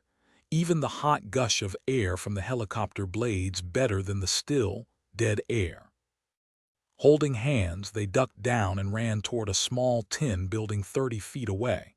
They turned to see the helicopter lift off. The pilot, Curly Hames, waved to them. They veered off into the shade of the buildings to where a dark green Subaru sat next to a banged-up truck and a rotted-out SUV. The keys were in the ignition. Savich gave the interior a tolerant look and turned the key. Sherlock sniffed. "The car smells new. That's big of the field office." "Okay, we're going to meet Cully at the Chevron gas station on Market Street, only about half a mile from Victor Nesser's apartment on Pulitzer Prize Road.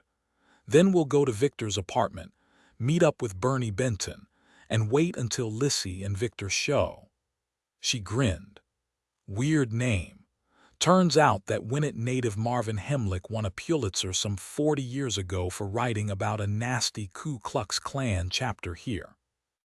Anyway, when last I spoke to Cully, he said he and Bernie had Victor's place covered, but nothing was happening, and time was moving slow as molasses in this heat, and both he and Bernie were getting antsy. She pulled out her cell and dialed Cully's number. There was no answer, only voicemail. Sherlock frowned, dialed again, got voicemail again. Why doesn't he pick up? I told him I'd call the minute we were here.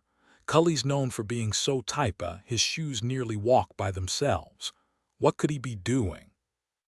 Do you have Bernie's cell phone number? Savich asked as he negotiated a left turn onto Market Street. She shook her head.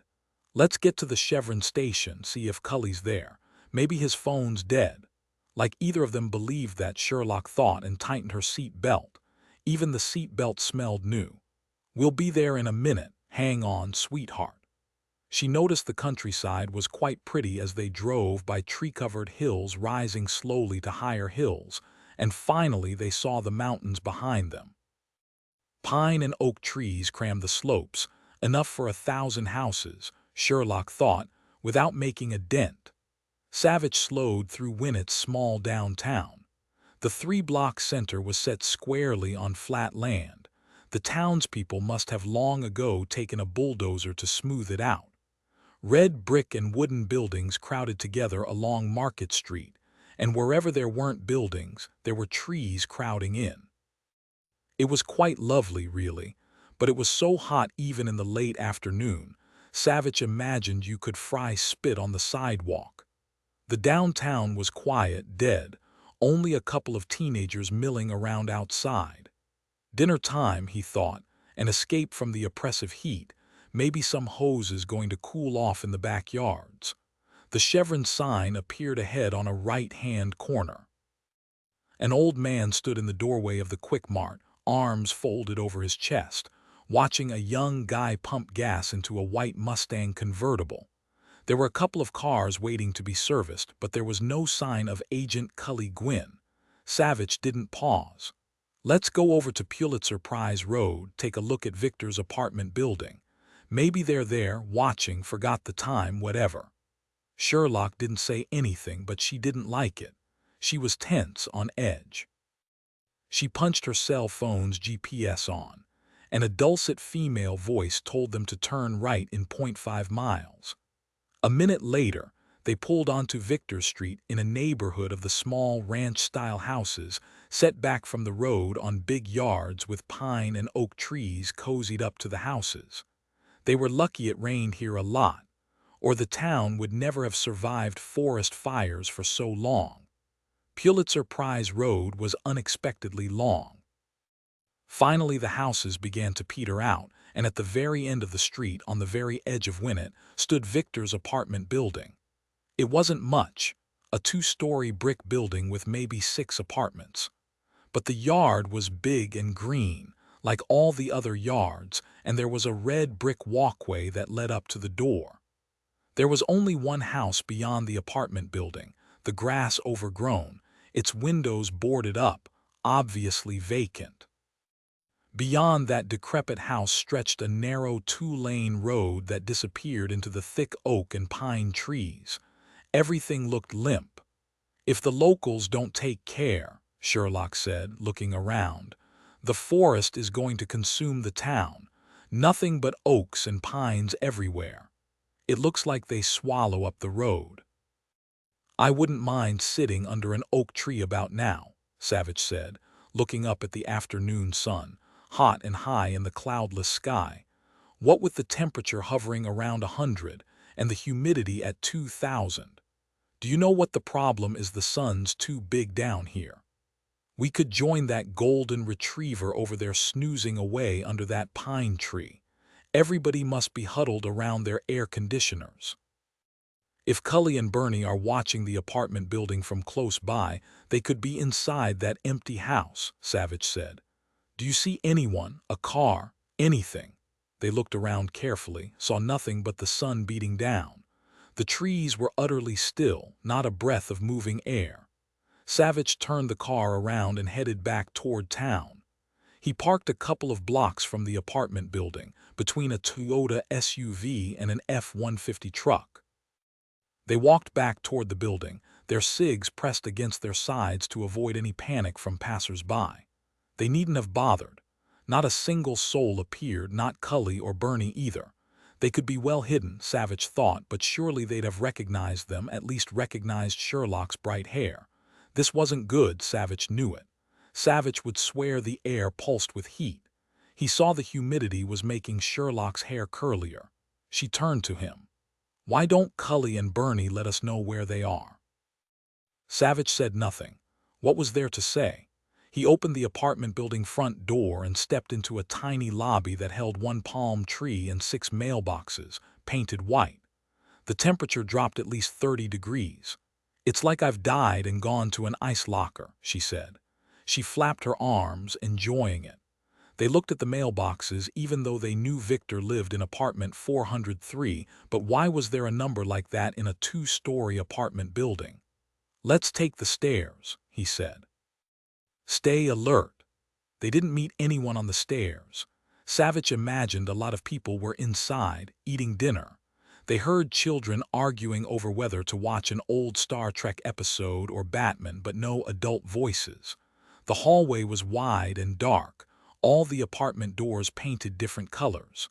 Victor Nesser's apartment was at the very end of the second-floor hall. His front door was painted bright green, with big brass numbers 403. Sherlock stepped forward, knocked on the door, and waited a moment, her cig ready. "Mr. Nesser, it's Clory Smith from the Winnet Herald Weekly. I'm here to offer you a full month's free subscription, 4 free issues." No answer. She knocked again. "Mr. Nesser?" No sound, nothing from inside the apartment. Savich pressed his ear to the door. He didn't hear anything at first, pressed his ear closer. He heard a muffled sound, a person's voice. He didn't wait, motioned for Sherlock to step back, and he kicked the door in. It flew open, banging against the wall. They went in, fanning their cigs, and found themselves in a small entry hall, a living room to the right connected to a small dining area and kitchen. Empty. A muffled voice yelled, "In here." The voice was coming from the bedroom. Savich stepped toward it when the man shouted again, "No, don't come in, there's a bomb and a trip wire." 58 Savich froze, Sherlock behind him. He called out, "Okay, we're not moving." "Cully, is that you?" "What bomb?" "Just a second, got to get this duct tape off my mouth." "Damn, it's hard to talk without any lips." "Okay, listen, the young guy Victor Nesser, I saw him string a wire across the bedroom doorway, floor level. I guess he didn't mind I saw him, figured I would see you coming and not be able to do a thing about it. Thank God I finally managed to get the tape off my mouth, or we'd all be dead." Savich knelt down and saw the wire maybe a quarter-inch off the floor, stretched taut. He called out, "We're stepping over it, are you all right?"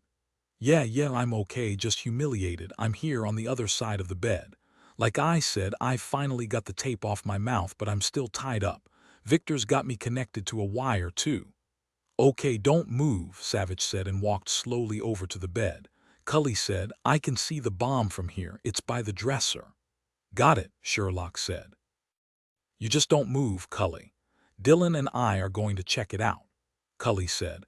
The girl Lissy Smiley, she was laughing, really enjoying it, crowing that the instant some stupid Fed tripped the wire the whole building would go boom 100 feet up, burn up the air, maybe all the way to heaven, she said. Then she hooted, doing a wild dance, and said something about sending you, Savich, to heaven. Cully sucked in a breath. I usually don't remember exactly what people say, but she was over the top. Sherlock said, "Hey, we're really glad you got the duct tape off your mouth. No heaven for any of us yet." Cully Gwynn amazingly laughed. "I knew you guys would come here when you didn't see me at the Chevron station and I didn't answer my cell. Please tell me you've spoken to Bernie." "No, we haven't," Savich said. "We don't have his cell number." "Okay, Cully, I won't try to get you free until we see what's going on with this bomb." Sherlock dropped to her knees beside an ancient pine dresser, vintage Goodwill. Okay, just eyeballing it first. What we've got is a large black metal box about the size and shape of a small suitcase. There's a wire running from inside it across the floor over to the bedroom door and another to you, Cully, so don't move a whisker, Cully said. There's no bomb squad in Winnet, no surprise there. Please tell me you guys know about bombs. Savich said. Stop hyperventilating, Cully, it'll be all right. Sherlock took a course at Quantico. She knows enough not to set the sucker off. How did Victor and Lissy get you? Bernie and I were close to the empty house just down the street, the one that's been deserted for only a few months, we were told, but the grass looks ready to take up residence, it grows so fast here. We were hunkered down in trees a bit beyond the house, close enough to keep an eye on Victor's end apartment but not too close to spook them if they showed up. He sighed. Bernie had to use the John, so he went into the house through the back. I never looked away from the apartment building. I swear to you, I never heard a thing, not even a whisper of movement. 1 minute I was wondering why Bernie was taking so long, and the next I felt a gun stuck in my ear, and a girl giggled, told me I was the easiest fed she'd ever got. I couldn't believe it, Savich. I have no clue how she snuck up on me. I didn't hear a thing. Dillon said, she and Victor were probably behind you, watching for a good long time, waiting for their chance. When Bernie went into the house, you had no one covering your back. Easy, Savich thought, so easy. Cully sighed again. I tried for her, twisted around, sent my elbow at her face, but she jumped back, waved the gun at me, and told me if I tried anything again, she'd shoot me. Then Victor comes up and tells me we're going to his apartment, he's hungry, and he wants to see if the bologna in his fridge is still good. First, though, Lissy went into the house where Bernie was. I didn't hear anything, not a yell from Bernie, nothing. When she comes out, she's popping bubble gum. I asked her what she did with Bernie, but she just gives me a sneer and hits my ribs real hard with the butt of her gun. That's for trying to hit me in the face, she says. There was no one around, and believe me, I looked hard. They marched me over here to the apartment building, then Victor ties me up here in the bedroom while she's got the gun on me. I watched Victor hook up the bomb. I asked him where Bernie was, and Lissy just laughs again, tells me to shut up. You're very lucky she didn't just shoot you when you tried to take her down, Sherlock said. That's what she does, Cully. Yeah, I know. Fortunately for me, I think she wanted a show. She was hoping you guys would come. She laughed and wondered if they'd ever figure out what body part went with what fed. I recommend you forget that thought, Cully, Savich said. Okay, I can't get you free until Sherlock disarms the bomb. Don't move. Savich went down on his knees next to Sherlock. She'd gotten the lid of the black box open. Okay, it's definitely homemade, not sophisticated, thank you. God, nice and straightforward. Victor probably got this off the internet or out of a book, which is very good for us. Dillon, give me your Swiss Army knife. He handed it to her without a word. Sherlock looked down at a pair of wires, red and green, twisted together, leading to a timer. Why a timer? The bomb was supposed to explode if someone hit the trip wire across the bedroom doorway, or if Cully pulled out his wire. Why a timer? Had they tried to rig the front door too? Sherlock cupped her hand around the small screen and read out 00, 34 seconds. She sucked in her breath, forced herself to calm. We're on a timer here, guys. Not much time left before the sucker explodes. Savich looked at the timer over her shoulder. 30 seconds, 29. He saw his son's face clear as glass in his mind, bouncing a basketball, and then saw Sherlock leaning over him, tucking a sheet around his chest. 18 seconds, 17. He watched Sherlock untwist the wires, follow each one to its lead. 13 seconds, 12. Time compressed itself into a moment, yet Savich felt each ticking second as a separate unit, each second a universe of time, yet each second somehow disappeared into the next. He couldn't guess how many people were right now in the building, how many could die because of Victor and Lissy. He thought of the children they'd heard arguing. He heard Cully talking softly. Maybe he was praying, but he wasn't moving, and that was good since the wire connected to the duct tape around his ankles. 7 seconds, 6. No more time. He wanted to tell Sherlock he loved her, and he opened his mouth. "Here we go," Sherlock said, and he watched her slice cleanly through a yellow wire. His heart thudded and his breath eased out of his mouth. He reached out and wiped away the line of sweat streaking down her cheek. "You did it, sweetheart, you did it." Cully gave a shout. "Good going, Sherlock. Hey, I can get this duct tape off." There was a loud pop. Sherlock said, "Hold that thought, Cully. What's going on now?" 59 Pease Ridge, Georgia. Kagel was tall, well over 6 feet, angular and good-looking. His shaved head glistened in the stark white light. He wore glasses. He bowed from the waist to Blessed and said in a clipped British accent, "Keeper, we did not know if you would come. I see you have the little girl. Excellent, but the man and woman. The sheriff and the child's mother. Keeper, we have never before brought outsiders here. It is a danger. Are you certain you were not followed here?" "I am very certain." "But why did you bring them here? Why did you not rid us of them?" Bless said. "I could not stymie them because of the child. I needed them to get her here." "Do not look away from the sheriff, Kagel. He is dangerous. As I said, no one followed us. I made very certain of that. Twilight will remain a secret." "Kagel, I must see the father immediately. There is news I must give him." "Where is Grace?" "I must see the father," Bless said again. "Take them to see the master. Be careful with the sheriff." Kagel gave him a small bow, drew a revolver from his loose pants. "The child, Keeper, she will come to embrace us, you will see." Blessed gave Ethan and Joanna one last look, then smiled down at Autumn. "All will be well," he told her, and walked through the same door as Kagel. The door closed soundlessly behind him. Autumn stood perfectly still and looked up at Kagel. He said, "Sheriff, you and the woman back up against that wall." He came down on his knees in front of Autumn. He lifted his hand and touched her face. Autumn didn't move, merely stared at him in his eyes. "What can you do?" she asked. Kagel smiled. "I am a student." "Of what?" "All who are here are students. We study with the Father and with the Master. We study miracles of the mind that reach back many hundreds of years. We watch and we learn. This is an amazing place, Autumn. I also protect Twilight from anyone who would try to harm us." He rose again and turned to Ethan and Joanna.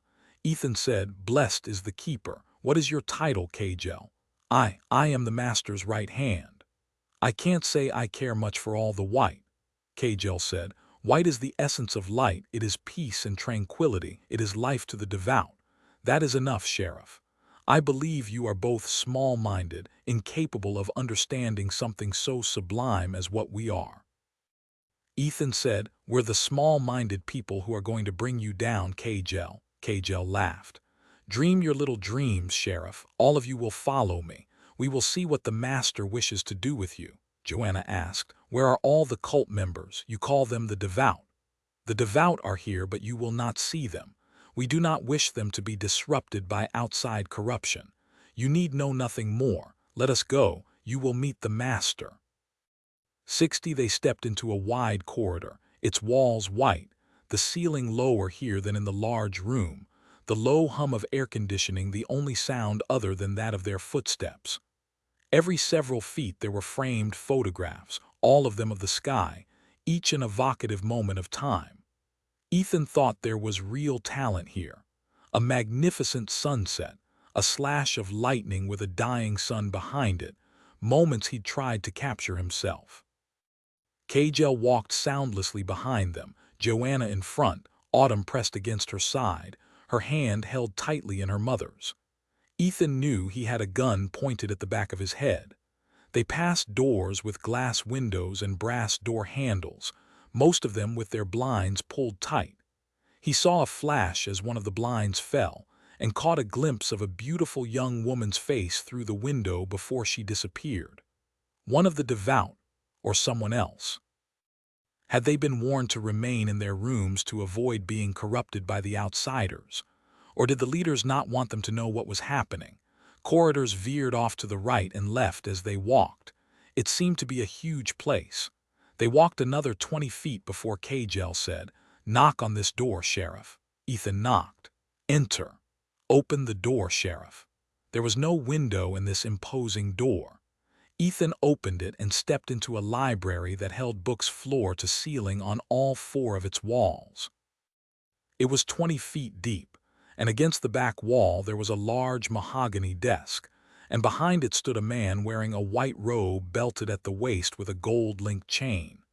He was a fine-looking man in his 50s, tall, slim, his eyes a deep, shocking blue, eyes that pinned you. He held a small pistol in his hand. Joanna wanted to tell him he looked ridiculous, but the truth was he didn't. He looked like a biblical prophet. She saw a strange pendant hanging from the belt. She wasn't close enough to see what it was. Ethan said, "Caldecott Whistler, I presume." "Yes." Whistler held the gun in an elegant hand, an artist's hand, long-fingered and graceful. If Ethan wasn't mistaken, it was a Colt-style 1911.45 semi-automatic aimed at him, not Joanna or Autumn, and for that he was grateful. "Bless told me you were bringing them to me, Kagel. Please stay close. You will be needed again." Kagel gave Whistler a slight bow and left the room, closing the door behind him. Whistler stepped from behind his desk, but he didn't come close enough for Ethan to make a try for him. "Smart man," he said, staring down at Autumn for a long moment. "So this is the child." Autumn pressed harder against Joanna's side. "Her name is Autumn Backman," Joanna said. Whistler ignored her. "I did not know if Blessed would manage it. He is immensely powerful, but there were obviously problems for him this time, and so the 2 of you are here with her." Ethan said, "Did Bless tell you that Grace is dead?" Whistler paled. "Yes," he whispered. "Bless gave me that tragic news, and it is you who brings it up, Sheriff. You kill a great man and you think to mock me with it. If I indeed killed him, I have no memory of it since Blessed had stymied both me and Joanna." Whistler closed his eyes an instant, then stared again at Ethan. Blessed was so upset he ran to see the father with the news. "I knew Blessed was shot in the shoulder by that FBI agent, but this it is too terrible," Joanna said. "What's terrible is murdering an innocent man and kidnapping a child." "Shut up, woman, you don't know what you're talking about." "Ah, this is unbearable. Grace was incredibly powerful. He was unique. Nothing like his talent has ever before been recorded." He waved a graceful white hand at the shelves of books. "How could you possibly get close enough to shoot Grace?" "As I told you, I have no memory of anything." Whistler's face went hard. "It doesn't matter." He raised his gun hand. "Joanna said, the child is watching you, Caldecott. What will happen if you shoot Ethan? What will this father person think of you then?" Whistler slowly lowered the gun. "You are alive, Sheriff, only as long as it suits the father. You need to remember that." He fell silent, shook his head back and forth. "It is hard to believe Grace is dead. What a huge loss for all of us. The devout will miss him, and the father will be desolate." Ethan said, "Even the powerful die, you know that." Whistler looked at each of them, his eyes coming to rest on Autumn. "Blessed knew I would want to see you, speak to you. I fear you cannot take your uncle's place. No one can. It is a pity, child, that you will never know your uncle's devotion, his loyalty to his family, his infinite patience with our people. He held such high hopes for you, but now he will never see what you become. He hoped that in the fullness of time you would achieve powers that will astound everyone, as he knew his did. He died for you." Ethan said, "No, he died because he tried to kidnap her and murder us. Whatever else he was a criminal. It would give me infinite pleasure to shoot you, Sheriff." Ethan decided he just might, despite Autumn's being there. He gave Whistler a big smile. "Your room is quite professorial. Is that your role here?" "To teach all the people who sign on here. Like all the devout, I am also a student. I learn as they learn, pray for powers as they pray. In addition, I am the financial officer of Twilight. It must have cost very big bucks to build this underground bunker." "Indeed, but then, money is very easy to come by for us, Sheriff. Even with Grace's passing, it will not be a problem. Blessed can simply walk into a bank and walk out with whatever amount is available. If one is accepted among us, poor or rich, money isn't necessary." Joanna said slowly, You mean people contact you through your blog and you interview them. You decide if they're worthy to be buried in this white tomb. They actually come. Whistler looked enraged at what she'd said, Ethan thought, but he held himself in check. Whistler looked down at Autumn, saw she was staring up at him, and said, "Naturally they are screened. We are serious about our secrecy here. Those who witness blessed and Grace's gifts are enthralled. They eagerly accept our rules. They come to learn about all those who came before us, hoping they might come to understand those gifts from God. When they see unlimited wealth and the promise of psychic powers, the problem is to select among them to keep the unworthy out." Ethan said, "Do you enthrall them as well, Caldecott? Do you have a gift?" "I will be given what is rightfully mine in the fullness of time," Joanna finished. He swung the gun at her. Ethan was an instant away from jumping at him when Whistler took a quick step back. "Stop, Sheriff. I will kill you, believe me." Ethan said, "I do indeed believe you, Caldecott. Do you know, I think you could be a model for Jesus except for the gun in your hand and the blue eyes." "Ah, Jesus. I believe he was a good man, but I prefer the prophet Corinth. He is the Alpha and the Omega. He is the one we worship." Ethan's eyebrow went up. Corinth. His was a magnificent power, not in the same way as Grace, but remarkable nonetheless. Perhaps Corinth did not have the goodness of Jesus and Grace, but he was a chaste man, a man of infinite wisdom, a man who could control those around him with a click of his fingers. He snapped his fingers in their faces.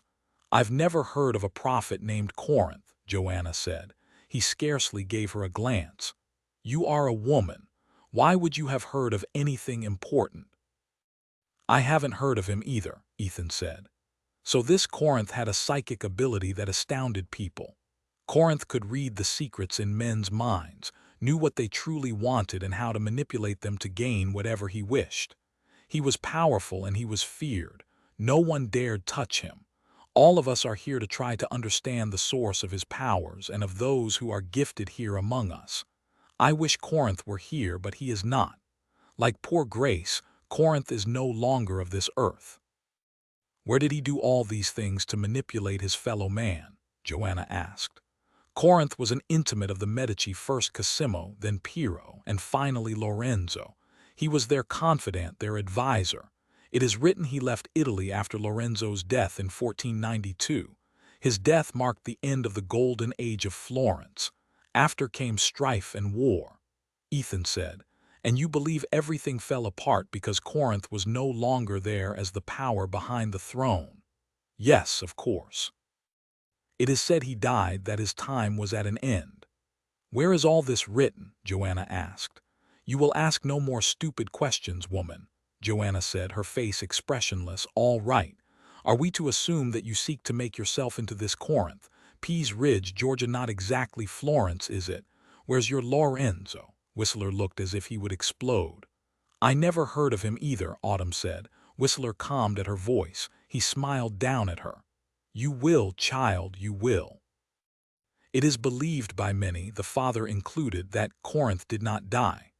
Father believes Corinth went to Spain after he left Florence, that he joined a cult of psychics that eventually ran afoul of Torquemada. They were called Los Niños en el Atardecer, children of twilight. Torquemada murdered them. He wrote of it in great detail. He called them adoradores del diablo, devil worshippers.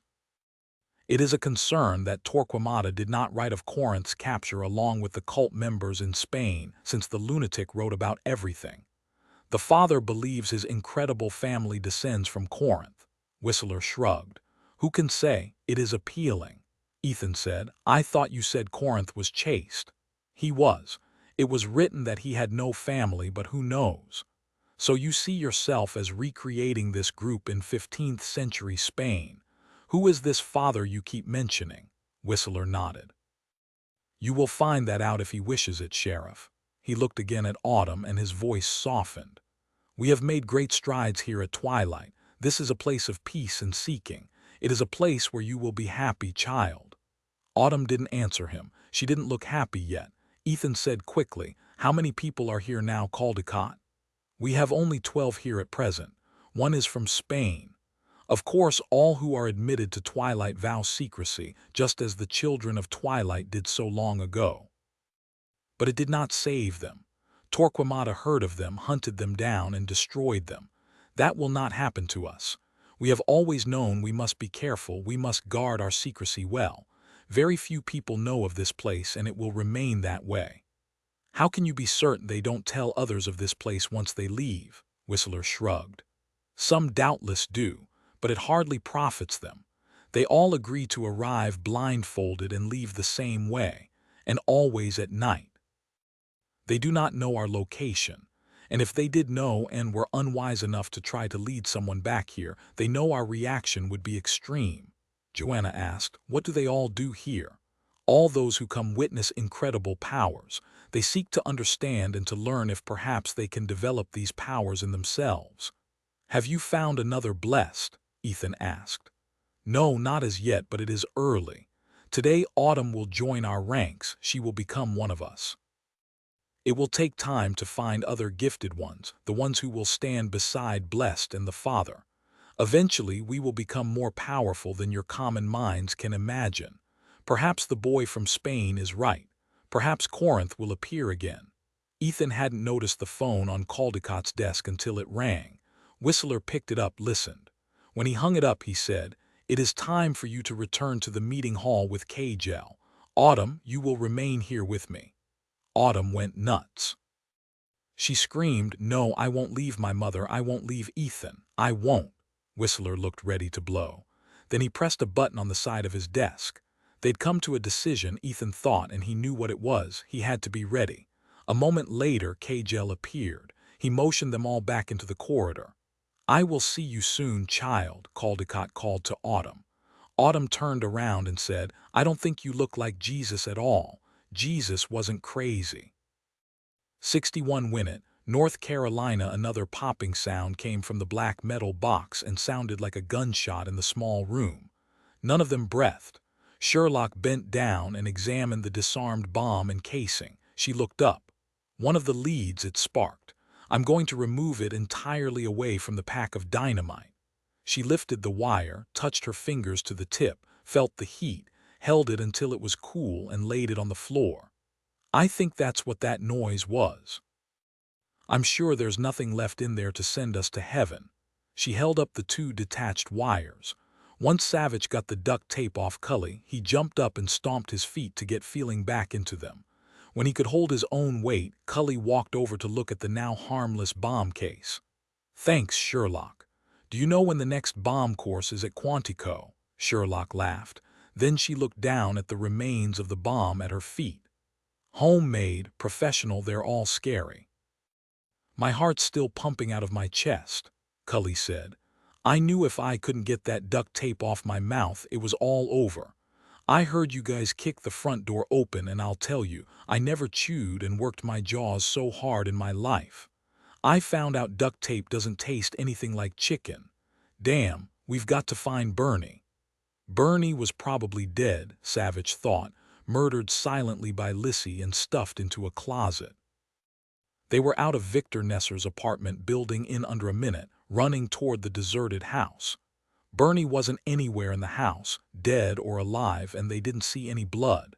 It was one of those good news, bad news deals, Savich thought. If Bernie wasn't dead, it meant he was a hostage, and they all knew it. "We've got to think positive here," Cully said. "As long as he's a hostage, he's got a chance. Damn, that sounds lame.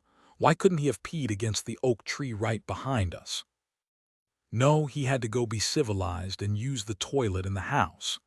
Cully slammed his fist into the hallway wall and crumpled the thin wallboard. "Okay, they cold-cocked Bernie, tied him up, stuck him in a closet. After they left me to explode, they came back here, collected Bernie, and took him somewhere." "Where?" Savich said matter-of-factly. "They took him to a spot where they could see the explosion. There's no way they'd want to miss that all three of us history. As for the other apartment tenants, they didn't care about them." "Okay, Cully, you've got to think back and concentrate. Did Lissy and Victor give any indication about what they were going to do when they left you? Anything about where they were headed, where they'd been hiding before they came up behind you?" Cully leaned against the peeling wallpaper in the small living room and closed his eyes. He said finally, "They were talking while Victor duct-taped me like I wasn't even there. They were that sure I was going to be blown up, you guys along with me if they were lucky." Lissy starting chanting, "I'm going to be lucky," over and over again until Victor told her to shut up. Sherlock said, "Let me interrupt a minute, Cully. I'm wondering how they knew Dillon and I would be coming to win it." Cully looked blank, then he shook his head, sighed. "If they were watching me and Bernie and they must have been close enough to listen to me talking to you guys on my cell, just figured you'd be coming here." Sherlock nodded. "Okay, go on. What else do you remember?" Cully said. "Before they left me, she leaned down and kissed me, not just a peck, she kissed me deeply. I nearly fainted," she laughed. "Then they waltzed out. As far as I could tell, Victor left all his stuff in the apartment, didn't take a thing. Maybe he'd already taken what he wanted. On their way out, I heard Victor's voice, but I couldn't make out what he said. But then Lissy said real loud, like they were arguing, 'I'm going to kill that bastard who murdered her, or my mama will never forgive me.' And you know what? She burst into tears, sobbed her heart out. It was weird. I heard Victor consoling her, soothing words. Then they left and Lissy yelled out right before they closed the apartment door, 'Bada boom.' Then she was laughing her head off, right after she was crying her eyes out. She's crazier than a loon, guys. You know what? I think Victor knows it." Cully paused, looked like he was trying to make sense of things. "You know, I'm not really sure, but one minute Victor's bossing her around and the next it's like he's afraid she'll turn on him. But when she kissed me deeply, I knew he was mad, really mad." Savich said, "But he didn't do anything, say anything." "No, he turned away like he wasn't interested." And then Lissy ran after him, laughing. "Who was she talking about killing?" "It wasn't you. I mean, she wanted to blow you up in Victor's apartment," Savich said. "She was talking about Buzz Riley, the security guard at the bank in Georgetown they tried to rob. He's the one who saved my life, killed Lissy's mother, Jennifer Smiley. Buzz is safe. He took a long overdue vacation in the Caribbean. Lissy was probably nagging Victor about trying to get down there." Sherlock nodded. "Even if they thought of it, no way could they manage it. Victor knows that. They've got to plan on waiting until Buzz comes home. For sure killing Buzz is on Lissy's to-do list. Sherlock's right, they'll simply wait for him to come home." Savich fell silent. He stared at his hands, thinking. Sherlock, who knew her husband as well as she knew herself, was content to wait. She lightly laid her hand on Cully's forearm when he would have spoken. Savich looked up. "I'm thinking Victor and Lissy stayed close enough to see the apartment building blow.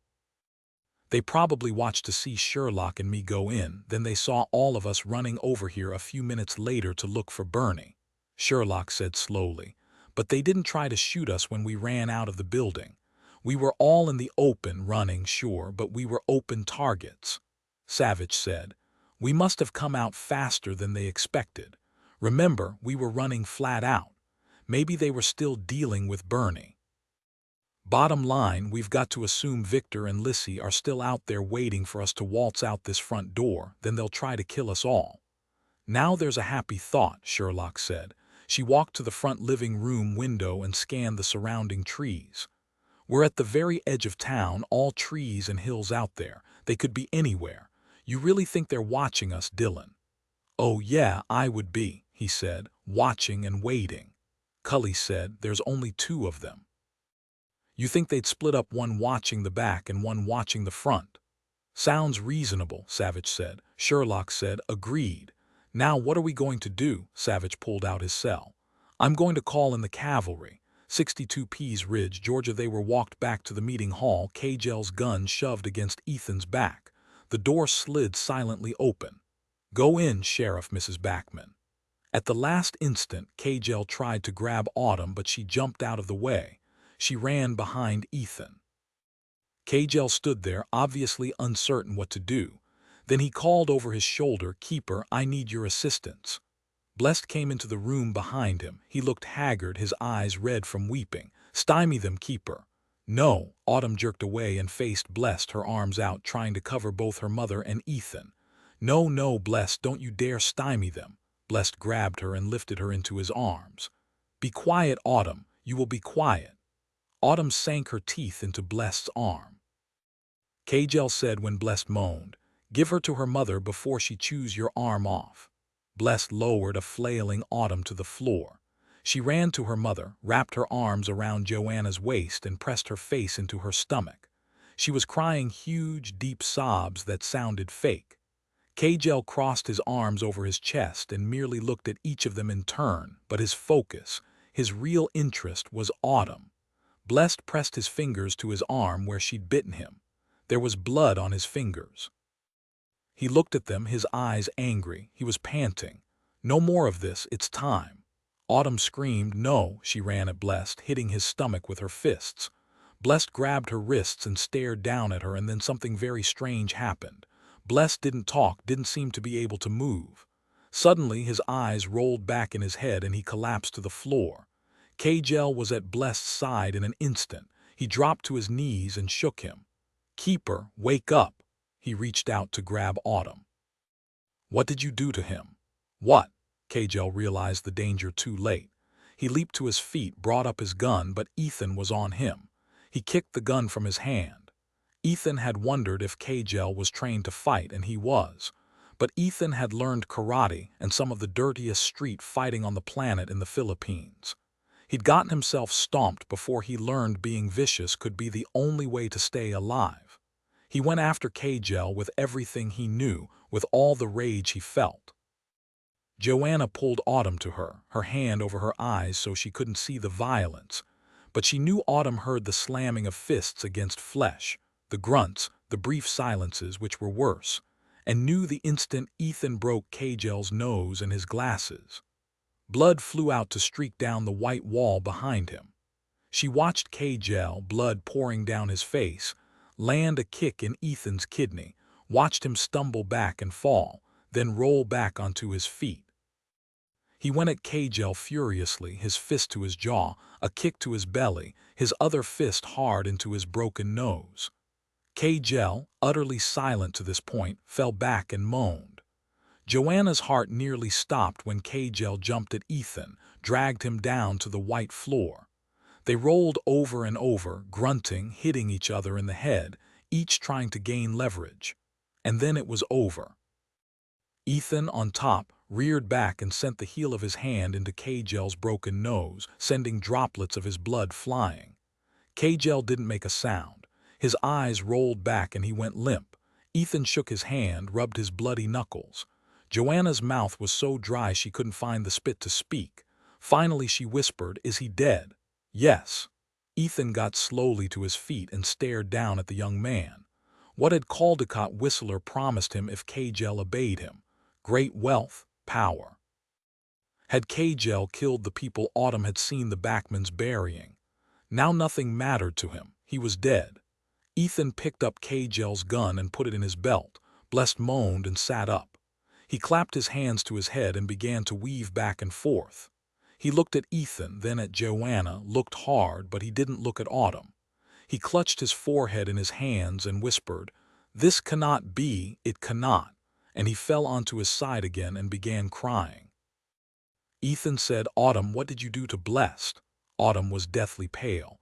Ethan went down on his knees and pulled her against him. "I'm sorry, sweetheart. I know it's bad, but I need you to pay attention to me right now, okay?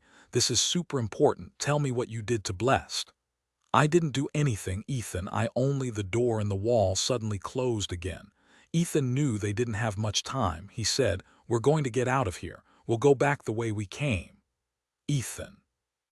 He turned to see Joanna staring down low on the wall. He heard gas snaking out from a small white vent not 6 inches above the floor. He cursed under his breath. "We've got to get out of here."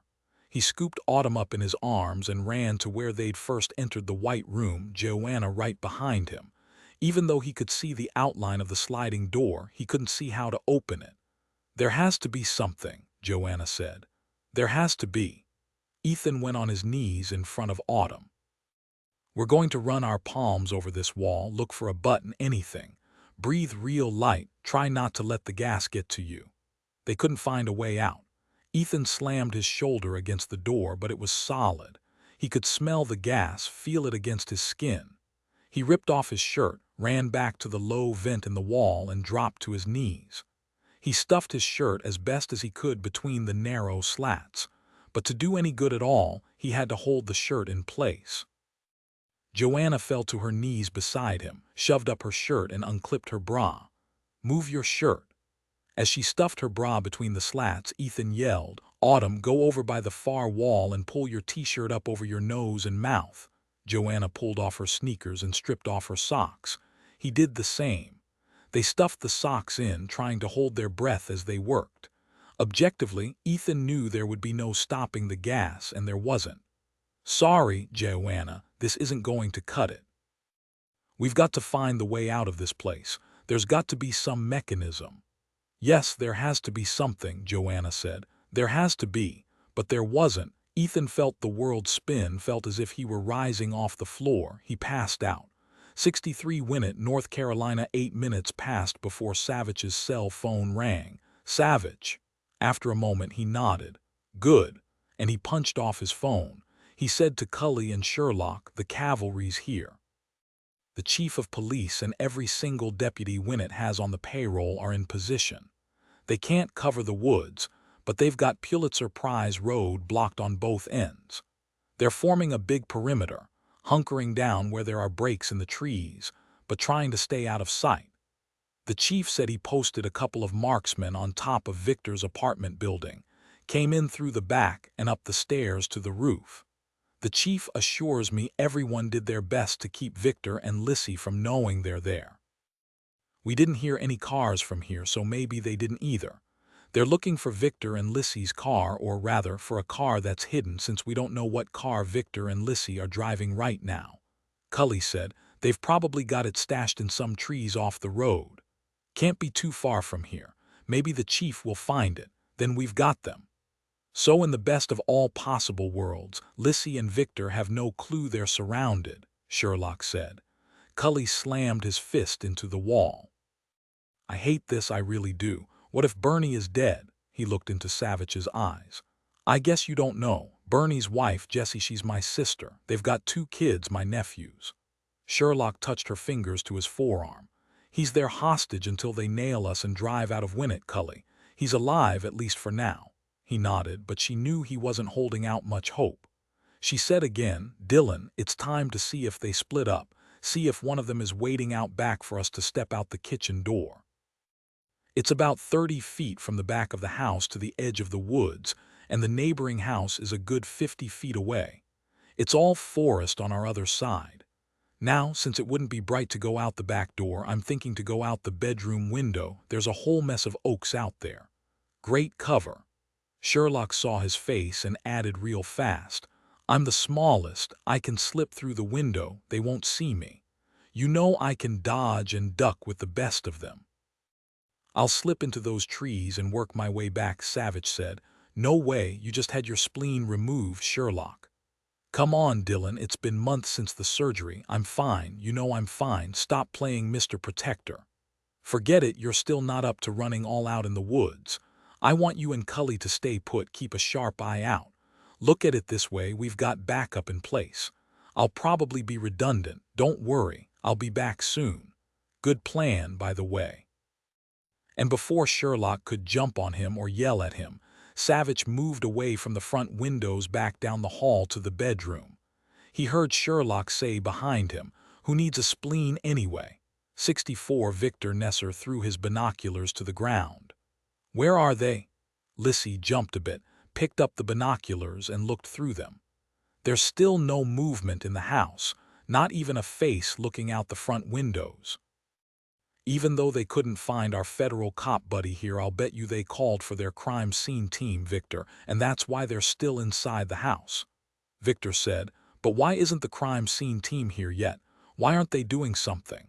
"I remember, it's forensic team, that's what they call them on TV," Lissy said. "You're right, it's been way too long." She handed him back the binoculars. "Yeah, but you know, this is a hick town. Where would anybody get a forensic team? Maybe at Bud's Bowling Bonanza or down at O'Malley's Dairy Queen. What's taking them so long to get it together? Why aren't they coming out of the house? Lissy patted Victor's cheek. They will, baby, they will. They're stupid. They don't know anything. They'll come trotting out of the front door any minute now and we'll blow them into a gazillion pieces. She frowned suddenly, punched his arm. Some bomb you made, Victor. First you couldn't manage to stall out that security guard's car in Washington, and now you couldn't get the bomb to go off. Some computer expert you are. It should have gone off, Victor said, rubbing his arm. I followed the instructions carefully, you watch me do it. Don't hit me again, Lissy, I don't like it. Still, she said, then looked over at Bernie. We've got Mr. Fed here and that's something. Victor leaned over and punched Bernie hard in the arm. Hey, wake up, pigface. You know why your buddies aren't out here looking for you. Bernie was awake, had been for some time now, trying to control his roaring headache from the blow on the back of his head. Actually, he'd been whispering hallelujahs. Victor's bomb hadn't exploded, thank the good Lord, which meant Savich and Sherlock had disarmed it.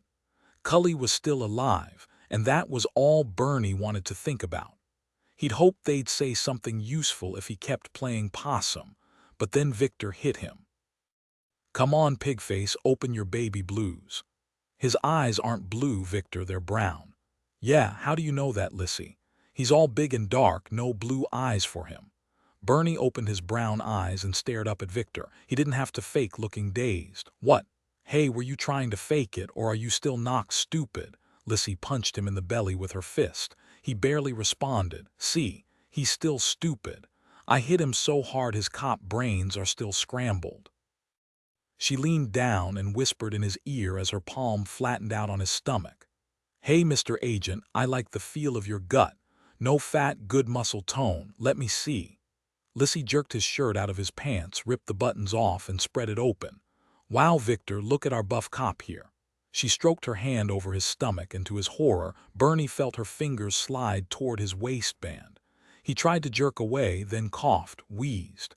Victor jerked when he saw her hand. What are you doing, Lissy? Stop that, you hear me? You don't even know him, stop it. Lissy laughed, pulled her hand back. That's the way to wake up a cop, Victor. All you gotta do is touch their brains. And she laughed again. Hey, that's true of any guy, isn't it? From what I could tell, our cop here's got a pretty good brain. Victor looked at her like he hated her, then kicked a rock on the ground beside him.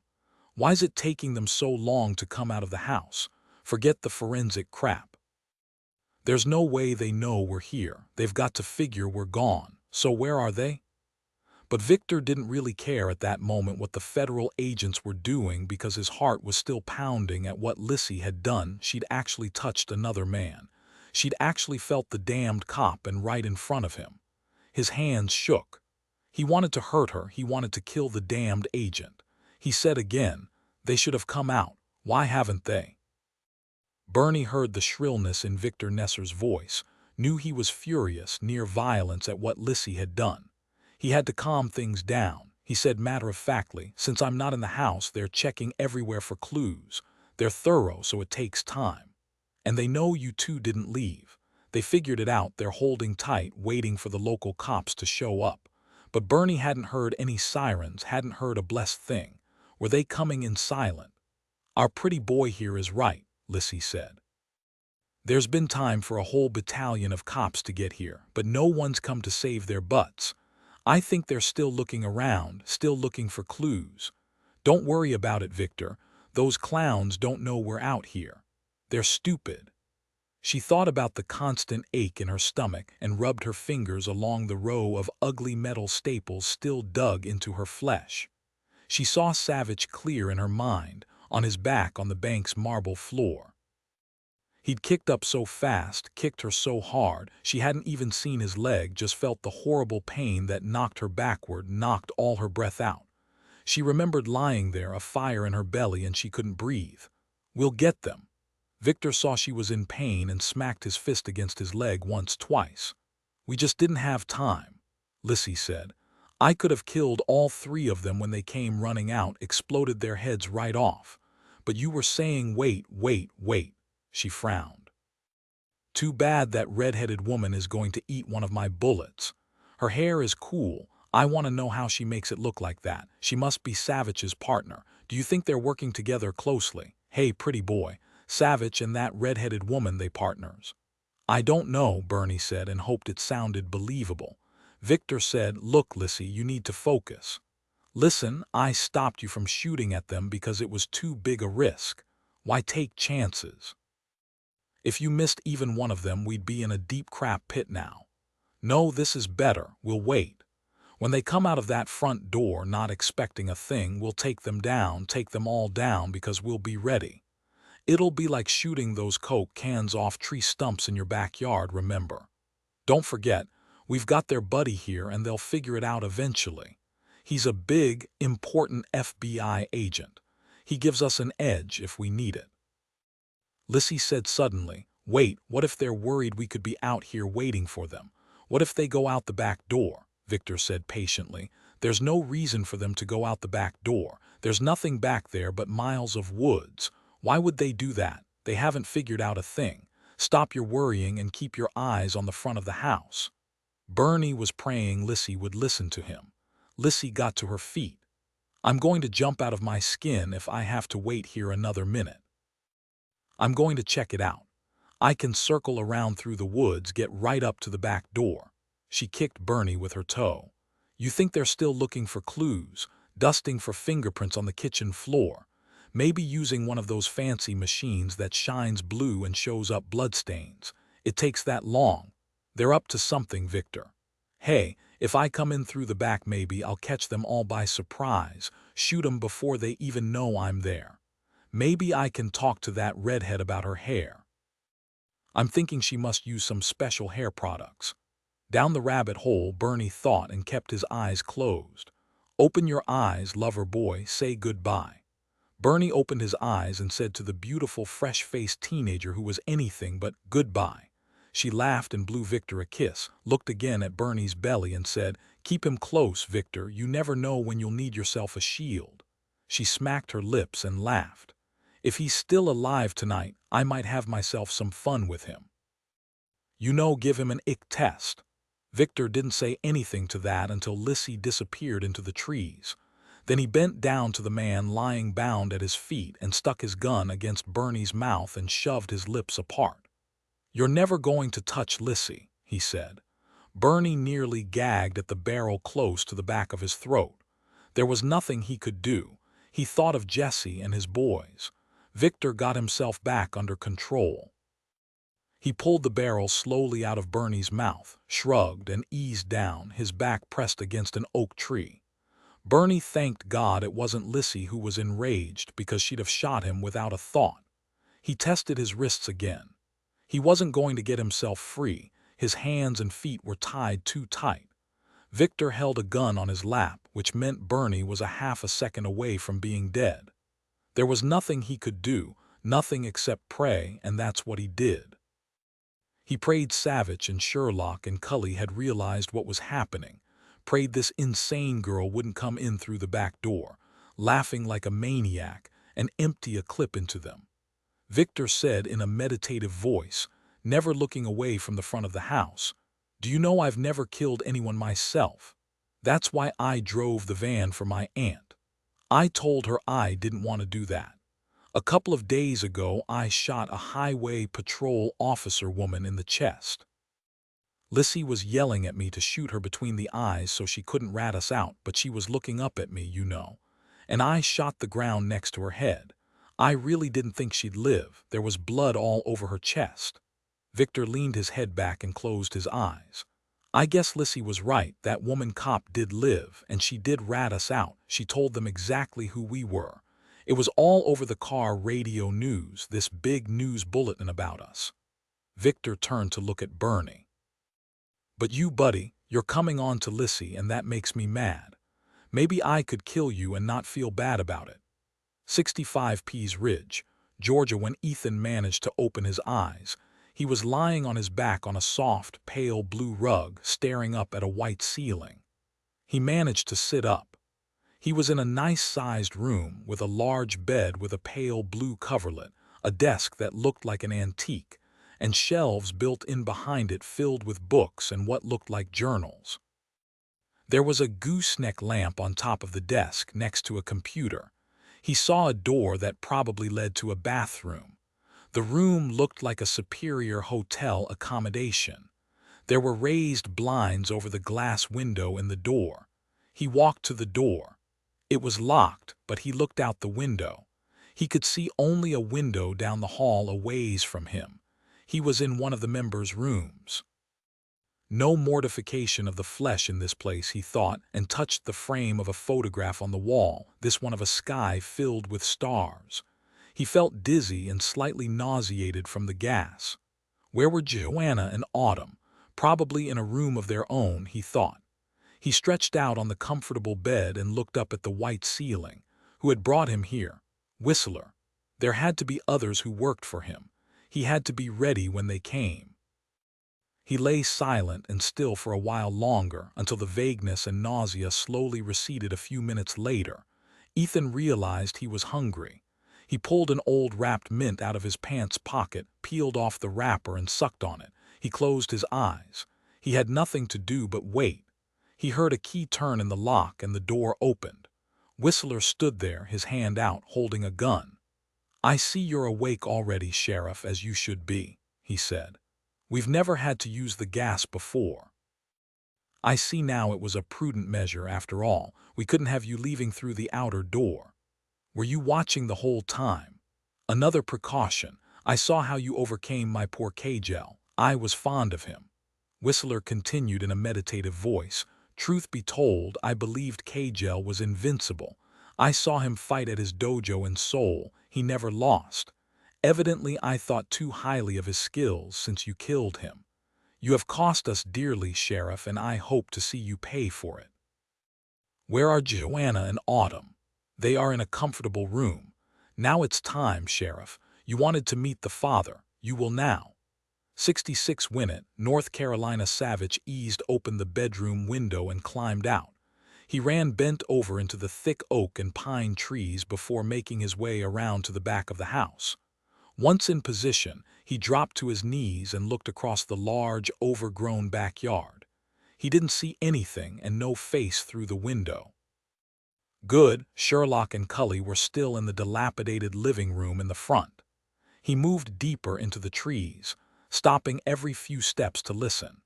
He was surprised when the land sloped downward. He realized there was no way Victor and Lissy had hunkered down back here. They wouldn't be able to see much of anything from this position. Climbing a tree would probably give them a view of the front of Victor's apartment building, but they'd be too exposed. No, they were on higher ground, with a full view of the front of the house. Still, he could never be certain of anything Lissy Smiley might do. One of them could be here in the woods behind the house, figuring it was a perfect way to surprise them. Savich studied the patterning of the trees, the play of light and shadows, the shapes of the branches, watching for any sort of movement, anything at all. He stopped cold when he heard a soft popping noise. Did an animal make that sound? Then he heard a man moan, nothing more, just a low moan of pain. Another moan, this one deeper. Whoever it was, he was in trouble. If it was Bernie, that meant Lissy and Victor were close by. Savich waited another moment, listened. He moved as quickly and quietly as he could through the trees, keeping low in the direction of the man's moan. It was oddly silent, not even the sound of a bird or an animal. Every creature was listening as he was. The ferocious humid heat had slackened some in the early evening, but still sweat poured off him. He paused again, listened, but he heard nothing. Had he misjudged the direction of the moans? Through the trees in front of him, Savich saw a small clearing, and in the middle of it a man in a deputy's uniform lay on his side, his face turned away from Savich. Savich couldn't tell if he was alive.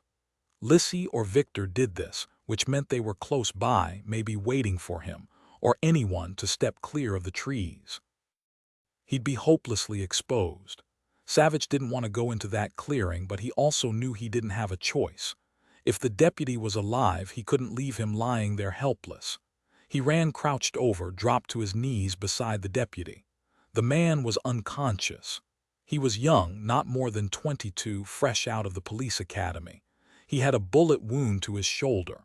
Savich hadn't heard a gunshot, just the quiet popping sound. It was a silencer he'd heard, and the shooter had to be near. If it was Lissy, he wondered why she hadn't shot him between the eyes. He pressed his fingers to the deputy's throat. A pulse, fairly steady. Savich pressed his palms down hard on the wound to slow the bleeding. What could he use for a pressure dressing? He ripped off one of his shirt sleeves and tied it tight around the deputy's shoulder.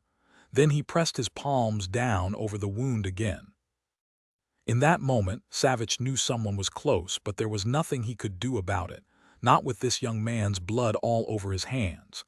He heard the popping sound again. At the same moment he felt a shock of frigid cold in his leg, and he heard Lissy's voice, all high and excited. "Hey, Agent Savich, looky here, looky here." Savich nearly fell over but shifted his weight to his other leg and kept the pressure on the deputy's shoulder. He didn't even look around at her. He called out over his shoulder, "Hey, Lissy, what took you so long? Where'd you get the silencer for your gun?" "Oh, I haven't been far away. I've been watching you take care of the little boy cop here. My silencer, it's the coolest thing. I got it from a really cute redneck gun dealer in Toomey Springs yesterday. Gave him 2 big ones for it. It was marked $300, but he gave me a deal." I guess he didn't ask for any id. Oh no. He was smart. The redneck gun dealer had known she was crazy and didn't want to die. Slowly, without reducing the pressure, he turned to see Lissy Smiley standing not 6 feet away from him in the shadow of a skinny pine tree. She was smiling hugely at him. He said, "I admit I'm surprised here, Lissy. Why didn't you kill the deputy right off? Fact is, I didn't clock him because I hoped one of his partners would hear him moaning and thrashing around and come help him. He just folded right down, just managed a couple of wimpy moans. No one came. Isn't that just the sweetest thing? Here I was getting ready to give him a little tap to the forehead, get back to Victor, but then you came, Agent Savich, the big hero cop, running to save the little punk's life. Like, who cares if he was around or not? Wouldn't anybody care if you died?" He saw momentary panic in her pretty eyes.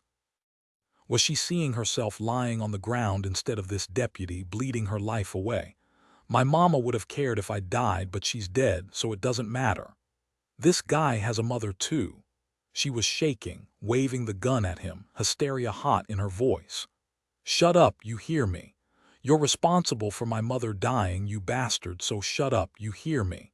He thought she was going to kill him then, but instead she relaxed a bit and actually sneered at him.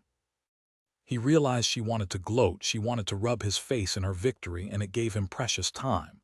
She said, "Hey, I sure hope your leg's hurting bad, like I can see it bleeding from here.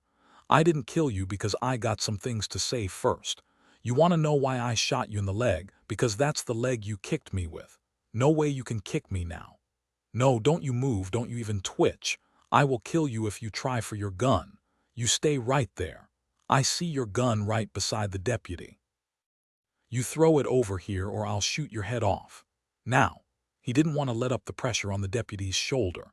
He saw blood was seeping from the wound on the outside of his leg, but it wasn't bad. He said, "Lissy, I don't want this man to die. I can't let up the pressure." She laughed, then yelled, "You throw your gun over here or I'll shoot you in the face, then I'll put another bullet in that idiot deputy, get him out of his misery." Savich picked up his cig and tossed it toward her. It landed only about 3 feet from the bottom of the deputy's left boot, too far away for her to get it, but Lissy didn't seem to notice. He kept pressing both hands on the deputy's shoulder, fully aware he had to get some pressure on his own leg soon. She sang out, her voice high and manic, I got you, I got you. Now it's you and me. You want to talk about dying, Agent Savich? Why not? I can't wait to watch you die slow." "Yes, you sure do have me," Savich said, voice low, controlled. He held himself perfectly still. "You know, Lissy, this deputy wasn't just lost. There are deputies all around us. There could be one coming up on you right now. Fact is, you and Victor will end your spree right here tonight. I'm thinking maybe there's a way out for you, but then again, maybe not." "What way? Come on, spit it out, you bastard." She twisted her head around, then back to him again. "I know you've got Bernie Benton for a hostage already, right?" "Yeah, we got him." Fact is, he's a very little fish, of little importance in the FBI. He's just not enough. I've got juice, Lissy, everyone knows that. I'd say about the smartest thing you could do is take me as a hostage. You need me, Lissy, otherwise it'll be all over for you and Victor. She laughed, clasped both hands around the gun, and aimed it right at his chest, but he saw that her eyes were more focused, more sane. Well now, maybe you've got a point there, maybe you don't. Tell you what, you and I will take a nice hike back to Victor, see if he thinks we can use you. She looked at the unconscious deputy. You even tore off your shirt sleeve for this loser. I'll tell you, I couldn't believe it when I saw him trying to be cool, sniffing around, poking his gun into every damned bush, looking around every tree. I shot him fast, he didn't even have time to crap himself. Then look what I bagged the big honcho himself. She studied him a moment as he continued to press down on the young guy's shoulder.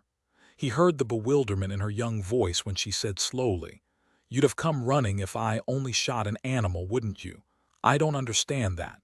They kill each other all the time." "Actually, Lissy," he said, "an animal only kills for food, not for the fun of it.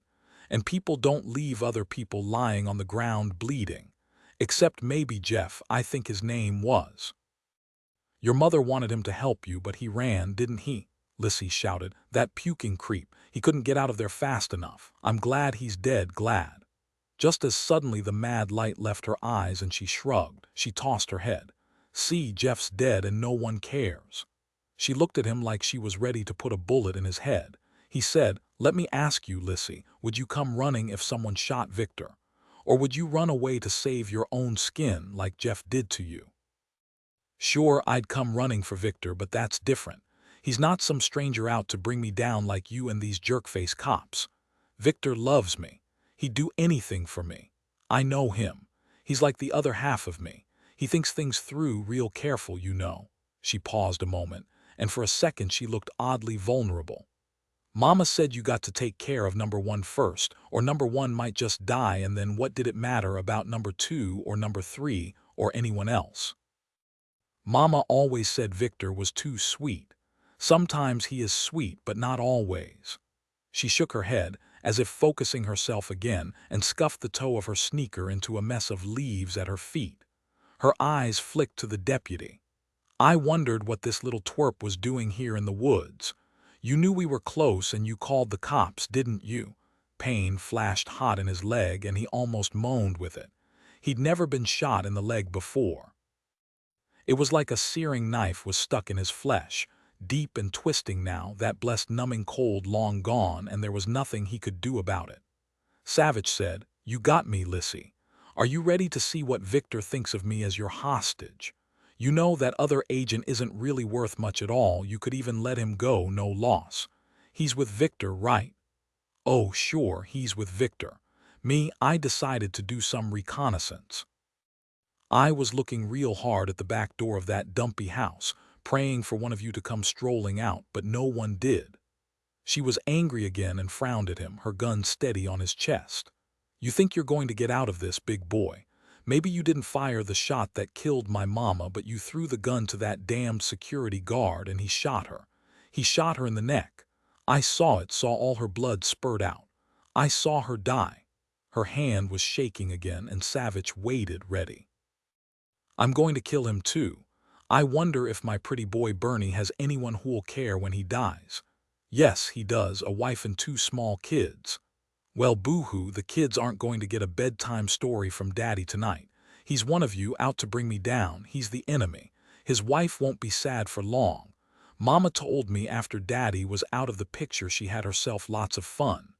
She rubbed her palm across her chest. "You know, I can't dance right now because of you. I don't have stitches they put in those staples. I don't know how to get them out. Victor doesn't like to look at them." She studied him, then shrugged. "All right, Mr. Big Shot, you've earned yourself 10 minutes. We'll see what Victor has to say about you being our hostage. Get your hands off that deputy's shoulder and stand up." Savich slowly lifted his hand from the deputy's chest. He'd had enough time and the bleeding had stopped. He had a chance. 67 Savage looked at his cig from the corner of his eye, then looked at her closely, weighed his chances of diving for his gun, raising it, and shooting her. He figured his odds and realized it was a no-go. He couldn't trust his leg. He said, "Let me get some pressure on my leg, okay? You don't want me to bleed to death, do you?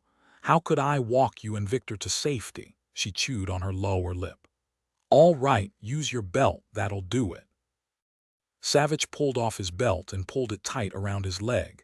He knew he'd been lucky. The bullet was in and out, torn flesh and muscle, not all that deep. He'd be in big trouble if the bullet had lodged in him. He tried to put weight on the leg and it held up. The pain was bad, throbbing hard. It didn't matter, he had to move his leg, work it. "Now let's get back to Victor. We gotta talk about you. Then I'll say goodbye to poor Bernie with the 2 little kids. Then we gotta get our money. I'm thinking Victor and I should head out west, maybe Montana. What do you think? You and Victor don't have the money with you. Mama hid most of the money in our house in Fort Pestle. When Victor and I went there, cops were all over the house so we couldn't get to it." He saw her hand shake from the memory. "Doesn't matter. After I take care of you, we'll go back and get it. It won't be a problem. All those yahoos will be swarming down here looking for us. Then we'll be set." "Do you know how long it takes to drive to Montana?" 3-4 days, she nodded. "That's what I was thinking. I don't want to go fast, just sort of see all the tourist sites. Now step back." He did, and his leg held. He put his weight on it, moved it, tensed the muscles. "Back up 6 feet." He backed up. The movement was good. He watched Lissy pick up his cig, shove it into her wide belt with its big turquoise buckle. She waved her gun at him. He walked slowly, carefully, Lissy 6 feet behind him, not taking any chance he could reach her. He prayed they wouldn't run into anyone. He didn't want to see anyone else die. He knew Sherlock had to be planning something. He'd been gone too long. "You're walking too slow. Move." He limped faster between the thick trees. "You know, Bernie's got a real good body and he's old, at least 30. I'm thinking you're even better. I was watching you pushing down on the deputy's shoulder and I really like your muscles. You look meaner than Bernie does too, like a guy who's bashed some heads together. I like mean and hot. When I was 13, there was this biker dude. He was 20 and he was meaner than a gator, real bad and so hot all the girls wanted him."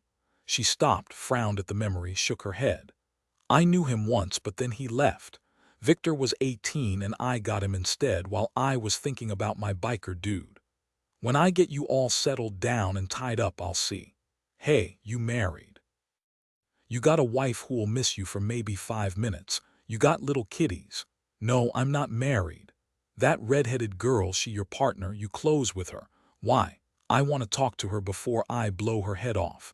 I really like what she's done to her hair. I'm thinking I want to go red, get me some curls like she has." She fluffed her hair. "Think she'll tell me how to get what she's got?" "Probably not if she realizes you're going to kill her. I mean, why should she?" Lissy Smiley was crazy and she was 16. He limped badly, even managed a big grimace of pain, which wasn't all that much of a stretch. "I'll bet you're lying to me. You are close with her, aren't you?"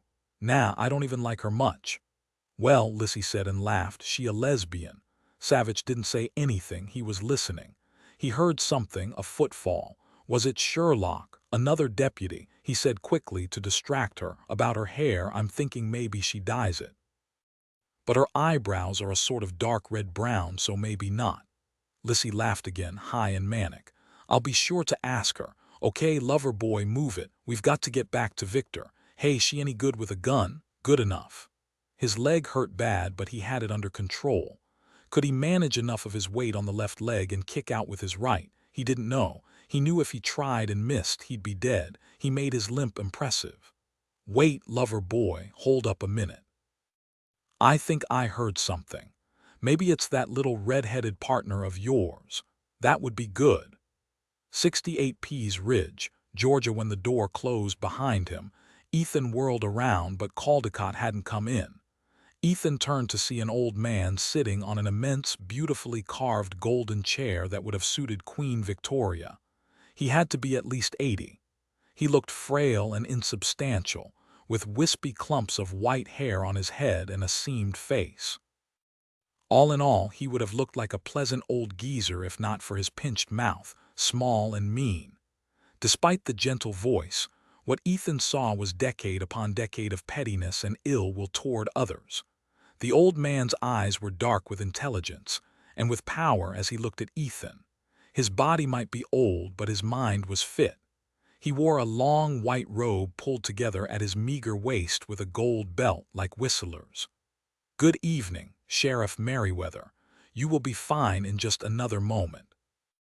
The gas is a special compound that acts very quickly and dissipates just as quickly. Caldecott told me about the clothes both you and Joanna used to try to keep out the gas. Very creative. Caldecott was amused except for the fact that you killed poor Kagel. And of course Blessed is injured. He is on the floor of my study weeping. He is inconsolable. What did Autumn do to him, Sheriff? I don't know. Surely you must have an idea. You have been with the child and her mother for nearly a week now. I must know, Sheriff. Where are Joanna and Autumn? They are both fine at the moment. What did the child do to Blessed? Who are you, Whistler's father? Ethan had the mad desire to laugh.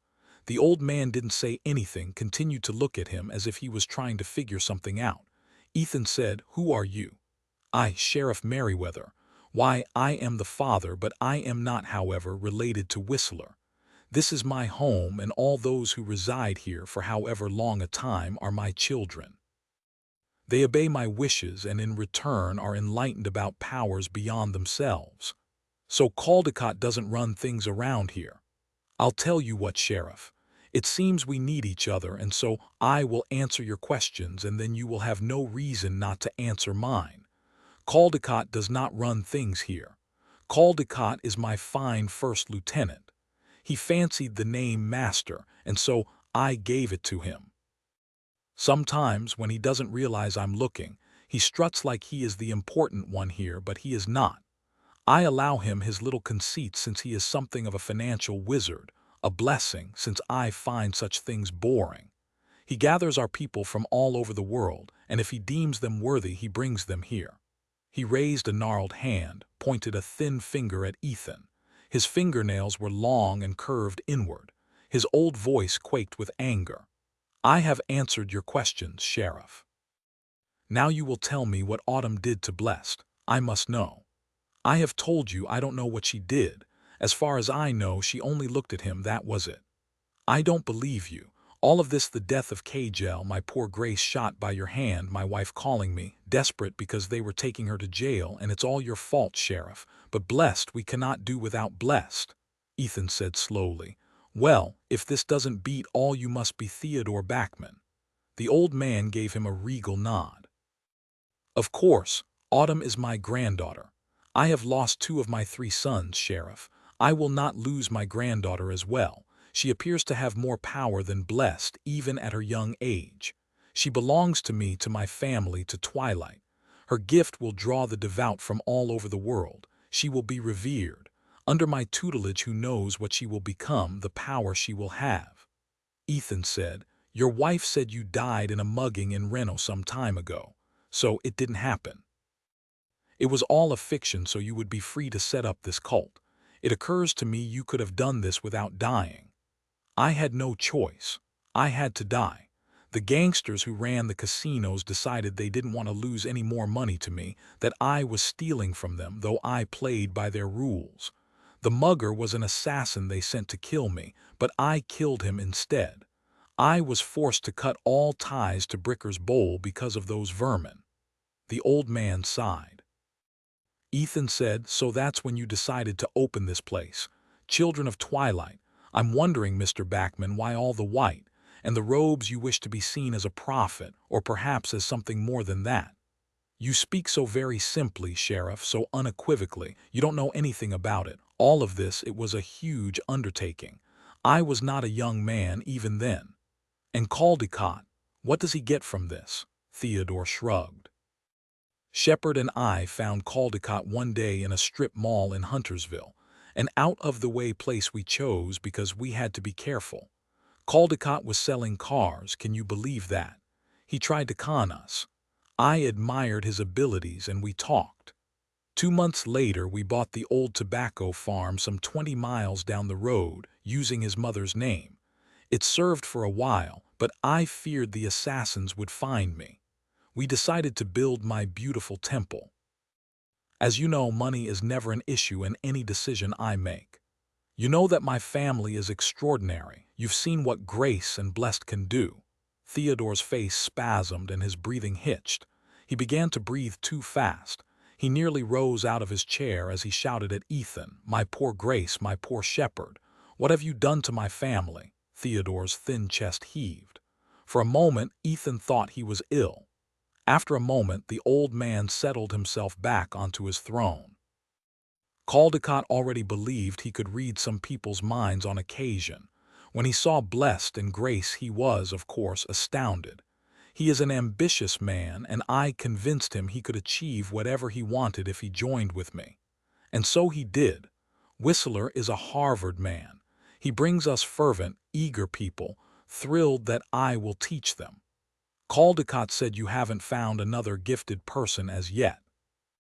No, not as yet, but tomorrow Caldecott is leaving for Denver to see a gentleman who professes to foresee the future. We will see, Ethan said. So tell me again why people come to this big white concrete vault. Theodore waved a veiny old hand. Enough. Look around you, Sheriff. My sanctuary is magnificent. My holdings are large here, and my children can explore the woods with me as much as they wish. Why would they not wish to stay? Ethan looked around the large, completely white room, the beautiful impressionist paintings on the wall. Was that a Monet?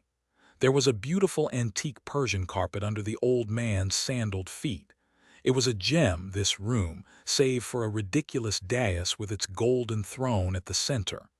You build underground to hide from the mafia, Theodore said, in part. I feared I would not be so lucky twice. There were other reasons. When you are nearly beaten to death for being who you are, Sheriff, you think about what that means. I left the business of gathering earthly wealth to my sons, and I was free to read and to contemplate, to think about the gifts we Backmans have been given, and the history of others like us. I came to believe my nearly being beaten to death had a purpose indeed, that I have a purpose, a mission to find others like us, and to build our own community away from our murderers. A community of the elect. A community of the elect, Ethan raised a brow. I don't see that Caldecott has any extraordinary powers, and all these people here, are they being taught something, or are they being used? You have gathered so much money and power by putting your sons to use that you can convince these people to do just about anything, at least for a while. How long do people stay here, Mr. Backman? How long before they realize there is nothing here for them? Are you quite done, Sheriff? I don't care for your sarcasm. This is where I choose to be. I'm safe here, and I come and go as I please. That old barn is set a good half-mile from the county road, a road that few drive. If everyone here is free to leave, then why did Autumn see your family burying people in the family cemetery? The old man's eyes held a momentary look of regret, and then he let it go. Two of our visitors not worthy of us. A rare mistake by Caldecott threatened to expose us unless we paid them. It was a grave decision, not arrived at easily, but they were not as important as Twilight. I had to protect our secrecy, no matter what. Kagel had to remove them, unfortunately. It has been a difficult time for me, Sheriff. And just how did Grace and Blessed find Autumn? Ah, that was a simple matter for Caldecott. He is a clever man. He knew Joanna lived in Boston. All he had to do was look up my poor Martin's obituary, and there was her maiden name.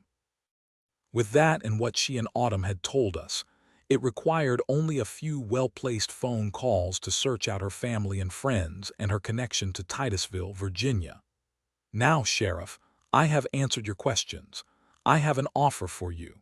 You will leave here alive and the woman with you if she wishes, if you convince Autumn to remain with her family. She will not suffer. She will come to be happy here, I promise you. She will be with her family, and I always protect what is mine. 69. Suddenly Theodore lowered his face in his hands a moment and whispered through his fingers, But I couldn't protect poor Blessed. He raised his head. My firstborn is not possessed of an agile mind.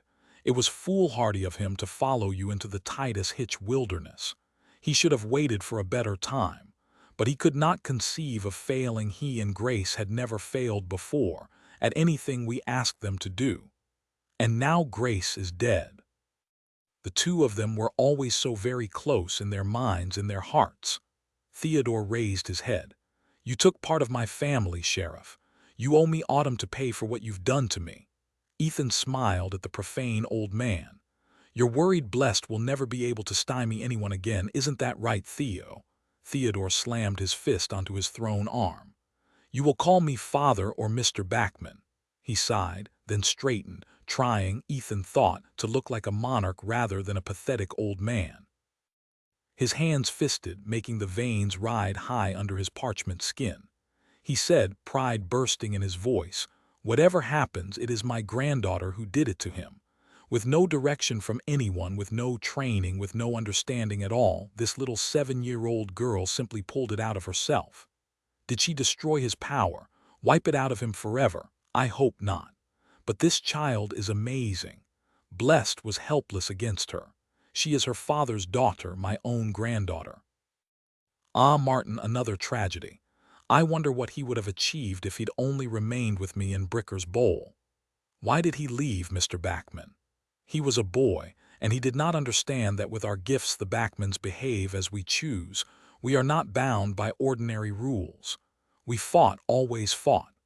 One evening he said I was crazy, that I was using him, and I lost my temper and beat him. It never occurred to me that he would leave, but he did, and that was his choice. That left Grace and Blessed with us, and now only Blessed. I believe Autumn can help him. What she took she can give back. She must stay, Sheriff. Do you wish to live? Do you wish Autumn's mother to live? If so, you must convince the child to stay here with her grandfather, with her uncle. Ethan said, listen to me, sir, you must. You believe her mother and I can convince Autumn to stay. But Autumn doesn't want to be here, and when she meets you, I doubt she'll be leaping into your lap. She loves her mother, and if you harm me or her mother, she will never trust you, and she will find a way to leave or to do you in. You must let her go.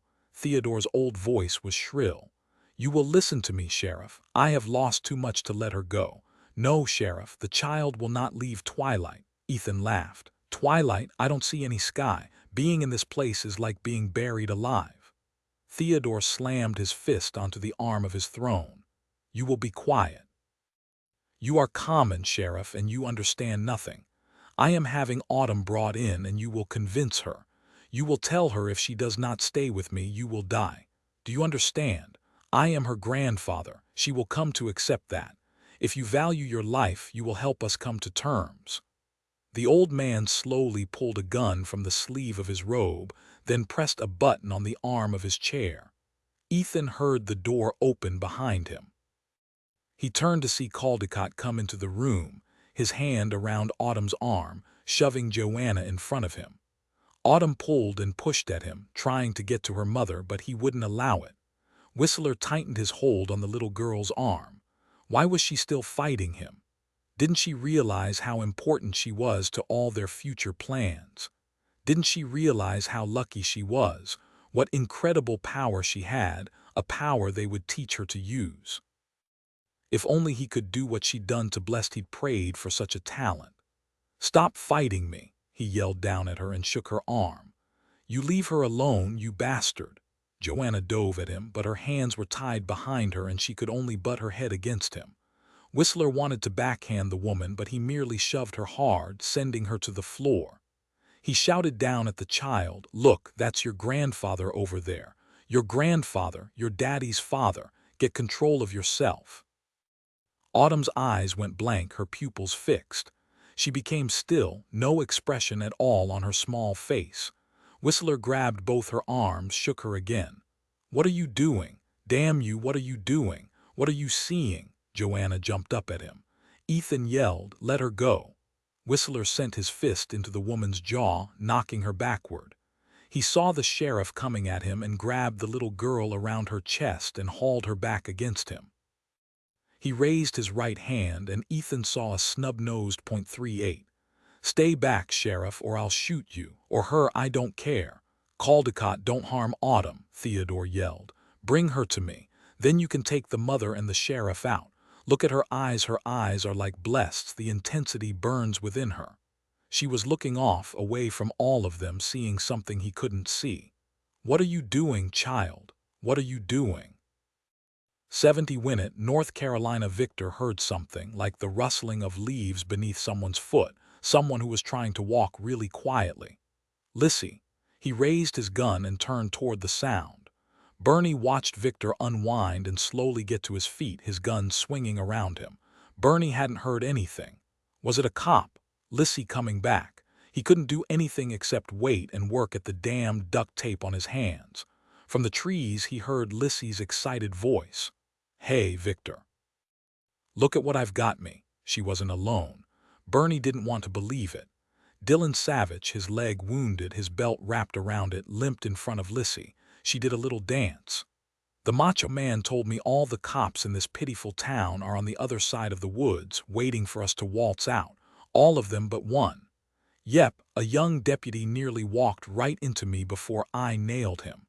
Then Special Agent Savich here comes running to save him. See what I did, Victor. I shot him in the leg." Victor stared at Savich, a complete stranger to him except for his picture in the papers. Lissy was still dancing in place, she was so excited.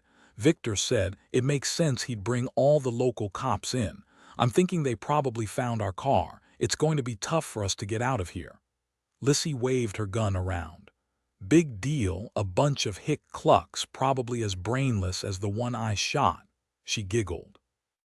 "Do you know, if I raise my face to the sky and breathe in, I can actually smell cops."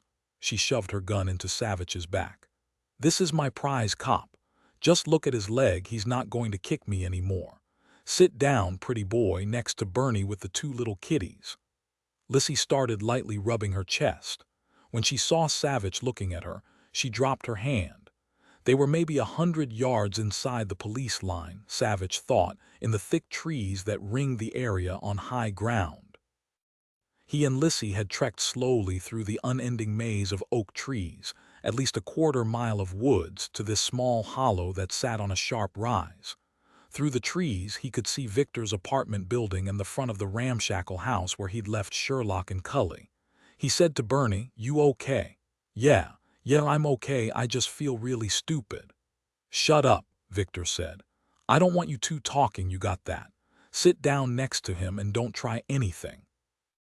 Victor pointed his gun right at Savich as he slowly eased down against an oak trunk, stretching out his wounded leg in front of him. He eased his belt loose, studied the wound. It had stopped bleeding. He pulled the belt off. "Why do you bring him here, Lissy? Why didn't you just put a bullet through his head where you found him? Big boy here tells me he's got lots more juice than poor Bernie with the two little kids. Says we need a hostage cops will listen to, and he's the only one who can get us out of here." "What do you think?" Victor looked from Savich to Bernie, then back to Lissy. "I don't like it, but I gotta admit, he does have more juice. Maybe he could get us out." She cocked her head to one side and stroked her long, graceful fingers over her jaw. "When he does get us away, well then, maybe you should be the one to put a bullet between his eyes, Victor. I'm thinking you need the practice. Remember, you didn't have the guts to kill that highway patrol cop, even after I told you to punch her between the eyes." Victor's fist shot out so fast Lissy didn't have a chance. His fist smashed into her jaw. She reeled back, falling. Savich was halfway to his feet, his leg on fire, when Lissy screamed, "You sit back down or I'll put a bullet in Bernie. You got that, Mr. Special Agent? He'll be dead and it'll be all your fault." She was lying on her side, her gun aimed right at Bernie. Savich eased back down, closer to Bernie this time, maybe close enough to get the duct tape off his wrists. There were tears streaking down Lissy's cheeks. Victor leaned over her, his voice all soft and concerned, his fingers lightly touching her hair. "You shouldn't have said that, Lissy. You shouldn't have made me feel less a man. Look at what you made me do." She worked her jaw with her fingers, her eyes never leaving Savich's face. You hurt me, Victor. You're lucky my jaw isn't broken. Yeah, well, you'll be okay. You won't have to go to the hospital again. No matter what you say, no matter how bad you insult me, I don't want you to have to go back to the hospital. I'm gonna have a big bruise. Not bad, I don't think, Victor said. He looked over at Savich. You really brought this FBI agent back here as a hostage. Then you expect me to kill him. I could kill him, I could if I wanted to. He doesn't look so tough all laid out there. We'll see after he gets us out of here. He gave her a hand up.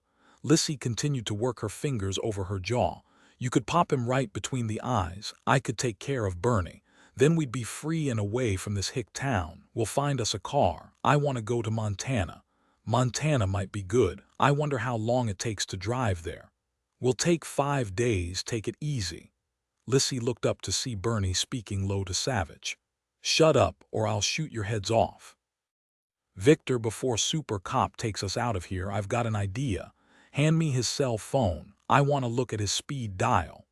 Victor pressed the muzzle of his gun against Savich's throat as he pulled his cell phone out of his shirt pocket. Victor jumped to his feet and took 2 steps back and handed Lissy the cell. She flicked it to his stored numbers. Isn't this a kick? The very first name, it's Sherlock. What kind of name is that? I wonder who he is. Probably a stupid nickname, Lissy said. Let me place a call, see who this Sherlock is. Bernie sent Savich a look, saw his face was perfectly still, expressionless. The cell rang once, then a woman answered. Yes. Hey, is this Sherlock?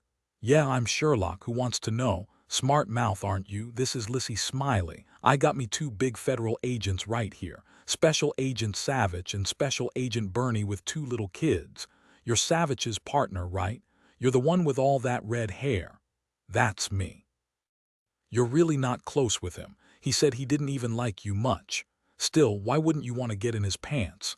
Why are you calling me, Lissy? I want to know what hair color to buy to get your shade. And is that a perm? Sorry, what you see is what you get. Well, that's too bad now, isn't it? I called to warn you to stay inside that dumpy house or you'll get blood all over that pretty hair. I want you to tell the cops if they try anything, I'll shoot these guys' heads off. Oh yeah, the big guy is now our hostage. He's going to accompany us out of here. And Lissy flipped off Savich's cell, threw it back at him. He caught it, stuck it in his shirt pocket. His right hand was only inches from Bernie's wrists, and neither Victor nor Lissy seemed to notice. In that instant, Autumn yelled for him. 71 Savich heard her yelling louder than ever before. Her face was white, her eyes wild. She was panting. What's wrong, Autumn? What's going on? It's my grandfather, Dillon. He's alive and he's here, and I think he's going to hurt Ethan and Mama. Whoa, wait a minute. Where are you? In this building, it's underground, all white rooms and bad, real bad. Autumn, listen to me. I've got a huge problem of my own right now, show me. He looked over at Bernie, bound, propped up against a tree trunk, then at Victor and Lissy, their guns pointed at him. Could Autumn see what he was seeing as he had seen that motel sign? Could she possibly see through his eyes? What are you doing? Lissy yelled at him and took a step forward. Whatever you're doing, you stop it or I'll have Victor drill you right now. Savich didn't think he'd moved. What had he done to spook them? He said, calm and easy, I don't know what you're talking about, Lissy. Your eyes went all funny, then you stared at Victor and me and you looked like some weirdo freak, like you were looking through us. What did you do? Savich smiled. Well, the thing is, and this is the absolute truth, there's this little girl who was looking at you guys through my eyes. Victor whirled around, shouting, What little girl? Where is she? There isn't a little girl. What are you talking about? Whatever the 2 of them had seen on his face, he'd shaken them up. He said, Her name is Autumn and she's in Georgia, I think. Lissy screamed at him. You lying piece of. Victor grabbed her arm, shook it. Lissy, no, he's doing this on purpose, trying to rattle us, get us to make a mistake. Look, he's not moving, it's all right. Whatever he does, whatever he says, it doesn't mean anything. He's just trying to creep us out. We've got to decide what to do, use him as a hostage or shoot his head off. Thing is, they can't shoot us if we've got him in front of us as a shield. She screamed, No, he'll do something, he'll kill us. He won't let us use him, he won't. I want him dead, Victor, now. You said you could do it if you wanted to. Well, it's time to step up. She traded guns with him. Use mine, the silencer's on it so no one will hear the shots. Shoot both of them, Victor. Prove to me you can do it. Victor held the gun straight out in front of him, aimed it at Savich. His face was pale, his whole body rigid. He looked deathly afraid of killing them. Come on, Victor, drill both of them right between the eyes. Savich heard Autumn scream no, and Victor staggered and went flying to the rocky ground, twisting and turning as if someone were physically pummeling him. Just as suddenly he stopped and he sat up, terrified, and looked at Savich. He yelled, "Run, Lissy," and he took off into the trees. "Autumn, you did this." "Hold it, Lissy." Lissy's eyes went wide with shock. Savich knew she thought Autumn was here now, but it wasn't Autumn. It was Sherlock, her cig pointed directly at Lissy's back. Cully came running out from behind her and fired 5 fast rounds after Victor. They heard the cry of pain when one of the bullets struck him. Then Cully took off after Victor. Sherlock said, "Turn around, Lissy. Very slowly, I don't want to kill you. Toss your gun to the ground right this minute." Lissy looked over her shoulder, stared at the woman with the wild red hair. "Nice hair," she said, and she ran, firing wildly in Sherlock's direction. Sherlock stumbled back and fell, got back up on her knees and returned fire.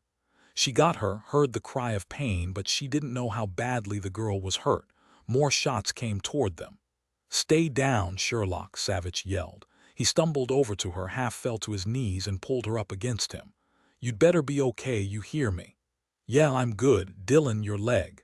"It's not so bad. I can use it. Get Bernie free, then the two of you go after Victor. You'll probably have to split up to find him." "Sherlock," Lissy took my gun. Without a word, Sherlock handed him hers. He willed his leg to move, and it did, awkwardly but well enough, and he took off at a trot after her.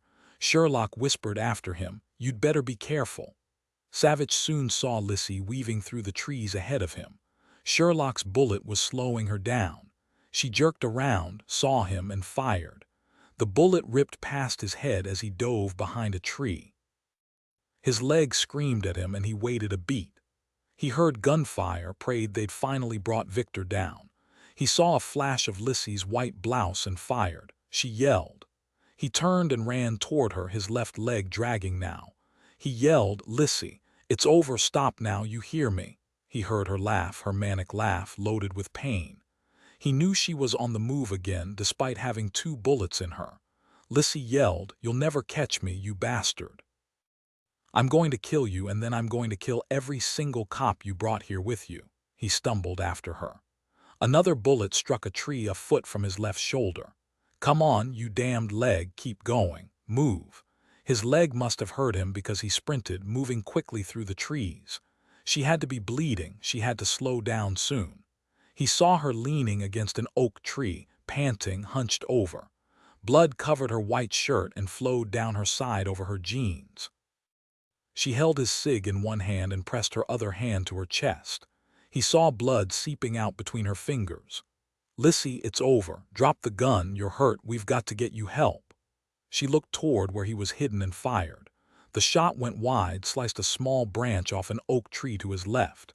She fired again and again, even when he knew she couldn't see him. He remained quiet, solidly behind a tree out of her line of fire. She cursed at him, and through her rage he heard the pain. A bullet took the bark off right by his face, sliced his cheek. Another damned scar. How many more rounds could she have in his cig? Savich knew she wouldn't stop. It was enough, he thought. It was too much. He came out from behind the tree. "Drop the gun, Lissy." She didn't. She yelled at him, "I hate you, I'm going to kill you." She ran straight at him, screaming curses, her blood dripping from her arm, and she aimed her gun at his chest. Savich pulled the trigger. The bullet struck her between the eyes. The force of it lifted her off her feet and flung her backward. Lissy was dead before she hit the ground. He limped to her and stared down at the pretty eyes that no longer looked mad, at the pretty eyes that no longer saw him, no longer saw anything. Her fingers were still curled around his cig. He pulled it free, shoved it into his waistband. He had to get back to Sherlock. He turned on his heel and stumbled back as fast as he could. 72 Sherlock stood over Victor Nesser, panting, very aware of the tugging ache where her spleen had once resided, the heel of her boot against his chest. She'd shot at him with the Lady Colt she carried in her ankle holster a good 4 or 5 times, missed because her Colt was good only at short range. Then she shot at his feet and hit him in the ankle. He'd stumbled, kept hurtling forward, and she'd tackled him from 4 feet back, her adrenaline pumping hard. Now he lay on his back, breathing heavy but not moving. His ankle had to hurt. She said, trying to catch her breath, "All over now, Victor, don't you think of twitching. Hey, we got you on both ends, head and toe." Victor didn't move, just lay there and moaned. Sherlock yelled over her shoulder, "Cully, Bernie, I've got him. We're good here. Victor isn't going anywhere." Victor closed his eyes tight. He heard the woman's voice, felt the weight of her foot against his chest and the god-awful pain in his shattered ankle shooting up to his belly. He felt a sharp pain on the side of his head, licked his lips, and tasted blood. He was afraid to touch his ankle, afraid of what he'd feel. He'd rather walk around with half his head blown away than never be able to walk again. And there was nothing he could do about it. What was worse, he knew he couldn't help Lissy. Where was Lissy? Had she killed Savich? He didn't think so. He didn't think the guy could be killed. And this red-headed agent who'd shot him was his partner. Who was Autumn? What had she done to him? He remembered rolling around on the ground, helpless, his body twitching and heaving. Autumn was a little girl. No, that wasn't possible. There'd been no one there. It was all a lie. It was something Savich did, but what did he do and how? He felt himself growing cold, felt fear nibble at the edges of his brain.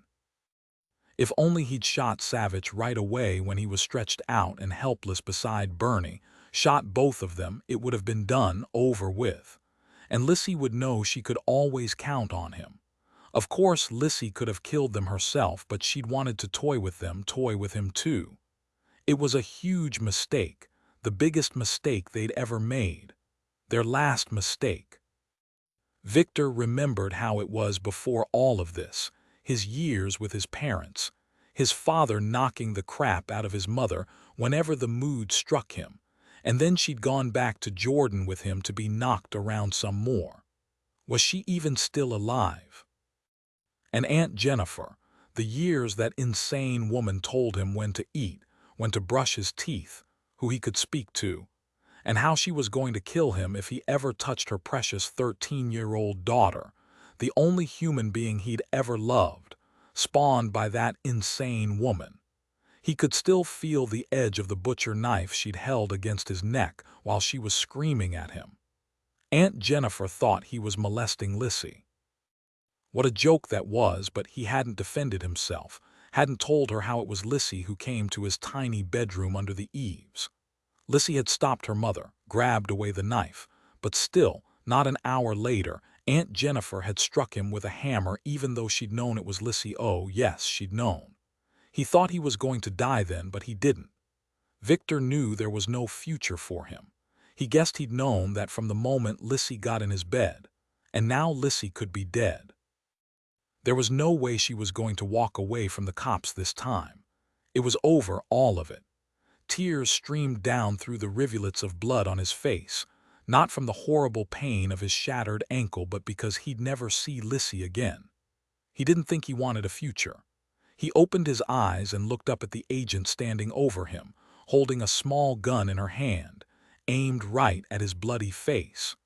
Cully came up behind her, slowly lowered his weapon and looked down at him. He said, his voice emotionless, "You remember me, Victor. I'm the guy you trussed up on your bedroom floor, the guy you wanted to blow to pieces. Do you even remember that mother and father you and Lissy shot down in their kitchen in Alexandria? You shot 2 people for a damned car. How many other people have you and Lissy shot for no good reason? You're both rabid, Victor. You're both crazy." Victor said, "I'm not crazy." "Yeah, right," Cully said. "You going to blame it all on that teenager you've been involved with since she was 13? Sherlock lightly laid her palm against Cully's shoulder, felt him shaking with rage. "I never was involved with Lissy like that. Do you hear me? It wasn't ever like that. She needed me, only me. She always said she knew me from the moment I came. She said she knew me to my soul. You're trying to kill her. You want to see her dead." Cully kicked Victor in the side, but Victor didn't even appear to notice. He shouted down at him, "Time for you to listen, punk. You're lucky you didn't kill Bernie or I'd kill you myself." Sherlock saw that Cully was still shaking with rage and she said calmly, "But since you didn't kill Bernie or kill Agent Savich, Cully and I are going to take you to a hospital. We'll even help you since your ankle's shot to pieces. You want a handkerchief to wipe the blood off your face? Ah, here's Bernie. We've got him, Bernie, no problem." Bernie opened his mouth, but Cully overrode him. "I just wish I'd been the one to find you first," Cully said and kicked Victor again. "I bet Bernie wishes the same thing, then you wouldn't have gotten off with this puny foot wound." Victor looked at them through pain-dead eyes. "You should be dead. All of you would be dead if it wasn't for that girl Autumn." "Who is Autumn? There wasn't any little girl up there." "You're right, Autumn wasn't nearby," Sherlock said. "But it doesn't really concern you now, Victor." Victor tried to rise, hissed in pain, and fell on his side. They heard him whisper, "Lissy wanted to go to Montana. I guess that's not going to happen now." Cully and Bernie lifted him, each of them with a shoulder under his arms. He was crying and moaning, and he left a trail of blood on the rocky ground. Sherlock didn't care what he said. She was too worried about Dillon. Lissy could still be out there, and it was Sherlock's fault. She could have taken her down, should have, but she couldn't bring herself to shoot that young girl in the back.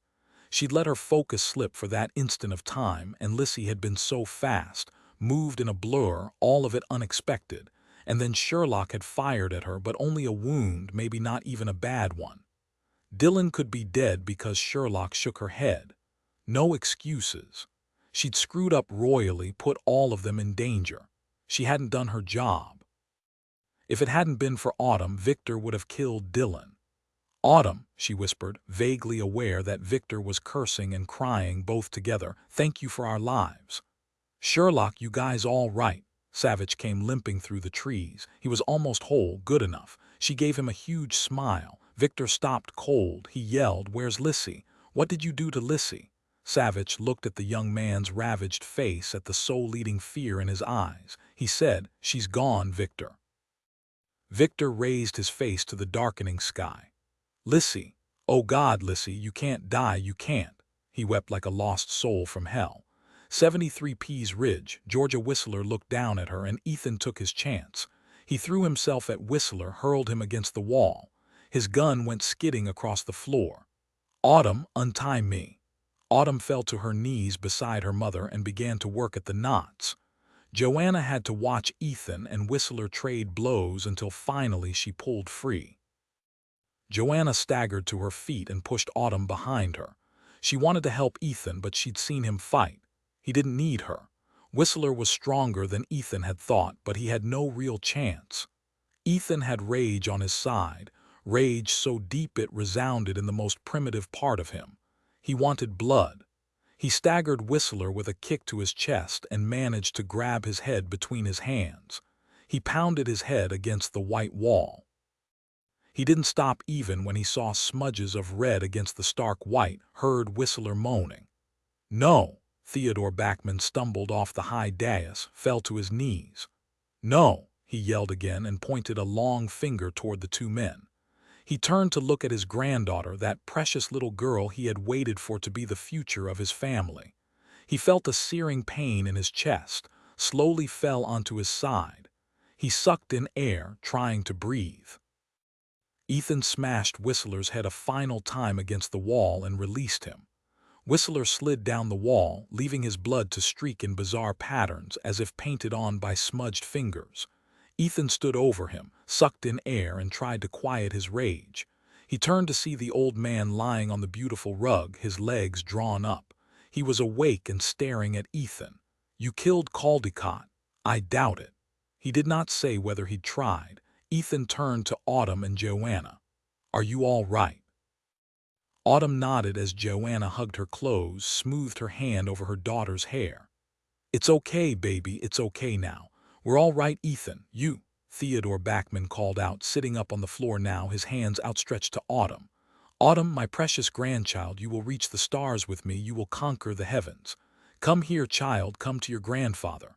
He turned his head slowly toward the door. They stared at it, watched it open slowly. There stood Blessed, his dark eyes burning bright with anger. Theodore yelled, "Blessed, my son." Quickly, the sheriff and Joanna. But Ethan didn't look at him. He kept his head down and bowled ahead at Blessed, throwing himself as hard as he could into his stomach, sending Blessed back through the open door and hard against the hallway wall. Blessed moaned with pain as the dressing on his shoulder turned red with blood. But he slammed his elbow into the back of Ethan's head, sending him staggering to his knees. Joanna flew at Blessed, knocked her own head into his chest just as Ethan had done. Blessed grabbed her neck and jerked her upright, but Joanna wouldn't look at him. "It doesn't matter." Blessed struck her hard in the jaw. Joanna went down. "No!" Blessed came running back into the room just as Autumn landed against him. She screamed at him and pummeled her fists into his stomach. Blessed grabbed her, shook her. Autumn looked up and stared at him. He whimpered deep in his throat and fell backward. He hit the wall behind him and slowly slipped to the floor, unmoving. "Mama!" Autumn ran into the hall, fell to her knees and shook her mother's shoulders, lightly tapped her face, crying, begging her to wake up. Ethan was at their side in an instant. He gathered Joanna up in his arms and rocked her. They turned as one to see Theodore Bachman stagger toward them. He yelled, and his voice echoed in the small space like Moses calling out from the mountaintop. "You have failed me, Autumn. You are not worthy to carry on my name. You are like your common mother, of no use at all. I disavow you as I disavowed your father." He raised his gun and fired. The bullet struck Autumn in the chest. 74 Palmerton Community Hospital, 20 miles east of Pease Ridge. It was a miracle she'd survived the transport, Joanna told Savich, but she had. She'd survived 2 hours of surgery and was still alive when Savich and Sherlock got to the hospital the next morning, Savich on crutches. He ignored the pull of the newly sewn stitches on his thigh, and he ignored the constant hurt too now, in the face of Autumn's dying. Ethan had told the hospital staff he and Joanna were married. He'd explained to Savich on his cell when their FBI helicopter landed at Ricketts Field, only 5 miles from the hospital, so there would be no question he and Joanna could remain with Autumn in the ICU. Ethan had called in a huge favor and gotten a medevac helicopter to pick them up in the clearing by the barn. He told Sherlock, his voice too calm, numb, really that Pease Ridge Chief of Police Annie Parks and all 6 of her deputies had arrived to deal with Theodore and Blessed Bachman, and with Caldecott Whistler, all of them still alive, just as the medevac helicopter arrived. He told her about K-Gel, about the people who'd stayed hidden when the violence had erupted, and about those who couldn't get out of there fast enough. He told her to look for a fresh grave when it was light again. Savich and Sherlock looked at Autumn through the open curtain of the ICU cubicle, her pale little face very still, both her impossibly small wrists tethered to Iv's, an oxygen mask on her face. She looked terrifyingly fragile, and Savich hated it. He kept talking to her in his mind, telling her over and over that she would pull through this, that he'd introduce her to Sean and she could be his big sister and boss him around. He told her he wanted to see her smile just for him, told her about Astro, how when she was well, she and Sean could throw a frisbee for him, and how he'd lick her mouth if she wasn't careful. He never heard a whisper of her voice, never felt even a shadow of her. He prayed somehow she would hear him. He felt he had to keep talking, since there was nothing else he could do, and he wondered again and again how a small being like that could survive a bullet to her chest. It was a good sign. An ICU nurse told them that she was breathing on her own and didn't need a respirator anymore. Dr. Maddox, Autumn's thoracic surgeon, fresh from a few hours' precious sleep, followed Ethan and Joanna out of the cubicle. He said to them, "I won't lie to you like I told you it was close, but she came through surgery like a champ, a lie, But Dr. Maddox wasn't about to tell her parents he'd nearly lost her. She's a strong little girl. A sheriff and 2 FBI agents, he thought. At least he could leave it to them to sort out how it was that a 7-year-old girl got herself shot in the chest. He hadn't paid much attention to all the wild talk he'd heard about it. There hadn't been time for that. He touched his hand to Joanna's arm, shook Ethan's hand. "The 2 of you can stay, but I'll have to ask the agents here to keep it short. We have an IQ to run. Try not to worry too much, either of you. It will do no one any good. She's in good hands. I'll be in the hospital if she needs me." "She's so small," Sherlock whispered. "She looks smaller than Sean." She turned into him. Savich stroked her back as she sucked in a light breath, holding back tears that stung his eyes. He swallowed. He remembered his father telling him everyone expected the man to be strong, no breaking down, and in his opinion that just sucked. The memory almost made him smile. He said to Joanna and Ethan, "I've called her more times than I can count. She's not there." Joanna's voice was a thread. "Or maybe she's just not feeling strong enough. That could be it, sure it could. One of the IQ nurses told me she's got a long way to go to get well again." Her voice fell away. Joanna and Ethan went back into the cubicle, taking their place beside the narrow bed, Savich and Sherlock behind them, standing at the end of the bed. The same nurse, Elaine Amos, came in. They watched her take Autumn's blood pressure. She paused, straightened, and said to them, "Look, I've seen people die, and I've seen some miracles too along the way, and with Autumn I feel it here." She touched her fingertips to her heart. "I know she'll make it. All of us here want to bring her through this." "What happened to your leg?" Sherlock said matter-of-factly. "He got shot." She saw Elaine's eyes go wide briefly, but she didn't care. If this hospital was true to form, gossip was already rife now that 2 FBI agents had come running in, one of them on crutches. If they only knew. She wanted to touch Autumn's face, to feel the warmth of that small child's flesh, but Joanna's head was close to her child's, and she was lightly stroking her fingertips over Autumn's cheek. Elaine said, "Look, guys, give me a minute with her, all right?" A final kiss, a final touch, and the 4 of them left Autumn's cubicle, Joanna looking over her shoulder at her daughter, her face so pale it looked bloodless. Ethan said, "You should know, Savich, Theodore Bachman died soon after he reached the hospital, a massive heart attack." He slammed his fist against his palm. "It was too easy for that perverted old man. Blessed, last I heard, is unresponsive catatonic, they called it. They've moved him to a secured psych ward, where we've got him isolated and under guard anyway. As for Mrs. Bachman, she's 6 rooms down the hall, raving and chanting, mad as a hatter. And Caldecott, that psycho, is still in Chief Park's jail at Pease Ridge." He paused a moment, turned back, looking through the open curtains at the nurse bending over Autumn, fiddling with one of her Roman 4 lines. He said, his eyes never leaving Autumn's face, "Chief Park's found the fresh grave 50 feet behind the barn. I'm glad they did. At least the 2 people they found can go home now." Savich's cell phone played Eric Hummer's Milwaukee Blues. What now, Sherlock wondered, and wished she could rip the phone out of Dillon's hand and throw it out the window. But of course she couldn't. Damn duty, she thought. Savich flipped his cell closed after a couple of minutes. He motioned the 3 of them out of the IQ. "Ethan, Joanna, you know Sherlock and I flew here directly from North Carolina. We have to go back to Washington, D.C. Mr. Maitland says the media's going nuts. He admits he's got a truckload of questions for us himself. And Director Mueller, even though he understands the situation with Autumn, has asked us to come back until everything can be sorted out. I don't want to leave." Ethan pulled Joanna to his side and squeezed. "We'll be here. Thank you for everything you've done." Sherlock touched her fingers to his shoulder, then to Joanna's. Silent, praying, Savich thought. He looked down at her face, at the pain in her eyes. He said, "Listen, all of you.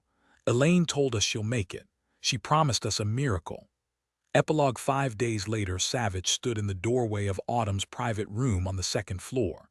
He and Sherlock had just arrived at Palmerton after 5 long days of worry. The sun poured through the bank of windows, setting the pale yellow walls of her room aglow. She was still hooked up to Ives, but there were no longer oxygen clips in her nose, and he saw a bit of color on her cheeks. She was so small in that narrow hospital bed, so very thin. But she'd lived, she would make it. Soon she would be whole again. She was asleep, her breathing even and soft. He watched Joanna lean down and kiss her cheek, then Ethan kiss her forehead. They walked hand in hand out of the room, both looking pale and drawn, their eyes still shadowed from days of worry and lack of sleep, but both of them were smiling. Ethan shook Savich's hand, hugged Sherlock. Autumn should sleep for a while now. Both Joanna and I are running on low. How about some coffee and tea for you, Savich in the hospital cafeteria? It's not bad at all, kept us alive these past days. I like the cane. Is that an eagle's head on it? The walls of the Palmerton Hospital cafeteria were sunshine yellow, the chairs and tables alternately bright green and blue. You couldn't help but feel your spirits lift a little when you walked in. Joanna said, "We're very glad you guys are back. Even though we've spoken every day, it's wonderful to see you, to have you here." She drew in a deep breath. "It's been difficult." Then she smiled up at Ethan, squeezed his hand. Ethan said, "She's been improving steadily. Every single day she's better and better. Only a couple of minor setbacks, a fever that scared the spit out of us, but it passed quickly. Dr. Maddox came out of her room this morning and he was beaming and did a little skip." Without thought, Ethan leaned over and touched his forehead to Joanna's. "We are very, very lucky," he said, and kissed her cheek. Joanna gave them a brilliant smile. "5 very long days, but they're in the past now. You should hear Nurse Elaine talk about her miracle." Ethan said, "We've seen some of the hoopla on TV about Victor Nesser. What's happening?" Sherlock said, "The media frenzy over Victor and Lissy is still playing itself out, mostly in the tabloids now and a couple of the talking head cable networks. More speculation than fact now, shrinks and legal analysts using it to get airtime. There's been nothing new in the past day and a half to rev them up again, thank God," Joanna said. "We saw an interview with that bank security guard, Buzz Riley, on one of the major stations. He was something, a very funny man." Savich nodded. "Buzz called us after the show aired. He was pumped up, said he'd always wanted to be on TV, wondered if he'd get some calls from Hollywood." Joanna laughed. It sounded a bit rusty, but it was still a laugh, no shadows beneath it. "Do you know, I wouldn't be at all surprised if he made it into the next Die Hard movie, maybe as Willis's newest sidekick," Ethan said. "He sure sang your praises, Savich, about what you did at the Georgetown Bank." Savich said, "Buzz is very glad to be back home. He says water and sun are okay with him, but since no one could ever tell if he had a tan or not, why bother?" Savich shook his head, smiling. Ethan rose, held up his hand. "All right, guys, don't talk about the good stuff until I get back. I'm going to get us some drinks." Sherlock saw Joanna watch Ethan make his way to the buffet line along the back wall of the cafeteria. He turned and smiled brightly at them, gave Joanna a little wave. It was hard for Joanna, Savich saw, to turn away from Ethan, but she finally managed it. She said, "Dillon, tell me first how your leg's doing." He did exactly what he always did when he was hurt. He simply shrugged, said he was fine. Joanna said, "All right then, I can see you're not the one to ask. So you tell me, Sherlock, how's his leg?" Sherlock said matter-of-factly, "The stitches come out in a couple of days." There wasn't too much muscle damage, so Dillon limps less every day, needs fewer pain pills. The doctor said he could begin some gentle workouts the end of next week. "How's Sean doing?" He saw his father moving around on crutches. Since Dillon made light of it, Sean wasn't worried or scared about it. He decided it was cool. When Dillon graduated to a cane, Sean got himself a long stick and tried to walk like his father. He got his first taste of reporters a couple of days ago. "They ambushed the 3 of us at Danby Park where we play frisbee. Picture this, Dillon's sitting under a tree watching me throw a frisbee to Sean. Then Sean throws the frisbee to Astro, grinning at the reporters over his shoulder, and all those people with their microphones and cameras surround him, looking for a big dose of cute. She smiled. I fear Sean's a ham. Like Buzz, he loved it. Like Buzz, he's a natural. I wanted to grab him up and limp away, Savich said. But to be honest about it, the crews were great with him. You don't often see a rabid pack of newshounds charmed like that, but Sean did it. He made it on most every news station that evening, even on one of the major network stations. Most of the Aiku saw him, Joanna said. He was fantastic. I can't wait for him to get together with Autumn. While Sherlock told them another Sean story, Savich thought about things. He realized that even his gut now accepted that Autumn would live. She would be herself again. But the other, her incredible gift since she'd been shot, he'd picture her in his mind many times every day, but he couldn't reach her. Nor had she called to him. It would be nice, he kept thinking, to speak to Autumn no matter where she was, just to know how she was doing, what she'd done that day. Would Autumn tell Sean about her gift? Would she be able to speak to Sean? Who knew? Sean was his son after all. But the question now was, and he hated even to consider it, would she still have her ability at all? Savich said, the evening Sean was on TV, it was next to impossible to get him to bed. He was so high, I had to pull him off the ceiling. His grandmother, my mom, didn't help. She was stuffing him with brownies she'd brought over, telling him he was the next Matt Damon. Savich grinned. I'll bet he's missing all the attention, with only Gabriella for a slave until we get home. I understand, though, that his best friend Marty from right next door isn't happy with him. She called him a show-off, said he should have talked about her on TV since she's been his friend all these years, and he was boring. Ethan returned with 3 coffees and a cup of tea, 4 fat bagels, and a dozen packets of cream cheese and butter. He grinned. Ambrosia for the arteries. Joanna was smiling as she spread a thick coat of cream cheese on her bagel. Do you know, this is the first time in a week I've been hungry? She took a huge bite. Ah, that tastes nearly as good as you do, Ethan. Her voice dropped off, her face turned red. Ethan laughed at her. It sounded so sane, so normal. Joanna cleared her throat. I have always blushed. It is my curse along with my freckles. Dillon, you were talking about Victor Nesser. Well, not really. Who cares? Sherlock said and poked him in the side. Tell Joanna what's going to happen to Victor. Savich said after he'd sipped the lovely Lipton tea.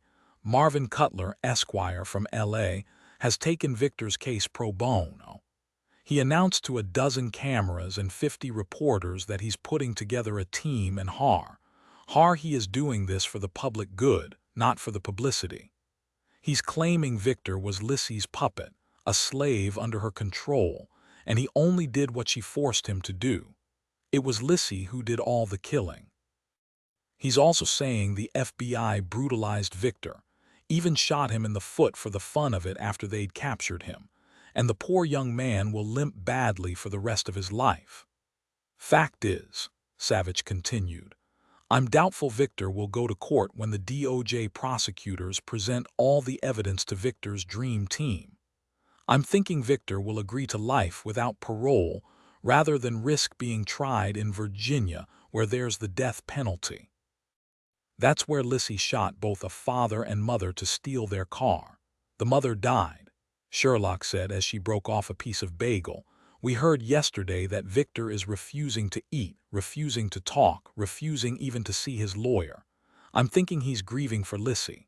What was between the two of them, no matter how twisted and perverse, it was strong and deep. She was the center of his life. I don't think he knows what to do or think or how to act without her. Was Victor the center of Lissy's life? Maybe so. Dillon suggested they put him on a suicide watch. Ethan said, a D friend of mine told me Lissy Smiley was buried yesterday beside her mother in Fort Pestle, Virginia. He said the local media plastered a photo of Lissy all over the TV, from back when she was 10 years old and looked adorable. The media never fails to astonish me. They go after a criminal tooth and nail until the criminal is captured. Then they do a 180 and scream it's not his fault, point to all the dreadful things that happened in his childhood, how society failed him, blah, blah. Savich was chewing on his bagel as he listened. He looked across the small table at Joanna and Ethan, the two of them sitting close together, their arms touching, their body language screaming intimacy. A blind man could see it, and it had all come about in only a couple of weeks. He was looking at two people who'd battled death together and beat the odds, their child with them. Yes, he thought, Autumn was their child now.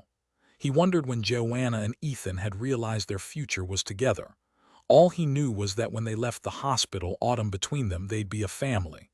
Would they all go back to Titusville and move in with Big Louie, Lula, and Mackie? He asked Ethan, "Who's taking care of your critters?" Fading, my dispatcher, moved in right after, after Bless took us away. She said Lula has taken over the roost. Even my black lab, Big Louie, won't cross her. Fading reported that Mackie, the little wuss, sleeps under her armpit to avoid Lula. She tells him to search out his machismo and stand up to Lula, but Mackie just burrows deeper. Savich saw a wonderful picture in his mind. A bachelor party for Ethan at his Georgetown gym with a bunch of hell-raising D and FBI guys who would joyfully beat the crap out of each other before eating a dozen pizzas at Dizzy Dan's. He laughed, 3 pairs of eyes fastened on him. Savich cleared his throat. "Just thinking," he said. "About what?" Joanna said. "Sorry, can't divulge that, national security," Ethan laughed. "I'll make him tell me later, Joe." Joanna said, "Do you know Uncle Tolley finally made it back from the Everglades? I spoke to him and he's on his way here." She shook her head and gave Ethan a look. "If it weren't for Uncle Tolley living in Titusville, I never would have gone there. I wouldn't have ever met Ethan or you guys, or I'm glad he does." Ethan said, "Do you know the last thing Autumn remembers clearly is the cave we went to in the Titus Hitch Wilderness?" He paused a moment, played with his coffee spoon. "All of it was such a shock to her, it's as if she can't let herself remember yet. I asked her if she called you, Savich, and she said she tried but she couldn't reach you. It was a blow."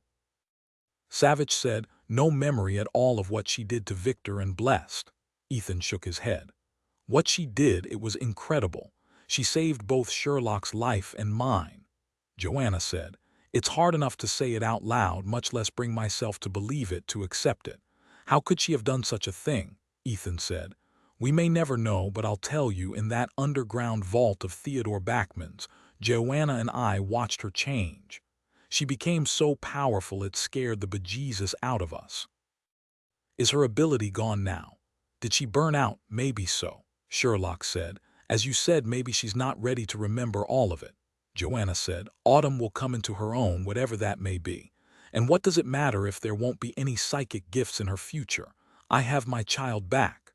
Savich stood in the doorway, watching Ethan and Joanna stroke their fingers through Autumn's hair, lightly touching her cheek. He saw Autumn open her eyes, beautiful blue eyes that were bright and clear, no shadows of pain anymore. He saw her smile up at her mother and at Ethan. Joanna said, "Dillon and Sherlock are here, sweetie." "Dillon's here. Where is he?" "He's standing in the doorway." Autumn turned her head, looked at him, and gave him a huge smile. "Dillon," she called to him.